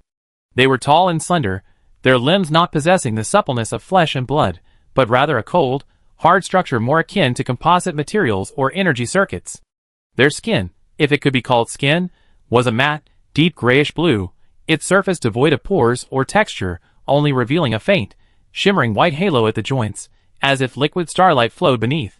Their faces were gaunt, almost expressionless, their eyes pure black, without whites or pupils, yet as deep as two miniature black holes, seemingly absorbing all light that entered them, only flashing a sharp, inhuman reflection when rotated at a specific angle. The entire form stood there, exuding an absolute stillness and focus, as if it itself were the bow, the string, the arrow about to be released, a solidified, poised force field in space. The two were communicating at a peculiar frequency. Why haven't those people the leader mentioned come yet? We finally broke through the blockade of those primal flesh and blood monsters. Could there be a problem with the space-time coordinates? We have to go. That carbon-based frenzy is about to appear again. With a fleeting spatial fluctuation, the two transformed into extremely thin, bright white lines, plunging into space. And shortly after they left, the canvas of the starry sea was being stained with another color. It wasn't the azure contrail of a ship's engine, nor the dazzling brilliance of starlight, but a viscous, writhing, self-replicating fleshy color. It surged from the darkness of space, like an embolism suddenly bursting in the blood vessels of the universe, carrying the most primal hunger, beginning to devour the starlight. Soon, the entire chaotic region of spacetime was completely swallowed up. And on an early star whose spatial coordinates were unknown, an unimaginable process of flesh forming was taking place. What had been a churning corona and a boiling sphere of light began to condense. The dazzling gold and white gradually settled, transforming into a thick substance of dark red, ochre, and even deep purple, like the skin of a gigantic slowly forming organ. The once spraying prominences were no longer fluid flames, but twisted, pulsating tendrils or tendon bundles, struggling to reach into the darkness of the universe, then drooping helplessly, slapping against the star's surface, splashing up a viscous, luminous life-giving fluid. The star's light was being absorbed and transformed by this flesh and blood. Light was no longer radiation, but became the scorching blood flowing in those newly formed, trembling veins. They bulged, expanded, and transported molten life matter far more vast than the ocean. Deep within the star, a colossal bubble of flesh was forming. A vast amount of carbon-based life energy was merging into it, an indescribable force of nature continuously pouring into the bubble, causing it to shrink, solidify, and transform into a fruit-like form. However, just before reaching the final stage, the fruit suddenly burst open. The entire star's lifespan seemed to have been reduced by tens of millions of years in an instant. For an early star, this loss directly damaged its essence, causing its red giant phase to arrive prematurely. Hey old man, you haven't given up yet. Didn't I tell you that carbon-based fruits can't condense in parallel universes? Parallel universes can have all sorts of civilizations, but they can't possibly have a godlike civilization. So don't think that just because we condense our ascended bodies with that great one's help, we can do whatever we want. As he spoke, the magma within the star surged, and a gigantic demonic face slowly emerged, its eyes burning with a raging inferno of flames, as if billions of lives were wailing within. The burning demon, Azek, the supreme soul. As for the other old man, with a sinister face, He was an old acquaintance of the High Engineer, the Huinji Elder, the unlucky fellow whose 2 carbon-based fruits were stolen by the High Engineer. However, both of them now possessed wisps of ascended light, their aura far surpassing their state in the main universe. What are you doing here? My affairs are none of your concern. Of course not. I'm just worried you're too busy with your own things and are delaying Master's great cause. For one thing, the primal carbon-based frenzy we unleashed is far smaller and less widespread than dead flesh, rot, and spore lord. I'm in your group. Aren't you worried that because of your poor performance, when Master bestows his favor again, those others will rush ahead of you to advance to the 5th rank? Isaac kept nagging, seemingly genuinely concerned for the other's sake. However, as his old partner, the old man Huinji immediately saw through his thoughts and sneered.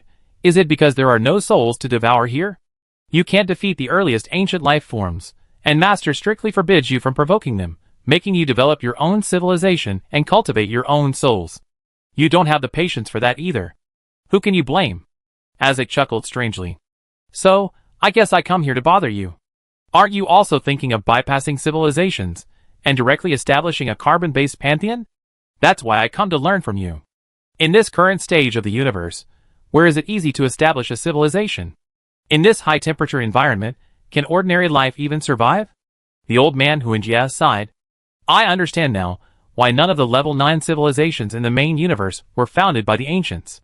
The first life forms born in the universe were both an opportunity and a shackle. However, that's not necessarily true. Isaac suddenly revealed a secret. I heard that over at Dead Flesh, they seem to have discovered a level 3 civilization. It seems to have been founded by a group of spatial life forms, and the loss it suffered before was apparently due to being injured by the civilization's weapons. The old man, Huinjia, was about to ask something when his expression suddenly changed. 5 carbon-based fruits simultaneously sprang from his body. Having received the power of ascension, the development of these 5 fruits seemed to have reached an extremely profound level. When the ascension light of the 5 fruits merged, it even resembled the shadow of a carbon-based pantheon. No wonder the old man was so engrossed in developing the next carbon-based fruit. However, Isaac also noticed that within the vast organic laws, biochemical reactions, and evolutionary diagrams, there were 2 empty spaces. But at this moment, these 2 voids were radiating brilliant light. Isaac was somewhat puzzled. However, the old man was overjoyed, his hands reaching out to grab. My 2 fruits, they come back to me. The senior engineer suddenly froze. He broke free from the speed of light. The remaining 3 also appeared. What's wrong? Gaffrey asked, puzzled. The senior engineer shook his head. Nothing. I uploaded the coordinates of this parallel universe to headquarters. I believe a high-ranking agent will soon lead a team to measure the universe. Measure the universe? How? By counting galaxy clusters? Although Difference Man was also a leader of an ascended civilization, unless one is a civilization leader like the senior engineer who constantly walks the line between right and wrong, most civilization leaders might never have the chance to deal with the legendary time and space administration in their entire lives. How could we possibly count galaxy clusters? This early universe is still in the nascent stage of star formation. Let alone galaxy clusters, galaxy groups, galaxies, star systems, and even most planets haven't been born yet. The Great Wall of the universe is nowhere to be seen. Gaffrey spoke with great enthusiasm about his expertise. When we measure the universe, we primarily use the observable universe as our coverage area to detect how many living regions there are, and how many dead regions. What is a living universe, and what is a dead universe? The Difference Elder asked, puzzled. This time, even Time Zen was drawn to the question. To put it simply, in many people's eyes, parallel universes are mirror images of the main universe, but in reality, over 90% of parallel universes are not like that. Most parallel universes are filled with death, chaos, and nothingness, with almost no regions capable of nurturing civilization. We call these regions capable of nurturing civilization living regions. In fact, a parallel universe with over 10% living regions is already considered a very safe parallel universe. Chapter 1621. For those unfamiliar with parallel universes and the Time-Space Administration Bureau, a 10% evolutionary civilization region already considered an excellent parallel universe is truly inconceivable. Even the Difference Elder was slightly taken aback. However, this mechanical old man, being well informed, quickly grasped the situation. That's right. How large is the observable universe? Its diameter alone is nearly 100 billion light-years. Even 1/10 of that is immeasurably large, containing approximately 10 million to 100 million galaxy clusters. And a single galaxy cluster contains anywhere from dozens to tens of thousands of galaxies. Even an ascended civilization is but a drop in the ocean. The high-level engineer was able to teleport here, approaching the coordinates of the String Master civilization in just a few decades of light-speed travel. This was entirely because the coordinates they provided were nearby. Otherwise, he would likely have been running himself ragged. You guys should split up and search the area. That emerging archer civilization should be around here. The other three had no objections. Soon, when only the high engineer remained, his mechanical body's expression changed. The mechanical shell immediately nano-sized and burrowed into his physical body, manifesting his true form. He had brought his physical body with him this time. With a wave of his hand, the high engineer summoned both the gravity fruit and the zombie fruit. At this moment, both fruits shone brightly. Perhaps due to its higher level of development, the gravity fruit's light was brighter, even giving the impression of flying away. The only reason for this was the mutual attraction between carbon-based fruits from the same pantheon. The senior engineer muttered to himself, that old scoundrel is actually in this parallel universe too? Thinking about it, it's not really that surprising. The source of the primordial universe coordinates that the senior engineer obtained was a supreme being disguised as the ruler of the Colossus Kingdom. According to the collector, this supreme being wasn't even the supreme being of the main universe. Since the other party could smuggle from this primordial universe to the main universe, it's not impossible that other supreme beings exist in this primordial universe. But that old scoundrel. This old man doesn't seem to be like the two mentioned above, having already betrayed the organization. He's a genuine member of a villainous organization, and the ultimate goal of the Supreme Being organization is most likely to guide that old world lord. That number one figure on the universe's number one list. It can't be such a coincidence, the senior engineer muttered to himself. Guangyin Chan's emotions were actually quite agitated. A parallel universe, or even one where only 10% of its area is capable of evolving civilization, would be enough to support at least 10 million Type 6 civilizations. After all, Type 6 civilizations are also known as galaxy cluster civilizations. Such a vast uninhabited resource zone. For a developing Zerg civilization, it would be nothing short of an evolutionary marvel. The Time Cicada's first reaction was actually to eliminate everyone present, and then devour the entire universe for itself. This has nothing to do with morality, of course. Zerg itself doesn't really have much morality. But it discovered a fact. Of the three people present, none of them were people it could easily kill. Gaver, a time-space agent, goes without saying, even if he were weak, he was still an officially recognized member of the organization. The insected civilization was a civilization of natural disasters, but not a civilization of destruction. There was a subtle difference between the two. Mr. G was even more difficult to kill, the undead leader of the mechanical type. It wasn't confident that Mr. G wouldn't destroy the spacetime coordinates it possessed before it could eliminate him. As for the only seemingly easy opponent, the old mechanical man, its advanced insected instincts detected a strong threat from him, and a faint, almost imperceptible, killing intent. Fortunately, he was only a level 3 civilization. Since this parallel universe could accommodate so many advanced civilizations, it naturally wouldn't risk losing more than it gained. On the contrary, if anyone dared to attack this minor mechanical leader, they would be crossing its line. However, its advanced insected instincts quickly alerted it to something amiss. It wasn't a spatial type. The advanced insected markings on its body flickered silently, and it quickly arrived at the location where it sensed something was wrong. This is what meets the eye as an endless, writhing, expanding biomass miasma, its edges rapidly devouring the darkness between planets. Upon closer inspection, those interstellar impurities, early planets, and nebulae are enveloped and assimilated by a thick, pulsating layer of grayish-white organic matter, forming a terrifying, light-year-long nebula of corpses. The sharp mandibles of the Time Zen seem to be sucking something. Soon, it has sucked something from the spatial fluid.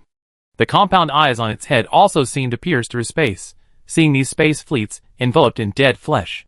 Most space fleets are defined simply as fleets adept at traversing space, their ships constructed from various materials. It could be mechanical or biological material. But this particular spaceship is extremely rare, a spaceship composed entirely of spatial matter. A network structure woven from countless vibrating, tiny closed-loop strings. These strings oscillate at near light speed, stirring spatial fluctuations and evolving into a ship shape.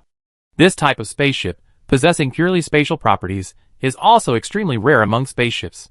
It seems, a target has been found. However, at this moment, These spaceships are parasitized by self-replicating infected spores and twisted, predatory flesh derivatives. The gaps in the spatial fluctuations are constantly being squeezed by a strange, dead flesh. As a carbon-based natural disaster, it is not only immune to most biological viruses, but is even a carrier of the terrifying insected virus itself. Guanyin Chan immediately recognized that the source of the biological virus among these strange contaminants was a subtle collective will. And as long as this biological will exists, any method of disinfection will become another way for this virus to evolve. Guanyin Chan drew his insect-limb battle blade, making his decision. At the same time, an aura of slaughtering billions of lives emanated, directly enveloping the nebula of corpses. The blade flashed. Wherever this aura touched, the genetic code of billions of beings instantly collapsed, their neural currents silently extinguished, flesh and consciousness erased, as if by an invisible eraser, turning into cosmic dust. It seems Guanyin Chan has made some progress. After receiving the communication, the senior engineer immediately related to the other two, while simultaneously heading towards the coordinates provided.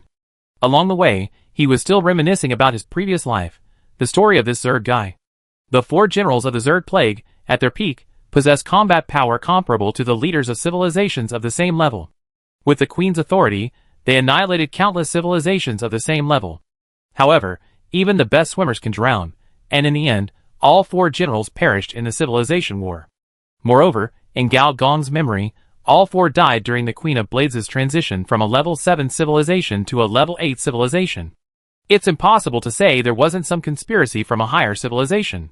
But now, let alone times in, even that female demon is just a small Kalami. Of course he, G, is the Kalami of Kalami. However, Gao Gong took a deep breath. If he didn't take the path of merging civilizations, with the resources of this parallel universe, he could quickly attempt ascension.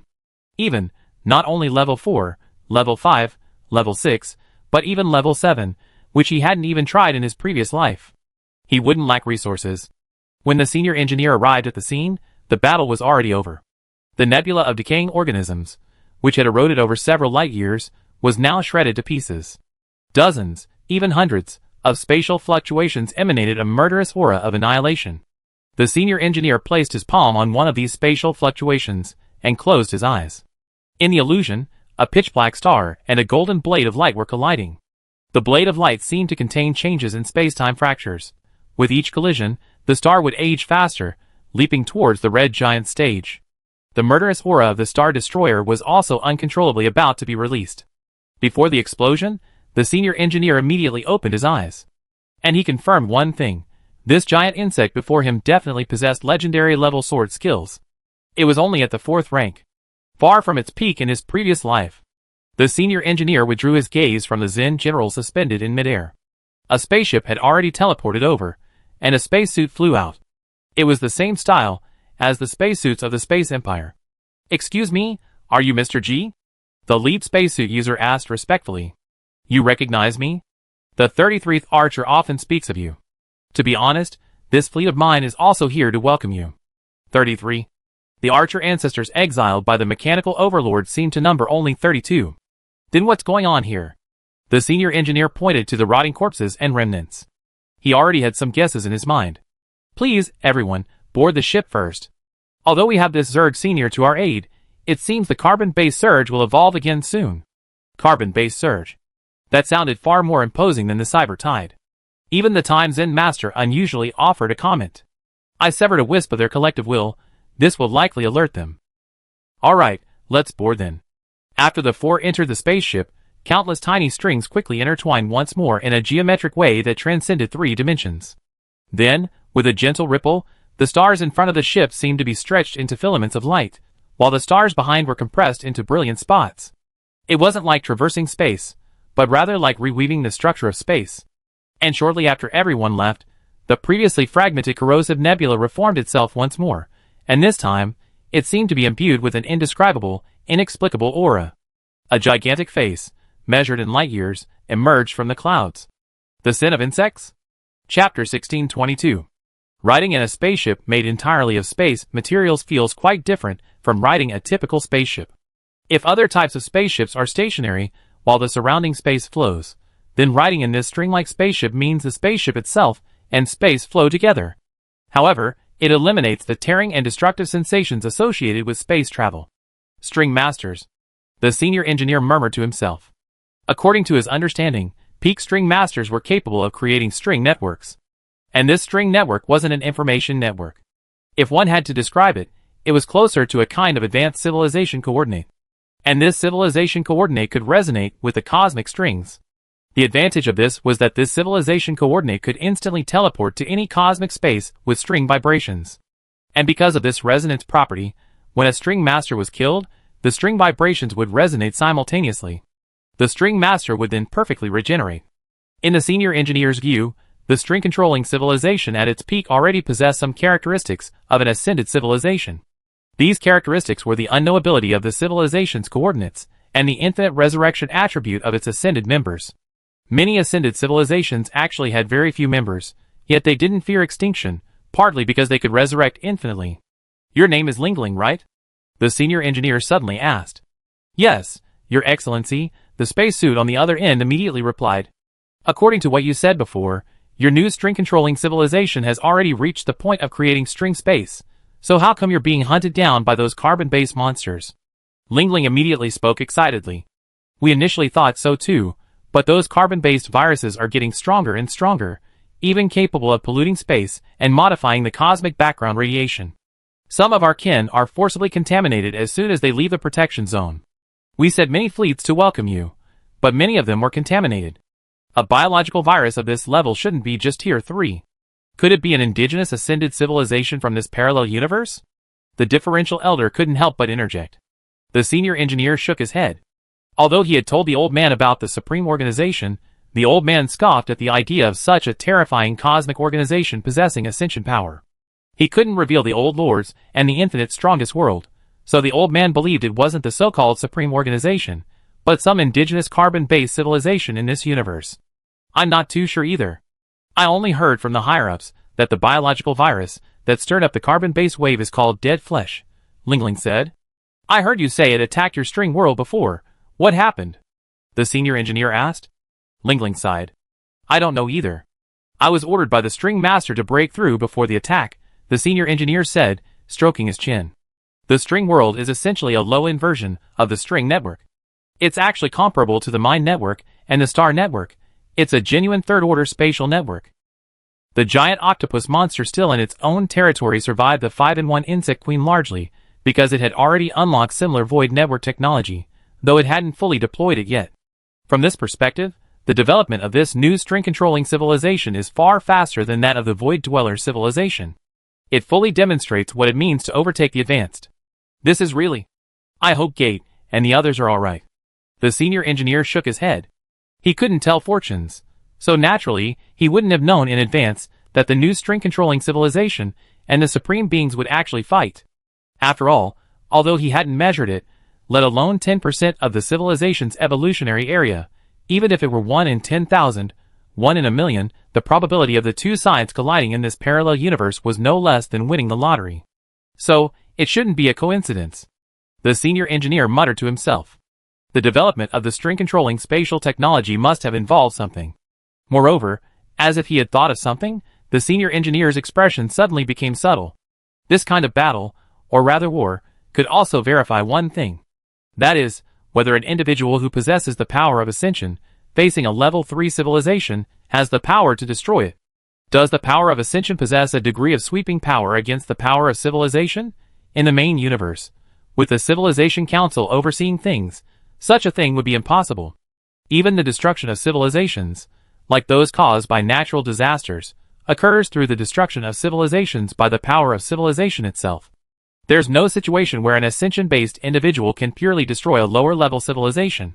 But in this parallel universe, it seems that this condition is precisely met. The String Master spaceship continues its space travel. The other three behaved differently. After confirming the existence of the origin universe, Gaffrey began to slack off, occasionally revealing a lewd smile, seemingly preoccupied with fantasies of promotion and a raise. As for the indigenous civilizations of this universe, or any other civilizations, they had absolutely nothing to do with it. The mechanical old man, Difference Elder, was quite interested in this new string-controlling civilization, constantly bombarding the little string-controlling named Lingling with questions, trying to understand the situation. As for the Zerg general, Time's In, he remained silent as always. However, judging from his occasional wiping of his insect-limbed blades, his fierce face would occasionally fall into deep thought. When he saw Gao Gong looking at him, he nodded slightly in acknowledgement. This was unprecedented treatment. He probably understood. Gao Gong thought to himself. After he sensed the other party's legendary skill, the other party had most likely also sensed his Star Destroyer. Just as the forethought that contact with the string world might lead to a war, a subtle spatial fluctuation emanated from the cabin. Ling Ling's expression changed, and her figure instantly sank into the hull. A moment later, the young string player reappeared, beaming with delight. The pollution in the string world has been cleared, and we also severely damaged the source of that carbon-based surge called dead flesh. We be fine on the way from now on. Congratulations. Congratulations, the senior engineer said with a smile, but inwardly he was thinking the same thing. It seems that practical experience has proven that an individual wielding the power of ascension truly cannot destroy a complete Type 3 civilization. This has little to do with how many string players you kill, or how many civilization buildings you destroy. Essentially, it's the incomplete power of ascension that cannot erase the influence of the technology tree on this universe. With the civilization coordinates safe, the atmosphere immediately relaxed. The senior engineer started chatting casually with the other person. Ling Ling, your name, it sounds familiar. He wasn't trying to flirt. He genuinely felt like he heard it somewhere before. The string master said it's the name of one of his former colleagues. The senior engineer finally remembered. He had indeed heard that name before. The captain of the third team of the Shrek Pirates was named Ling Ling. Besides Ling Ling, what about Newgate? This was the captain of the second team. Do you also know Uncle Newgate? He's our string master's instructor. Sure enough, this world was a giant Shrek pirate group.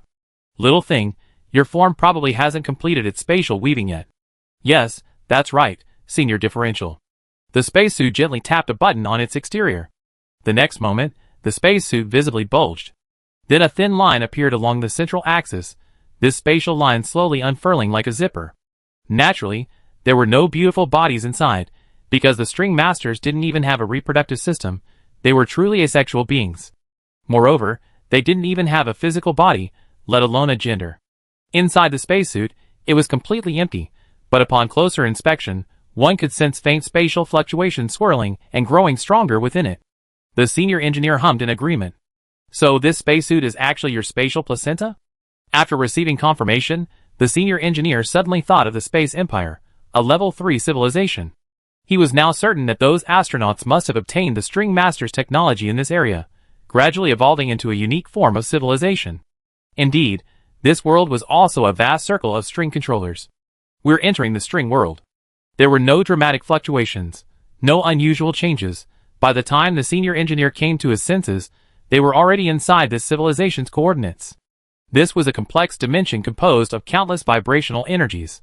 There were no mountains or rivers, but instead, forests of densely packed strings, growing upwards like luminous giant trees, emitting harmonies of different frequencies. There were vast, flat plains of strings, where vibrations were steady and even, emitting a reassuring murmur. There were also violently twisted, tangled vortices of strings, dangerous zones of raging energy and chaotic laws. Light was omnipresent, not from any star, but the glow produced by the vibration of the strings themselves. Its colors flowed with a frequency, filling the entire space with a symphonic radiance. And within it, humanoid figures composed of threads were moving back and forth. Even the threads themselves weren't the string master's true forms, but rather the reflections of light from various dimensions, spatial angles, and subspaces falling upon the spatial strings, creating a sense of existence. Calling them shadows would be more accurate. When a spaceship plunged into it, it immediately disintegrated into countless spatial fluctuations, merging into this string space. Therefore, conversely, if the civilization's coordinates entered war mode, these spatial fluctuations could also combine to form countless different types of spatial weapons. This feels so familiar, the Difference Elder murmured. It must have frequented the string master's territory quite a bit back in the day. Let's go, everyone. I take you to meet the Gate String Masters. Chapter 1623. They didn't encounter any carrion spores or carbon-based decay along the way. This wasn't surprising at all. After all, space species are renowned garbage cleaning experts in the universe. Ascension impurities, cosmic disasters, dark matter remnants, natural disaster corpses, all kinds of kitchen waste, one-click order, one-click cleanup. Compared to space species, time species are also a headache. They're even more troublesome than garbage experts. They're smuggling experts. Whether it's time travel, parallel universe smuggling, or timeline jumps, these smugglers always find a way to get around it. So, no matter how mysterious and high-class time-space species appear to outsiders, in the eyes of the relevant authorities, they are standard criminal reserve agents. Why is the vast majority of those within the Time-Space Administration Bureau time-space species? Besides the fact that their bloodline is naturally suited for time-space agents, it's also because it's better to gather them together than let them wreak havoc everywhere. After all, it's either ashore or at sea, there's no middle ground. The senior engineer finally saw Gate, the enormous insect, once again. Compared to years ago, it was undeniably a completely different creature. Its massive body resembled a fragment of a forcibly distorted celestial body, its surface covered in discontinuous carapaces. These carapace plates were arranged haphazardly, their edges sharp as shattered spatial mirrors. Its head structure was difficult to define, resembling a constantly opening and closing spatial rift. There were no visible eyes, but where the face should have been, space itself was severely distorted and lensed, like an invisible gravitational vortex, making any gaze feel as if it were being sucked in and disintegrated. Its mouthparts were its most terrifying organ. They weren't a fixed opening, but rather composed of several enormous, sickle-shaped jawbones constantly writhing and adjusting their position, and an internal cavity that continuously secreted saliva that shimmered like stardust. When it opened and closed, one could see that its depths, not its throat, were a boiling, chaotic, miniature nebula-like energy field, emitting a dangerous high-frequency energy hum. "Are you going to die?" That was the foreman's first sentence. He wasn't cursing the other party. It was because, although this old Gate's aura had surpassed the peak of the third tier, reaching the level of a civilization leader, its life force was constantly diminishing, flowing into this string world. And the Difference Elder, being more knowledgeable, went straight to the point. "Superstring magic? I still can't hide it from Senior Difference Elder. I'm very grateful for your guidance in enabling me to perform this level of spatial manipulation." An aged voice rang out. "Don't use my other timelines to flatter me." Although he said this, the Difference Elder still looked pleased. Superstring? An ascension technique? Every ascension, due to differences in civilization attributes, technology trees, and species, will present a different state. For example, the ascension secretly carried out by the string masters back then was called a superstring ascension. Therefore, this so-called superstring technique is naturally related to that ascension. Mr. G, I originally intended to wait until you arrived before performing the final superstring modification, but the recent carbon-based crisis forced me to proceed ahead of schedule. Why did you do that? The senior engineer frowned. Seemingly sensing the senior engineer's thoughts, the giant worm slowly shook its head, and the entire string world trembled because of its shaking. It has little to do with the enemy. I wanted to do this anyway, but wouldn't it be even better if it could also severely damage them? Superstring.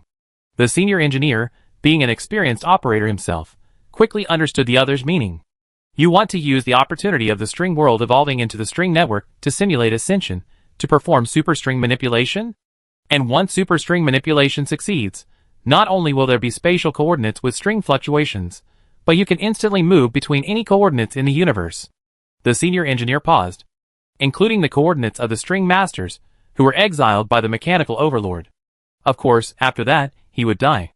Any method of simulating ascension, if not used in the ascension of civilization, is like this. Hey, Mr. G, your insight is as sharp as ever. You really got some knowledge, kid. The Difference King was even more surprised than Gate. The senior engineer didn't answer, his gaze fixed on the enormous insected body that could fill an entire subspace. The spatial mirrors on its surface reflected images from different spatial coordinates. Alright, I understand. I bring you back when I return to the main universe. The senior engineer paused for a moment, then nodded. Wherever the mechanical overlord was exiled, it was still within the main universe. And the overlord needed his help to return. Of course, the senior engineer was doing this at the risk of offending the purple giant. However, the senior engineer believed that such a small matter wouldn't damage his relationship with the mechanical overlord. After all, he had contracted the disease to warn the overlord. This was practically a Pro-Max version of offering himself in return. However, on another note, one wonders if that mechanical overlord has a reproductive system. Should we install one? While the senior engineer was lost in thought, Old Gate slowly said, "In the years we developed our civilization, we found quite a few good things. Mr. G, take whatever catches your eye." As soon as he finished speaking, A mirrored armor plate on his body began to slowly cave in, revealing a hidden spatial entrance. Let's go, see what good things you collected over the years, the ancient universe, huh? Difference Elder led the way, followed closely by the other two. Even the usually indifferent and calm Light and Shadow Zen showed excitement. Insects eat everything, always major consumers of resources. In other words, excluding natural disasters, they're a poor civilization. The senior engineer, on the other hand, lagged behind, exchanging a thoughtful glance with Gate. Mr. G, rest assured, I am not Gate from the main universe myself. I don't care which Cybertronian general you are from which timeline. The senior engineer smiled. He walked straight in. Upon entering this space of unknown dimension, his first reaction was heat. It was as if he had encountered the same heat he felt when he first arrived in this universe, and was trapped in the space-time confinement. If he hadn't just reached an understanding with Old Gate, he would have suspected that the other was trying to sabotage him. This really is 9 suns in the sky. The senior engineer immediately understood the source of the heat. There were 9 small suns hanging in the sky above this subspace. The terrifying heat, capable of scorching space, was emanating from these stars. Stellar cores. This stellar core wasn't red, but a visible white. There was no matter here, only pure energy distorted to the extreme by gravity, silently roaring at terrifying temperatures of billions of degrees on an absolute zero volume. Spacetime collapsed here into a scorching and dense singularity horizon, where countless gamma-ray phantoms collided, annihilated, and reborn at the speed of light, engaging in an endless prisoner's game. Beep beep. Name, Stellar Core. Category, Cosmic Energy. Quality, Tier 5. Weight, ? Function 1, Stellar Construction. Function 2, Stellar Weapon. Function 3, ? Function 4, ? Function 5, ? Note, be careful when using it. In the main universe, this kind of pure stellar energy is almost extinct. Such pure stellar core energy. The voice of the differential oven rang out from above, its expression one of astonishment. Only by harvesting stars in their formative stages can they be so pure and clean.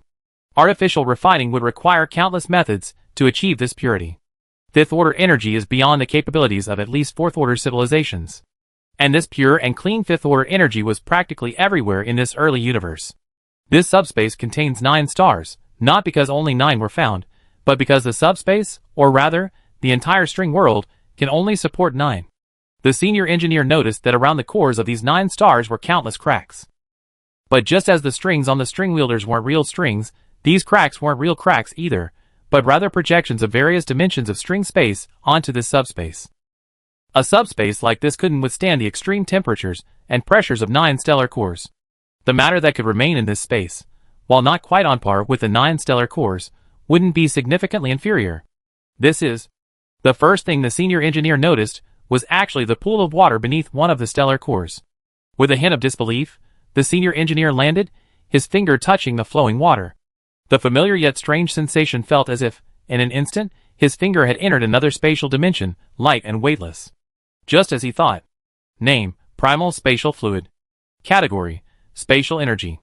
Quality, Tier 4.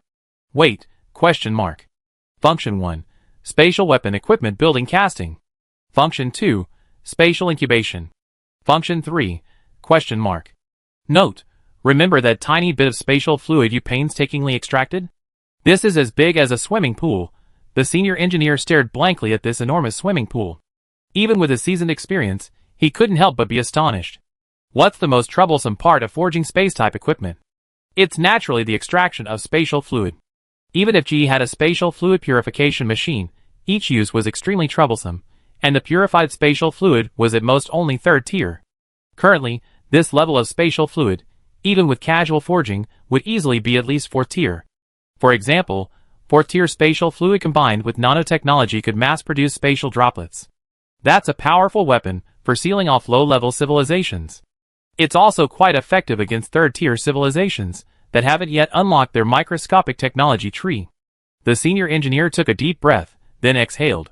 Looking around, in this subspace, there were at least 7 or 8 cosmic treasures, the lowest tier of which was primordial spatial fluid. The senior engineer was certain that these weren't things Old Gate had deliberately collected. They were things he casually acquired while developing his civilization. If you collect them intentionally, the quantity could be doubled, or even 100-fold. In the early universe, treasures were everywhere. Huh, what's this? Among all the treasures, the senior engineer suddenly noticed something inconspicuous.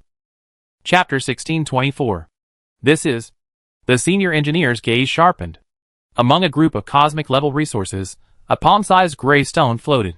But regardless of the energy's attribute, it vanished upon contact with it. This was extremely strange. The moment the senior engineer grasped the stone, he felt as if billions of carbon chains within his body were beginning to weave a more complex structure. This feeling vaguely made him anticipate a genetic ascension.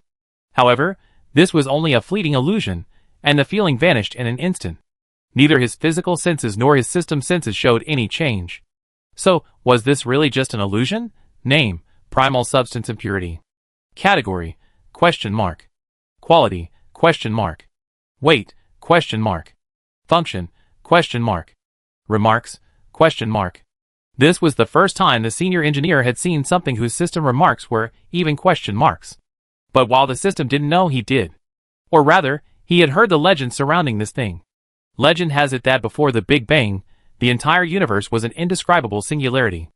As this singularity exploded, it released endless matter and space-time energy, giving rise to the ever-expanding observable universe we see today. The first wave of matter released at the moment this cosmic singularity exploded was primordial matter. This matter, according to legend, is capable of enabling 9th-tier species to advance to the 10th tier.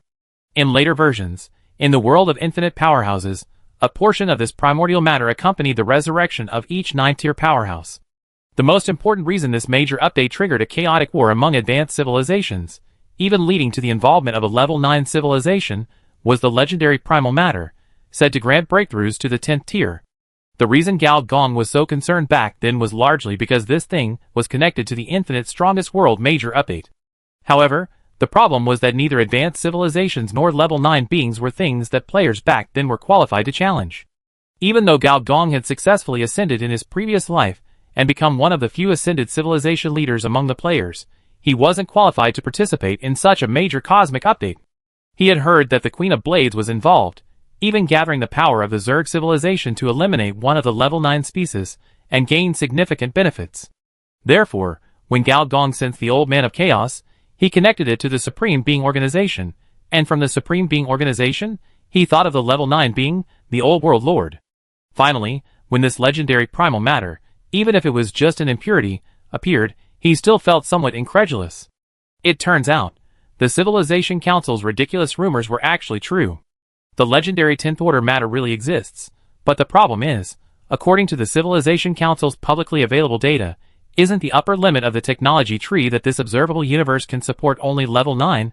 Where did this 10th Order matter come from? Was it really created by the Big Bang? Does the Time and Space Administration know about this? Do ancient parallel universes all have this kind of primordial matter impurity? And there are at least 800, if not 1,000, of these ancient universes that the Time and Space Administration is aware of. If the Time and Space Administration is aware of this, wouldn't those level 9 ascended civilizations have already begun related research? Although the Civilization Council claims to be an absolutely neutral organization in the universe, everyone knows it's actually a front for the 6 major cosmic rogue states. It's just that those rogue states are powerful enough that they don't need a front for the dirty work, which is why the Civilization Council appears relatively neutral.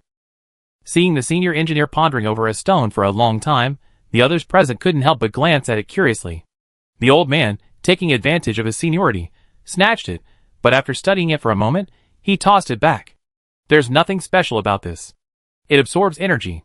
There are plenty of strange materials in the universe, especially in this early universe, which caught the first Big Bang. There's everything. The senior engineer ignored him, and instead asked Old Gate, "Where did you get this thing from?" Old Gate's voice echoed throughout the space. "It seems I picked it up from where the tide receded after using superstring technique to repel the biological will of that being called dead flesh." That's not surprising. It's not unusual for a subordinate organization of a 9th-tier being to possess such primordial material impurities. But how exactly do you use this thing? The senior engineer pondered for a long time, trying every skill he could muster, but the thing didn't react at all. It seems the feeling from the first contact was just an illusion that even the biological computer didn't record. Although the 4th and 5th tier materials present were extremely rare, even ascended civilizations might not be able to obtain them, let alone 3rd tier civilizations. This was all without any targeted mining of this parallel universe. With targeted mining, the profits would only be greater. If it weren't for this clue related to the 10th tier materials, the senior engineer would already be thinking of contacting several familiar cosmic-level smuggling channels from his previous life. These materials, plus the endless supply, are worth more than the technology of any 3rd tier civilization, but right now, his mind is completely preoccupied with the 10th tier. In his previous life, at least before his transmigration, he had never heard of any 9th tier civilization breaking through to the 10th tier and turning the tide. After returning from that treasure space, it wasn't the senior engineer who suddenly started sighing deeply, but the differential elder. Sigh. If only I had known the coordinates of this primordial universe back then, I could have mined all its resources and exchanged them for several treasures that would have increased my chances of ascension. Maybe my ascension wouldn't have failed. Sigh. Why didn't you know me sooner, kid? Faced with the old man's self-pity and his tendency to shift from self-reflection to attacking others, Gao Gong simply ignored him. The future Zerg's 4 generals, namely Guanyin Chan, unusually made a request. That was to share the coordinates of this civilization with the 8 pregnant lady of the main universe, so that if they crossed into a parallel universe, they wouldn't plunge headlong into the dead universe region. This request was also dismissed by Gao Gong with a laugh. What a joke. You're an ascended civilization, a Zerg catastrophe, and a monster civilization on the future fusion path. If I gave you the coordinates of the String Master civilization, you'd just be able to easily defeat us once you crossed over. Sharing the coordinates of the primordial universe with you is already a huge favor to your female demon. If we weren't outmatched, and the Legion was there with no way to escape, who would care about you? The reason the High Engineer doesn't mind sharing the cosmic coordinates with the Zerg, and isn't even particularly wary of those supreme beings, is primarily because parallel universes are vast. So vast that even tens of thousands of ascended civilizations are just a drop in the ocean. If we can't beat you, we can just run away. Yes, the High Engineer can confirm that these supreme beings are most likely involved in some kind of conspiracy. And it's probably related to the resurrection of the old ones. But so what? According to the main universe's timeline, the infinite power world will appear 400 planetary years later. That's the main universe's timeline, converted to the primordial universe, that's 40,000 years later. If we can't develop an advanced civilization in 40,000 years, we might as well just kill ourselves. If advanced civilizations develop, especially fusion civilizations within advanced civilizations, then even if the old masters were to be resurrected in this universe, then who would hunt whom is still uncertain. What the Blade Queen, that female demon, could do in her previous life, surely he can do in this one too. However, it's highly likely he still have to fight those supreme beings. The reason is simple. Since he can sense that old man Hun Jie, that old man can most likely sense him too. And he 100% come to reclaim those 2 carbon-based fruits. It's a perfect opportunity to ambush him. Back then, he only had a single planet under his control, with a handful of henchmen, and he was almost suppressed on the spot by those 3 supreme beings. Things are different now. Even if the opponent possesses ascension-level power, Gao Gong is at least 80% confident he can suppress them. The opponent is eyeing the carbon-based fruit in his possession, so how could he not covet what the opponent has? However, the ever-steady Gao Gong decided to increase the odds of success. For example, a certain Zerg general unleashing his full power has a terrifying deterrent effect. Not to mention, as a Zerg expert, especially one who's been beaten up for years, Gao Gong knows the opponent's trump cards inside and out. Although he refused the opponent earlier, it doesn't mean he can't ask for their help later. Faced with Ji's shameless request, Guanyin Chan didn't refuse immediately. After a moment's thought, he spoke in the universal language. For some reason, the other party's universal language sounded very pleasant, like a wise person giving a sermon. As instructed by Lady Baron, I'm only here to protect you. But plans can't keep up with changes. I can sense a huge conspiracy approaching. The senior engineer began to ramble, embellishing and rewriting the story of the Supreme Organization and the Old Lord's conspiracy, aiming to convince himself, regardless of whether others believed it. Guanyin Chan didn't interrupt the senior engineer, letting him finish before slowly saying, "You're right. I should indeed obey your orders here. This insect is so easy to talk to." Now it was the senior engineer's turn to be surprised. However, in our insect world, only those in power can control those in power. Therefore, at least in some aspect, you must demonstrate the ability to make me obey. The senior engineer understood, raising an eyebrow slightly. So you mean, you want to have a contest between us? Guanyin Chan stared at the senior engineer with his menacing compound eyes for a long time, then slowly nodded. Chapter 1625. Outsiders are rare in the world of the String Masters. In fact, This is the first time the new string masters born in the primordial universe have encountered any living beings other than themselves, whether mechanical or carbon-based. At this moment, String Master Lily is boasting to her instructor, String Master Newgate, about the risks and excitement of her recent journey. As one of the first string masters created, Newgate's experience far surpasses that of this unformed little one. You mean that Zerg wiped out the entire carbon-based frenzy with a single move? Lily nodded eagerly. She continued to describe the performance of the Times N on the battlefield, appearing extremely proud. In this parallel universe, there aren't so many terrifying legends about the Zerg, nor their record of slaughtering civilizations. Even the Zerg's grotesque features and appearance, which are not particularly different to most intelligent species, are not much different to Lily, a formless being. Therefore, she likes him very much. But Newgate sensed the terror emanating from this race, which only existed in records. According to our string computer's calculations, there are only two possibilities to instantly destroy the carbon-based frenzy induced by that biological will. The first is what we did before, a devastating attack through the simultaneous vibration of at least 10,000 strings in different dimensions. The other possibility is to suppress the biological will called dead flesh in an instant, simultaneously shatter all the carbon chains of the contamination. This way, even if that biological will rekindles, there will be no means to allow it to spread again. No, not only that, but all the distorted biological spaces and the modified cosmic background radiation will be destroyed in an instant. Just as Newgate was lost in thought, an immeasurable killing intent suddenly erupted from above the string world. Instantly, the entire string world seemed to tremble. This killing intent not only permeated the current world but also the other string spaces created by the string masters. Don't panic, it's just distinguished guests from the main universe sparring. Old Gate's grand voice rang out once more. Newgate and Lily exchanged a glance, almost simultaneously traversing space to return to reality. Not only them, but also the other string masters. The string masters were neither viviparous nor oviparous, but new life forms woven from spatial fluctuations. The more stable the space in a world, the higher the difficulty of this weaving. Conversely, in a newly created environment of cosmic space, the difficulty of this string drawing is much lower. Furthermore, the success rate of weaving string life increases. Therefore, the past 100 or 200 years have been the baby boom period for the new string controlling civilization.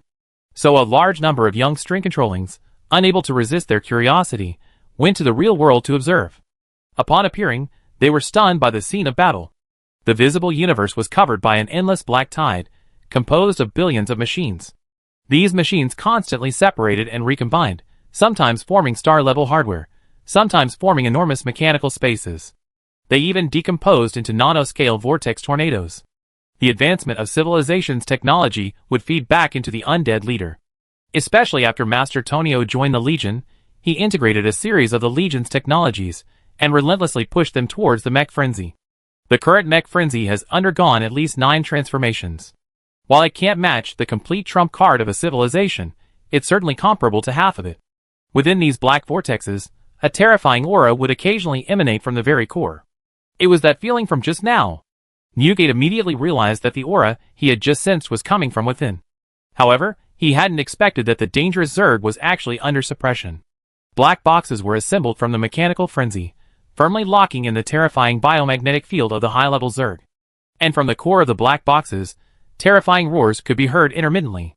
After an unknown amount of time, an indescribable light shone from the core and quickly rose upwards. As a spatial being, Newgate could sense the light traveling upwards from 3-dimensional space, through 4-dimensional space, 5-dimensional space, reaching even a spatial level beyond his reach. Then the battle abruptly ended. The mechanical swarm that blanketed the sky vanished. The terrifying insected aura also disappeared. Only the two protagonists remained, standing facing each other. You gained the upper hand in your sparring with the ascended insectids. Experience plus 50 million. Leader reputation plus 1,000. Guanyin Chan's favorability plus 1,000. Current relationship. Friendly lucky, the senior engineer said modestly. Guanyin Chan, however, looked at him with a subtle and complex expression, remaining silent for a long time. Although the battle was over, the appearances of the victor and vanquished were diametrically opposed. The high engineer's mechanical body was riddled with dents and bore over 10 deep, engine-revealing cuts. Guanyin Chan, on the other hand, had not a single scratch. Judging solely from appearances, the outcome should have been reversed. But the system's reward was genuine. Guanyin Chan, the Zerg general, finally spoke, his tone unusually complex. Mr. G, have you fought against 4th-tier Zerg before? No, only against you. He lost count of how many times he'd been brutally attacked by the Zerg Queen. Guanyin paused again, then couldn't help but ask, then how do you know so many tricks for dealing with Zerg? This silenced the High Engineer, who let out a long sigh, patted the other's shoulder, and wore a complex, subtle expression. Practice makes perfect. For some reason, Guanyin felt a strange pang of sympathy for him. After suppressing this inexplicable emotion, Guanyin calmly said, since Mr. G has won against me in this regard, I am naturally willing to help Mr. G. Well, I already informed Old Gate in advance. He's prepared an energy dimension for you. Go there to evolve your Blade Zerg. Guanyin was taken aback again, giving the other party a strange look, but ultimately said nothing. After the high-level Zerg left, Gao Gong looked at Gaffrey, who was watching the drama unfold.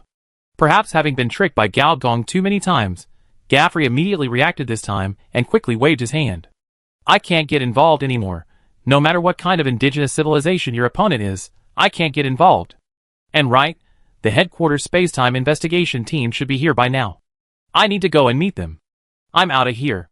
With that, the guy darted into space-time and disappeared. Seeing this, the senior engineer gave up on further harassing him and returned to the string world. Staring at Old Gate's enormous insect-like body, he spoke. You inherited all the knowledge of the string masters, and you're in such a resource-rich world. Why hasn't the string world evolved the string network?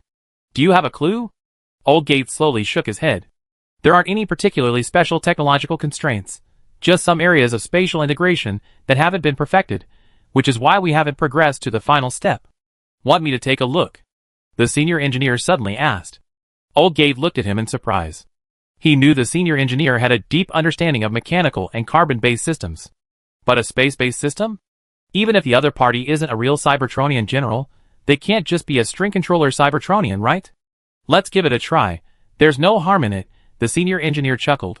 In his previous life, besides running his main business of writing doujinshi, adult content, the senior engineer occasionally took on side jobs, like finding alien mistresses, searching space architectures, and searching for cats and dogs. Theoretically, he was a professional in everything related to information. This naturally included assisting other types of civilizations by collecting redundant information from their civilizational architectures. With his assistance, emerging civilizations could avoid taking 3 years of detours. Of course, if the money wasn't right, they might take 3 more years of detours. Generally, unless it was a last resort, the senior engineer rarely used the methods from his previous life, because he knew that some special cosmic relics could detect specific bugs existing in the universe. However, in a parallel universe, it doesn't matter. Even if detection were required, the conspiracy of the old world lord should be uncovered first. But the problem is, according to the plot of the previous life, it wasn't uncovered.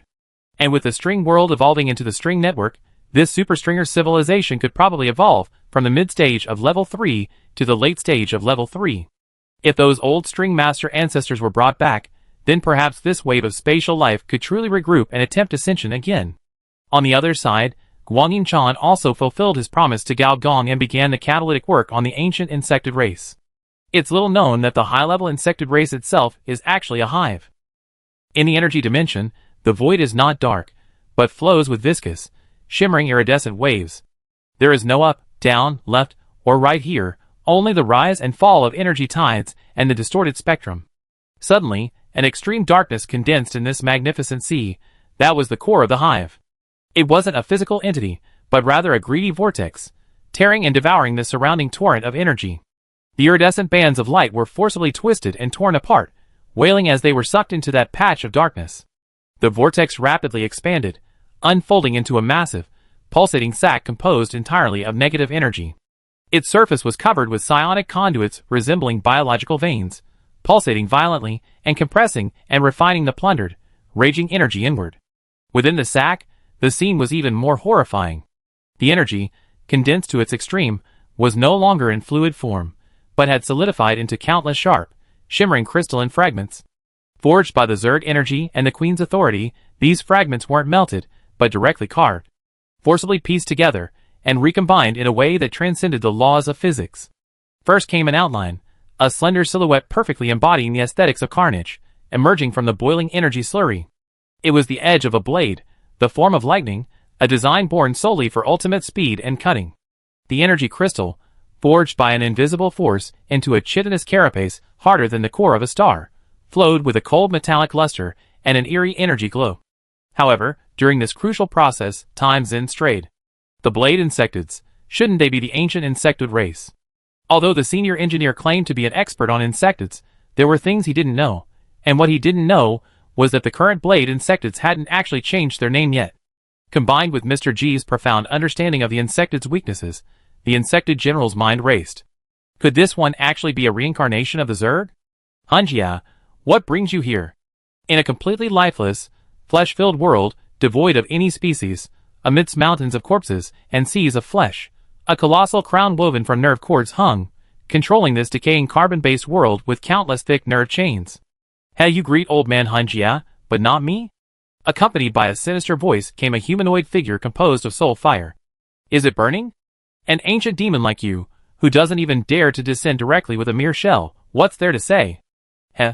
The burning demon was about to speak when old man Hunjia stopped him. The gloomy old man cut to the chase. Lifeless flesh, I heard you ran into a level 3 indigenous civilization and suffered quite a loss, is that right? A level 3 civilization? What level 3 civilization? Who told you that? That's completely untrue. I'm not here to discuss the ownership of this level 3 civilization, but to make a deal with you. The dead flesh opposite him shook its crown. Oh! Welcome, welcome, a warm welcome. Gaffrey stood in the prepared spacetime coordinates, beaming with joy. As one spacetime agent after another arrived, this joy reached its peak. Because apart from him, a level 5 agent, the lowest level present was level 3 spacetime agents. Theoretically, only level 3 and above agents have sufficient experience and ability to survey a complete ancient universe. After all, the Spacetime Administration is an established organization, and it needs to be paid. Being able to obtain such a lucrative parallel universe is a good thing for agents of all levels. So, from the start, these guys, whose levels were considerably higher than Gaffrey's, also greeted him with smiles. Gaffrey, you old codger, you finally struck gold. Good lad, a primordial universe. You're going to strike it rich. How did you find it? Why didn't you give me a hand? These days, there are still undiscovered ancient universes. Gaffrey beamed with pride at the praise from his acquaintances. This was the first time he received such treatment. However, amidst the flattery, there were also discordant voices. Gaffrey, according to your reports, the civilization that gave you these coordinates is only a Type 3 civilization. Do you really think a mere Type 3 civilization has the capability to explore parallel universes? Chapter 1626. Upon hearing this, Gaffrey rolled his eyes dramatically. Hey old Shui, you're so nosy, worrying about how a level 3 civilization got their cosmic coordinates. There are so many opportunities in this universe. You might just grab an ancient civilization's legacy or a cosmic relic with a casual flick of your wrist. What? You want to steal their treasures? Investigating civilizations? Is that something a high-ranking agent like you is qualified to do? Wait until you're promoted to bureau level before you even think about it. Gaffrey's words were quite impolite. Of course, he didn't treat all high-ranking time-space agents like this. He was a seasoned veteran, not a contrarian. But the problem was, he had a grudge against this old Shui, or rather, a deep-seated one. This high-ranking time-space agent named Old Shui had once pursued Gaffrey, yes, his time-space alternate version, the gender-swapped one. This felt extremely strange. It's like saying, I treat you like a brother, and you're lusting after me. And the other person isn't even his brother. Disgusting. Absolutely disgusting. He wouldn't mind Gaffrey having 1,000, 10,000 female partners, but the thought of using his face to have multiple partners was a bit much. So he often spoken ill of this guy in front of Gaffrey before.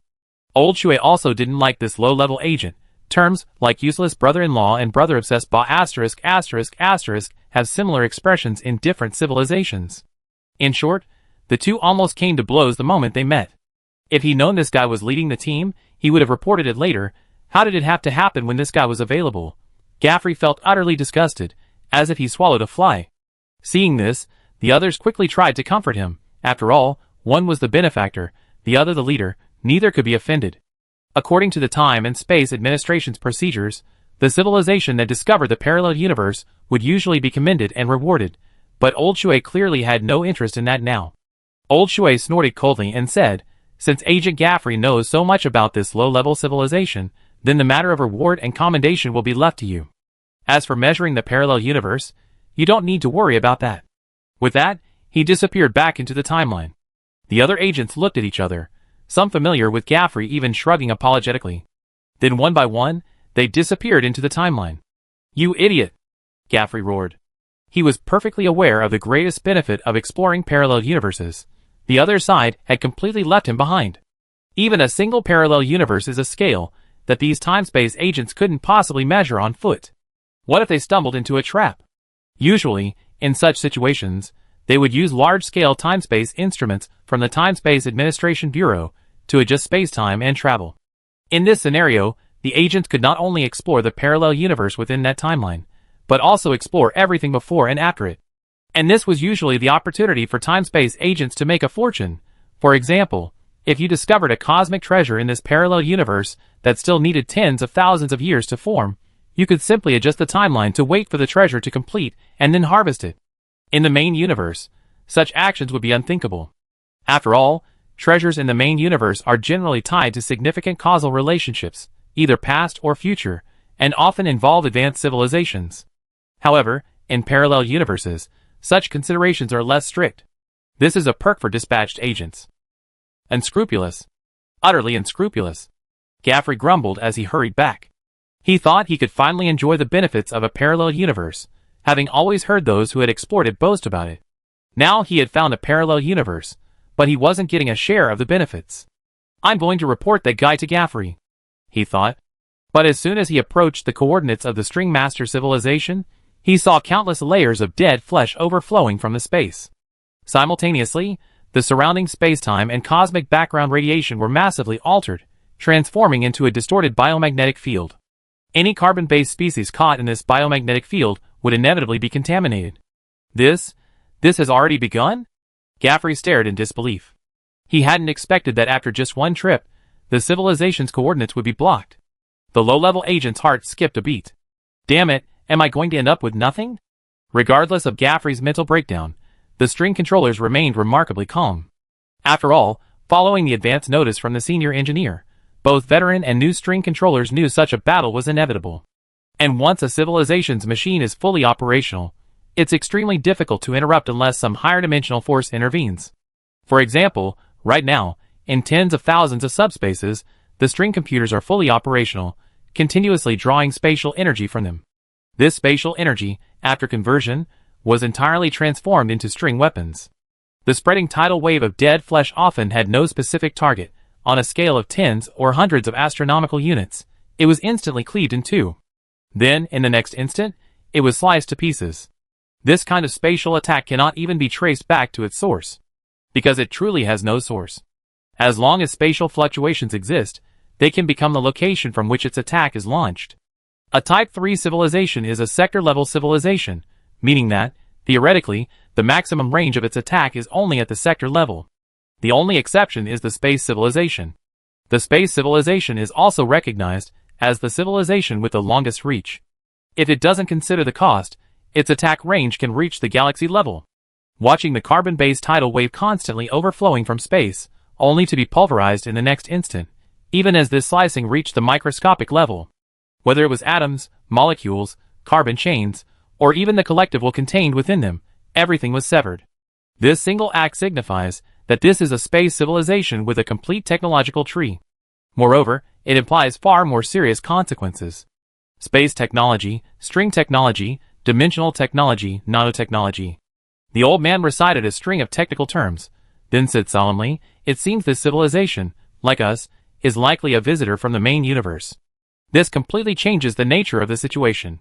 If this were merely a native civilization, it would at most involve infighting among a few supreme beings. But if this is an alien civilization, it could even affect the plans of that great one. How did they know the coordinates of this parallel universe? And how did they get in? What are they planning to do after they're in? If these questions aren't answered, things could get really bad if something goes wrong. Soul, it's your turn. A pair of crimson-black pupils lit up in the darkness of the universe.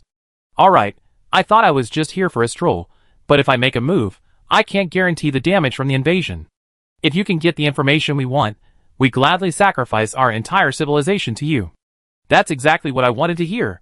Unlike the tense situation outside, the senior engineer and Old Gate were facing each other, drinking tea and playing chess.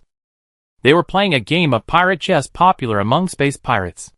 The rules were simple, much like the animal chess game the senior engineer had played as a child. The senior engineer pushed his civilization fleet piece forward one space, capturing one of the opponent's space pirates. I had a question before. How did you run into those supreme beings? If it was a coincidence, it was too much of a coincidence, wasn't it? Actually, it wasn't really a coincidence. Old Gates' insect-like leg flicked in the air, moving the Pirate King's piece to the side, making room for the space behemoth. The space behemoth occupies 2 squares. In fact, when we were perfecting our civilization and constantly expanding into string space, we had the idea of building the superstring channel, the technology of the string masters, so that we could connect all the fragmented spaces. Oh, deep space technology. Just like the deep information world is an information ocean, this deep space is also known as the multiverse. In his previous life, the engineer had heard of some incredibly powerful space-based ascended civilizations that had established dominant civilizations in different parallel universes. The coordinates of these civilizations were also scattered across different parallel universes. Once a civilization war begins, unless space technology is advanced to a certain level, one cannot even reach the coordinates of a civilization. As for this superstring channel, it's roughly equivalent to a low-powered version of a powerful being. This trump card of a civilization isn't used for attack, but rather for transferring its coordinates. Just as we attempted to operate the superstring channel for the first time, a massive cosmic will targeted us. Even Gitter showed a lingering fear at this point. All laws related to space were instantly altered. All underlying spatial parameters collapsed instantly, the boundary between reality and illusion became blurred, and time lost its meaning. Although it was only for a moment, the entire superstring pathway vanished, and then we encountered those terrifying carbon-based tidal waves. Cosmic will. The senior engineer frowned and thought for a while, before suddenly smiling slightly. What cosmic will? It's more like the universe was disturbed, resulting in a slight distortion. If it's so powerful, why not just annihilate your civilization? Old guy nodded. We thought so too later, but if it's not an ascended civilization, how high a level would a species need to be to distort will to do this? And what would be the purpose? The senior engineer stroked his chin and thought for a while. It was nothing more than related to descent and resurrection. But did those infinitely powerful beings sneak in from a parallel universe first? We won. While the engineer was distracted, the space behemoth rampaged through the enemy lines, swallowing the civilization leader whole and declaring victory or defeat. At the same time, alarms blared throughout the string world. Chapter 1627. As a supreme being, especially one on the soul side, almost every move he made was terrifying. The sky cracked open. That wasn't a metaphor. The leaden gray sky was like a canvas gripped by an invisible giant hand, wrinkling and twisting from its center, then suddenly ripped open with a huge, irregular gash. Behind the crack wasn't the starry sky, nor the universe, but an indescribable, incomprehensible, frenzied mixture of colors and geometric shapes. It was like a gigantic, malevolent eye, indifferently staring at the world it was about to devour, and being slowly descended where the world square had once been. It was enormous, composed of constantly rotating, colliding, sharp black crystals and writhing pale tentacles. At its core pulsed a nauseating dark red light. Each pulse caused the surrounding space to tremble violently, disintegrating more of reality's structure and reshaping it into a nightmarish scene. Its mere existence was already the most brutal invasion of this dimension. The next moment, all the string masters present, regardless of age or rank, had their spacesuits engulfed in raging blue flames. It was the fire of blasphemy, a cancerous mutation of the laws of life. This smell, TSK, long time no see, the burning demon Azaz murmured with pleasure. In the blink of an eye, the life of an entire string space was devoured. Fortunately, the string masters were spatial beings. If they were carbon-based life forms, given their blood ties, the impact would likely have been far greater. But that's all. The burning demon is a type of higher dimensional demon, and what makes a higher dimensional demon higher dimensional is its spatial attribute, more precisely, its spatial invasion attribute. Soon, in Azaz's eyes, the world was no longer composed of physical laws, but rather became a series of void nodes. These nodes connected to each other, forming strings, and these strings in turn formed intricate woven structures. These spatial structures are the essence of string space. Let me unravel these worlds one by one. The burning demon Azaz seemed to see the collapse and disintegration of string spaces. This disintegration brought about the end of all life within these worlds. While spatial civilizations have many advantages, they also have numerous disadvantages. One very important disadvantage is that once space is destroyed, the resulting spatial disaster will annihilate all spatial life. This is why, among the remnants of civilizations in the universe, there are very few spatial species. However, what happened next caused the burning demon, who had invaded countless worlds, to let out a soft huh. The void nodes that had begun to disintegrate and destroy under his manipulation, instead of disintegrating, became even more solid with the implantation of more and more spatial strings. Simultaneously, spatial strings from various dimensions began to intertwine, forming a gigantic void net that swirled back towards him. What was this? If it were just one or two void nodes, or even hundreds of spatial nodes, it wouldn't matter much to a high-dimensional demon like him. But when these void nodes were intertwined, the powerful spatial fluctuations they generated made him wary, and he even saw something special within them. Civilized weapons? Meanwhile, on the other side, just as dead flesh and chaos were waiting for Burning to bring good news, an uninvited guest suddenly arrived. This old man isn't being stigmatizing, but I truly believe that carbon-based species have no reason to exist in this universe. The Difference Elder stood with his hands behind his back, looking at the twisted, mutated, decaying cells all around him. Some of these cells were invisible to the naked eye, while others were larger than ordinary planets. These beings were devouring all the energy in the universe, creating an isolated world in which non-carbon-based life could not exist. Look, everyone says we're going to the extremes of purging, now let's see who's more extreme. The Difference Elder didn't lift a finger, just pointed and gestured, acting like a know-it-all. But the strange thing was this: whenever those twisted, mutated cells and the biologically modified cosmic radiation evolved into carbon-based tides that rushed towards this obviously old machine, they automatically split to either side or autonomously split internally, as if fearing some dangerous and deadly existence. Then, a hunched yet powerful figure descended from the sky, 5 rays of light, like miniature suns, emanating from its head. An ascended machine? The old man looked at the figure with suspicion and uncertainty. He could sense traces of ascended machine modifications on the other person, yet there wasn't a single trace of ascended power on the person. This was far too strange. Oh, a carbon-based fruit, huh? Developed to this extent, rare indeed.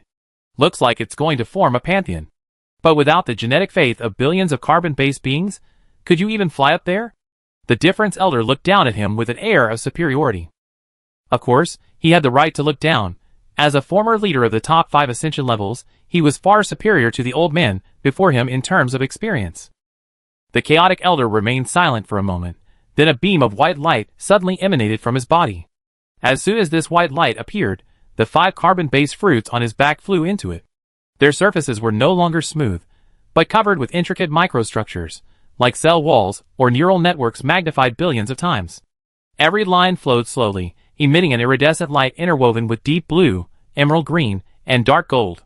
The light was not constant, but flickered like breathing, resonating with the silent rhythm of the universe's depths.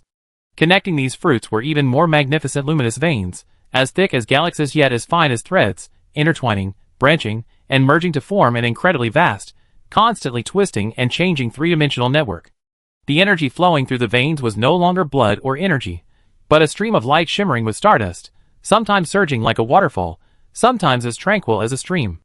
Following quantum mechanics, dark matter, deities, and martial arts, the final fruit finally revealed its true form. Tender shoots sprouted from the fruit, connecting to each one. The vast pantheon, stimulated by this, began to shine brightly. The Difference Elder finally showed a hint of surprise. Not bad, I actually found you a foundation fruit, quite rare indeed. A foundation fruit is not a single fruit, but a type of fruit. This type of fruit has no specific attributes, belonging to the rare blank category, but it has a great advantage. It possesses the characteristic of being compatible with other fruits. This is the foundation of the pantheon. Without it, the success rate of pursuing a pantheon would be at least 20% higher or lower. So it's no wonder that the Differential Elder was slightly surprised by the fruit it produced. But that's all. As the light of ascension enveloped the Differential Elder, a language composed of gears and machinery began to resound in the void. The purification protocol defined carbon-based life as a cancer in the universe, its sole instruction being to execute a complete purification. This was a tireless galactic sterilization project driven by differential algorithms. Its existence was solely to uphold a cold truth: only by eliminating organic life could the universe achieve eternal peace. It used stars as its hammer and despair as its blade, precisely executing galactic-scale life formatting. It was the highest and final form of order, a vast, perfectly empty void maintained by machinery. With each word uttered, the surrounding ascension light crumbled a little. When the final phrase, perfect void, appeared, the surrounding carbon-based frenzy and genetic pollution were completely swept away. Only the light of the chaotic elder pseudo-divine system remained, flickering like an unextinguished lamp. Even without successfully ascending, the difference man, having shed the ascension's malevolent force, was still a level 150, fifth-tier mechanical leader, a severely damaged version. Of course, according to the old mechanical man himself, he preferred to call himself Purification Mechanical Number 10088. When the purification protocol, originating from the underlying mechanical code, was activated, the pseudo-divine system instantly teetered on the brink of collapse. The chaotic elder's expression changed drastically. He hadn't expected that even before meeting the main figure, merely an unfamiliar old mechanical entity could cause such destruction. This even gave him the feeling of facing a mechanical overlord directly. Before his failed ascension, the difference elder's status was far higher than most mechanical overlords. The purification mechanism was one of the earliest mechanical legions of the ancient mechanical elder. Seeing that he might be defeated this time, the chaotic elder no longer held back, offering a drop of blood. As soon as this drop of blood appeared, a pressure unique to 9th-tier species swept over him. The previously almost invincible purification protocol was instantly suppressed, creaking and groaning. Even the difference elder's old mechanical body felt a strong sense of compression, and several more mechanical cracks seemed to appear. That kid was actually telling the truth. The next moment, space began to distort. At first, there was a silent tearing, as if the curtain of the universe was being clenched by an invisible hand, and then violently pulled in 100 different directions. There was no blinding light, no deafening roar, only a profound silence that almost swallowed everything as a prelude. 100 transparent ripples surged and spread outwards in absolute synchronicity. They overlapped yet remained independent, like 100 ghosts simultaneously passing through the same door without touching each other. Each ripple carried a blurry, rapidly flowing scene. The difference manner seemed to be disintegrated into 100 at that instant, simultaneously thrown into 100 different rivers of time. Excellent! Excellent! They actually opened 100 timelines simultaneously, waging war against me at the same time. If I lose in one timeline, everything that unfolds in that timeline will be reflected in reality. They couldn't even achieve carbon-based ascension. Those divine scum's methods are quite slick. Chapter 1628. Just after the senior engineer was about to be killed by Old Gate, battles broke out almost simultaneously on two fronts. The senior engineer's gaze pierced through space, landing on the two battlefields, and he sighed softly. To allow these supreme beings to master the power of ascension without the means of civilizational evolution, I must say that Old Lord is indeed somewhat terrifying. But he overlooked one point. Without the nurturing of the technology tree, their mastery of the power of ascension will inevitably be superficial, knowing only how but not why. This might be fine against ordinary opponents, but against opponents who possess the power of civilization, it will cause serious problems. The senior engineer's gaze fell on the carbon-based frenzy that had begun to spread. He shook his head slightly. Is Mr. G going to make a move? Or together? Old Gate's enormous insect body became increasingly transparent. This was the price of using superstring technique. Not only would its life force irreversibly disappear, but its physical coordinates would also continuously vanish in the universe. But before being completely erased, it possessed terrifying power. It could even be described as a kind of ascendant power. No need to rush. We are civilized people, they are primitive people. We can deal with primitive people using civilized methods. Old guy nodded. Then I proceed according to plan. Let me see the methods of your new string controller civilization. In this parallel universe rich in spatial energy, your reserves must be quite abundant. Old guy nodded, directly activating the string computer cluster into counterattack mode. The next moment, both the burning demon Azazel and the new supreme being, Dead Flesh, simultaneously sensed something was wrong. Space began to churn and roar visibly like ocean waves, occasionally cracking open with a giant fissure, only to quickly close again. Because this early universe lacked the concept of galaxies, it naturally had no concept of star regions or star systems. However, this level of spatial fluctuation, if placed in the main universe, would definitely be on a galaxy scale. This was largely due to the unstable spatial structure of this early universe. Azaz, having just devoured the 33rd string space, patted his stomach and suddenly felt a bit hungry. Could it be because he hadn't eaten in a long time, hence his increased appetite? However, This string net was truly annoying. Looking at the string net enveloping him once again in the dimensional world, a look of disgust flashed in Azaz's demonic eyes. Although he could forcefully break free using his physical instincts, this would consume his hard-earned ascended demon genes. These were treasures bestowed by his master. Only by continuously completing tasks could he obtain them. He couldn't easily waste them here. But the next moment, his expression changed. Because the dimensional world changed in an instant. The original dimensional world was an infinitely extending grid composed of countless luminous geometric lines, each branching and intersecting in countless directions, weaving a complex structure beyond the comprehension of common sense. But at this moment, the dimensional world resembled a shattered mirror, refracting countless ambiguous fragments of reality. Azazel even glimpsed his own reflection, some of which were being cleaved in two by enormous cracks. Azazel's magical eyes narrowed, and he almost instantly leaped out of this dimension. Simultaneously, a colossal crack, identical to the one in the mirror, spread from the real world into this dimension, threatening to wildly expand into other subspaces.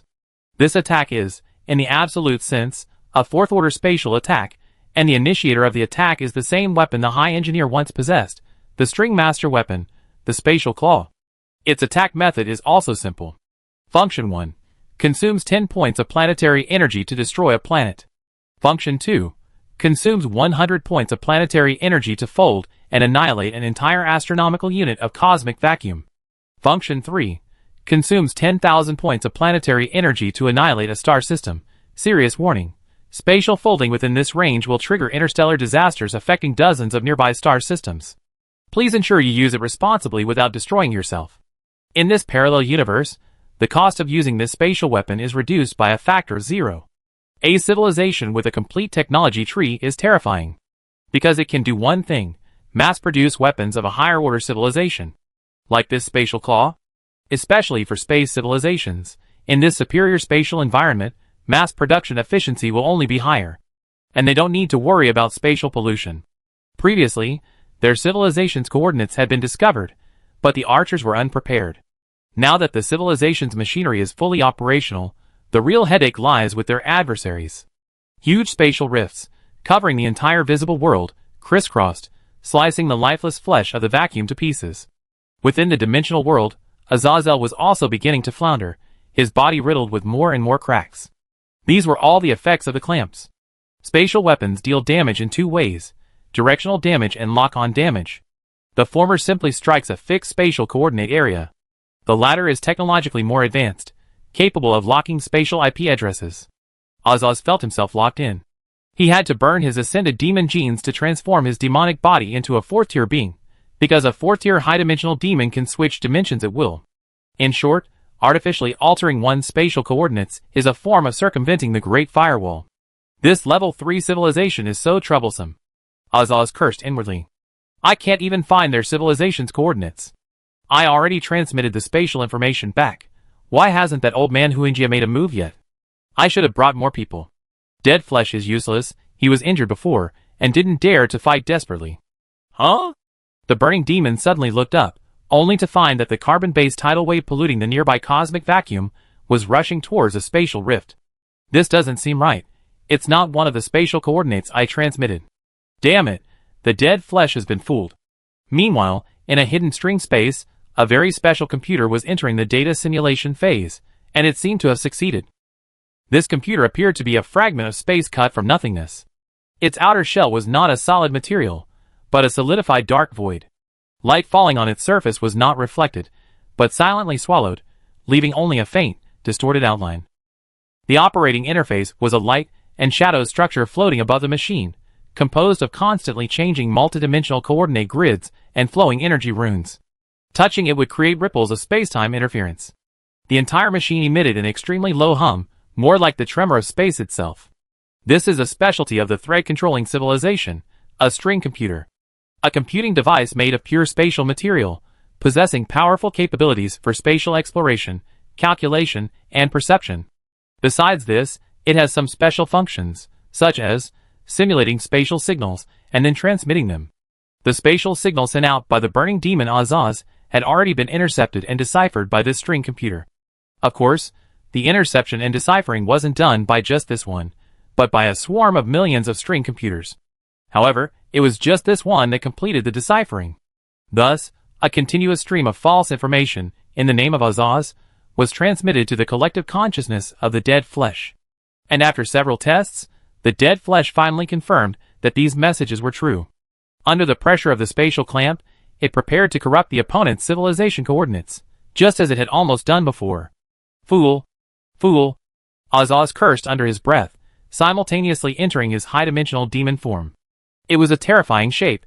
As you gazed upon it, it seemed to multiply infinitely. Countless sharp limbs pierced out from impossible angles, only to instantly collapse back into its original form. Thorny tentacles and scaly wings appeared and vanished simultaneously, as if displaying every possible horrific form at once. However, just as it was about to emerge from the dimension, a beam of light suddenly blocked its path from the front. The senior engineer smiled slightly, and the Emperor of Psychic Power's innate reality distortion activated on the spot. The original real space was suddenly enveloped once again by layers upon layers of dimensions. It's you?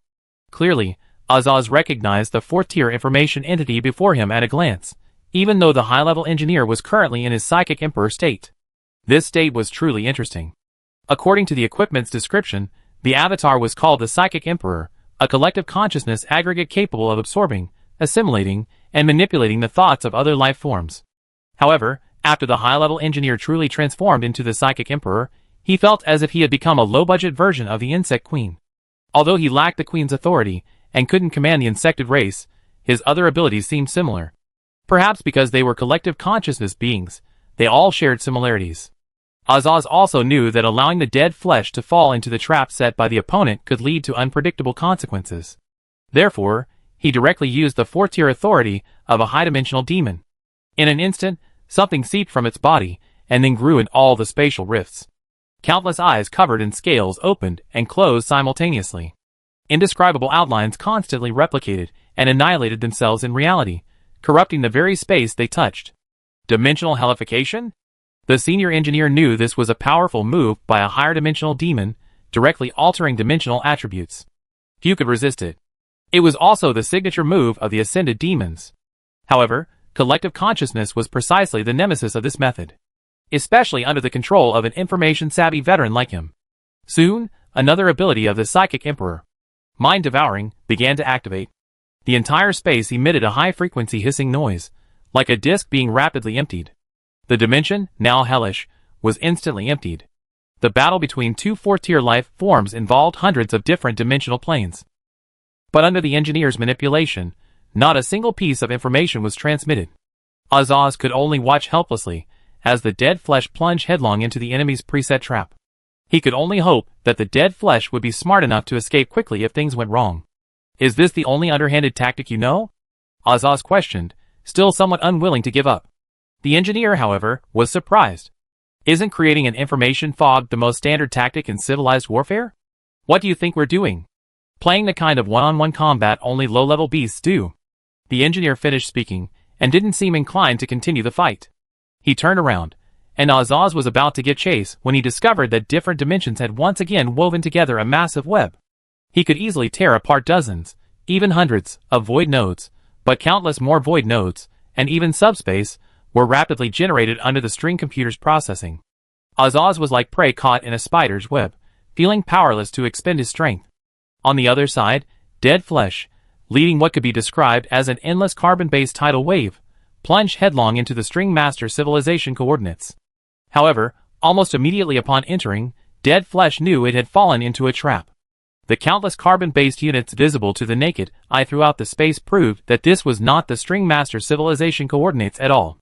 The original spatial passage was now enveloped and devoured by a dense swarm of insect-like shadows. Escape was impossible.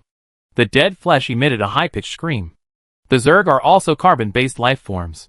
Using you against me is simply courting death. Guanyin Chan, who had wiped out countless carbon-based civilizations, didn't even bother to speak to the other party. His gaze repeatedly swept over the Zerg King armor that the senior engineer had temporarily lent him, his eyes filled with admiration, affection, greed, and a hint of confusion. He seemed to be wondering how this exclusive Zerg suit, crafted from the Queen's bloodline, had ended up in the other party's hands. Could his previous wild thoughts be true? Was the other party really a reincarnation of some ancient Zerg? Although dealing with a species like you doesn't require a weapon of this level, since it's been delivered, I give it a try, Guanyin Chan said calmly. With these words, the Zerg King armor disintegrated on the spot, fitting perfectly onto his outer armor. At the same time, a terrifying aura unique to the ascended Zerg emanated from it. The carbon-based frenzy, originally a manifestation of rotting Zerg genes, was now showing signs of being transformed into Zerg itself. Even more terrifying, the entire space was being transformed. The energy torrent began to solidify and deteriorate. Its vibrant colors were devoured and faded, replaced by a morbid purplish black and filthy green. The spatial structure was forcibly reconstructed, growing jagged, web-like veins that pulsated like living things, spewing out sticky organic spore mist. The dead flesh sensed something was very wrong. So it catalyzed the carbon-based frenzy. Wherever it passed, all carbon-based genes collapsed, carbon chains were destroyed, and it rushed directly towards Guanyin Chan. Guanyin Chan's gaze towards its opponent was also subtle.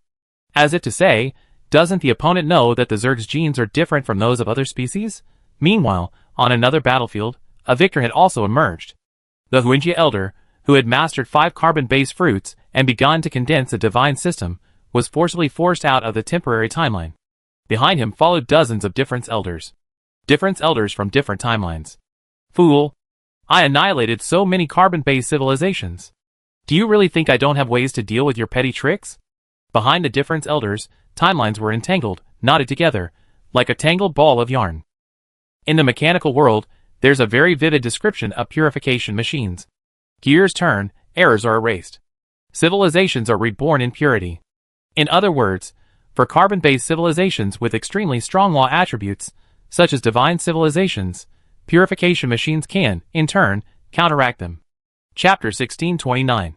The old man felt like vomiting blood.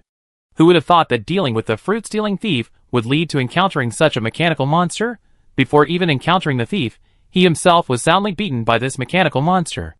Even more unexpectedly, the method he had painstakingly developed as a killing move was being used against him by the enemy.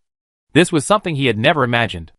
Although the Supreme Beings were members of a relatively advanced conspiracy group, combat experience was like that of a novice compared to the seasoned, battle-hardened machine like the Difference Elder.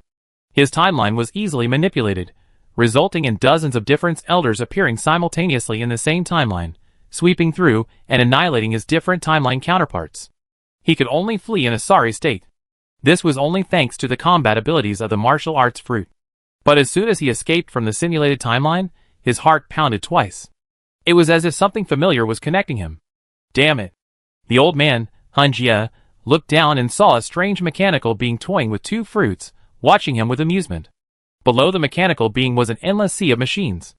The mechanical engineer smiled slightly, snapped his fingers, and in the next instant, countless black lines shot out from all directions, turning the entire space black. A gigantic black box took shape and enveloped the enemy. The old man's expression changed drastically. Enveloped by this black box, the pseudo-divine system, which had been barely maintained, its vast, cosmic-like network of divine systems, finally extinguished completely. The remaining 5 fruits automatically decomposed and shot out in all directions. 2 of the fruits vanished into the darkness, severing their connection with him. How could this be? Elder Huinjia quickly recalled them. Thankfully, the most important foundation fruit hadn't been taken. The remaining 2 fruits were quantum and dark matter. Elder Huinjia had no time for regret. He immediately activated the quantum fruit and, illuminated by its light, entered quantum mode. His form was no longer fixed. One moment, it was a vague human outline. The next it dissipated into a cloud of probability, like a hazy halo, its boundaries indistinct, constantly flickering and fluctuating. He was here, and there, existing within a superposition of possibilities, as if simultaneously situated in countless slightly different points in spacetime. Let's see how you stop me now. Elder Huinjia gritted his teeth. How long has it been? Hundreds of years? But according to the main universe's timeline, only a few years have passed. How had the opponent evolved to this level? Almost instantly, he used quantum collapse and quantum reassembly to escape the black box. However, outside the black box was still another black box. The old man had to activate his fruit ability again, once more escaping this information-isolated world. But this time, he faced a black box twice the size of the previous one. Black box, black box, black box, black box, black box, black box.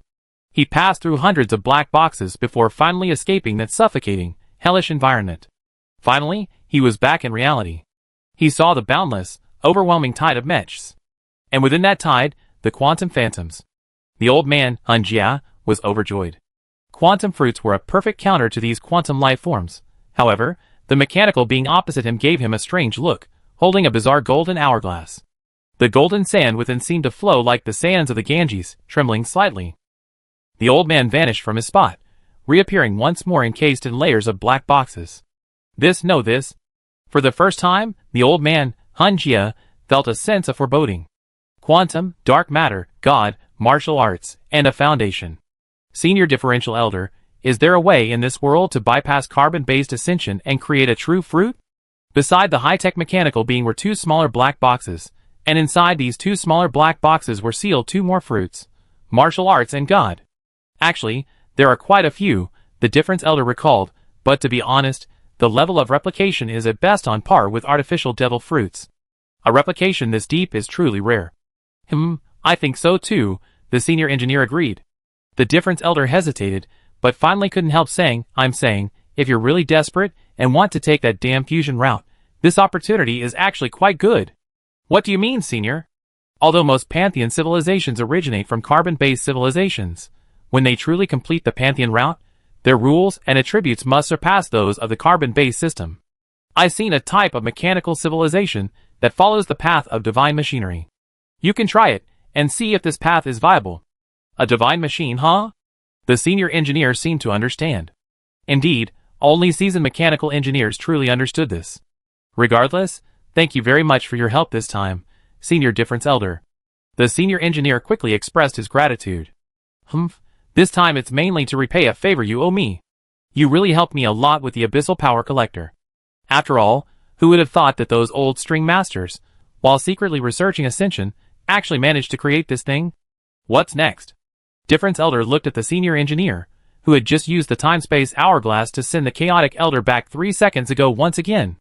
That is, to the core of those hundreds of black boxes. Divine power is almost a perpetual motion machine. But the power of fruits is different. The higher the level of development of a fruit, the greater the consumption. Even if the opponent is at the 4th rank, or even has a 5th rank physical body, it's impossible for them to escape indefinitely. Just watch, see if they have any trump cards up their sleeve. If not, then suppress them completely, the senior engineer said calmly. He casually toyed with the time-space hourglass. The Time-Space Administration Bureau doesn't interfere in civilization-related events not only because of its special departmental attributes, but also for another major reason. Those time-space agents' manipulation of time and space is too powerful, easily leading to major incidents. For example, the time-space hourglass in the senior engineer's hand, issued by the bureau chief, is theoretically almost unsolvable. No matter the attack method, activating the hourglass will reverse the time by 3 seconds. A 9th-tier creature should be no exception. After all, its true form won't fully appear in this universe for tens of thousands of years. The influence of that old world lord shouldn't be that great now. So will that 9th-tier creature make a move? The Difference Elder suddenly asked. Things are different now. 3 supreme beings alone wouldn't be enough to make these two so wary. The old world lord behind those supreme beings is someone who must be taken seriously. Uncertain, the senior engineer shook his head. From what I understand, these supreme beings will eventually become parts of the old world lord's descending body. Making a move for them isn't impossible. However, even if they do, there will be significant limitations. Including the time-space hourglass, the senior engineer possesses at least 3 purely rule-based methods. Since the opponent couldn't even destroy the new string master civilization, they probably can't deal with him either. Not to mention the two beside him, the Difference Elder and the Time Zen, both of immense power. One was a member of the Purification Legion who followed the ancient Machine Elder, the other a future one of the 4 great generals of the Zerg. If these two fought desperately, not only would it unleash a higher level of power, but it might even attract the attention of the 2 civilization leaders behind them. If they wanted to keep quiet, then Gao Gong would expose him completely, in an energy space created by the archer, amidst the hissing of countless ancient Zerg. Guanyin Chan grabbed a strange mass of rotting flesh, a mass resembling a stillborn infant, grotesque, disgusting, and bizarre. No, impossible. In the dead flesh's vision, the carbon-based swarm and the Zerg swarm were evolving together in this energy space. In other words, the carbon-based frenzy had actually been tamed by the Zerg genes. It's nothing more than 10,000 targeted evolutions. Among the opponents I encountered, you're far from being the most troublesome, said Guan Yinchan calmly. The dead flesh in his hand was being sealed by amber formed from spacetime. However, your carbon chain structure is quite interesting, somewhat like the shed skin tissue of a higher organism. But that's all. Also within the string space, the burning demon Azaz gasped for breath, exhaling black smoke. Its body was now covered in various spatial cracks. These spatial wounds were different from other injuries. They were the kind that couldn't heal. Looks like I met a tough opponent, Azaz muttered to himself. If it were just a weapon from an ordinary spatial civilization, it wouldn't have been damaged like this. But if it were a level 3 civilization that had already reached the Ascension realm, its methods would be much more troublesome. The problem lies in the fact that while its power might not infinitely break through its ranks, without a targeted solution, it's virtually unsolvable. Take the current string net, for example. A 4th-tier demonic gene could tear it apart, but to completely destroy it, it might require a 5th or even 6th tier. Higher-level genes could be bestowed by the master, but they couldn't withstand them, and would explode on the spot. Therefore, it now only has one choice. The same scene unfolded inside the black box. Seeing no hope of breaking through, the elder Huangjia abandoned this plan. After a moment of contemplation, he sighed, and his chest slowly cracked open, summoning a drop of special blood. It was a terrifying bloodline artifact. Its mere appearance shattered at least 10 layers of black boxes. Space around it was no longer flat. The immense gravitational field caused light to bend at visible arcs, forming countless distorted halos and lensing effects, as if the universe itself were draped in an endless layer of iridescent ripples. The flow of time was also unstable. In the vicinity, time was sometimes as viscous and slow as honey, and at other times as swiftly rushing as a torrent. The reason it shattered the black boxes was because the blood contained a massive amount of information, its density comparable to a black hole. And this was a drop of blood from a 9th-tier creature. Moreover, unlike the one in Gao Gong's hand, this drop of blood contained a trace of the will of the Old World Lord. With this will, it could distort spacetime and summon a kind of cosmic divinity. Even for just a moment, it would be enough to eliminate any enemy. It's coming! Gao Gong and Difference Elder simultaneously went into alert mode. Both felt the cosmic aura. Light was forced to bend into eternal halos and gravitational lenses, tearing images of distant star systems into shattered arcs. Time lost its linear flow, forming viscous vortices and turbulent undercurrents. He felt as if he had returned to the state of his first entry into this parallel universe. Behind the Difference engine, the massive number of Difference engines reappeared, the clicking sounds of spacetime echoing in their ears. After the karmic force of the failed ascension was absorbed, although still severely damaged, the old mechanical man could still wield the authority of a 5th-order civilization leader for a short time. Not to mention, it also has some trump cards up its sleeve. For example, the ancient mechanical elder personally inscribed absolute purity on it. However, although this cosmic-level aura appeared, the legendary 9th-tier creature hesitated to make a move. Could it be that the other party thinks it can crush us with just an aura transmitted across the universe? The senior engineer wondered strangely. But then, he suddenly remembered something, and abruptly turned his head. I remember Gaffrey saying before that he was going to pick someone up, right? The Difference elder also came to his senses, his mechanical old face displaying an extremely strange expression. That's right. Logically speaking, an unexplored parallel universe needs a high-ranking member leading the team. Then I know what that 9th-tier creature is doing now. Silencing a few idle individuals is nowhere near as important as silencing members of the Time and Space Administration. After all, the latter truly have the power to reach the highest levels. So what are we doing now? The Difference elder stroked his chin and suddenly asked. The senior engineer sighed. Then let's silence them too. After all, these 3 are practically expendable now. Old Shui, the senior time-space agent, was currently on the run. Compared to his previous superior demeanor, his current state was extremely wretched. Time-space blood continuously seeped from his body, the blood possessed only by high-level time-space creatures.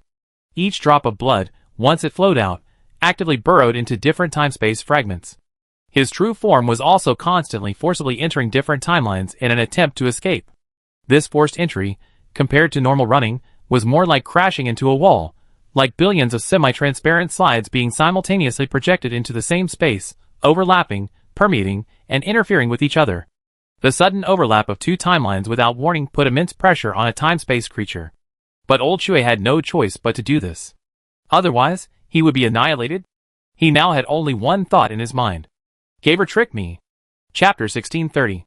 Behind Lao Shui, in the boundless expanse of spacetime, a finger slowly extended. Its very existence was unimaginable. It wasn't composed of flesh and bone, but rather woven from galactic fibers and dark matter veins. Nebula-like mist swirled around its fingertip, each fingerprint a ripple of gravitational waves, its palm lines stretching billions of light-years of spacetime folds like a cosmic web. With each timeline it pierced, a layer of white film enveloped the finger's surface. If G were looking at it, it would look incredibly familiar. Good heavens, isn't this vacuum decay? And these weren't just annihilation-level white marks anymore, they were more numerous and more deadly.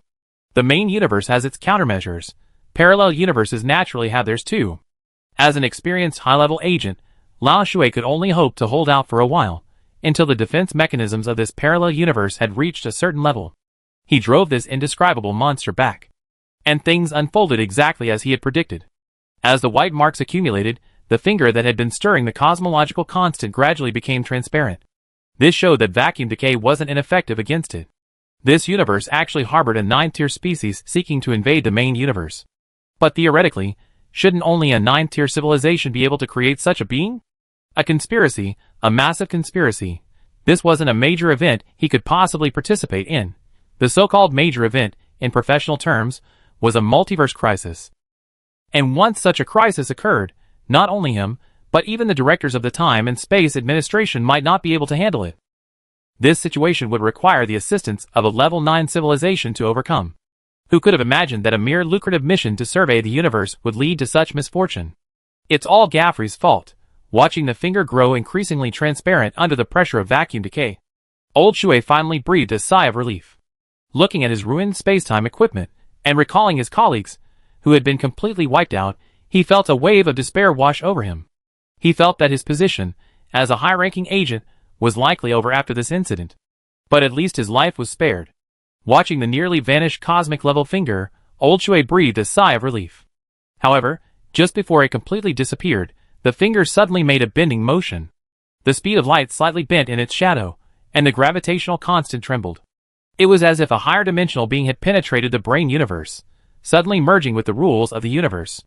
Old Shui's body jerked violently. He looked at his abdomen in disbelief. A white line shot out from the void, piercing his abdomen. Vacuum decay. With this thought, Old Shui was completely erased. Also erased were his spacetime anomalies across all timelines. A deep sigh echoed through spacetime. Also sighing was High Engineer. Looking at the center of the mechanical frenzy, at least a planet-sized crater. Dark matter boiled within the crater, dark energy surged, and a vast expanse of spacetime collapsed. High Engineer looked at Difference Manor with a mournful gaze. Difference Manor promptly shifted the blame. Don't look at me like that. How was I supposed to know this guy was so decisive, directly blowing up those 2 fruits?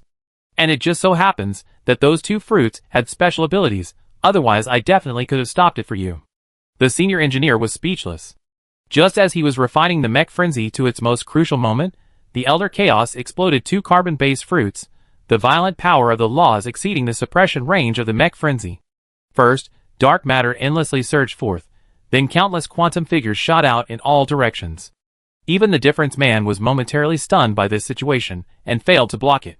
Dark matter fruit, quantum fruit. The senior engineer's heart bled. Of the carbon-based fruits in the opponent's hands, these 2 were the ones he coveted most. Especially the quantum fruit. With it, the mech frenzy might be strengthened once again. Not only on the mechanical level, but also on the virtual level, it could suppress all opponents. Alright, stop lamenting. Since you're going down the fusion route, don't you know that cultivating carbon-based fruits yourself is the highest success rate for the divine system route? The old man said irritably, besides, I didn't fail completely. Didn't I snatch the most important fruit for you? In his hand, the mechanical old man held a series of strange, hollow fruits. This fruit was the most important foundational fruit for establishing a divine system. You have obtained foundational fruit *1 foundational fruit, known as a fruit without attributes, with a natural development rate of 100%. Integrating it into a divine system increases the chance of establishing a carbon-based divine system by 25%. 100% natural development? What an amazing fruit! The senior engineer explained in surprise. This thing is not easy to obtain. Generally, only the remnants of divine civilizations possess it. It is also the key to restarting a civilization. However, considering the beings behind those supreme beings, it's not that surprising. 9th-tier species, according to legend, possess energy approaching that of creation. Neither a former 5th-tier nobody nor a former 6th-tier nobody had actually witnessed the abilities of a 9th-tier species firsthand. Fortunately, besides Gao Gong's side, the other two sides succeeded. Guanyin Chan presented the Insect King armor, and the Dead Flesh Amber. Gao Gong looked at him with surprise. If it were him, he would probably have tried to steal the equipment. He found it hard to admit that his luck was worse than an insect's. As for the archers, they presented the corpse of the burning demon Azazel. It unleashed its demonic genes, seemingly summoning something, but nothing came, so we killed it. The new archer, Newgate, was also puzzled. Gao Gong couldn't very well say that a team of time-space agents had taken the blame for them. Let's go back first. Back in the string world of the String Master. No, it should now be the String Network. The senior engineer, Old Gate, and the Difference Elder held a small meeting. It won't come back, will it? Although everyone present had backgrounds, they were still quite powerless against a 9th-tier species. If it were going to come, it would have come long ago. Besides, why would it go to so much trouble to deal with us? Just because we killed 3 of its pawns? The senior engineer retorted. From a transmigrator's perspective, it seemed 100% certain the other party would come to silence them. After all, a transmigrator who knew about a 9th-tier species' schemes and the future world of infinite powerhouses would be hard to resist. But from the perspective of the old world lord, a small civilization that his subordinates couldn't handle summoned him, only to run into a team of time-space agents. And these time-space agents were actually searching the timeline. Great, let's silence them. They might even be thanking us in their hearts. Gao Gong and Difference King were both seasoned veterans, and quickly reached a tacit understanding. They also comforted Old Gate. Don't worry, don't forget what the greatest use of my string network is. As a civilization's trump card, the greatest use of the string network isn't against enemies, but rather its ability to infinitely transfer civilization coordinates. If you can't win, just run away, there's nothing shameful about it. With so many time-space agents dead, the next headache won't be for us, but for the Time-Space Administration Bureau and that one, Gao Gong said softly. Neither side will let the other go. Now it's up to these 2 experts to fight it out. We just need to pretend we know nothing. With a team of time-space agents dead, the Time-Space Administration Bureau won't let it go easily. And that old world lord probably didn't expect to completely hide it from them anyway, so they're using this time to move what needs to be moved and destroy evidence. As bystanders, at this point, all they need to do is play dead. The latter probably won't risk being exposed again by taking action. Old Gate understood now. However, we still have one here. The 3 exchanged glances, all understanding each other's thoughts. Play dead. Pretend you don't know. Pretend you know absolutely nothing. I worked so hard for most of my life, finally seizing a chance for promotion and a raise, only to be met with that idiot. My poor colleagues from the same cohort are either promoted or in jail, while I'm still stuck in the same place. Even my alternate dimension now has to call her manager Gaffrey. Gaffrey was completely devastated. Back here, he immediately pulled the senior engineer aside to complain, practically branding the words workplace bullying in bold black ink. To this, the senior engineer could only reply, Yes, you're absolutely right.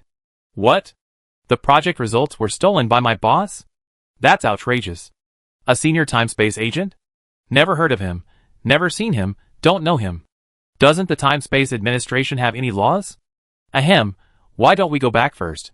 Anyway, this parallel universe is right here, it can't run away. I pull some strings for you. Gaffrey's eyes lit up, and he looked around furtively. Brother, did you inform that time witch about this parallel universe beforehand? Good job. That way, I don't have to worry about the project results being swallowed up, and I can even give those people a piece of my mind. Well done. Your imagination is pretty sharp. However, in order to get this guy to the main universe as quickly as possible, the senior engineer gave a vague reply. It didn't matter, with this guy's guts, he didn't believe he'd dare ask about the black gloves in front of the Witch of Time. Alright, since that's the case, I'm relieved. Sure enough, you need someone above you. Gaffrey became happy again. He seemed to feel he had a backer, and the benefits wouldn't be embezzled. We still need to get back to the main universe as soon as possible, the senior engineer emphasized. Yes, as soon as possible, as soon as possible. Several planets later, countless slender threads of light emerged from the void, like strings plucked by an invisible hand. They intertwined, extended, and wove into a vast, luminous network, each thread vibrating slightly, emitting an almost inaudible low-frequency hum. These weren't random occurrences, rather, they wove, intertwined, and knowed themselves with efficiency exceeding the speed of light, instantly constructing an incredibly complex, constantly dynamically calculating, vast network of light in space. The coverage of this spatial range was immense, equivalent to a galaxy by the standards of the main universe. Then, in the next instant, the entire civilization's coordinates vanished from their spot. The power of this string network technology lies in its ability to traverse infinitely using spatial energy. Under these circumstances, even a typical ascended civilization would find it difficult to pinpoint the coordinates of these string controllers. Within the string world, the string controllers felt no change in their surroundings whatsoever. Thousands upon thousands of string controllers looked up at the sky. Amidst the ripples of spacetime, Old Gate, the founder of this civilization, was bidding farewell to this emerging civilization. Without much exchange, Old Gate uttered only a single proverb about spatial civilization. In the vacuum of space, we define our own echo. Then, he completely disappeared into the ripples of spacetime. Main universe, Alpha Centauri constellation. Gao Gong, Difference King, Gaffrey, and Time Zen returned once more. They came as a group of 4, and they return as a group of 4. The system beeped several times. However, Gao Gong ignored it and looked into the depths of space. The others did the same. Will it succeed? Gao Gong pulled out a spatial radar, which had been given to him before the voyage through space. 1 hour, 2 hours, 3 hours. Finally, with a beep, a series of complex spatial coordinates appeared on the spatial radar. Exiled to the universe? Shouldn't it be without coordinates? Gaffrey couldn't help but ask again. Although he was a spacetime being, he had never been exiled and had no experience in this area. Theoretically, it shouldn't exist, but after Old Gate sent himself out as a signal, it did. The differential elder chuckled, now the trouble is in your hands. You should think about how you're going to face the wrath of the purple giant when you actually bring those dozens back. Senior, how about you put in a good word? The senior engineer tentatively suggested. No way, my influence isn't as great as you think. They're new models of machinery. They don't have any data inheritance with an old machine like mine. I can't sell them. No rush. Let's consider what to do after we perfected the transportation channels between the two universes. Although this exploration unexpectedly encountered a supreme being, the benefits were enormous. Some benefits, such as those stellar cores, simply couldn't be contained, and couldn't be transported through the space-time portal. We need to expand the spatial passage. But then again, the senior engineer glanced around, puzzled. Why hasn't anyone come to greet us after we've been back for so long? Shouldn't there be someone guarding the gate? He suddenly remembered something and opened the system. The first message that popped up made him shudder. Your mechanic civilization is currently at war with the Interstellar Khan Army. The Anti-Insect Alliance and the Interstellar Nomadic Alliance are in hostile alliance mode. Chapter 1631. The Interstellar Khan. The senior engineer finally seemed to recall the mission clues he encountered after initially seizing the Alpha Hornosaurus constellation, and the origin of the planetary cannon beneath his feet. While such a fourth-tier civilization weapon wasn't particularly rare by current standards of technology at the time, given their smaller scale compared to most interstellar powers, it was still quite intimidating. Now that the enemy had finally arrived, it was both unexpected and logical. However, the Interstellar Khan was practically a quasi-interstellar catastrophe, especially for a third-tier civilization. After all, they were a nomadic civilization in interstellar space. The senior engineer pondered for a moment, then flew directly to the vicinity of the planetary tree. However, this planetary tree had extended countless branches, piercing into the void, and the previously densely packed radiation fruits had all disappeared. While his entry had no impact, the other 3 were blocked.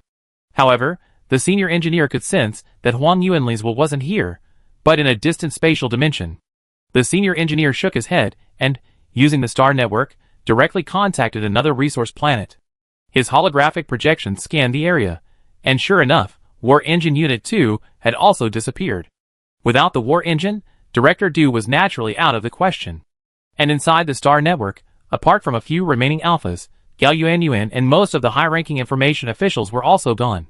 Busy is good, the senior engineer thought, feeling a bit like a left-behind elder. Now that a civilization war has been launched, aren't you planning to go and take a look? Gaffrey couldn't help but ask. The senior engineer shrugged. Since it's already reached the level of a civilization war, and they even opened up a void battlefield, my presence or absence won't make much difference. With the second War Engine, Director Du could evolve a mech frenzy on his own. As for his remaining physical body, besides being a powerful super soldier, it wasn't very useful. Besides, war is also a way of civilizational evolution. He glanced at the faction panel. During his absence, mechanistic warfare had increased to 92%, and ambition, technological revolution had activated to 67%. Excellent. Perhaps, while he was still in a level 3 civilization, mechanistic warfare could have been activated to 100%. That would be awesome. Opening the game forum, sure enough, a flood of related posts appeared. Strategies for 200 types of conscripted troops. Khan's guard farming method. 1,000-man groups can enter directly. Countermeasures for blood rage. S-rank radiation mutation has surprising effects. The 7th Fleet is reorganizing. Those with 100 ships can directly recruit. Starting rank is lieutenant. Another 500 planets have been turned into cannon fodder. Anyone with over 10,000 reputation, shout for a Tier 4 weapon for an AoE attack. New targeted weapon development progress report. Hacker Daily. Enemy troop evolution speed report. Clicking on any post, the most upvoted comment was, "Their evolution speed is faster than ours. We never seen such an opponent before. How are we supposed to fight?" Faster than a legion with 2 layers of ideology, the senior engineer stroked his chin. So, this interstellar Khan has already reached the Ascension realm. He couldn't help but randomly switch to a player's perspective on the battlefield. His vision immediately shifted to a void battlefield. Then he saw hundreds of thousands, even millions, of completely different races of Tier 3 cannon fodder. Planets and stars transformed into flesh and blood. Powerful Tier 3 biological legions, individual units capable of tearing apart starships. AoE cosmic force fields comparable to Tier 4 weapons. Even if none of the enemy's high-ranking officers had ever seen anything like it, the sheer scale of it was terrifying enough. Because even those bizarre carbon-based creatures, captured from who knows where, were all at level 90 max. The cannon fodder were all Tier 3 max level. The number of allied units present capable of suppressing this cannon fodder could be counted on 2 hands. Moreover, half of them were their own units: berserker mechs, radiation goddesses, fire stealers, ship girls, and fire seed mechs. Of course, there were also members of the evil code gang lurking in the shadows. These branches of the punk family were frantically destroying the enemy's brain. The senior engineer could also sense the massive data streams colliding within the virtual realm. Information protection, is this good? What kind of biocomputer is it? After being developed to its limit, the biocomputer on the senior engineer's body gained a powerful carbon-based wall function. Since there's a carbon-based wall, it's not surprising that there's also an information wall, an energy wall, and so on. Developed to the peak of a level 3 civilization, even touching the realm of ascension. It's not surprising at all that members of such a civilization possess top-tier biocomputers. Fortunately, the Anti-Insect Alliance consists of mechanical civilizations adept at mass-producing armies, and they are holding on for the time being. Moreover, the senior engineer also discovered that besides the members of the Anti-Insect Alliance, there seem to be several other unfamiliar civilizations, some carbon-based, some mechanical. There's a strange sense of déjà vu. It seems like this was the same lineup used to deal with the insects back then. This Type 3 civilization in the Robert system seems to be in a rather dire situation. However, they are different from the insects. Insect queens are exceptionally gifted, but inexperienced players who rely on their talents to survive. But once they withstand the initial onslaught, they easily turn the tables. But this nomadic alliance is different. From the perspective of the senior engineer, a former civilization leader, it's clear that this aggressive civilization is extremely cunning, and the mechanical civilizations on the field have almost exhausted all their resources. And what the enemy is showing is nothing more than an endless stream of cannon fodder. Moreover, carbon-based civilizations evolve at a faster rate of military buildup than mechanical civilizations. However, there's no rule stating that carbon-based civilizations can't pursue a military buildup strategy. In Gao Gong's recollection, nomadic civilizations are generally adept at military buildup. However, this military buildup seems to have limitations. They first need to carbonize a normal planet to continuously produce troops from it. Unlike mechanical civilizations, which can build up troops anytime, anywhere, as long as production capacity is sufficient. And these planets seem to have been acquired through troop deployment. Is there space technology that advanced? Gao Gong muttered to himself, retreating from the perspective of this void battlefield. Establishing a void battlefield is itself a manifestation of advanced space technology. Its difficulty is no less than that of space string technology, and in some ways, even greater. After all, spatial string channels are generally only responsible for transportation and teleportation. However, this kind of void battlefield is meant to be a war between civilizations. If this battlefield explodes, Both sides will suffer greatly. Of course, you can choose not to go, but void warfare is a tournament, and only civilizations with advanced spatial technology can participate. If you don't go, it's not difficult for the other side to use their advanced spatial technology to locate your civilization's coordinates. This is an open scheme. However, Gao Gong didn't expect that the opposing interstellar nomadic alliance would immediately draw a large wave of hatred, attacking not just their own legion, but even not just one side of the alliance. Is this interstellar Great Khan in a hurry to ascend, or what? Gao Gong pondered, and this seemed to be the most likely possibility. However, apart from him, the other three didn't seem to care much about this. Differential Elder had repaid his debts, gone to a parallel universe to see the world, and had also done some activity despite his severely injured body. After returning, he immediately went into seclusion. Gaffrey left not long after, supposedly to return to the Time and Space Administration headquarters to keep an eye on things, lest those incompetent fools return and abandon him. He hadn't considered the possibility that those incompetent fools might not return. As for Time Zen, needless to say, after knowing the coordinates of the origin universe, he could theoretically leave at any time. The senior engineer didn't rely on these individuals either. He wasn't without methods. For example, the absence of the Tier 4 unit, the Void Corruptor, on the battlefield indicated that it most likely hadn't matured yet. And the senior engineer possessed several parallel universe resources that could be forcibly matured. He simply hadn't figured out the other side's intentions. Invading a star system, shouldn't it be done stealthily, like sneaking in from the village? This blatant provocation, wasn't they afraid the star system might actually have an ascended civilization? Huh? It seems that's actually the case.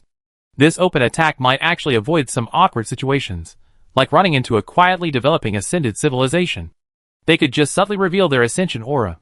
The Interstellar Khan's forces would probably make a swift escape. The High Engineer ultimately didn't leave the planet. After all, he was a civilization leader. Although the war was urgent, no one dared ignore him. Not long after, Qin Jinzi's holographic projection, along with a bunch of high-ranking officials' holographic projections, all arrived online, looking rather unwell, probably from staying up all night. The High Engineer also put down the conquest edict concerning the Interstellar Khan. The Great Plunder Law, huh? A law, huh? Is this some kind of rule-abiding ruler? Godfather style? The senior engineer was somewhat surprised. After all, different types of interstellar Khans had quite different styles, and he hadn't seen many. Half-species genes, or rather, half-professional knowledge chain. They don't seem to intend to devour everything, but how can I trust their promises? According to them, that Great Khan has invaded at least 1,000 civilized star systems, and has never broken a promise.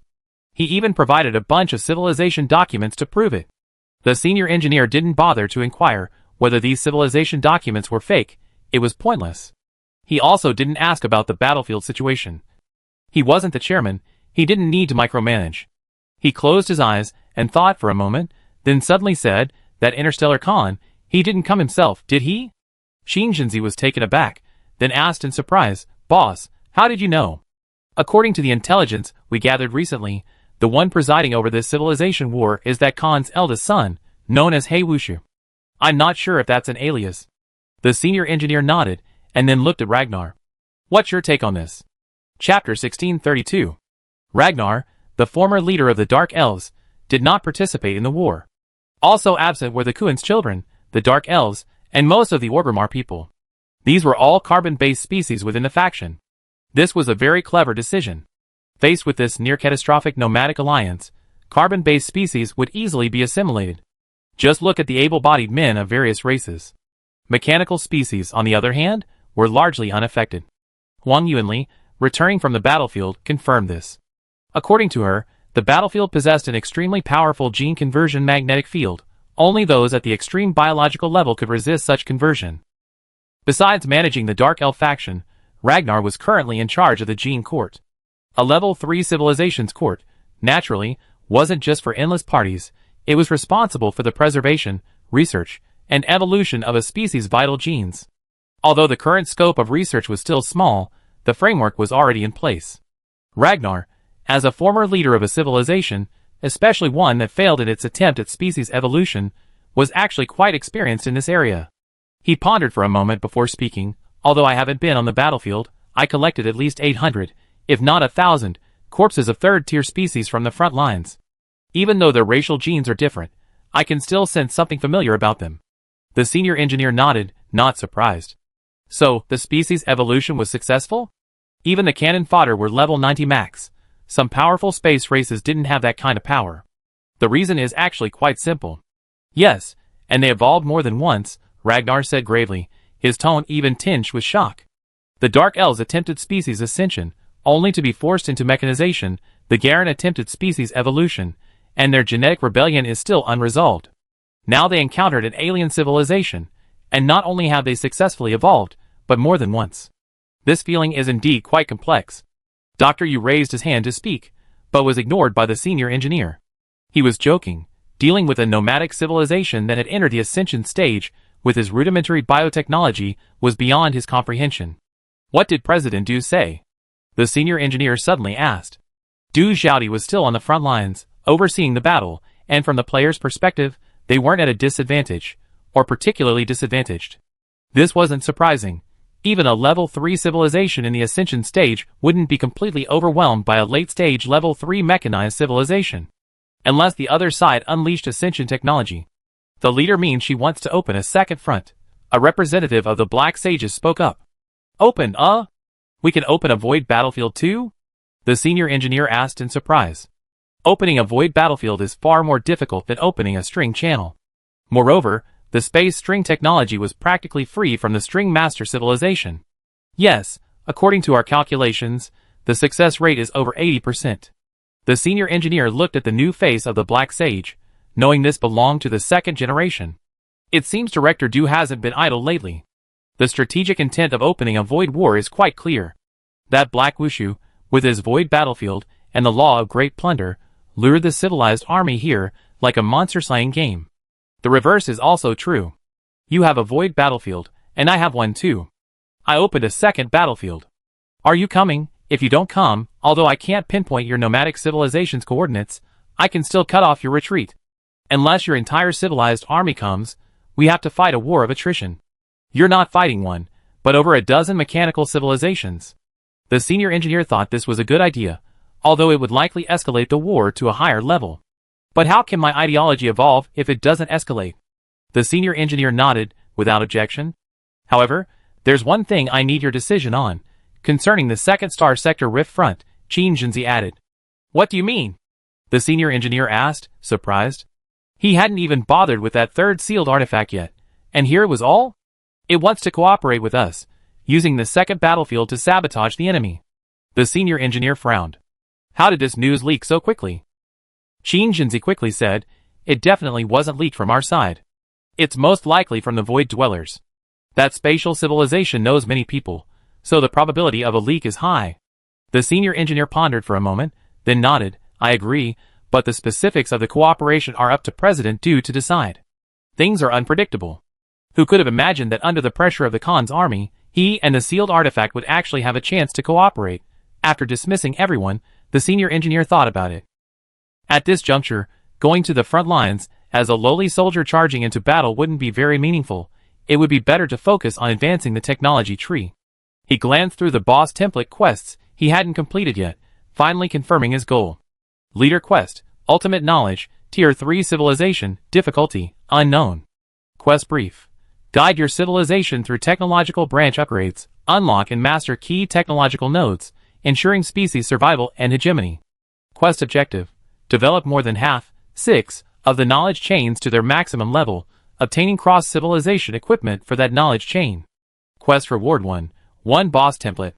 Quest reward 2, new civilization thought, optional, developing more than half of the knowledge chains to their maximum level isn't actually that difficult. Let's do the math. Tier 3 Professional Knowledge Chain Mecha Sage evolved into the Black Sage race. Tier 3 Professional Knowledge Chain Advanced Space Theory evolved into Subspace Manufacturing. Tier 3 Professional Knowledge Chain Small and Medium-Sized Celestial Body Modification evolved into Microplanet Technology. Tier 3 Professional Knowledge Chain Planetary Computer evolved into the Star Hardware series. Theoretically, only 2 are needed. Furthermore, since the arrival of a large development team, primarily from Orgrimmar, they've been generating a massive amount of blueprints on their own, even without the senior engineer's intervention. Several blueprints were almost perfect. The senior engineer reviewed them, and decided to prioritize maxing out the Mechanical Legion and nanotechnology blueprints. Actually, it was quite easy. Forget about generating 100,000 blueprints. The two professional knowledge chains only required less than 2,000 blueprints to complete the task. You have surpassed 100,000 blueprints in the Tier 3 Professional Knowledge Chain Mechanical Legion evolution, reaching the knowledge chain limit. You have obtained the Inter-Civilization Technology Battlefield Instant Recycling and Smelting System. You have surpassed 100,000 blueprints in the Tier 3 Professional Knowledge Chain Nanotechnology evolution, reaching the knowledge chain limit. You have obtained the Inter-Civilization Technology Deep Matter Evolution. Battlefield Instant Recycling and Smelting System. Inter-Civilization performs systematic repairs. Random mode, / targeted mode, / batch mode, through an implanted space recycling and repair module. Note: this smelting and repair takes place inside the mechanical body. No repair buildings need to be constructed. Deep Material Evolution. Cross-civilization adjusts deep material information, modifying the world environment, surface layer. Both of these cross-civilization technologies are quite abstract. The senior engineer took a while to understand them. The so-called Battlefield Real-Time Recycling and Smelting System is somewhat similar to the Infinite Machine he acquired a long time ago, a space repair plugin, essentially a repair factory. However, Tier 3 Epic-level equipment is still not widely available, and this smelting system seems to be a system version of that plugin. It's changed from a personal version of a space arsenal to a Legion version of a space arsenal. It has a wider coverage. Each mechanical body is responsible for a part of it during operation. As for the other, Deep Material Evolution, it's not complicated. It simply involves temporarily modifying environmental attributes through nanotechnology. The so-called surface layer means it doesn't involve spacetime. After sending these two cross-civilization technologies to Director Du, the senior engineer then looked at the activated boss template and ideology. The boss template is a combat template. This isn't surprising, as combat templates are the most common among boss templates. Moreover, it's a sword-wielding template. Boss template, Infinite Sword Prison. Attributes: Sword Heart Clarity, immune to all confusion, illusion, and mind control effects. Any sword technique based on skill, below Ascension rank, will be seen through and nullified in its presence. Conceptual Sword Strike. All attacks, sword techniques, are imbued with the conceptual fracture effect, capable of destroying weapons, severing energy flows, and even cutting through low-level laws. Infinite Sword Domain. Upon entering combat, the user transforms their biomagnetic field into an infinite sword prison. This area is filled with broken swords, and all flying machines within this domain will rapidly decay. Simultaneously, the willpower attribute of enemies will also be significantly weakened. Note: Artorias, the ruler of the Infinite Sword Prison, once said, he never cared about the attack process, only the result of being struck. Swordplay template. Who is Artorias? The problem is, I don't know how to use a sword. The engineer even specifically recalled the various Tier 3 combat skills possessed by the Nock family, only to find that they didn't actually have any. These war monsters focused on being physically strong and didn't engage in such effeminate things as swordplay. Oh no, the female war monsters of the Nock family don't use swords either. However, there really was one swordsmanship master in their own faction. Learning swordsmanship wouldn't be a problem without a teacher. But learning swordsmanship can't save civilization. The engineer quickly put this swordplay template out of his mind. This thing is useless. Please select your ideology. Ideology 1. Flesh-body fundamentalism. Ideology 2. Void affinity. Ideology 3. Great silence response. Ideology 4. Seeding mindset. Ideology 5. Symbiotic mech faction.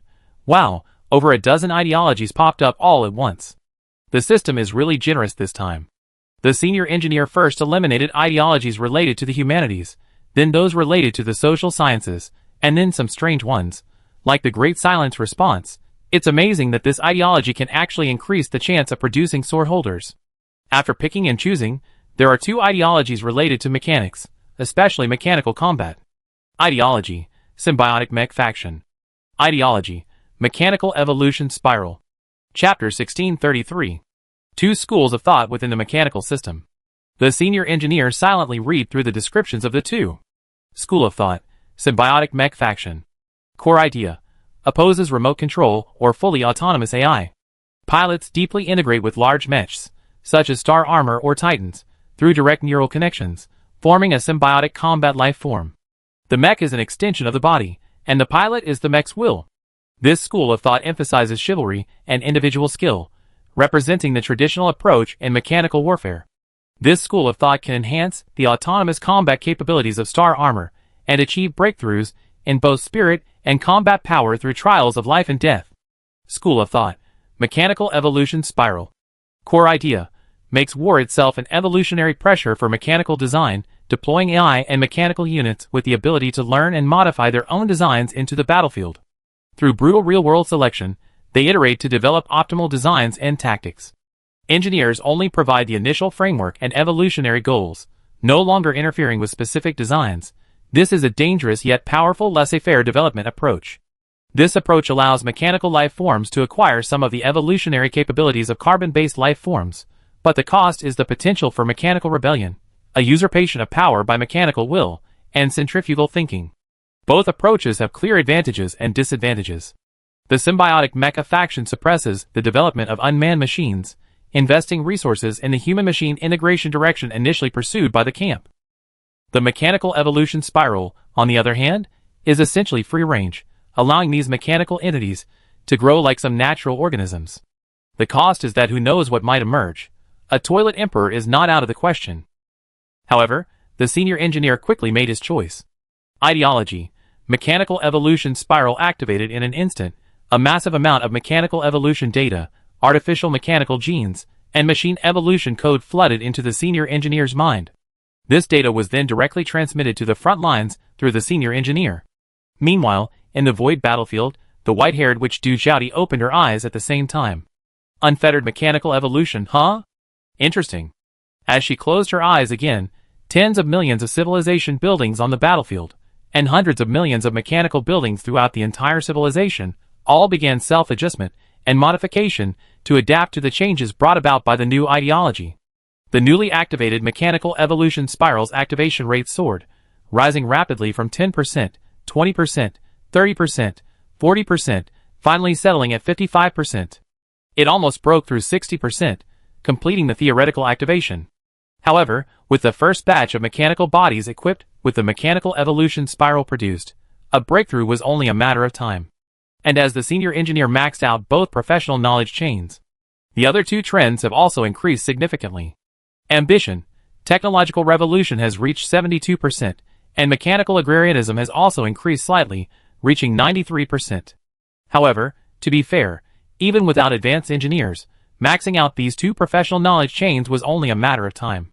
Furthermore, besides these six, the other trends are almost identical. It can only be said that a genius race that starts with a 3-boss template is essentially a blueprint generator. Therefore, advanced engineers don't plan to continue leveling up.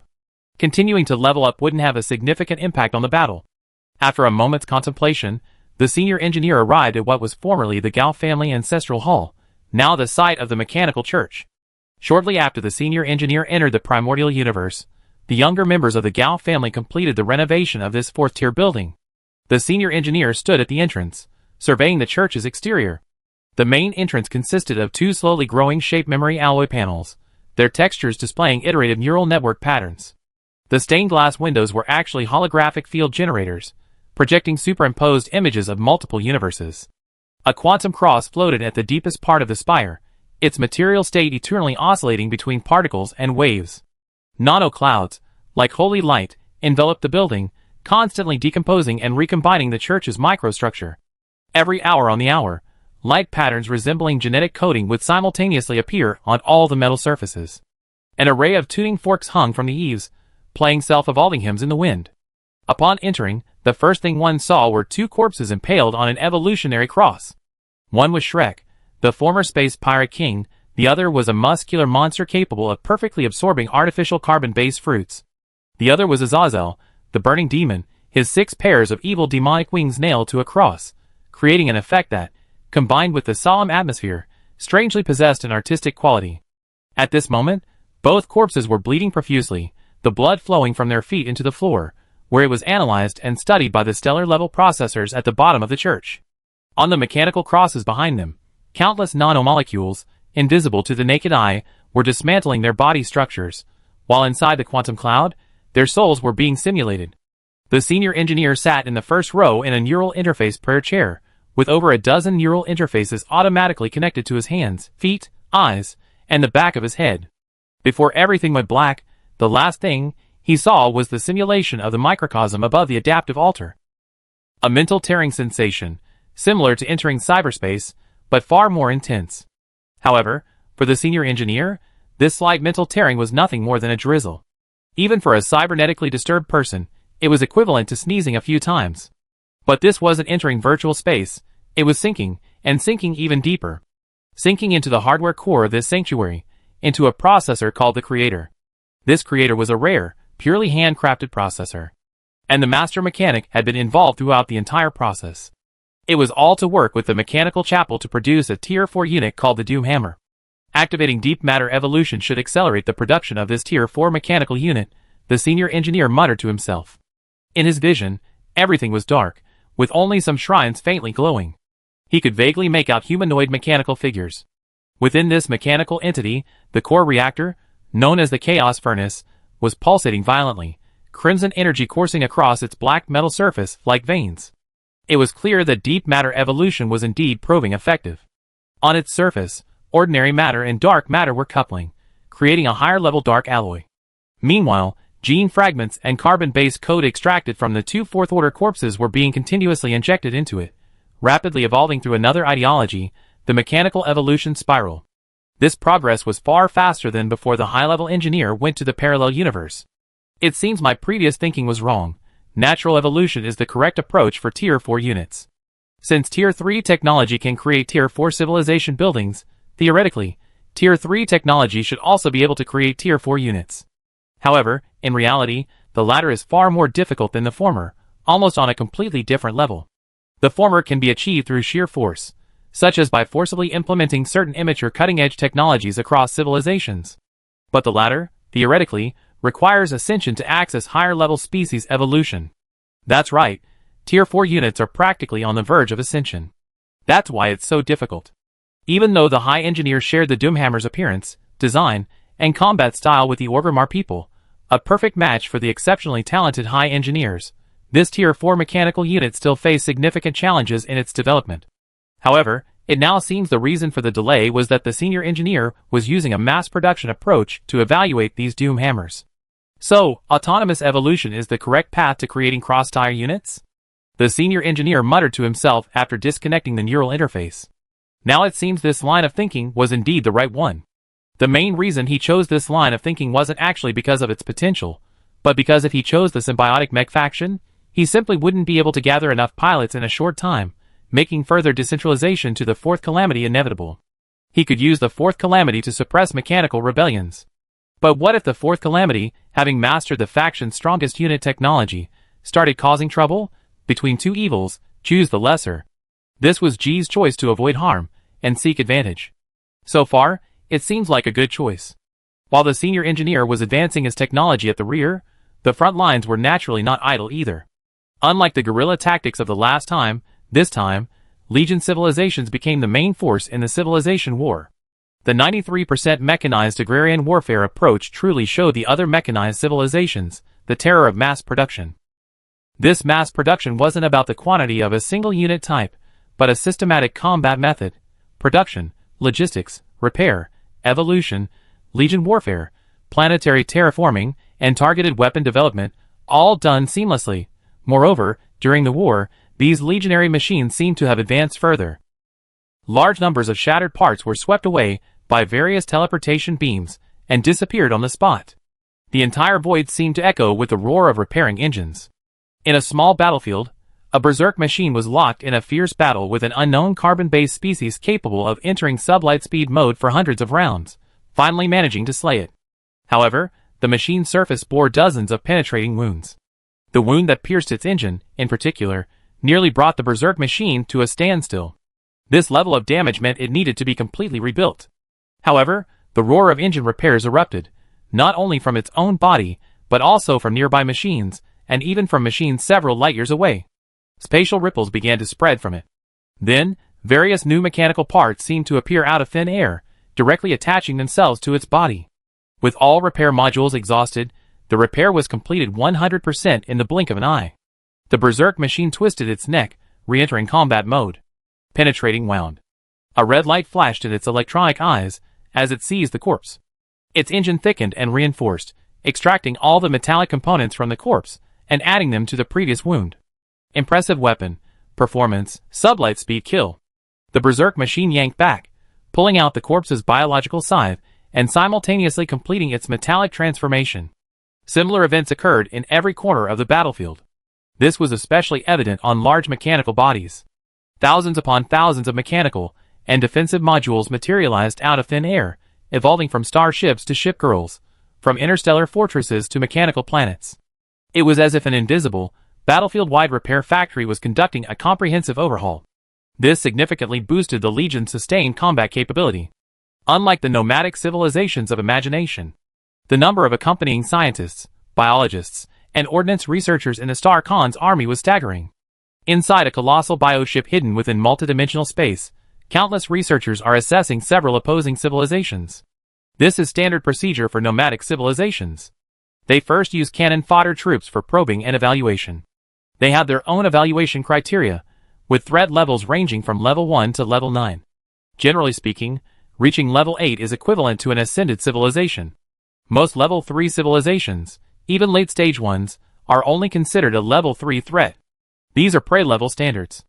Only by breaking through to threat level 3 will this nomadic civilization take them seriously, or even value them. The Legion civilization, from its very inception, was at the 3+ level standard. With the addition of a new ideology and 2 cross-civilizational modifications, it quickly broke through 3+, reaching level 4. Such a temporary increase in threat level on the battlefield is rare even among all the civilizations that have fought against it. Temporary evolution, mechanical evolution, simulating carbon-based evolution. Atop the carbon throne of the biogiant ship, a colossal humanoid figure pondered. Soon, the entire dimension in which the biogiant ship existed trembled. This couldn't be a coincidence. Everyone knew this. And they quickly learned the reason. A second void battlefield has been opened. The colossal figure paused, instinctively looking back. Whether by coincidence or not, the coordinates of this void battlefield were exactly behind its civilization's fleet. This really is. Soon, the threat level increased from level 4 to 4+. And as the intensity of the battle escalated, the senior engineer had already moved from one resource planet to another, Velvet Beta Constellation, and quickly arrived at the Earth's core. This resource planet had degenerated to a semi-resource mode. At least on the surface, it was difficult to see the powerful energy fluctuations unique to resource planets anymore. It was conceivable how much the space corruptors had consumed. Having absorbed so much, it's time to solidify my body, the senior engineer muttered to himself. With a flick of his finger, a spatial rift opened wide, and a waterfall of primordial spatial fluid poured directly into the Earth's core. Ordinary cosmic resources couldn't catalyze this level of unit. But what the senior engineer had obtained for free from a parallel universe was the purest essence, pure energy untouched by billions of years of evolution and contamination in the main universe. Under the blessing of this energy, the space corruptors rapidly took shape. A chilling feeling arose spontaneously. Judging from its appearance, it resembles a white-robed version of a Dementor.